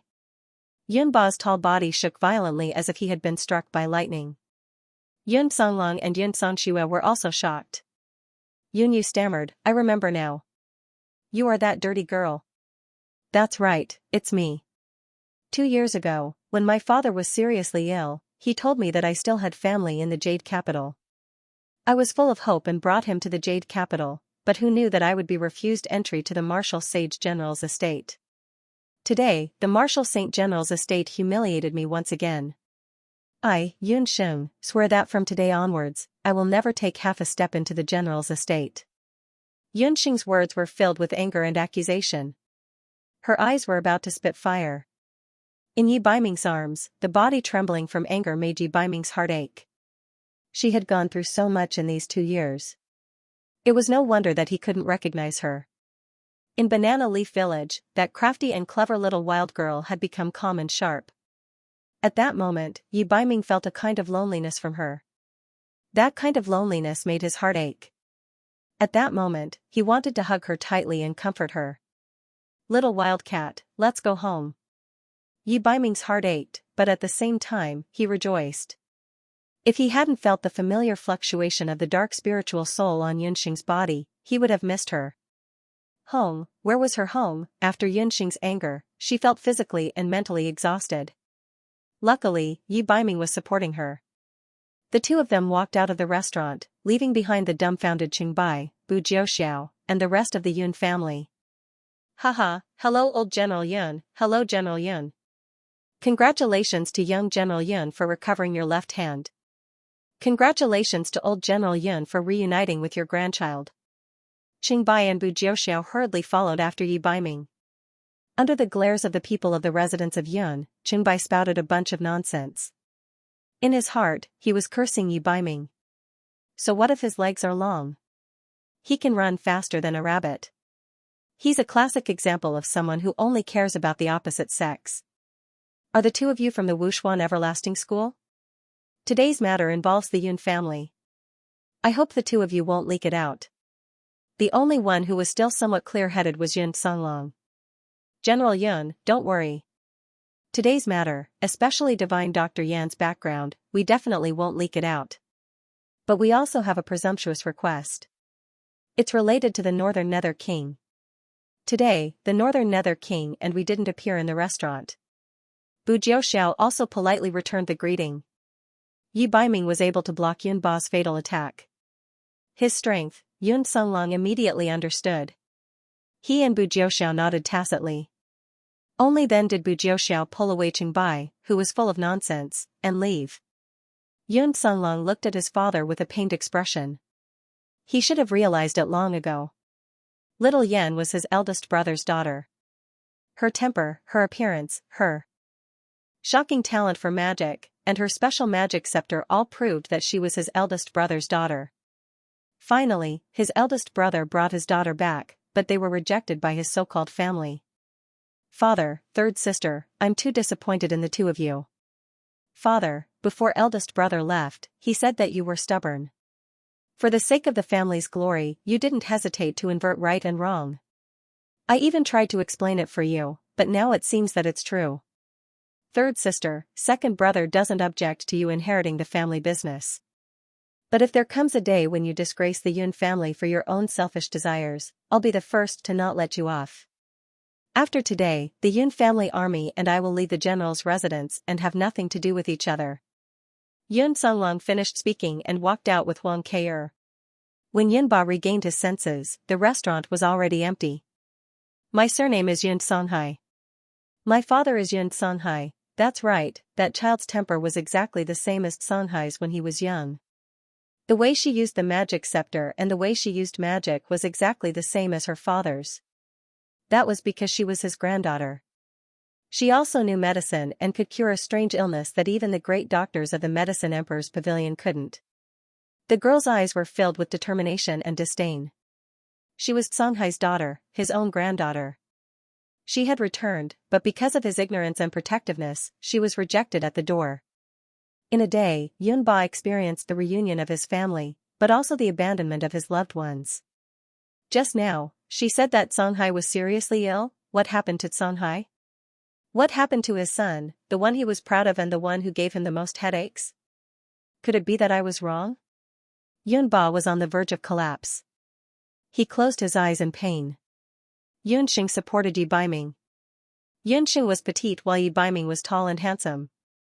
In the afterglow of the setting sun, they appeared lofty yet harmonious. Yunxing also didn't expect that she would impulsively reunite with Yunba. She had always thought that the word impulsive did not apply to her. Feeling the burning gaze above her head, Yunxing's ears suddenly turned red. She pushed Yi Baiming away. This damned fox. Did he not have the slightest concept of propriety between men and women? He was like this when they were in Banana Leaf Village, and he was still like this even after reuniting after such a long time. Unexpectedly, just as Yunxing was about to push Yi Baiming away, she heard him cry out. It hurts. Yi Baiming cried out, seeming to be in pain. Did you pull on your wound? Yunxing frowned. Yunba's tiger of fighting aura just now was very powerful. In order to save her, Yi Baiming was caught off guard and used his flesh and blood to block that attack. He was injured because of her. The two of them were still standing on the street, so it wasn't appropriate for her to check Yi Baiming's wound. After thinking about it, she could only support Yi Baiming and return to the martial arts center first. After returning to the martial arts center's medicinal hall, Yunxing took off Yi Baiming's clothes. Sure enough, there was a hideous wound on his back that was so deep that bone could be seen. It stretched across his entire back. Originally, with Yi Baiming's physique, a single wound wouldn't cause much harm to him. However, Yunxing saw many old wounds underneath that wound. With the addition of new wounds and old wounds, the situation wasn't so optimistic. Who told you to jump out and save me without even saying anything? Do you think you're Lei Feng? Yunxing wasn't in a good mood. She didn't like to owe people favors. Now that Yi Baiming had saved her, how was she supposed to repay him? What is a ***? Yi Baiming glanced at Yunxing from the corner of his eyes. When he narrowed his eyes, he looked like a lazy leopard. He raised his thick eyebrows and said, "You're a woman. You won't look good if you have a scar."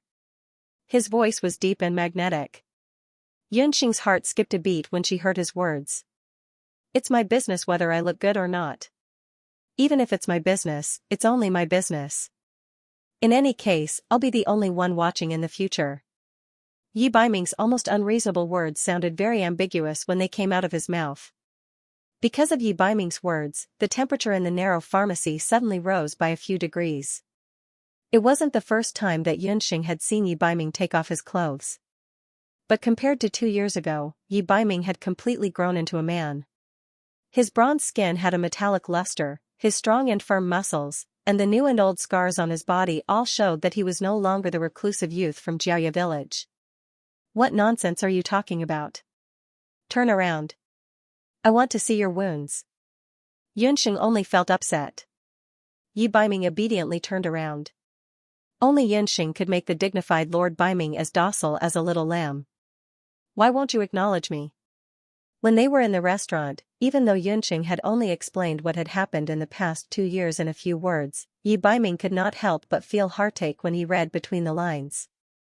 In the past 2 years, how did she, as a child, deal with the blow of her father being seriously ill and being kicked out of the Marshal St. General's residence, although he already knew that the little wildcat was very strong-willed when he was in Jiaya village. But she was just a child after all. Who knew that you were also in Yujing? What's more, you and I are neither relatives nor friends. Yunxing curled her lips. I once said that as long as you heal my eyes, I will be your retainer. Yi Baiming suddenly turned around and grabbed Yunxing's hand that was applying medicine. His suddenly accelerated heartbeat passed through his skin to the deepest part of Yunxing's heart. Retainer? Is this kid joking? If Xianxia remembered correctly, retainers came from the Punlai state. In order to let the summoners grow better, every summoner would have a retainer. They were either powerful warriors or powerful magicians. They would protect the summoner for the rest of their lives. Yi Baiming said that he wanted to be her retainer. If he was still the young man in the Dharma temple, it would be feasible. But his identity was the dignified Lord Baiming of Zhou State. You want to be my retainer? Did the Emperor of Zhou State agree? Don't forget that I am not the daughter of the Yun family. I am just an ordinary magician. Yunxing mocked herself. She had been in the Wuji land for several years and had some understanding of the Wuji land. Compared to the modern world, the Wuji land had a strong sense of hierarchy and class.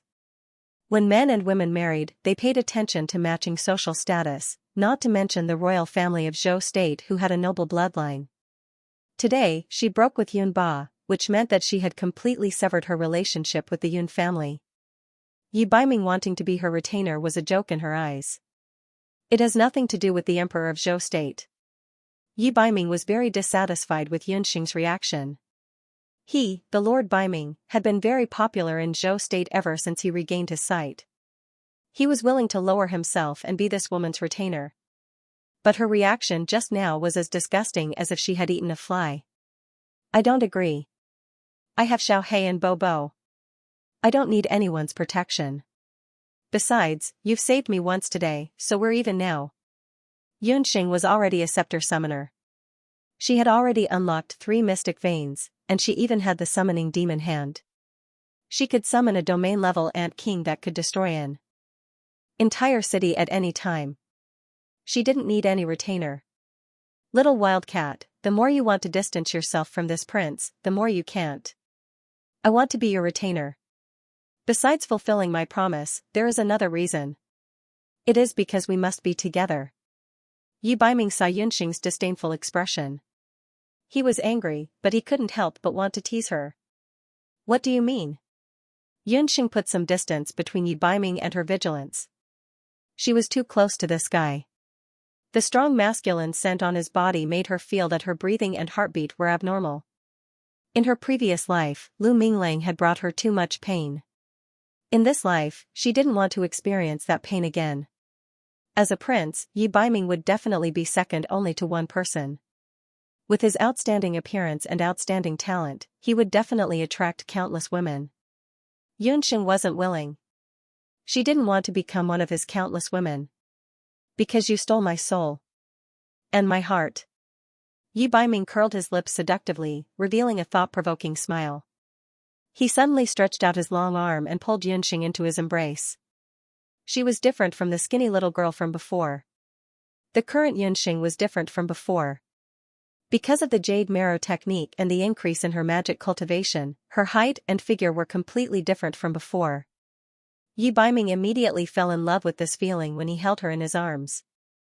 A wave of magic elements quickly seeped into Yunxing's body. Yunxing felt that her soul seemed to have been summoned by something and quickly became active. Ding, a sound was heard. It was like the sound of nature. The entire medicine hall was filled with a colorful light. Within the light, Yunxing's soul and Yi Baiming's soul appeared at the same time. At this moment, if someone were to barge into the medicine hall, they would definitely be shocked by the magical scene before them. Fortunately, when Yunxing returned, she had already warned the people in the medicine hall not to enter without permission. The current position of the two was extremely ambiguous. Yi Baiming's clothes were half removed, and his arms were tightly wrapped around Yunxing's slender waist like iron bars. The 5-colored Dharma soul was like a rainbow, reflecting each other's splendor in the medicine hall. The Dharma soul in Yunxing's body was originally obtained from Yi Baiming. Yi Baiming's Dharma soul was the mother, and Yunxing's Dharma soul was the son. If Yunxing didn't use her magic, especially her dark Dharma soul, Yi Baiming wouldn't be able to recognize Yunxing immediately. However, just now in the restaurant, Yunxing had activated the dark thorns and used her dark Dharma soul to break through Yunba's second attack. Yi Baiming had immediately discovered Yunxing. In the entire world, only Yunxing's Dharma soul could guide Yi Baiming's Dharma soul. After not seeing each other for 2 years, Yunxing and Yi Baiming's five-colored Dharma souls had improved to a certain extent. Yunxing originally thought that with her hard work in cultivation and various fortuitous encounters, she would definitely be able to catch up to Yi Baiming's cultivation. However, now that she compared herself to him, she finally understood what it meant to be infuriated. Yi Baiming's five-colored Dharma soul was twice as big as her Dharma soul. At first glance, the two Dharma souls were as tall as the two of them. This was too unreasonable. Wasn't this kid a martial artist? She was a magician. Who would have thought that an amateur could improve faster than a professional? The most infuriating thing was that once Yunxing's Dharma soul saw Yi Baiming's Dharma soul, it seemed to have found its home and kept circling around Yi Baiming's Dharma soul. However, this wasn't the only thing that surprised Yunxing. After the two Dharma souls gathered together, their Dharma souls actually became a little bigger in an instant. What's going on? Yunxing was puzzled. Have you heard of dual cultivation? Yunxing's body was soft and fragrant. Yi Baiming couldn't help but have the urge to knead her into his bones. Dual cultivation? I've only heard of dual cultivation of magic and martial arts. Among the people that Yunxing knew, Fengque was a dual cultivator of magic and martial arts. Yi Baiming was also a dual cultivator of magic and martial arts. However, Yi Baiming's cultivation speed was much faster than Fengque's. Dual cultivation of magic and martial arts is for magicians who have multi-elemental Dharma souls. Due to their attributes, multi-elemental magicians don't have an innate advantage in terms of cultivation. Yi Baiming knocked on Yunxing's head. It seemed that the magic classes in the Royal Magic Academy weren't very good. The little wild cat actually didn't even know about dual cultivation of magic and martial arts, which was so important for multi-elemental magicians. Multi-elemental magicians were more talented than the average magician. They were outstanding in terms of learning and comprehending multi-elemental magic. However, after Yunxing joined the Royal Magic Academy, due to the needs of her Dharma soul, she also read a large number of ancient books and discovered a shocking fact. In the continent, in the past 200 years, the truly top-notch magicians, including the current Dharma Emperor, were all single-elemental or dual-elemental magicians. The specific reason for this was because of their Dharma souls. The more Dharma souls one had, the better the effect of absorbing the magical elements in the world. But correspondingly, multi-elemental magicians had to face another problem. That was the problem of how to allocate their time and energy. There was a limit to human resources. The more a magician learned, the more magical energy he would need to expend, and the more he would need to focus on a particular type of magic. This was especially true after comprehending mid-level magic and cultivating high-level magic and even more profound magic. This weakness would become even more prominent. Therefore, many magicians, even if they had multi-elemental Dharma souls, would give up on many types of magic when they learned high-level magic and focus on cultivating one type of magic. Take Yunxing for example. Her mastery of fire, earth, and darkness was stronger than her mastery of magic in other areas. However, if two magicians were to engage in dual cultivation of magic and martial arts, they would be able to avoid this problem. Take you and me as an example. You and I both have 5 elemental Dharma souls. If we release our Dharma souls at the same time during our daily cultivation, we would be able to form a magical resonance in terms of our understanding of magic. This is the case with the 5-colored Dharma soul that you saw just now. Yi Baiming believed that with Yunxing's strong temper, she would definitely not reject dual cultivation of magic and martial arts that would speed up the progress of her magic. If the two of them cultivated together and caused their Dharma souls to resonate, they would be able to speed up their magic cultivation. Yunxing was skeptical, but after looking at the situation of their Dharma souls, she became more convinced. Not only can the Dharma souls speed up cultivation, there is another benefit to dual cultivation of magic and martial arts. It can help the two magicians to better comprehend magic. If the two magicians have no grudges, they can even comprehend dual cultivation magic that only the two of them can use. Yi Baiming knew that Yunxing was already walking into his trap step by step. Do we really just need to cultivate together? Yunxing was almost convinced by Yi Futian's words. Of course, if you want to progress faster, there is another method other than Dharma soul cultivation that is more effective than Dharma soul cultivation. Yi Biming took advantage of the fact that Yunxing was listening attentively and simply half-hugged Yunxing and shifted her onto his strong thighs. Yunxing didn't notice that she was already sitting on Yi Biming's thighs. The two of them looked like a pair of lovers who were passionately in love and whispering in each other's ears. Then what is the most effective method? Yunxing hoped that she could make a breakthrough in her strength after being lectured by Yunba. Due to her identity as a doctor, she had less time to cultivate magic than the average person. If there was a more effective method of cultivation, she would definitely give it a try. You really want to try it? Yi Biming's gaze was a little mischievous as he scanned her body. Finally, his gaze landed on Yunxing's chest that had yet to fully develop. Little wild kitten, she was only 8 years old this year. Why couldn't she grow big? Yi Biming was a little depressed. Due to the environment in the boundless land, men and women matured early. Usually, men were 14 or 15 years old, and women could get married at 13 or 14 years old. However, no matter how one looked at it, Yunxing was still a long way from the age where she could get married. Yunxing hadn't noticed Yi Biming's gaze and was a little puzzled. What exactly is the method? You may not know, but on this continent, most of the multi-elemental magicians are husband and wife. Apart from the closeness of their Dharma souls, as long as they are husband and wife and see each other honestly, the effect of absorbing each other's magic power will be greatly increased. Yi Biming couldn't help but tighten his grip on Yunxing's hand. Although little wild kitten had grown a lot compared to 2 years ago, some parts of her body were still too small. Become husband and wife and see each other honestly, Yunxing was still a little confused. Suddenly, she noticed Yi Biming's gaze. When she looked down, she realized that she was actually sitting intimately on Yi Biming's lap. You! Yunxing was angry. She raised her hand and pushed Yi Biming's chest, breaking free from his embrace. Yi Biming was in pain, but when he saw Yunxing's cheeks puffed up in anger and embarrassment, he laughed heartily. Ahem, ahem. Right at this moment, an awkward cough was heard. Yun Songlong stood outside the door. He obviously didn't expect to see such a scene. His newly acknowledged niece and Lord Biming, whose shirt was completely removed, this scene didn't seem right no matter how he looked at it. That damned Yi Biming. Now he wouldn't be able to clear his name even if he jumped into the Yellow River. When Yunxing saw Yun Songlong, she understood that he must have come because of her background. Although she hated Yun Ba, she didn't have any prejudice against second uncle Yun Songlong. Uncle. Uncle Yun, Yunxing threw a bottle of hemostatic medicine and clothes to Yi Biming and said unhappily, treat your wounds yourself. It's getting late, go back to your own place. Yi Biming nodded at Yun Songlong, then left with a serious expression. When Yi Biming returned to his residence, Bu Jiaoxiao and Qingbai had already been waiting for a long time. Qingbai's eyes were sharp, and he immediately saw that under Yi Biming's sexy ribs, there were a few red marks that looked like a woman's claws. Combined with the scene of Yi Biming and Yunxing leaving together, Qingbai immediately became interested and smiled mischievously. You're finally back.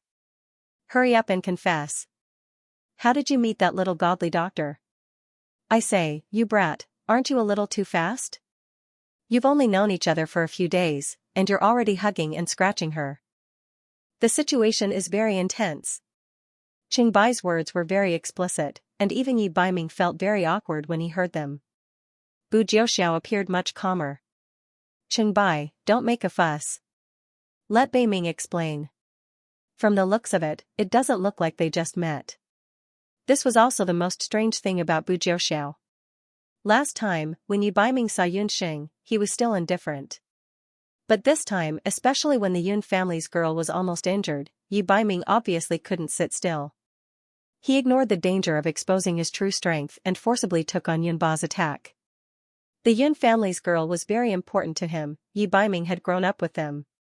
When he was imprisoned in the cold palace, the only woman he knew, other than those in the palace, was Qin Lian. I met her 2 years ago. She cured my eyes.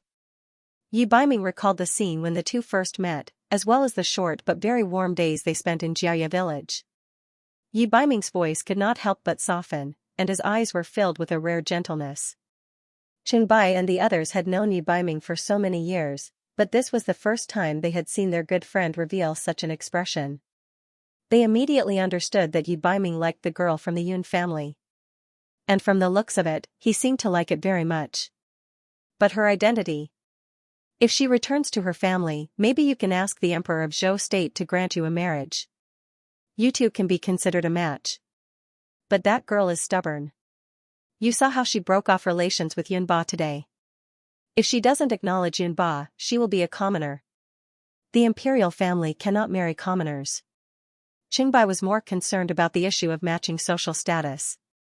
Perhaps in other people's eyes, Yu Baiming was only a dethroned crown prince. But Qing and Bu knew very well that Yu Baiming would not just be an ordinary prince. Especially when the crown prince of Zhou State was still a good-for-nothing. Yu Baiming's rise was only a matter of time. Whether she is a commoner or a direct descendant of the Yun family, I only know that she is the one I have set my mind on. But it is still too early to talk about marriage. This year, she is only 8 years old. How could a woman who had half of his soul be a mere commoner? Yu Baiming's confidence in Yunxing was self-evident from his words. At this time, in the medicine hall, Yunxing still did not know that she had been targeted by a certain fox. She invited Yun Songlong to sit down and poured him some tea. Both uncle and niece were silent. You are really my eldest brother's daughter? You said your name is Yunxing? Yun Songlong was excited as he carefully examined Yunxing. Second uncle. I should actually call you second uncle. Father often mentions you. Yunxing nodded. Then where is your father now? Why didn't he return to the Yun residence? Don't blame your grandfather. He is just stubborn. After he chased your father away, he did not leave his room for 3 days and did not eat or drink. Your father's courtyard has always been the same as it was back then. Yun Songlong also knew that Yunxing had a deep misunderstanding of the Yun residence. Second uncle, I don't blame anyone. Father left the Yun residence to protect mother.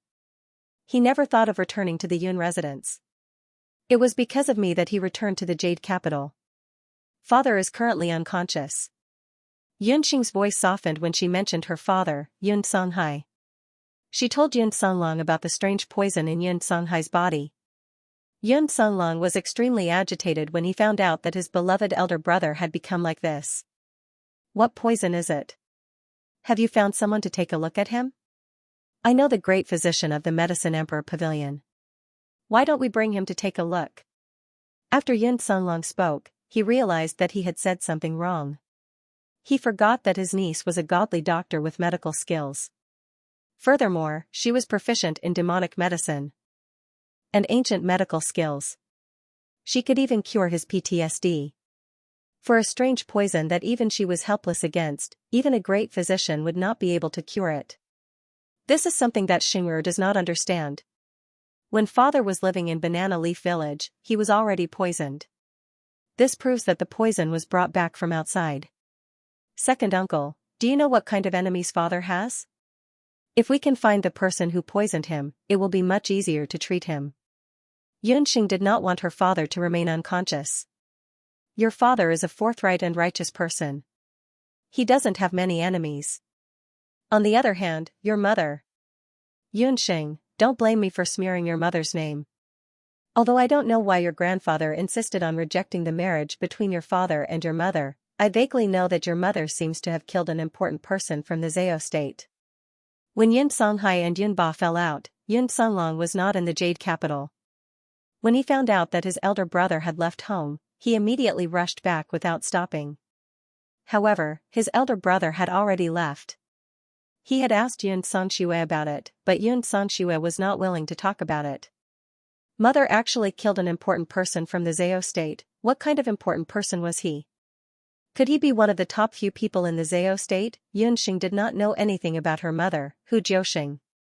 However, from the situation of the puffed egg and the fact that she had defeated her father, she was probably more powerful than her father, Yun Songhai. Hearing this, Yunxing finally understood why her grandfather was so against her parents' marriage. The Zhao state was the holy temple of the summoners in the Wuji land. The top summoners of the land gathered there. Due to the scarcity of summoners, the branches of the Zhao state in the Zhao state did not have much power. However, this did not mean that the Zhao state could be underestimated. In fact, in Penlai, the Zhao state was said to be more powerful than the emperor. Some people even said that Penlai was actually controlled by the Zhao state. Yunxing's mother had a mysterious background. She was also a summoner. Since she had killed an important person from the Zhao state, she would be hunted down by the entire Zhao state. The House of Yun was deeply rooted in the Zhao state. However, compared to the unpredictable Zhao state, it was difficult to defend against them. It seemed that the poison in her father's body was related to the Zhao state. Thank you to Feng Qingquang, Empty Lane of Brisk City, Xianxia, Yan Xiaoji, Mao Xiaoye, and Qingdongmei for their tips. Some girls asked why they had to pay for the books. This shouldn't happen. I am already very happy that everyone is supporting the original. After the uncle and niece talked for a while, it was already time to light the lanterns. Yun Songlong also told Yunxing about his falling out with the Yun residents. After hearing this news, Yunxing was moved, but also felt a little guilty towards Yun Songlong. Second uncle, you didn't have to do this. To put it bluntly, the Yun residence's matter is only Xing'er's personal matter. You are the only child in the family. If you leave like this, I'm afraid that the Yun residence will be even more. Xing'er, you are both grandchildren of the Yun family, but you and that brat Tang you are worlds apart. Actually, I know a little about the filthy things that third sister has done these years.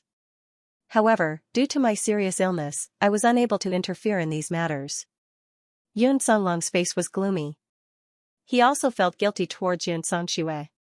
Both his father and he were not good at running a business. There was also no mistress in the residence, so Yun Songxue took care of everything by herself. This resulted in Yun Songshue's rude and unreasonable personality.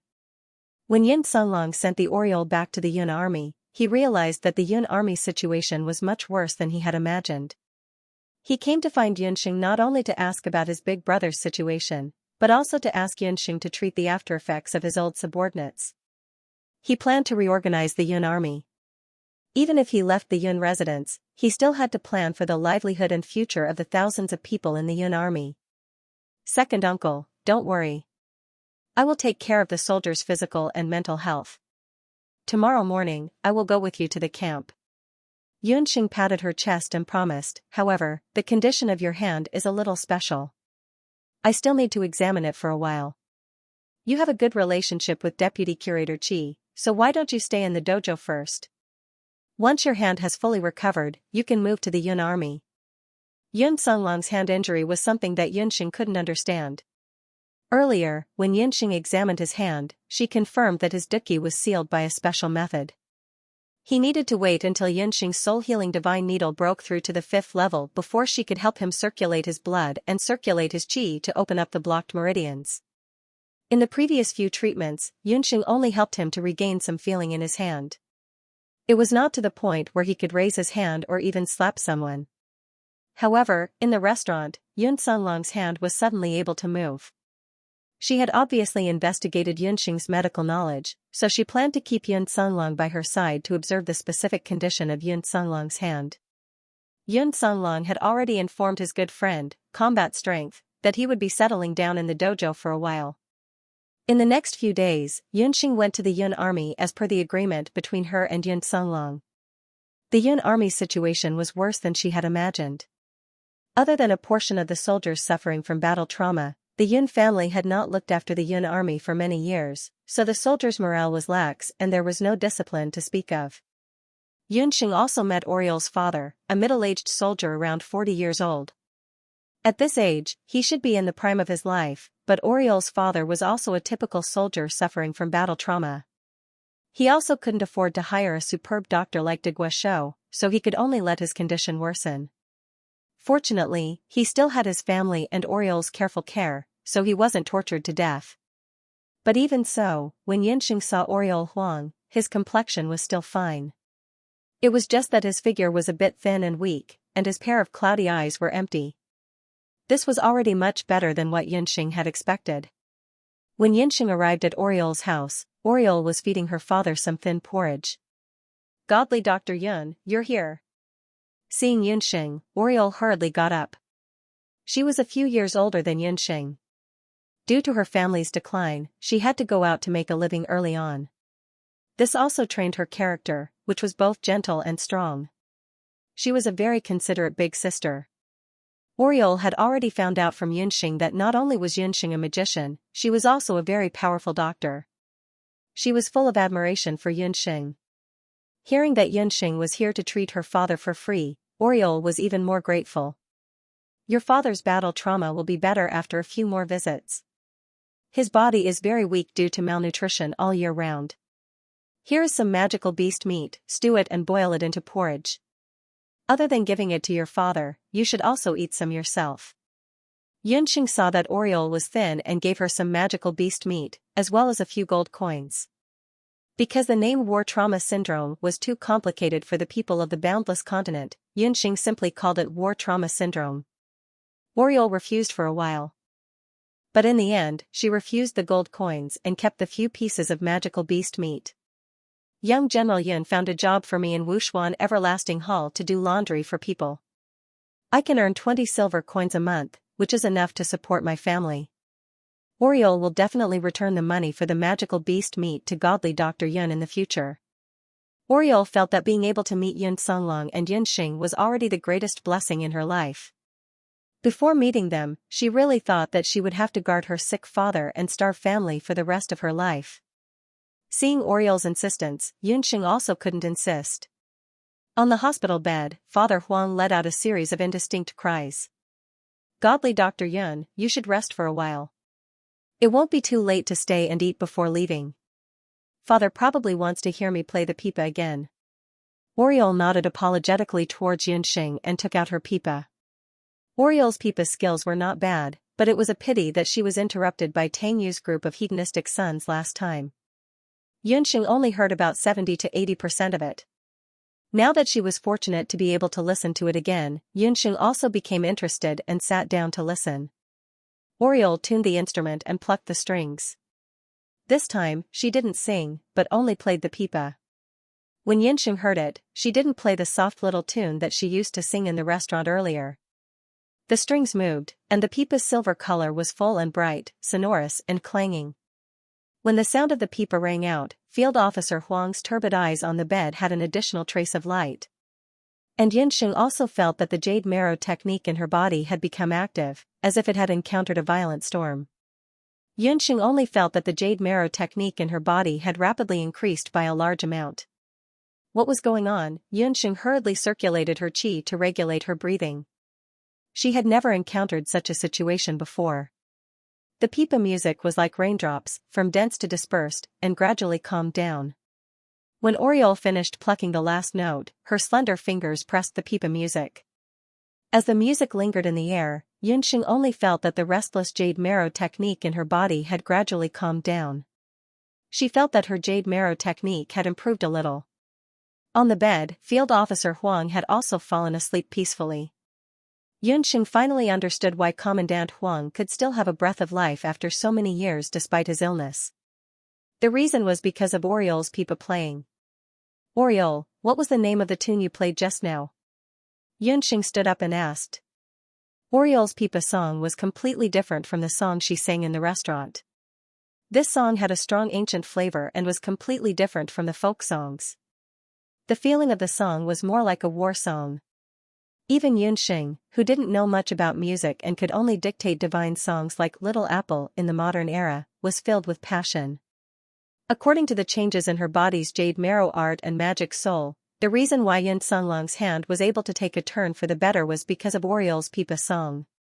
Xianxia was certain that while listening to the music, her magic power and jade marrow art could be said to have soared.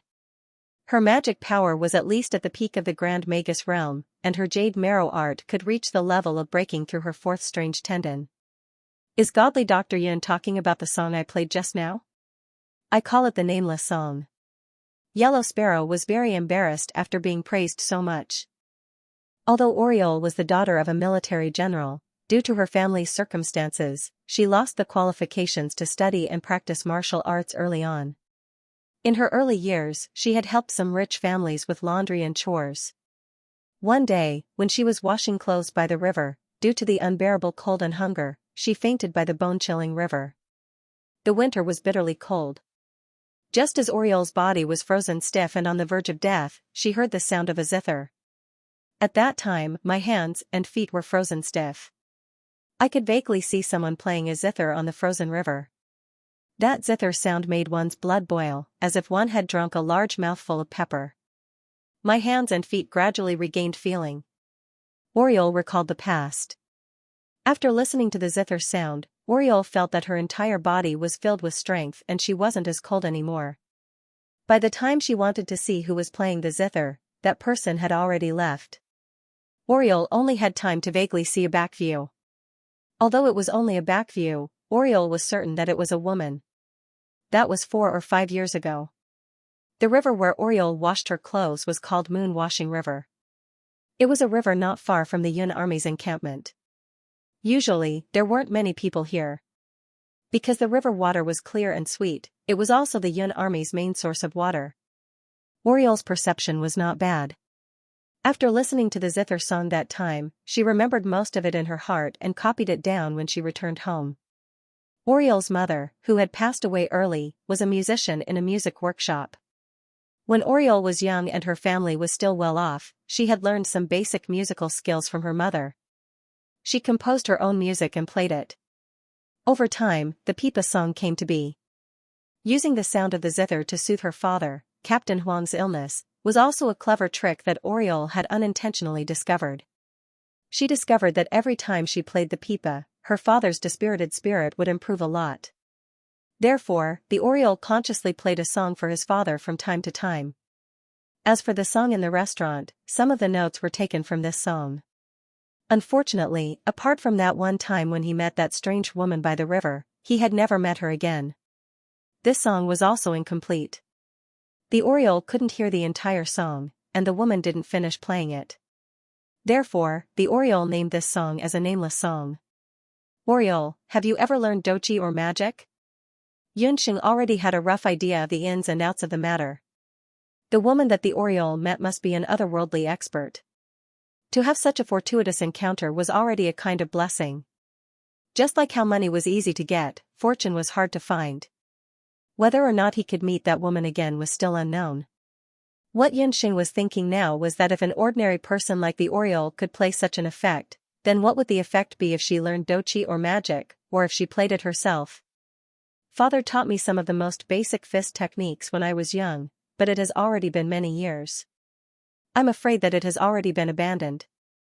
When Oriol heard about doji and magic, there was a touch of crystal in her eyes. Oriol's age was at the prime of her life. In her heart, she was still very envious of Yunxing's gorgeous magic and old General Yun's superb fighting skills. She also understood that even if there was only a little chance of becoming a magician or martial artist, the situation of the family could be greatly improved. Yunxing pulled out the Oriol's pulse and tested her magic sensing ability. Unfortunately, the Oriol's physique couldn't feel the slightest bit of magic, but the good news was that there was a weak doji in her body. Your bones and tendons are not bad. The only shortcoming is that you missed the best time to practice martial arts. In a few days, when you go to the martial arts school, I will give you some medicine to strengthen your body. Coupled with the basic training of the martial arts school, I think you still have a certain chance to become a martial artist. Yunxing liked the Oriol's character very much. Such a woman should not be buried in rough work and endless poverty. After the Oriol got the news, she was very happy. Miracle Dr. Yun, you are simply the benefactor of our family. The Oriol really has nothing to repay. I can see that you like that song very much, so the Oriol will give you the music score. The Oriol took out the music score that she had carefully kept and gave it to Yunxing. Yunxing cured her father and gave her the opportunity to practice martial arts. To the Oriol, today was the happiest day of her life. If it was in the past, she would never have dreamed that she could become a martial artist. If Yunxing was a man, the Oriol would be willing to repay her with her body. This song was very likely related to whether Yunxing could completely recover his hand. Yunxing was also very interested, so she simply accepted it.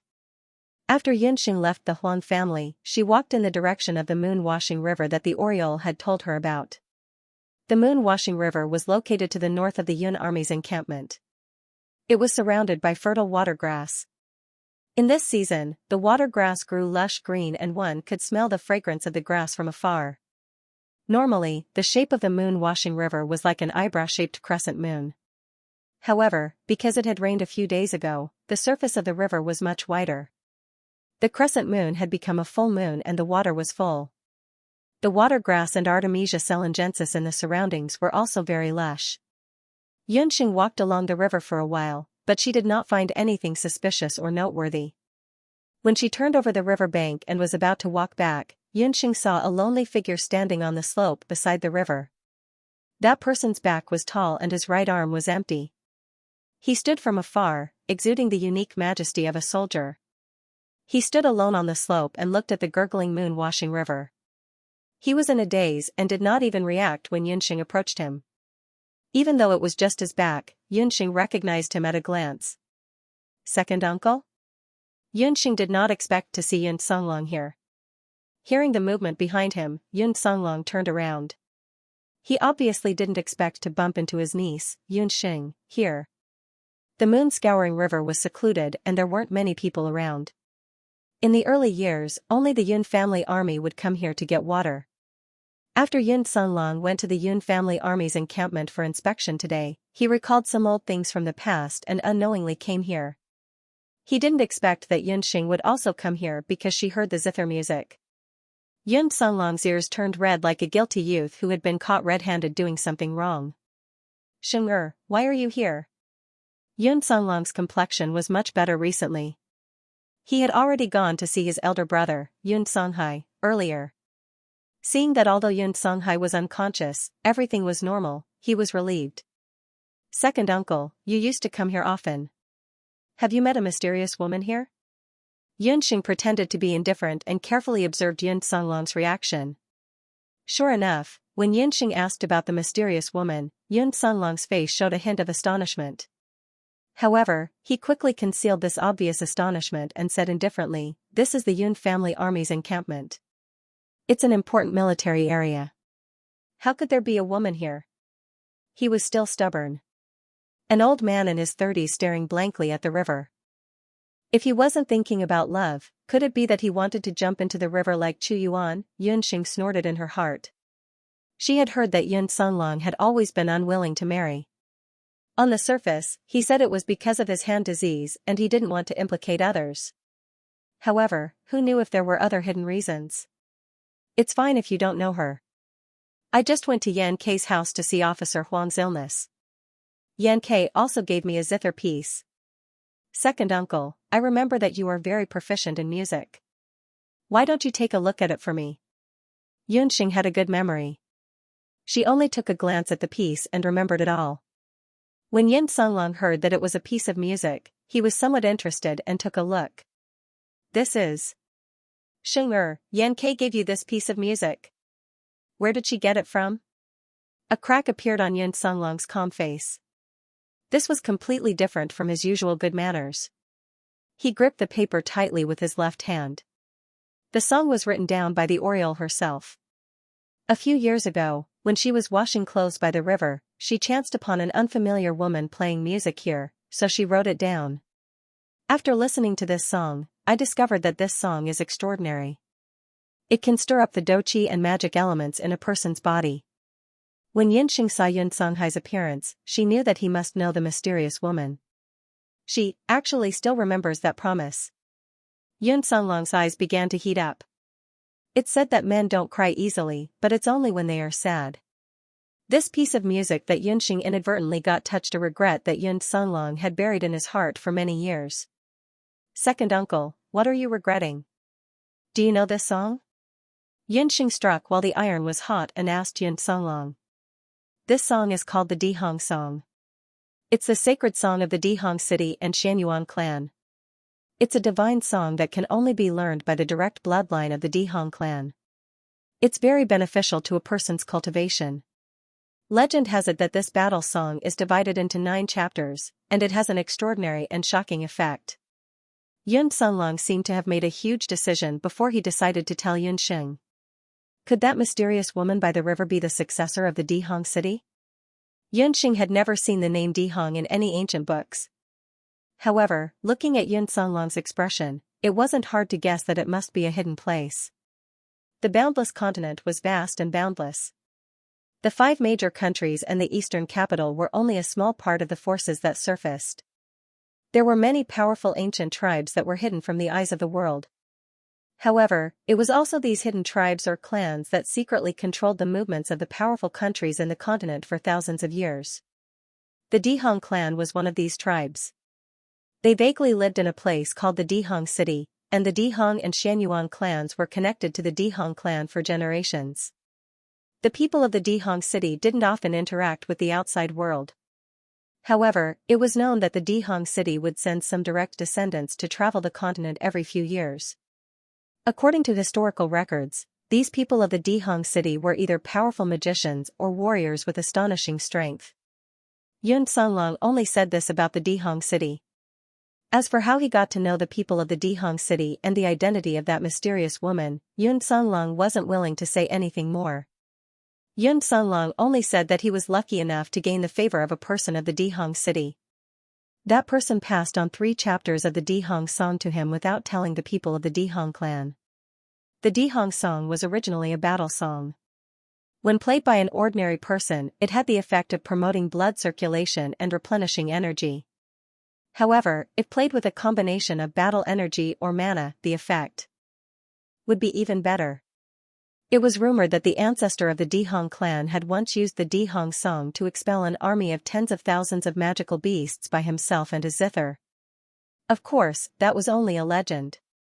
Since the Dihong song had been passed down until now, there were very few people who could unleash the power of the ancestor of the Dihong clan. Yun Songlong also told Yunxing that the Dihong song could be played as long as it was played with a musical instrument. It wasn't limited to any musical instrument. It could be played with any musical instrument. Right now, I have no battle energy and have lost my right hand. I no longer have the chance to play the Dihong song. I can only pass on 3 chapters to you. You can try to comprehend it yourself. As for Huang Ke, you can also pass it on to her. However, you have to remind her not to easily demonstrate it in front of others. Yun Songlong still felt that he owed Huang Ke's family. The zither music that Huang Ke heard should only be the first chapter of the Dihong song.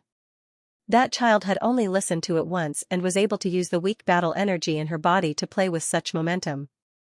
It was already very difficult. After Yunxing received the 3 chapters of the zither music, she looked at them. They didn't seem to be any different from ordinary music. Yun Songlong also reminded Yunxing that not everyone could learn and comprehend the Dihong song. Yunxing only needed to try it out first. If she encountered any discomfort while playing, she had to immediately stop playing to prevent the zither music from entering her body and injuring her internal organs. The gains would not make up for the losses. Yunxing agreed to Yun Songlong's request. Yunxing didn't have high hopes for the Dihong song. She didn't know much about music theory. Although the Dihong song was very powerful and made people yearn for it, she didn't force herself to learn it. However, when she thought that the Dihong song might be beneficial for second Uncle Yun's hand injury, Yunxing decided to go to Yujing City to buy a musical instrument and see if she could find a suitable instrument to learn the Dihong song. After the uncle and niece finished talking about the past of the Dihong clan, the sky was already filled with multicolored light. The multicolored light reflected on the moon-washing river. It was like a multicolored gauze flowing into the distance amidst the hazy water vapor. Yun Songlong bathed in the multicolored light with a lonely expression on his face.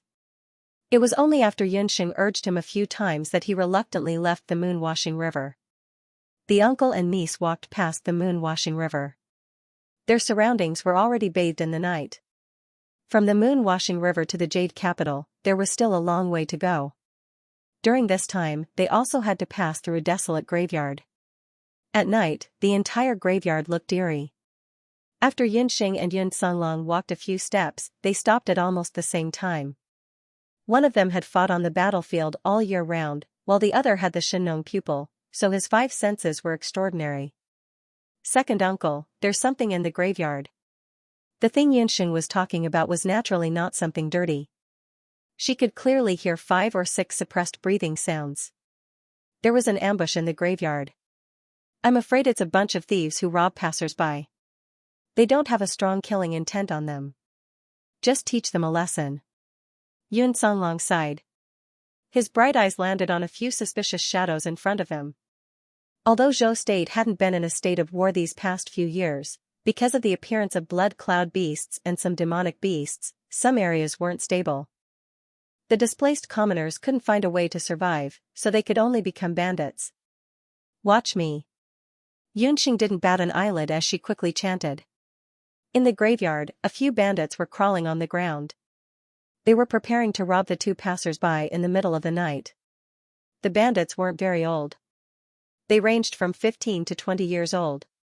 The leader was a youth called Zhou Quan. Most of them knew some martial arts. The most powerful one, Zhou Quan, was even a martial arts master. They had been lying in ambush in the graveyard for nearly a month.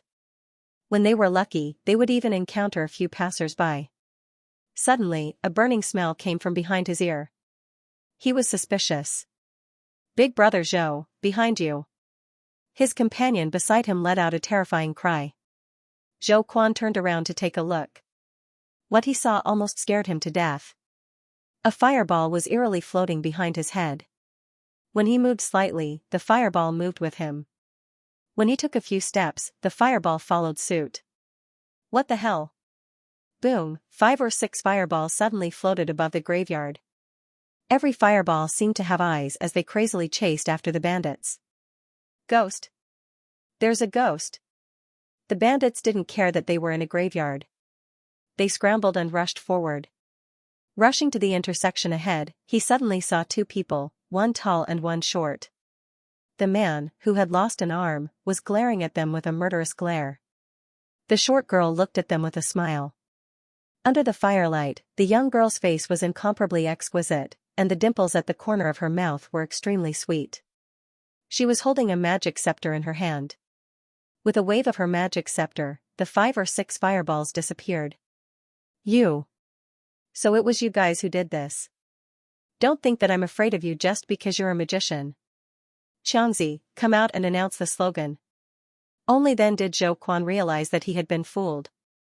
A short, dark-skinned teenager of 15 or 16 years old jumped out and smoothly recited, "This tree was planted by me, and this road was opened by me. If you want to pass through here, Zhou Quan and Wang Xianxia of the Yun family army." Yun Songlong shouted coldly. Yes. Yes. Upon hearing the dignified question, Zhou Quan and Xianxia stood at attention and saluted as if it was a conditioned reflex, looking straight ahead. Qingsu and Nikuan of the Yun family. Yes. Yes. With Yun Songlong's shout, the bandits all stepped out of their ranks. After a while, the bandits were all shocked. Big brother Zhou, something doesn't seem right. How did that person know our names?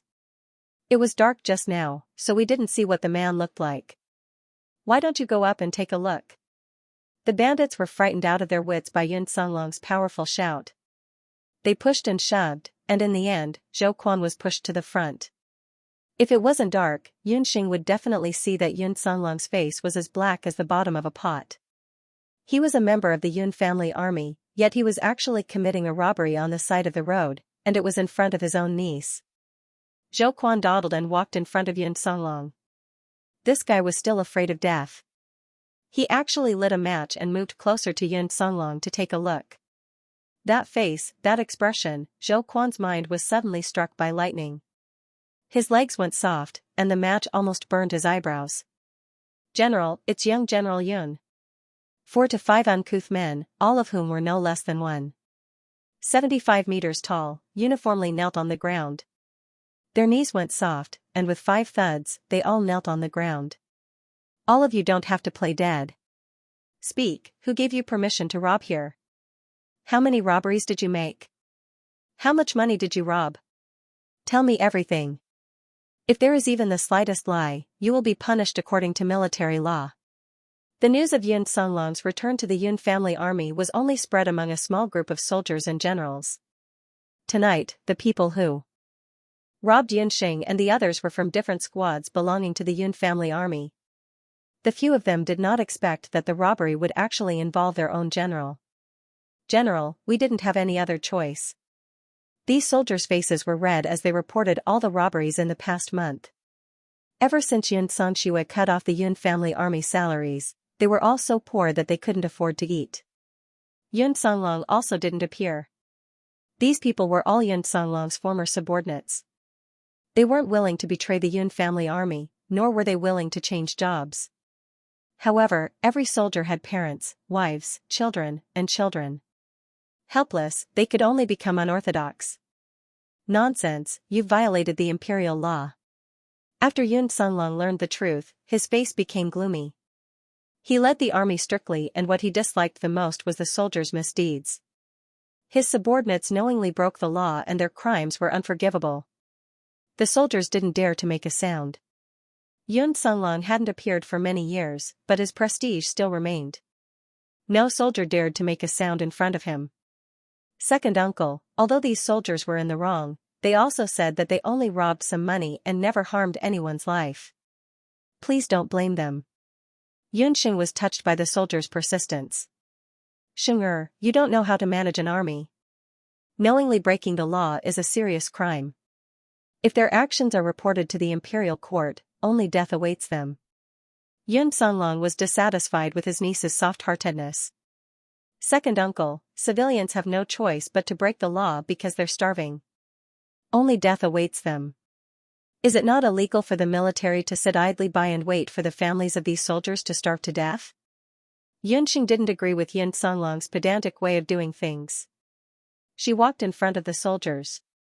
These 5-foot-tall men were like little wives in front of her second uncle. They were so timid, it was clear how important Yun Songlong was in their hearts. Uncle, you're called Zhou Quan, right?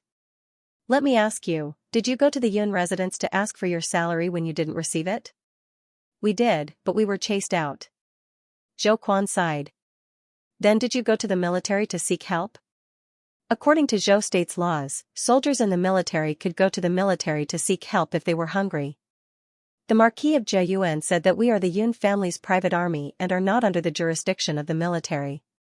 If the military doesn't care and the Yun residence doesn't care, then it's really unloved. Second uncle, if it were you, what would you do? Yunxing looked at her second uncle with a straight face. Thank you, thank you, thank you. Chungshang, Yuanzhen, tipping as vicious as poppies when Yun Songlong heard Yunxing's question, how could he not be shocked? He never thought that these brothers who had once risked their lives for the country would not even be able to receive the most basic relief. It was hard for him to reprimand them. Yun Songlong only felt as if there was a heavy rock pressing down on his heart, and he could not say another word. The oppressive atmosphere quickly spread among the crowd. Yunxing's words also made Yun Songlong realize something. The Yun family army currently had more than 1,000 soldiers. Their future, as well as how they were going to feed their families, were all problems. Second uncle, it is inevitable that the Yun family army will change jobs. I see that these brothers are all strong and healthy. If they become professional hunters, it would not be a bad idea. Yunxing had also seen the basic qualities of the soldiers in the Yun family army encampment. Other than the majority of them having a good foundation in martial arts, there were no less than 100 martial artists like Zhou Quan. There were also some who had some magic perception. These people were all soldiers in their early years and were strictly disciplined. As long as Yun Songlong gave the order, charging and breaking through enemy lines would not be a problem. If such a large group of people were not properly settled, they would definitely become an unpredictable factor.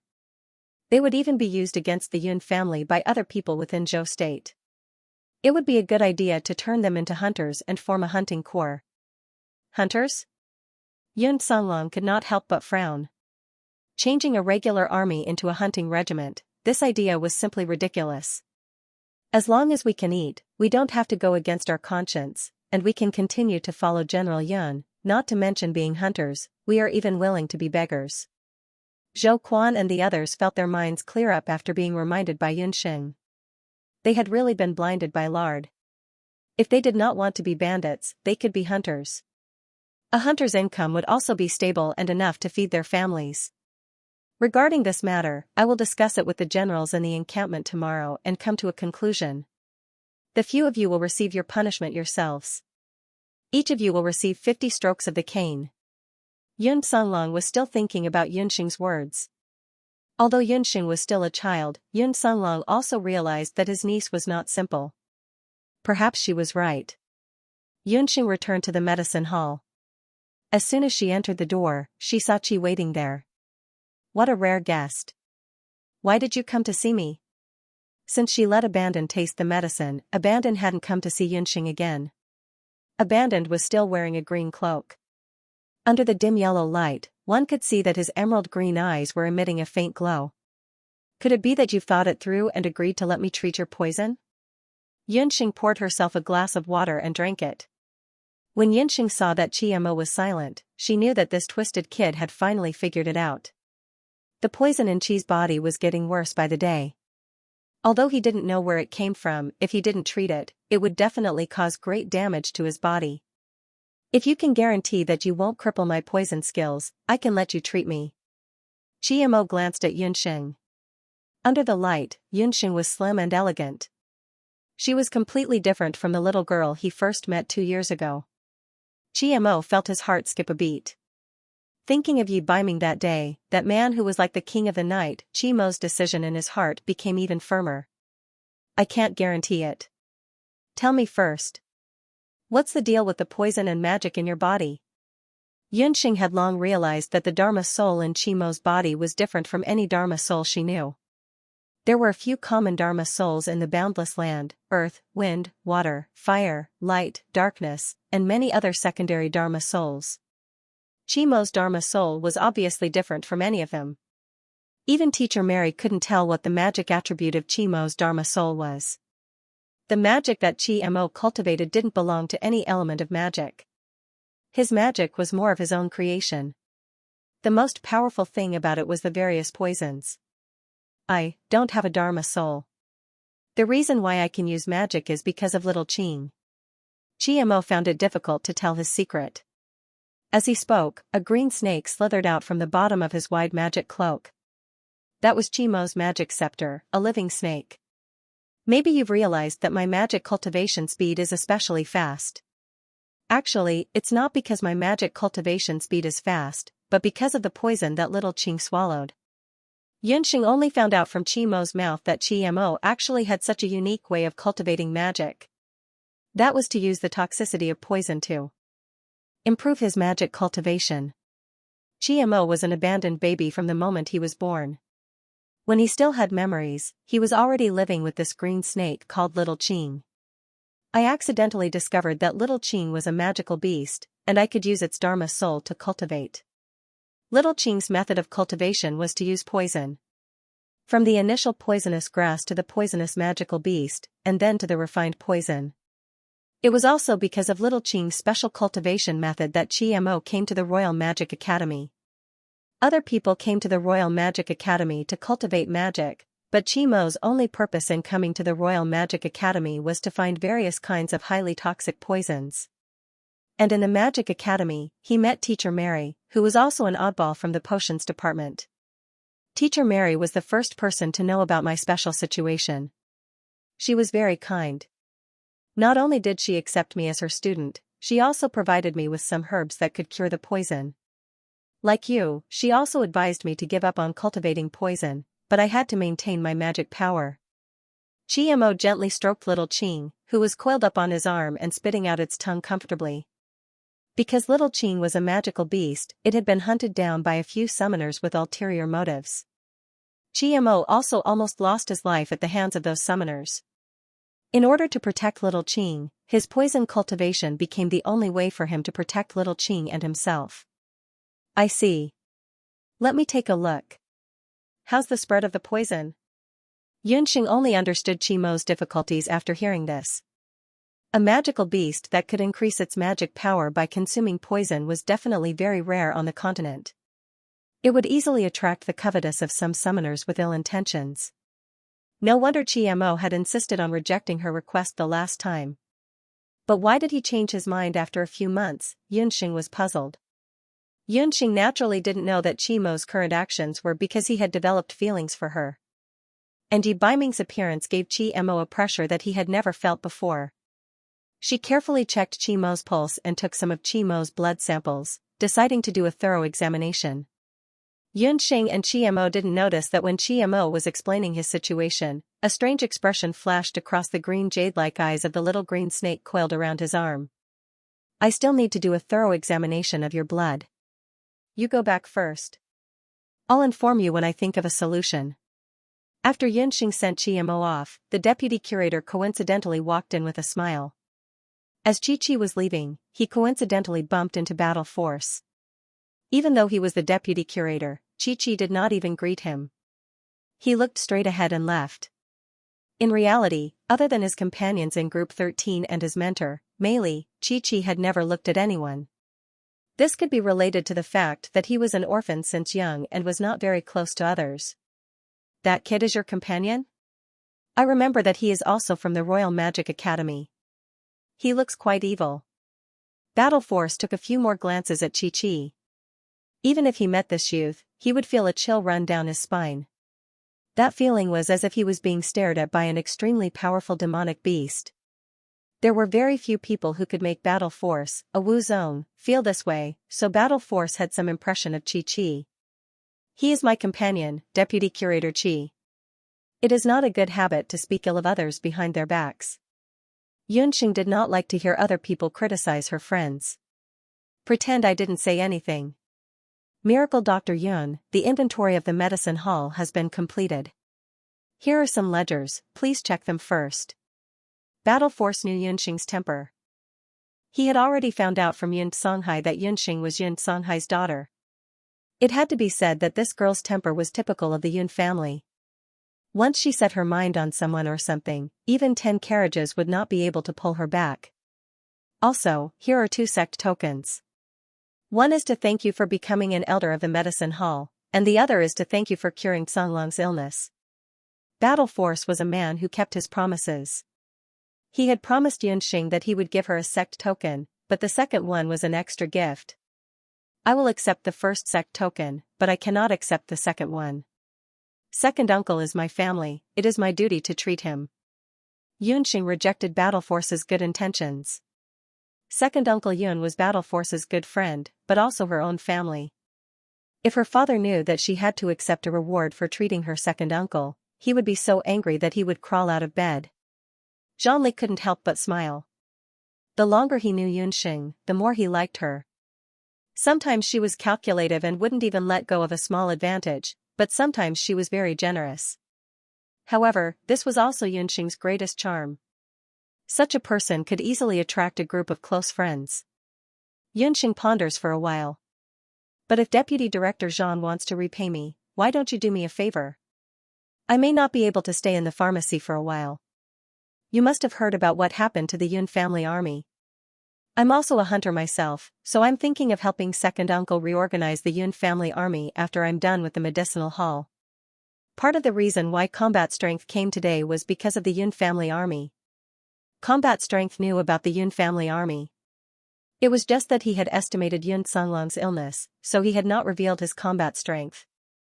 That's fine too. Songlong and I have already given up on the Imperial Court after the last battle. It's impossible for us to stay in the army. Combat Strength pondered for a moment. Unexpectedly, he didn't oppose changing the Yun family army into a hunter corps. Combat Strength was originally from the grassroots. After he became the deputy director of Wuxian Wuji Library, he had some contact with hunters. If it wasn't for Yun Ba's persuasion, his most likely path would have been to become a hunter. When Yunxing heard Combat Strength's tone, she also knew that something was wrong. She had also heard people say that Combat Strength was a fierce general of Zhou State in his early years. He and Yun Songlong were once known as the twin heroes of Zhou State. Both of them were martial artists. When they were less than 30 years old, they had already broken through to martial marquis. However, in a battle, one of them retired and the other was crippled. However, in front of others, Combat Strength had never mentioned the defeat that year. What exactly happened? Deputy Director, I've always wanted to ask why my second uncle was defeated that year. I've always been thinking, how did his hand get injured? Yunxing saw that Combat Strength had sunk into deep thought, so she took the opportunity to ask. Your second uncle, he was deceived by a woman. I don't know the specifics of the matter. I only know that at that time, we were attacked by the allied forces of later Qin and Tang Yuan. Breaking out of the encirclement is imperative. Combat Strength's expression was agitated. He had been the deputy director of Wuxian Wuji Library for many years and had cultivated himself well. However, at this moment, he couldn't help but be filled with righteous indignation. His words were filled with resentment. That year, Zhou State and the allied forces of Tang and Qin were at war at the southern border of Zhou State. Yun Songlong and Combat Strength led the army into battle. When the two of them worked together, they were like a hot knife through butter, killing countless enemies along the way. However, later Qin was sinister. One night, the army's medical personnel actually poisoned the water supply. Zhou State's army wasn't poisoned. When Yin Songlong saw this, he ordered a group of soldiers to break out of the encirclement. At that time, according to the army's map, Yin Songlong and Combat Strength believed that if they broke out from the north, there would be fewer defenders and it would be safer. However, when the Yun family army was about to break out of the encirclement, they suddenly heard that the allied forces of Tang and Qin had gone up north to Zhou State's border cities and massacred them. When Yin Songlong heard this, he knew that the other side might have a large number of troops lying in ambush. However, he still decided to lead 1,000 people to the border cities to break out of the encirclement. No matter how Combat Strength tried to dissuade him, Yun Songlong still insisted on going. Yun Songlong was a calm person and his army had always been well organized. However, that time, he seemed to have lost his composure. What was even more hateful was that when we received news that the Yun family army was deep in the south and sent a letter to the court asking for help, the Marquis of Jiayuan didn't move, allowing your second uncle and the Yun family army to fight a bloody battle in the south for 3 days and 3 nights. When your grandfather received the news and sent reinforcements, the Yun family army was almost completely wiped out. When Combat Strength said this, his tiger eyes were already filled with tears. After Yun Ba rushed over, he was alone. At the age of 60, he killed his way into the southern cities with a giant axe. He broke through the heavy encirclement and killed more than 1,000 soldiers of the allied forces of Tang and Qin. At that time, the southern cities were filled with mountains of corpses and seas of bones. When the martial saint appeared, even the allied forces of Tang and Qin had to retreat. When Yinba rushed out with Yun Songlong, whose right arm had been chopped off and his left arm crippled, Combat Strength and a group of old subordinates, thousands of 7-foot-tall men, wept bitterly. My second uncle is a true man. Even though it had been many years, Yunxing still felt her blood boil when she heard Combat Strength talk about the past. Yun Songlong might have been rash, but he had inherited the Yun family army's motto. If he didn't serve the people, how could he be a soldier? Since then, many of the Zhou State soldiers led by Combat Strength were extremely disappointed with the Zhou State's imperial army. They chose to retire early and leave the army camp. When Yinba found out that Combat Strength wanted to leave the army camp, he went to persuade him. He knew that Combat Strength no longer had the heart to bathe in blood on the battlefield for the country. In the end, he could only persuade Combat Strength, your army's morale is already dead, but your martial spirit is still there. Zhou State's army camp is weak, but Zhou State's thousands of martial artists are still standing strong. The future of Zhou State does not rely on the army camp, but on the thousands of martial artists. After Combat Strength received some guidance, he was recommended to enter Wuxuan Wuji Martial Arts Institute and became the deputy head of Wuxuan Wuji Martial Arts Institute. As for Yun Songlong, after that battle, his body was crippled and his will was dispirited. He was trapped by his battle trauma and had been hiding in the Yun residence. It was only when Yunxing appeared that the situation took a turn for the better. Deputy Curator, Xing'er still doesn't understand one thing. Back then, second uncle didn't listen to our advice and led the army to defend the city. However, the Yun family army only had a little more than 1,000 people, while the Tang and Qin allied forces numbered in the tens of thousands. How did second uncle survive those 3 days and 3 nights before old General Yun arrived? Yunxing was also somewhat puzzled. Later Qin and Tang Yuan were both tigers and wolves. They were fully prepared, so how could they not take down the city for so long? Not only me, but even your grandfather. Old General Yun is also puzzled about this. Yun Ba and Zhang Li both thought that Yun Songlong had died in battle. Now that you mention it, I remember that when I led my former subordinates to break out of the encirclement from the north, I heard a faintly discernible sound of a zither in the south. That sound was faintly discernible and lasted for 3 days and 3 nights. Many years had passed, so Zhang Li's memory was not that clear. As for whether that sound was real or fake, Zhang Li wasn't sure either. The Dihong song. Yunxing was certain that someone must have been playing the Dihong song at that time. Look at me. Why am I telling you all these old stories? I'm here today mainly for the medicinal hall. Zhang Li coughed. Half a month had passed since Elder Zhang's fall from power. The medicinal hall had also completed the most preliminary inventory. Zhang Li had come to give Yunxing an inventory list, which listed most of the medicinal hall's assets, medicinal herbs, and some of Elder Zhang's personal wealth. Although Elder Zhang's character wasn't very good, it had to be said that as a person, he definitely had his good points. The old man's ability to accumulate wealth was unparalleled.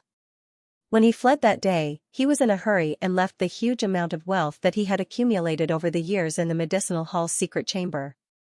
After Zhang Li led people to search, they took away the gold coins and some of the more expensive medicinal herbs. However, they also found 10 storage rings in the secret chamber. There was a personal seal placed on the storage ring. Looking at combat strength, other than Elder Zhang, no one else could break it. If he forcefully broke the seal, the things inside the ring would be destroyed. Thus, combat strength casually threw the storage ring to the side. After exchanging a few more words with Yunxing, Zhang Li suddenly remembered something. Since we're going to establish a hunter corps, we definitely need manpower. How about this? I'll assign you Baiming and Qingbai to you. If you need anything, just let me know. There's no need to inform me. It's getting late, so I'll take my leave first. When Yunxing heard this, she did not refuse. After all, Yi Baiming and Qingbai were 2 great generals.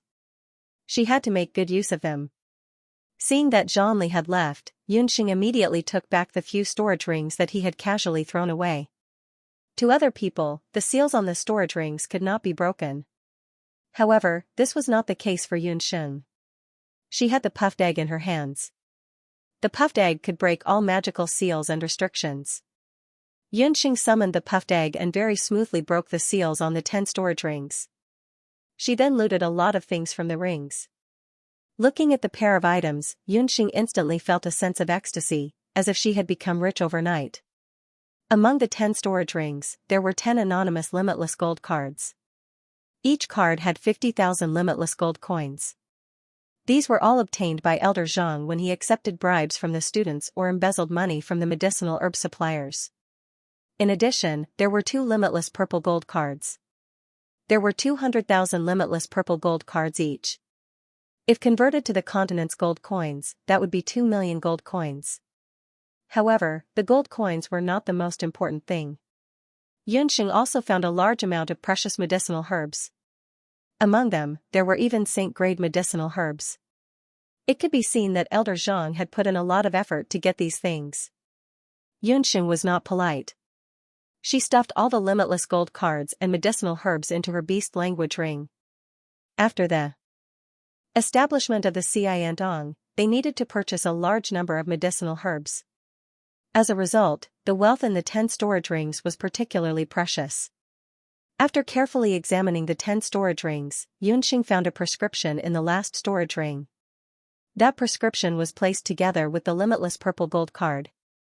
It looked like a very ordinary prescription. However, if it was placed together with the limitless purple gold card, then it must not be an ordinary prescription. Yunxing carefully looked at it. The words "Sage 10,000 Golden Pill" entered her eyes. 10,000 golden pill? The implication was that a 10,000 golden pill was worth 10,000 gold coins. Moreover, it was very likely that it was worth 10,000 purple gold coins. Yunxing's eyelids jumped. On the continent, even high-grade and finished products were only worth 1,000 gold coins. This prescription, was it possible that it was a top-grade or even a saint-grade medicinal pill? Yunxing continued to look at the ingredients of the prescription. Sage 10,000 leaves and yellow lotus jade. Prescription effect, repair magic soul, regrow severed limbs. When she saw the words, Yunxing's eyes lit up. Regrow severed limbs? Yunxing immediately thought of her second uncle Yun Songlong. She didn't expect that she would find such a magical prescription in Elder Zhang's storage ring. But why didn't Elder Zhang refine this kind of medicine? Yunxing looked at the ingredients one by one. After looking at them, she couldn't help but bitterly smile. It was no wonder that a single sage herb myriad gold pill was worth 10,000 purple gold coins. Just the 6-leaf sage herb alone was already a huge problem. The medicinal herbs on the continent were divided into mortal grade, treasure grade, top grade, saint grade, and divine grade. The corresponding medicinal pills refined from them were primary grade, middle grade, high grade, saint grade, and divine grade. Treasure grade medicinal herbs weren't hard to find in Jade Capital. The medicinal hall of Wushuan Limitless building that Yunxing was in also had the corresponding medicinal herbs. However, medicinal herbs above saint grade, or even saint grade, were rarely seen. Sage 10,000 leaves was a saint grade medicinal herb. Legend had it that sage 10,000 leaves gathered moonlight and water elements in a cold place to form a magical medicine. It took 100 years to germinate, and after that, it would grow a leaf every 100 years. A sage 10,000 leaves that was used to refine sage 10,000 leaves would have at least 6 leaves. That meant that only sage 10,000 leaves that were 600 years old and above could refine sage 10,000 leaves. Yunxing had also inquired about it before. In the past few years, sage 10,000 leaves that were above 6th grade had appeared in the vicinity of later Qin's Sunset City. Furthermore, it was already over 100 years ago. Elder Zhang had also obtained this prescription by chance. It was also because he didn't have the ingredients that he didn't refine this kind of medicinal pill. Looks like I still have to look around and get Dr. Fan and Wanlong Gambling House to help. Yunxing could only put the prescription aside for the time being. In the next few days, Yunxing began to tidy up the medicinal hall. She stored the beast blood solvent once again, and the female martial artists from outside the hall started to fuse the beast blood together with acupuncture. Including the Oriole, the new batch of female martial artists who had entered the hall all obtained pretty good results after fusing the beast blood for the first time. Most of them had their bones and marrow cleansed, greatly increasing their physique. However, there was still a small group of people, especially the Oriole, who surprised Yunxing the most. The Oriole was originally just an ordinary person who had roughly cultivated battle chi, but after fusing with the beast blood, the Oriole actually broke through the most basic martial student and advanced to the peak of martial warrior. Seeing that the effects of the beast blood solvent were so good, Yunxing also decided to use this method on the Yun family army. After considering it for a few days, Yun Songlong finally felt that Yunxing's suggestion was good. Reorganizing the Yun family army into hunting troops was the most reliable method. After Yunxing heard this, she decided to cooperate with Yun Songlong to tidy up the Yun family army.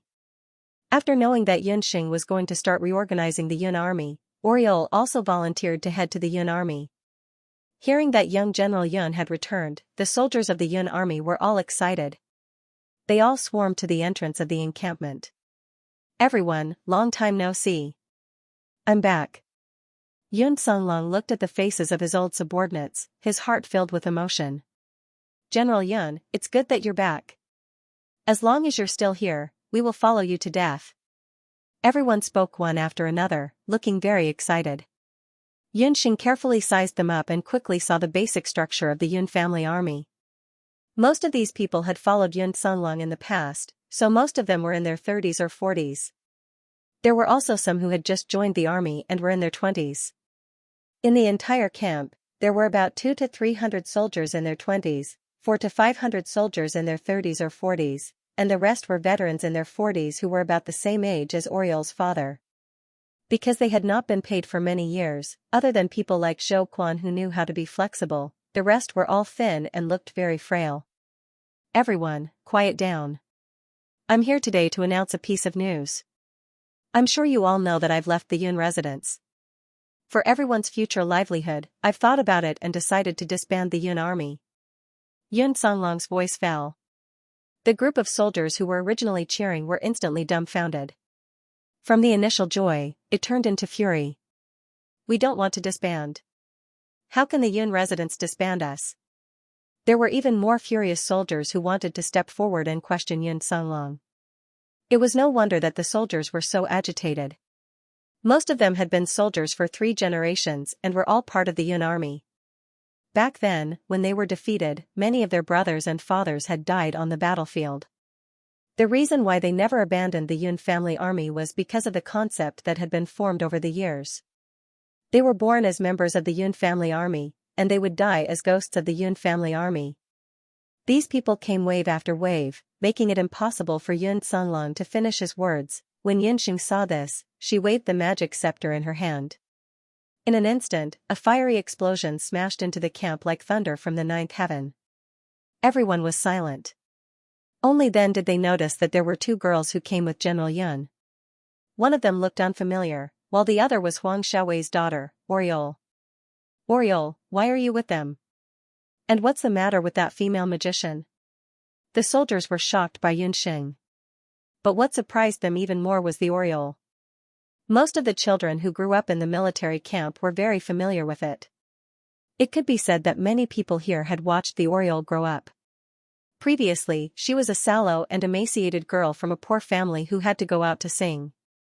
However, after not seeing her for half a month, she had completely changed. She was taller and more muscular. The most surprising thing was that she was wearing a white warrior's robe. That was the martial arts robe of Wushuan Limitless School. Uncles. Brothers, please calm down and listen to what General Yun has to say. Oriole was now a warrior. She was no longer the shy singer she used to be. She puffed out her chest and persuaded loudly. Brothers, I'm sorry. It's been hard on you all these years. Yun Songlong bowed deeply to the crowd. General Yun, General, don't be like this. Brothers. The soldiers also choked with tears in their eyes. The Yun family army was once glorious, but they did not expect the Yun family army to fall to such a state. Everyone, there's no need to be sad. Second uncle said that he wants to disband the Yun family army, but it's not a true disbandment. We plan to change the Yun family army into a hunting corps. Yunxing said. She suddenly opened her mouth. Everyone was stunned. Then they heard her call Yun Songlong's second uncle, changed to a hunting corps. From soldiers to hunters, most of the people in the Yun family army were unable to accept this result. We don't want to be hunters. Hunters are bandits and hooligans. We are regular soldiers. How can we be compared to those hooligans? Someone muttered in dissatisfaction. Hunters earned money by doing missions. They were used to eating the food of the country. For a moment, they were unable to accept this change. Who said that hunters are bandits and hooligans? Do you know how much a normal deer rank hunter in Zhou State earns in a year? 50 gold coins. If you reach C rank, you'll earn at least 100 gold coins. If you join the hunting corps, you can even get bonus. Yunxing had been with Huang Tang and the other 2 for a while. She was very familiar with the market for hunters. Hearing that hunters earned such a high salary, some people hesitated. They had suffered in the Yun family army for many years. Which family wasn't poor? So what if the salary is high? Hunters can't get promoted. Being a soldier is different.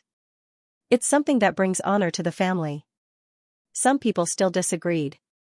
In the end, these soldiers were still not enlightened. Yun Songlong frowned. This was a little tricky. If everyone disagreed, the plan to change the Yun family army into a hunting corps would have to be aborted. Brothers, Yun Songlong said in a low voice. So what if I get promoted? You're all good brothers who have gone through fire and water with me. You've seen what happened to me. I, Yun Songlong, was born in Zhou State's Marshal St. General's mansion. For the first 10 years, my career was smooth, but I've never felt that it was an honor. Because I know that the higher my rank, the more brothers' blood will be spilled on the battlefield. Yun Songlong let out a long sigh. Everyone in the Yun residence and your brothers and uncles defended the city to the death. In the end, we didn't manage to wait for the reinforcements from Zhou State. My second uncle has been recuperating in the residence for many years. The Emperor of Zhou State has never visited him. The military has also never given any subsidies to the veterans. Yunxing took the opportunity to add fuel to the fire. Don't tell me that your sons and daughters will also be spilled on the battlefield for Zhou State in the future? Batch after batch, they shed their blood for Zhou State, only to end up with nothing in the end? Yunxing's words became the last straw that crushed the hearts of the Yun family army. Uncles, brothers, Oriol's father was injured on the battlefield and hasn't recovered. Oriol knows that many of my aunts and sisters can't go out to sing or even sell their bodies because of this. Oriol wiped the corners of her eyes. Yunxing, who was watching from the side, gave her a thumbs up. In modern times, Oriol's acting skills were definitely Oscar material for the Best Supporting Actress. Stop talking. Zhou Quan was the first to jump out. They say that a real man has to have a country first and a family second. Tui, F*** K off. If you have a country and a family, if you can't even protect a small family, how can you talk about a country? Leave these pompous words to those dog-like officials and nobles who live in a drunken stupor. We're going to be hunters. General Yun is the commander. Everyone, don't you think so? Zhou Quan and the others shouted in unison. Thank you for Lanlan's tip as Yunxing watched. No matter how she looked at it, it felt like she was forcing a good girl into prostitution and becoming an outlaw. But at least she had achieved her goal. Wait a moment, the Yun family army has changed into the hunting corps. My second uncle is the regiment commander, that's right. But not everyone can become a hunter. We need to eliminate the weak. Among all of you, only those who can meet the basic requirements can join the newly established hunting corps. When Yunxing said this, the hunters who had already calmed down immediately became agitated again. Where did this little girl come from? She's making a racket in our Yun family army. When we were risking our lives on the battlefield, you were still playing in the mud. The soldiers cursed. Zhou Quan, who was at the side, anxiously scratched his head. If not for the fact that Yunxing called Yun Songlong second uncle, who knew what dirty jokes would have come out of this group of boorish men's mouths. When Zhou Quan heard this, his hair stood on end. Oh no, this group of people who didn't fear death, they still didn't know the power of this little fiend from the Yun family. I know you guys are not convinced. I forgot to tell you guys, second uncle is your regiment commander, and I will be your vice regiment commander from now on. Whoever is not convinced, come out and compete. The opponent is the Oriole. I forgot to mention, she is the first female hunter that our regiment has just recruited. Yunxing placed the Oriole in front of everyone. Oriole, wasn't that the daughter of Huang Xiaowei's family? How could such a lass who couldn't even carry a weapon be a hunter? The soldiers instantly regained their strength. If even the Oriole could become a hunter, what were they worried about? They were the Yun family army after all, and had killed people in their early years and gone on to the battlefield. Let's compete. As long as we win, we'll be considered victorious, right? A few tall and burly middle-aged soldiers with dark faces walked out. I'll give you two choices. The first is called the weighted horse riding stance. Anyone who can defeat the Oriole can stay and become a hunter. The second one is called bone marrow cleansing. I have a special beast blood solvent here that can improve one's physique. If you can successfully pass the bone marrow cleansing, you can still stay. Yunxing explained the recruitment rules of the hunting corps in a few words. The hunting corps did not raise useless people. The Yun family army had more than 1,000 people, so it was inevitable that only the fittest would survive. The hunters were stimulated by Yunxing. Thinking that they still had 2 more chances, they all became excited. Among all the choices, the easiest one was undoubtedly the first one, which was to compete with the Oriole in the horse riding stance. How difficult could it be to stand in the horse stance? Back when they were new recruits, which one of them didn't stand out? Little girl Oriole, let's have a match. A group of Yun family soldiers surrounded Oriole. The Oriole smiled and calmly took out the 50-kilogram iron sandbag that he had brought from the Wushuan Limitless School. In less than an hour, there were already over 100 people lying on the floor of the Yun family's military base. The Oriole neatly stopped and exhaled. His face was full of energy. The Yun family soldiers all sucked in a breath of cold air. Strange, too strange. It seemed that the first choice was not feasible. That little girl Oriole actually had a cultivation level higher than that of a martial scholar. They had really misjudged him this time. Deputy Commander, let's choose bone marrow cleansing. Another group of people quickly surrounded Yunxing. Yunxing smiled and took out a bottle of red beast blood solution. Seeing the red liquid, the Oriole's face flashed with a trace of reluctance. Poor uncles and big brothers. Should she tell them that bone marrow cleansing was the worst thing of all? The beast blood solution that Xianxia had improved was undoubtedly much more effective and successful. However, the improvement of the medicine also brought about a considerable side effect. The process of bone marrow cleansing was incomparably painful. It was as if there were 10,000 needles piercing the body. Only those with a will as strong as iron could endure it. Another hour passed. Within the Yun family army, there was a burst of wailing and howling. In just one day, the Yun family army that had originally numbered more than 1,000 was reduced to just over 200 people. These people had either persevered through the horse-riding stance or had gone through the painful bone marrow cleansing, opening up all the meridians and doqi in their bodies and breaking through to martial scholars. Seeing that they had passed the test, everyone's brows were raised in joy. You all thought that what you did just now was already very good, right? Wrong, very wrong. Everything that you went through just now, Oriole and I have already gone through several months ago. Those who could not persevere through it are the real sickly men who are even worse than women. Yunxing's expression was serious, and her words were full of dignity. His joy and relief immediately vanished into thin air. They had been busy for half a day, but they could not even compare to two little girls. Among all of you, we will choose another 50 people to be official members. The remaining 150 people will be reserve members. As for how to choose, the process is very simple. Each of you will bring a bottle of hemostatic medicine and a weapon to enter the Lamar Hills in the northwest. Anyone who can kill a 4th-level magical beast can become an official member. Official members will have the opportunity to obtain a set of Wuxuan Limitless School's battle techniques. After Yunxing finished speaking, she prepared a set of weapons and hemostatic medicine and gave them to everyone. Without rations or water, they would enter the Lamar Hills in the western part of Zhou State, which was known as the Death Hill. Even Yun Songlong did not know about Yunxing's decision. He originally thought that there would be someone among the soldiers who would stand out to refute her, but to Yun Songlong's surprise, no one stood out. They silently took the weapons and hemostatic medicine. 10 people in a row, a total of 20 rows, and headed towards the northwest. They were not idiots. Although the horse-riding stance and bone marrow cleansing was extremely difficult, they all discovered that during this process, the doqi in their bodies had increased by a large amount in a short period of time. They wanted to survive. They wanted to become the hunting corps that would shock Zhou State and even the entire continent. Everything that happened today was just the beginning. A month later, when the 200 Yun family soldiers, who looked like beggars, returned to their encampment, their clothes were ragged and their bodies were covered with all kinds of wounds. However, their eyes were as bright as snow, emitting a radiance that was not inferior to that of wild beasts.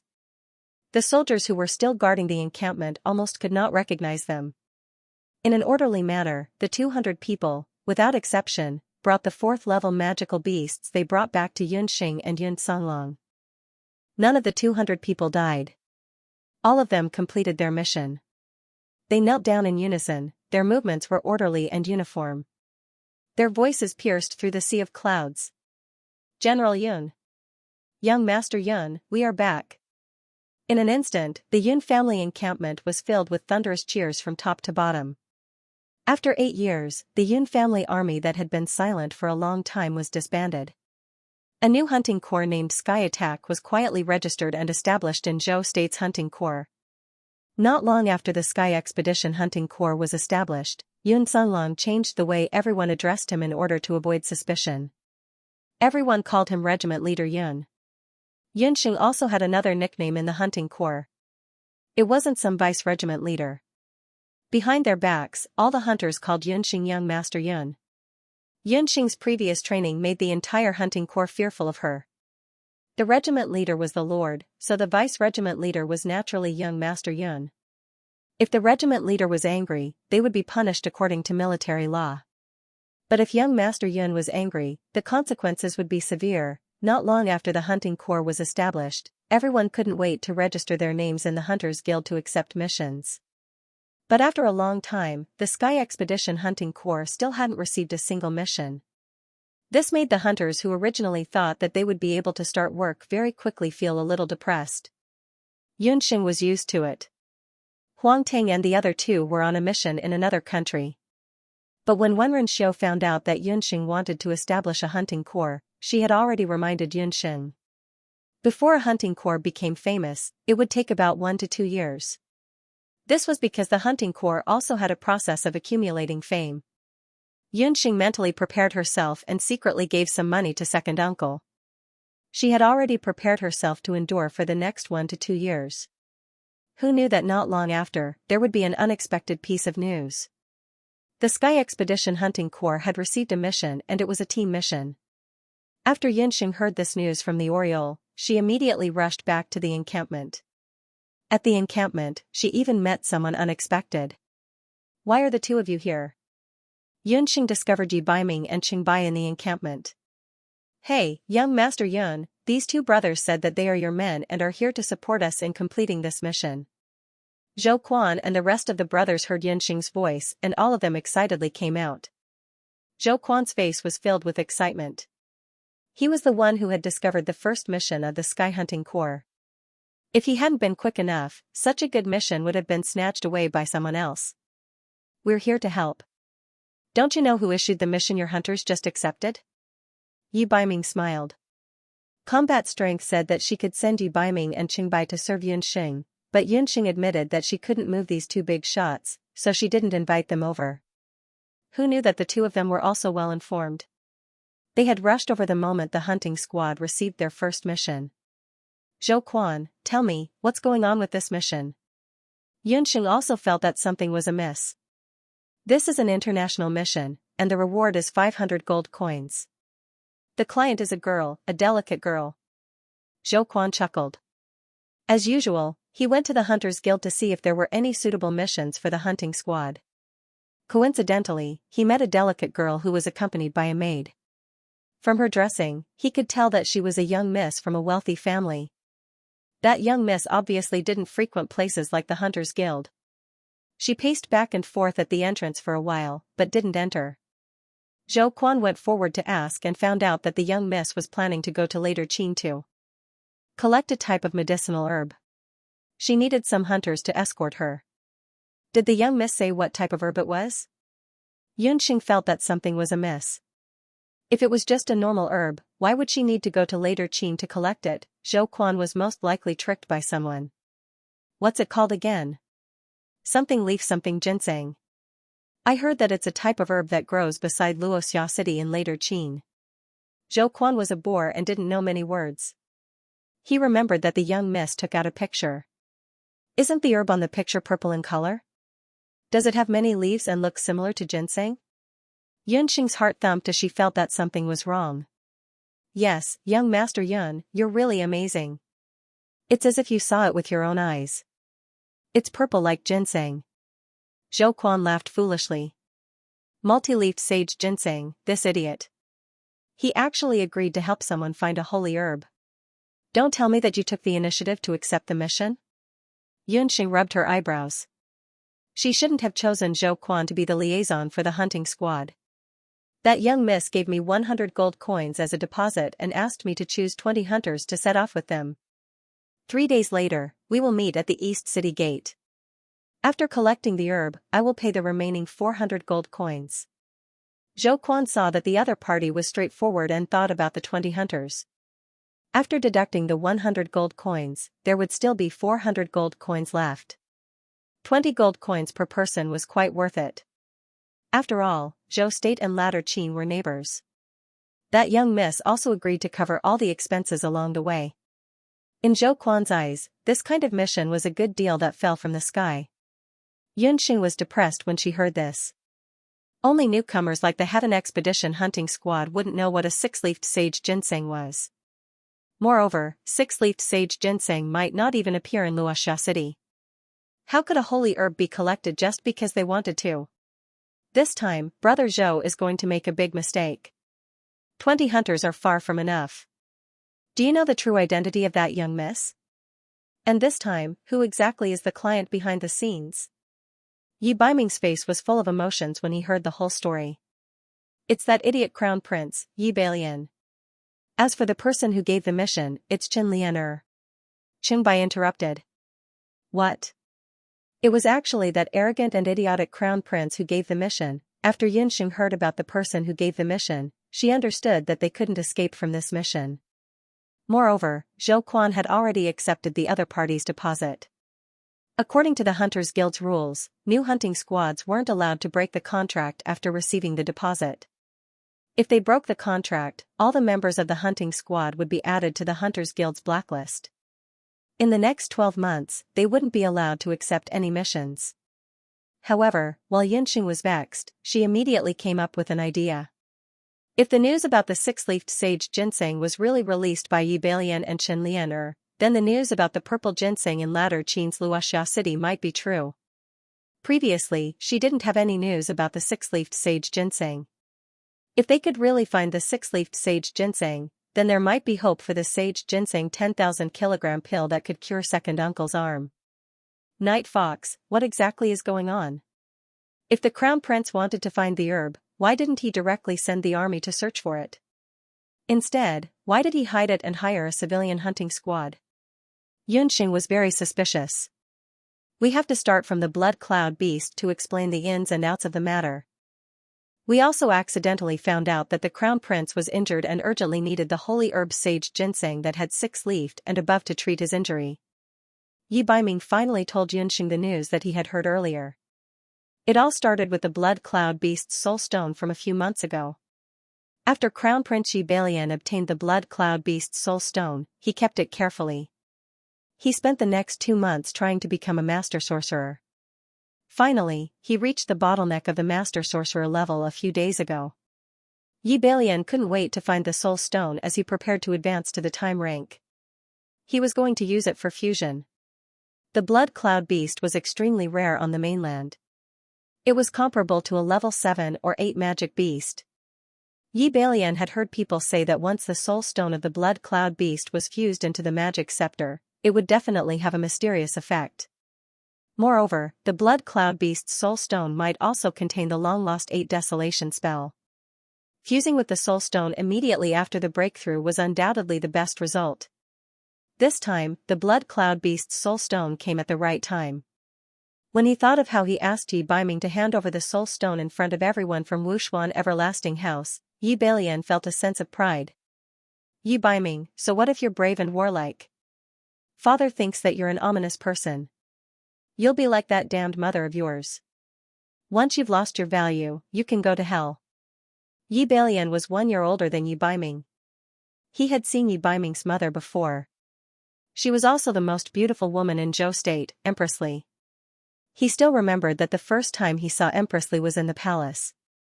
His mother brought him to pay respects to Empress Li. Empress Li, the legendary woman who single-handedly supported the Emperor of Zhou State, appeared accompanied by a group of palace maids.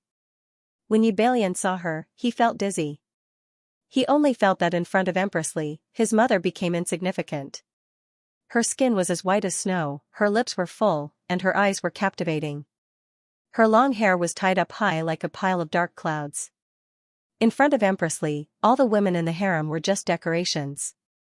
That kind of beauty could only be found in the sky.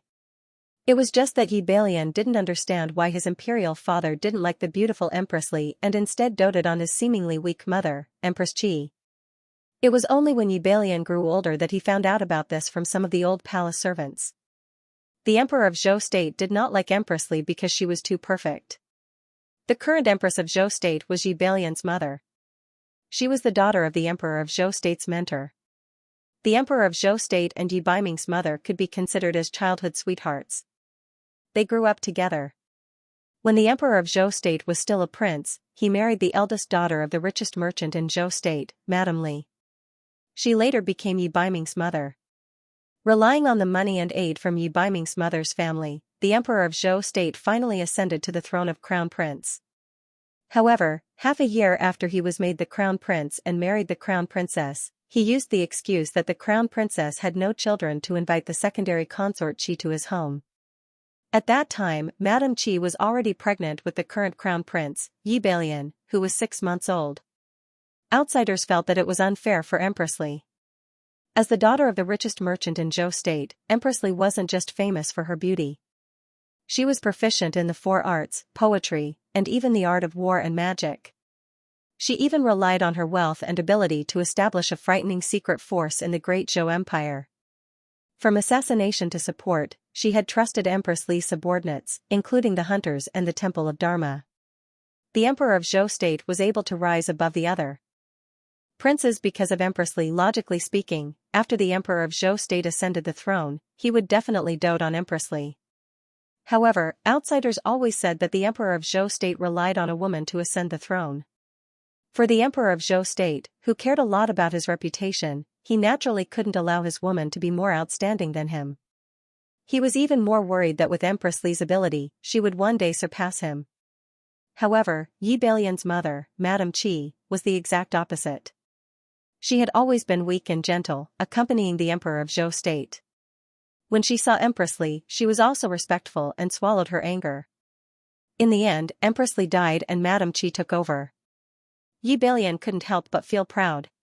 He thought to himself that Empress Li was very similar to Yi Biming. Both mother and son had unparalleled beauty and were equally cold. They always kept a distance from others. His innate air of nobility made him unconsciously feel ashamed of himself. But so what? Victory still belonged to him and his mother in the end. Looking at the soul stone in his hand, Yi Balian laughed heartily.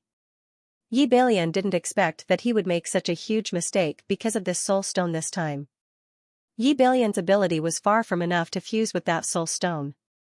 Hence, he even hired 2 assistant sorcerers from the Crown Prince's residence to protect him. After all, he had already fused with magic soul stones several times. There shouldn't be too much of a problem. The violent Earth Bear's soul stone, which was filled with vitality and magic elements, kept spinning in the magic array. Yi Balian kept absorbing the magic power in the magic array. Just as he was at the last step of the fusion and the soul stone was about to be embedded in the magic scepter. In the middle of the soul stone, there was a trace of dark magical element that could not be seen clearly. It quietly entered Yi Balian's body through his magic scepter. There was a sudden sharp pain in his blood vessels. Yi Balian let out a blood-curdling scream and spat out a mouthful of blood. The violent Earth Bear's soul stone instantly cracked open. After the soul stone cracked, the magic elements hidden inside shot out like arrows. The magic elements collided with Yi Balian's magic scepter, causing it to shatter. When the 2 sorcerers who were protecting him saw this, they were shocked. They immediately cast spells to block the magic elements that were shooting everywhere like bullets. Soul stone. My soul stone. Yi Balian roared furiously. He couldn't take it lying down as he watched the blood cloud beast's soul stone crack before his eyes. The magic elements in his body were in a mess. At the last moment, he actually failed to fuse with the soul stone. What he didn't know was that the reason for his failure at the last moment was the almost negligible dark magic element in the soul stone. Yi Balian was so angry that he choked on a mouthful of blood. His eyes rolled back, and he fainted. Before he fainted, he only had time to instruct his servants to summon Qin Lianer immediately. When Qin Lianer arrived, the Crown Prince was already unconscious. "Crown Prince, what happened to you?" Qin Lianer hurriedly asked Xianxia from the Royal Magic Academy to check on the Crown Prince's condition. The Crown Prince failed to fuse with the soul stone. The magic elements in his body backfired and injured his body and Dharma soul. Xianxia shook his head after checking. Injured his Dharma soul?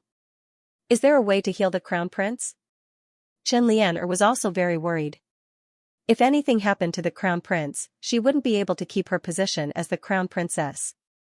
It's easier said than done to heal the Dharma soul. Not only did the Crown Prince hurt his Dharma soul, his body was also severely injured. Let's get the Imperial physician to check on him first before making a decision, Xianxia suggested. The news of the Crown Prince's injury was not publicized. The North Underworld King's reputation had risen greatly in the past 2 years.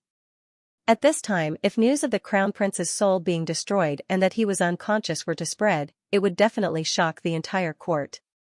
Qin Lianer secretly asked the Grand Elder's physician to take the Crown Prince's pulse, but the latter remained silent. Replying to Miss, the Crown Prince's injury is very serious. I'm afraid it will be difficult for him to recover. After the physician took a look, he was also unable to treat the Crown Prince. There's no way to treat him? Is there no way at all? Seeing that the crown prince had been unconscious for a night, Xianxia was also uncertain.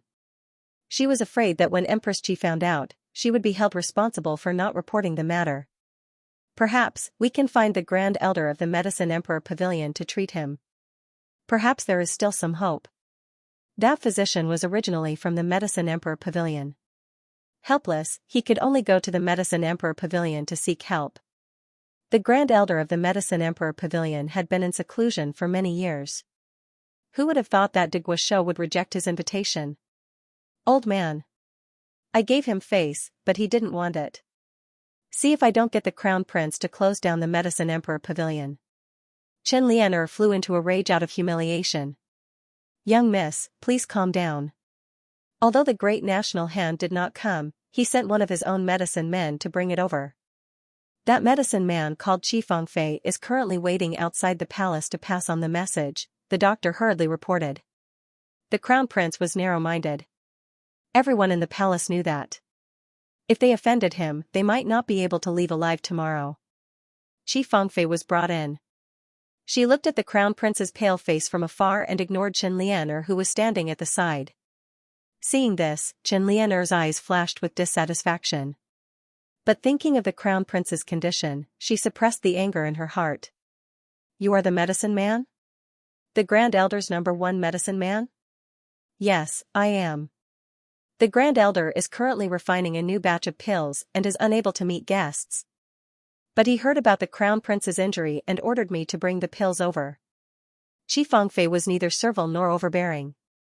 She did not have a good impression of the Grand Elder's residence. If it did not involve a physician recommended by the Medicine Emperor Pavilion, she would not have bothered to come. Qi Fengfei took out a bottle of pills and ordered a maid to feed the Crown Prince. After eating it, the Crown Prince quickly woke up. Crown Prince? Are you all right? Xianxia was overjoyed. My body is still weak and I don't have much energy. This is... Yi Balian tried to circulate his qi after waking up, but he quickly realized that he couldn't feel any Dharma power in his Dharma soul.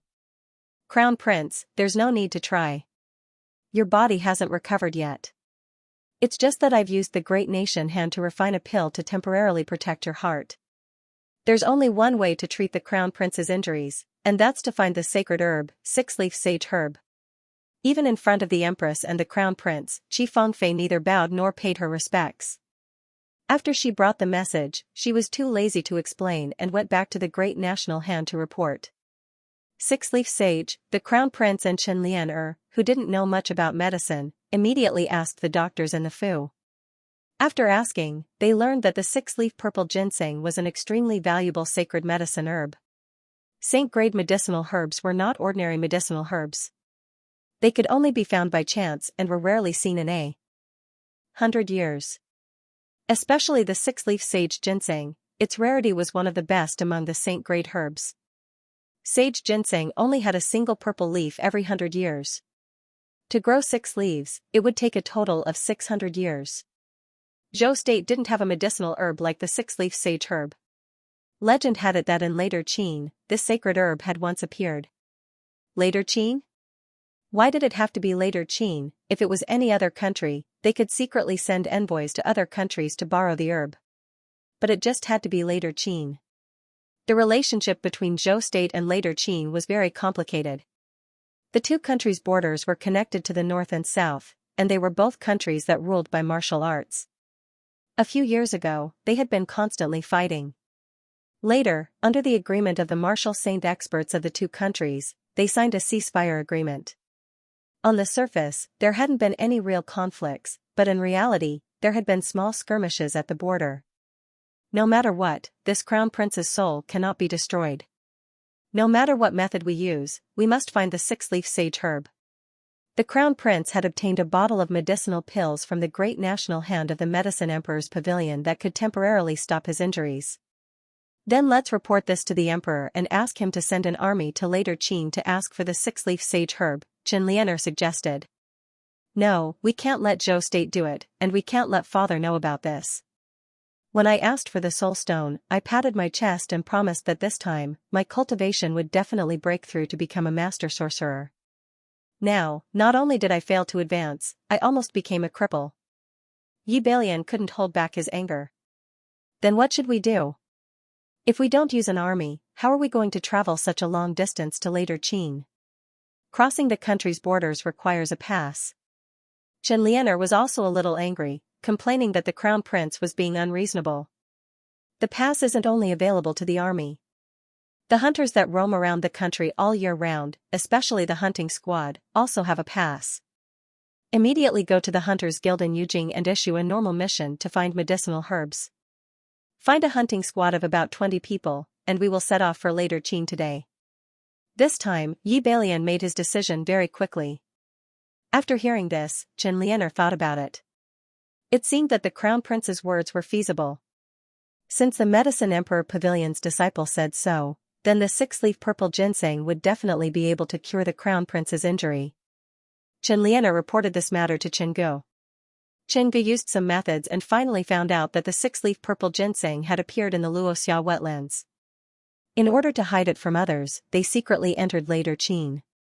In the end, the crown prince decided to let Chen Lianer go to the Hunters Guild and find a hunting squad to escort them to later Qin. The hunting squad couldn't be too weak, but it also couldn't be a well-known hunting squad in the country. Chen Lianer went to the Hunters Guild and asked around. She found that there were almost no hunting squads that fit the above criteria. Coincidentally, Zhou Quan and a few others passed by at this time. Seeing such a young and beautiful girl like Chen Lianer distressed, Zhou Quan recklessly went up to strike a conversation with her. Chen Lianer saw that their cultivation wasn't bad. After asking around, she found out that they were a hunting squad that had just been established. Chen Lianer took the opportunity to hire this hunting squad. Only then did Yunxing know the whole story of the matter. Young Master Yun, did we get into big trouble? Zhou Quan finally understood. They had actually accepted a mission from the Crown Prince of Zhou State. Although they had never met the Crown Prince of Zhou State, they had all heard that the Crown Prince of Zhou State wasn't someone who was easy to get along with. Not only did we get into big trouble, we got into big trouble. We've already accepted this mission. You guys go pick 20 brothers first. I'll go to the dojo to arrange the matters at hand. We'll set off on the next day, Yunxing said gloomily. Hey, I say, godly Dr. Yun, why are you still picking people? Aren't there 2 already standing here? Qingbai's pretty face immediately came up. Thank you, thank you. Qingshang and Delanzi's tips. A certain Fuzi, who is in a weak state, thanks everyone for their encouragement and votes. When Yunxing heard Qingbai's voice, she glanced at Yi Baiming, who was standing leisurely at the side. Her face reddened slightly as she lectured Zhou Quan, why would a stranger appear in our encampment? Zhou Quan muttered, that person said he's your retainer. I think he looks decent and doesn't look like a swindler. The hunters at the side all shouted loudly. Zhou Quan, you're not being honest with your words. Little brother Jun clearly said that he's young Master Yun's man. He said that he's worried that young Master Yun would encounter danger while on a mission, so he wants to go with everyone. The people in the military camp were all men. Usually, they would speak without thinking. But now that they were calling him a man, Yunxing, who was very thick-skinned, blushed. Who said that he's my man? This great aunt has nothing to do with him at all.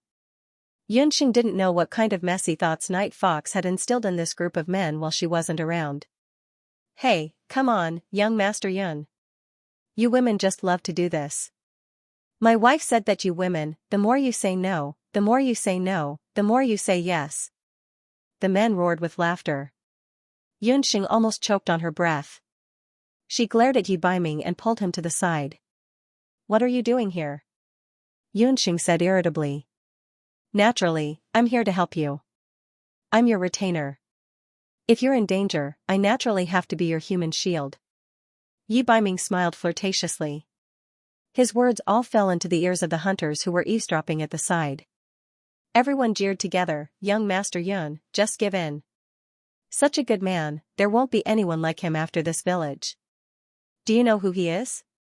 He's Zhou State's Baiming Wang, Yunxing said irritably. The hunters were all shocked and stared at Yi Baiming nonstop. Young Master Yun, your husband is actually a prince. That's amazing. The hunters admired Yunxing even more now. They couldn't tell that not only did their deputy commander know medicine, she could also make friends with a big shot like the Northern Underworld prince. Everyone, there is no need to panic. It doesn't matter if I'm a prince or Miss Yun's retainer. The moment I stand here, everyone can just treat me as a member of the hunting corps. Qingbai, distribute the meat and wine we brought to our brothers. Yi Baiming smiled and asked Qingbai to take out the meat and wine that they had prepared earlier. This dazzled everyone's eyes. The way everyone looked at Yi and Qing instantly changed. To this group of hunters, anyone who had meat and wine was a good brother. After weighing the pros and cons, Yunxing still decided to take on this mission.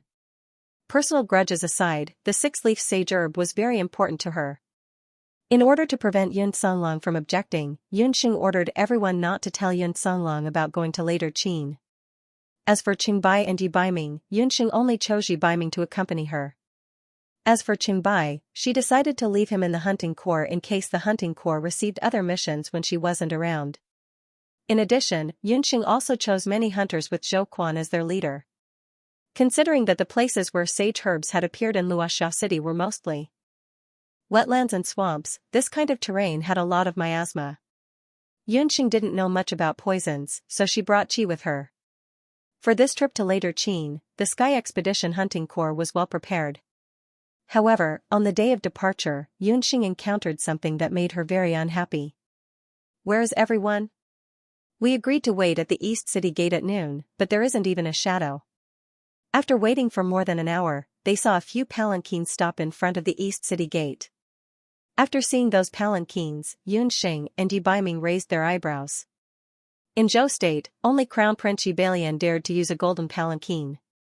As expected, the first to get off the sedan chair was the Crown Prince of the Great Zhou Dynasty, Yi Balian. Following the Crown Prince's sedan chair was the enchanting beauty Chen Lian. In the last sedan chair sat an unfamiliar man. What are you doing here? Chen Lian alighted from the palanquin like a peacock spreading its tail. When she saw the handsome Yi Baiming, she couldn't help but be delighted. However, she immediately saw Yunxing, who was standing shoulder to shoulder with Yi Baiming. Yi Baiming was dressed in black, Rumo was dressed in black, and Yunxing was dressed in a blue magic master's robe. When the two of them stood together, there was an indescribable harmony. The surrounding people couldn't help but look at the two of them. When they saw Yunxing, Crown Prince Yi Balian revealed a stunned expression, while Chen Lian revealed a look of hatred. She had always thought that she was the most outstanding woman in Yujing City. However, Yunxing, who was standing beside Yi Baiming, destroyed her thoughts. Yunxing wasn't a woman who would shock people at first glance.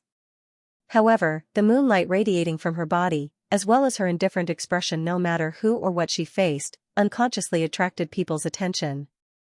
At first, Chen Lian couldn't recognize Yunxing. After all, Yunxing's appearance and figure had changed a lot after her advancement. However, when she saw the magic scepter on Yunxing's waist, she immediately understood Yunxing's identity. She didn't expect that the little girl who was still wet behind the ears a few months ago would transform into a delicate beauty in just a few months. I'm the vice captain of the hunting corps that you hired. It doesn't matter whether I'm here or not. However, you made the entire hunting corps wait for an hour. Shouldn't you apologize? Yunxing didn't care whether Chen Lian was the employer or not. Impudent. Where did this reckless brat come from? How dare you insult the future crown princess? A man with a hooked nose walked out from the crown prince's entourage. The man's name was Wu Xiong. When he spoke, he even deliberately touched the summoner ring on his finger with a condescending expression. In Zhou State, there were very few summoners. Wu Xiong himself was a scepter summoner. He wasn't originally from Zhou State. He was a collateral descendant of a small family in Punlai.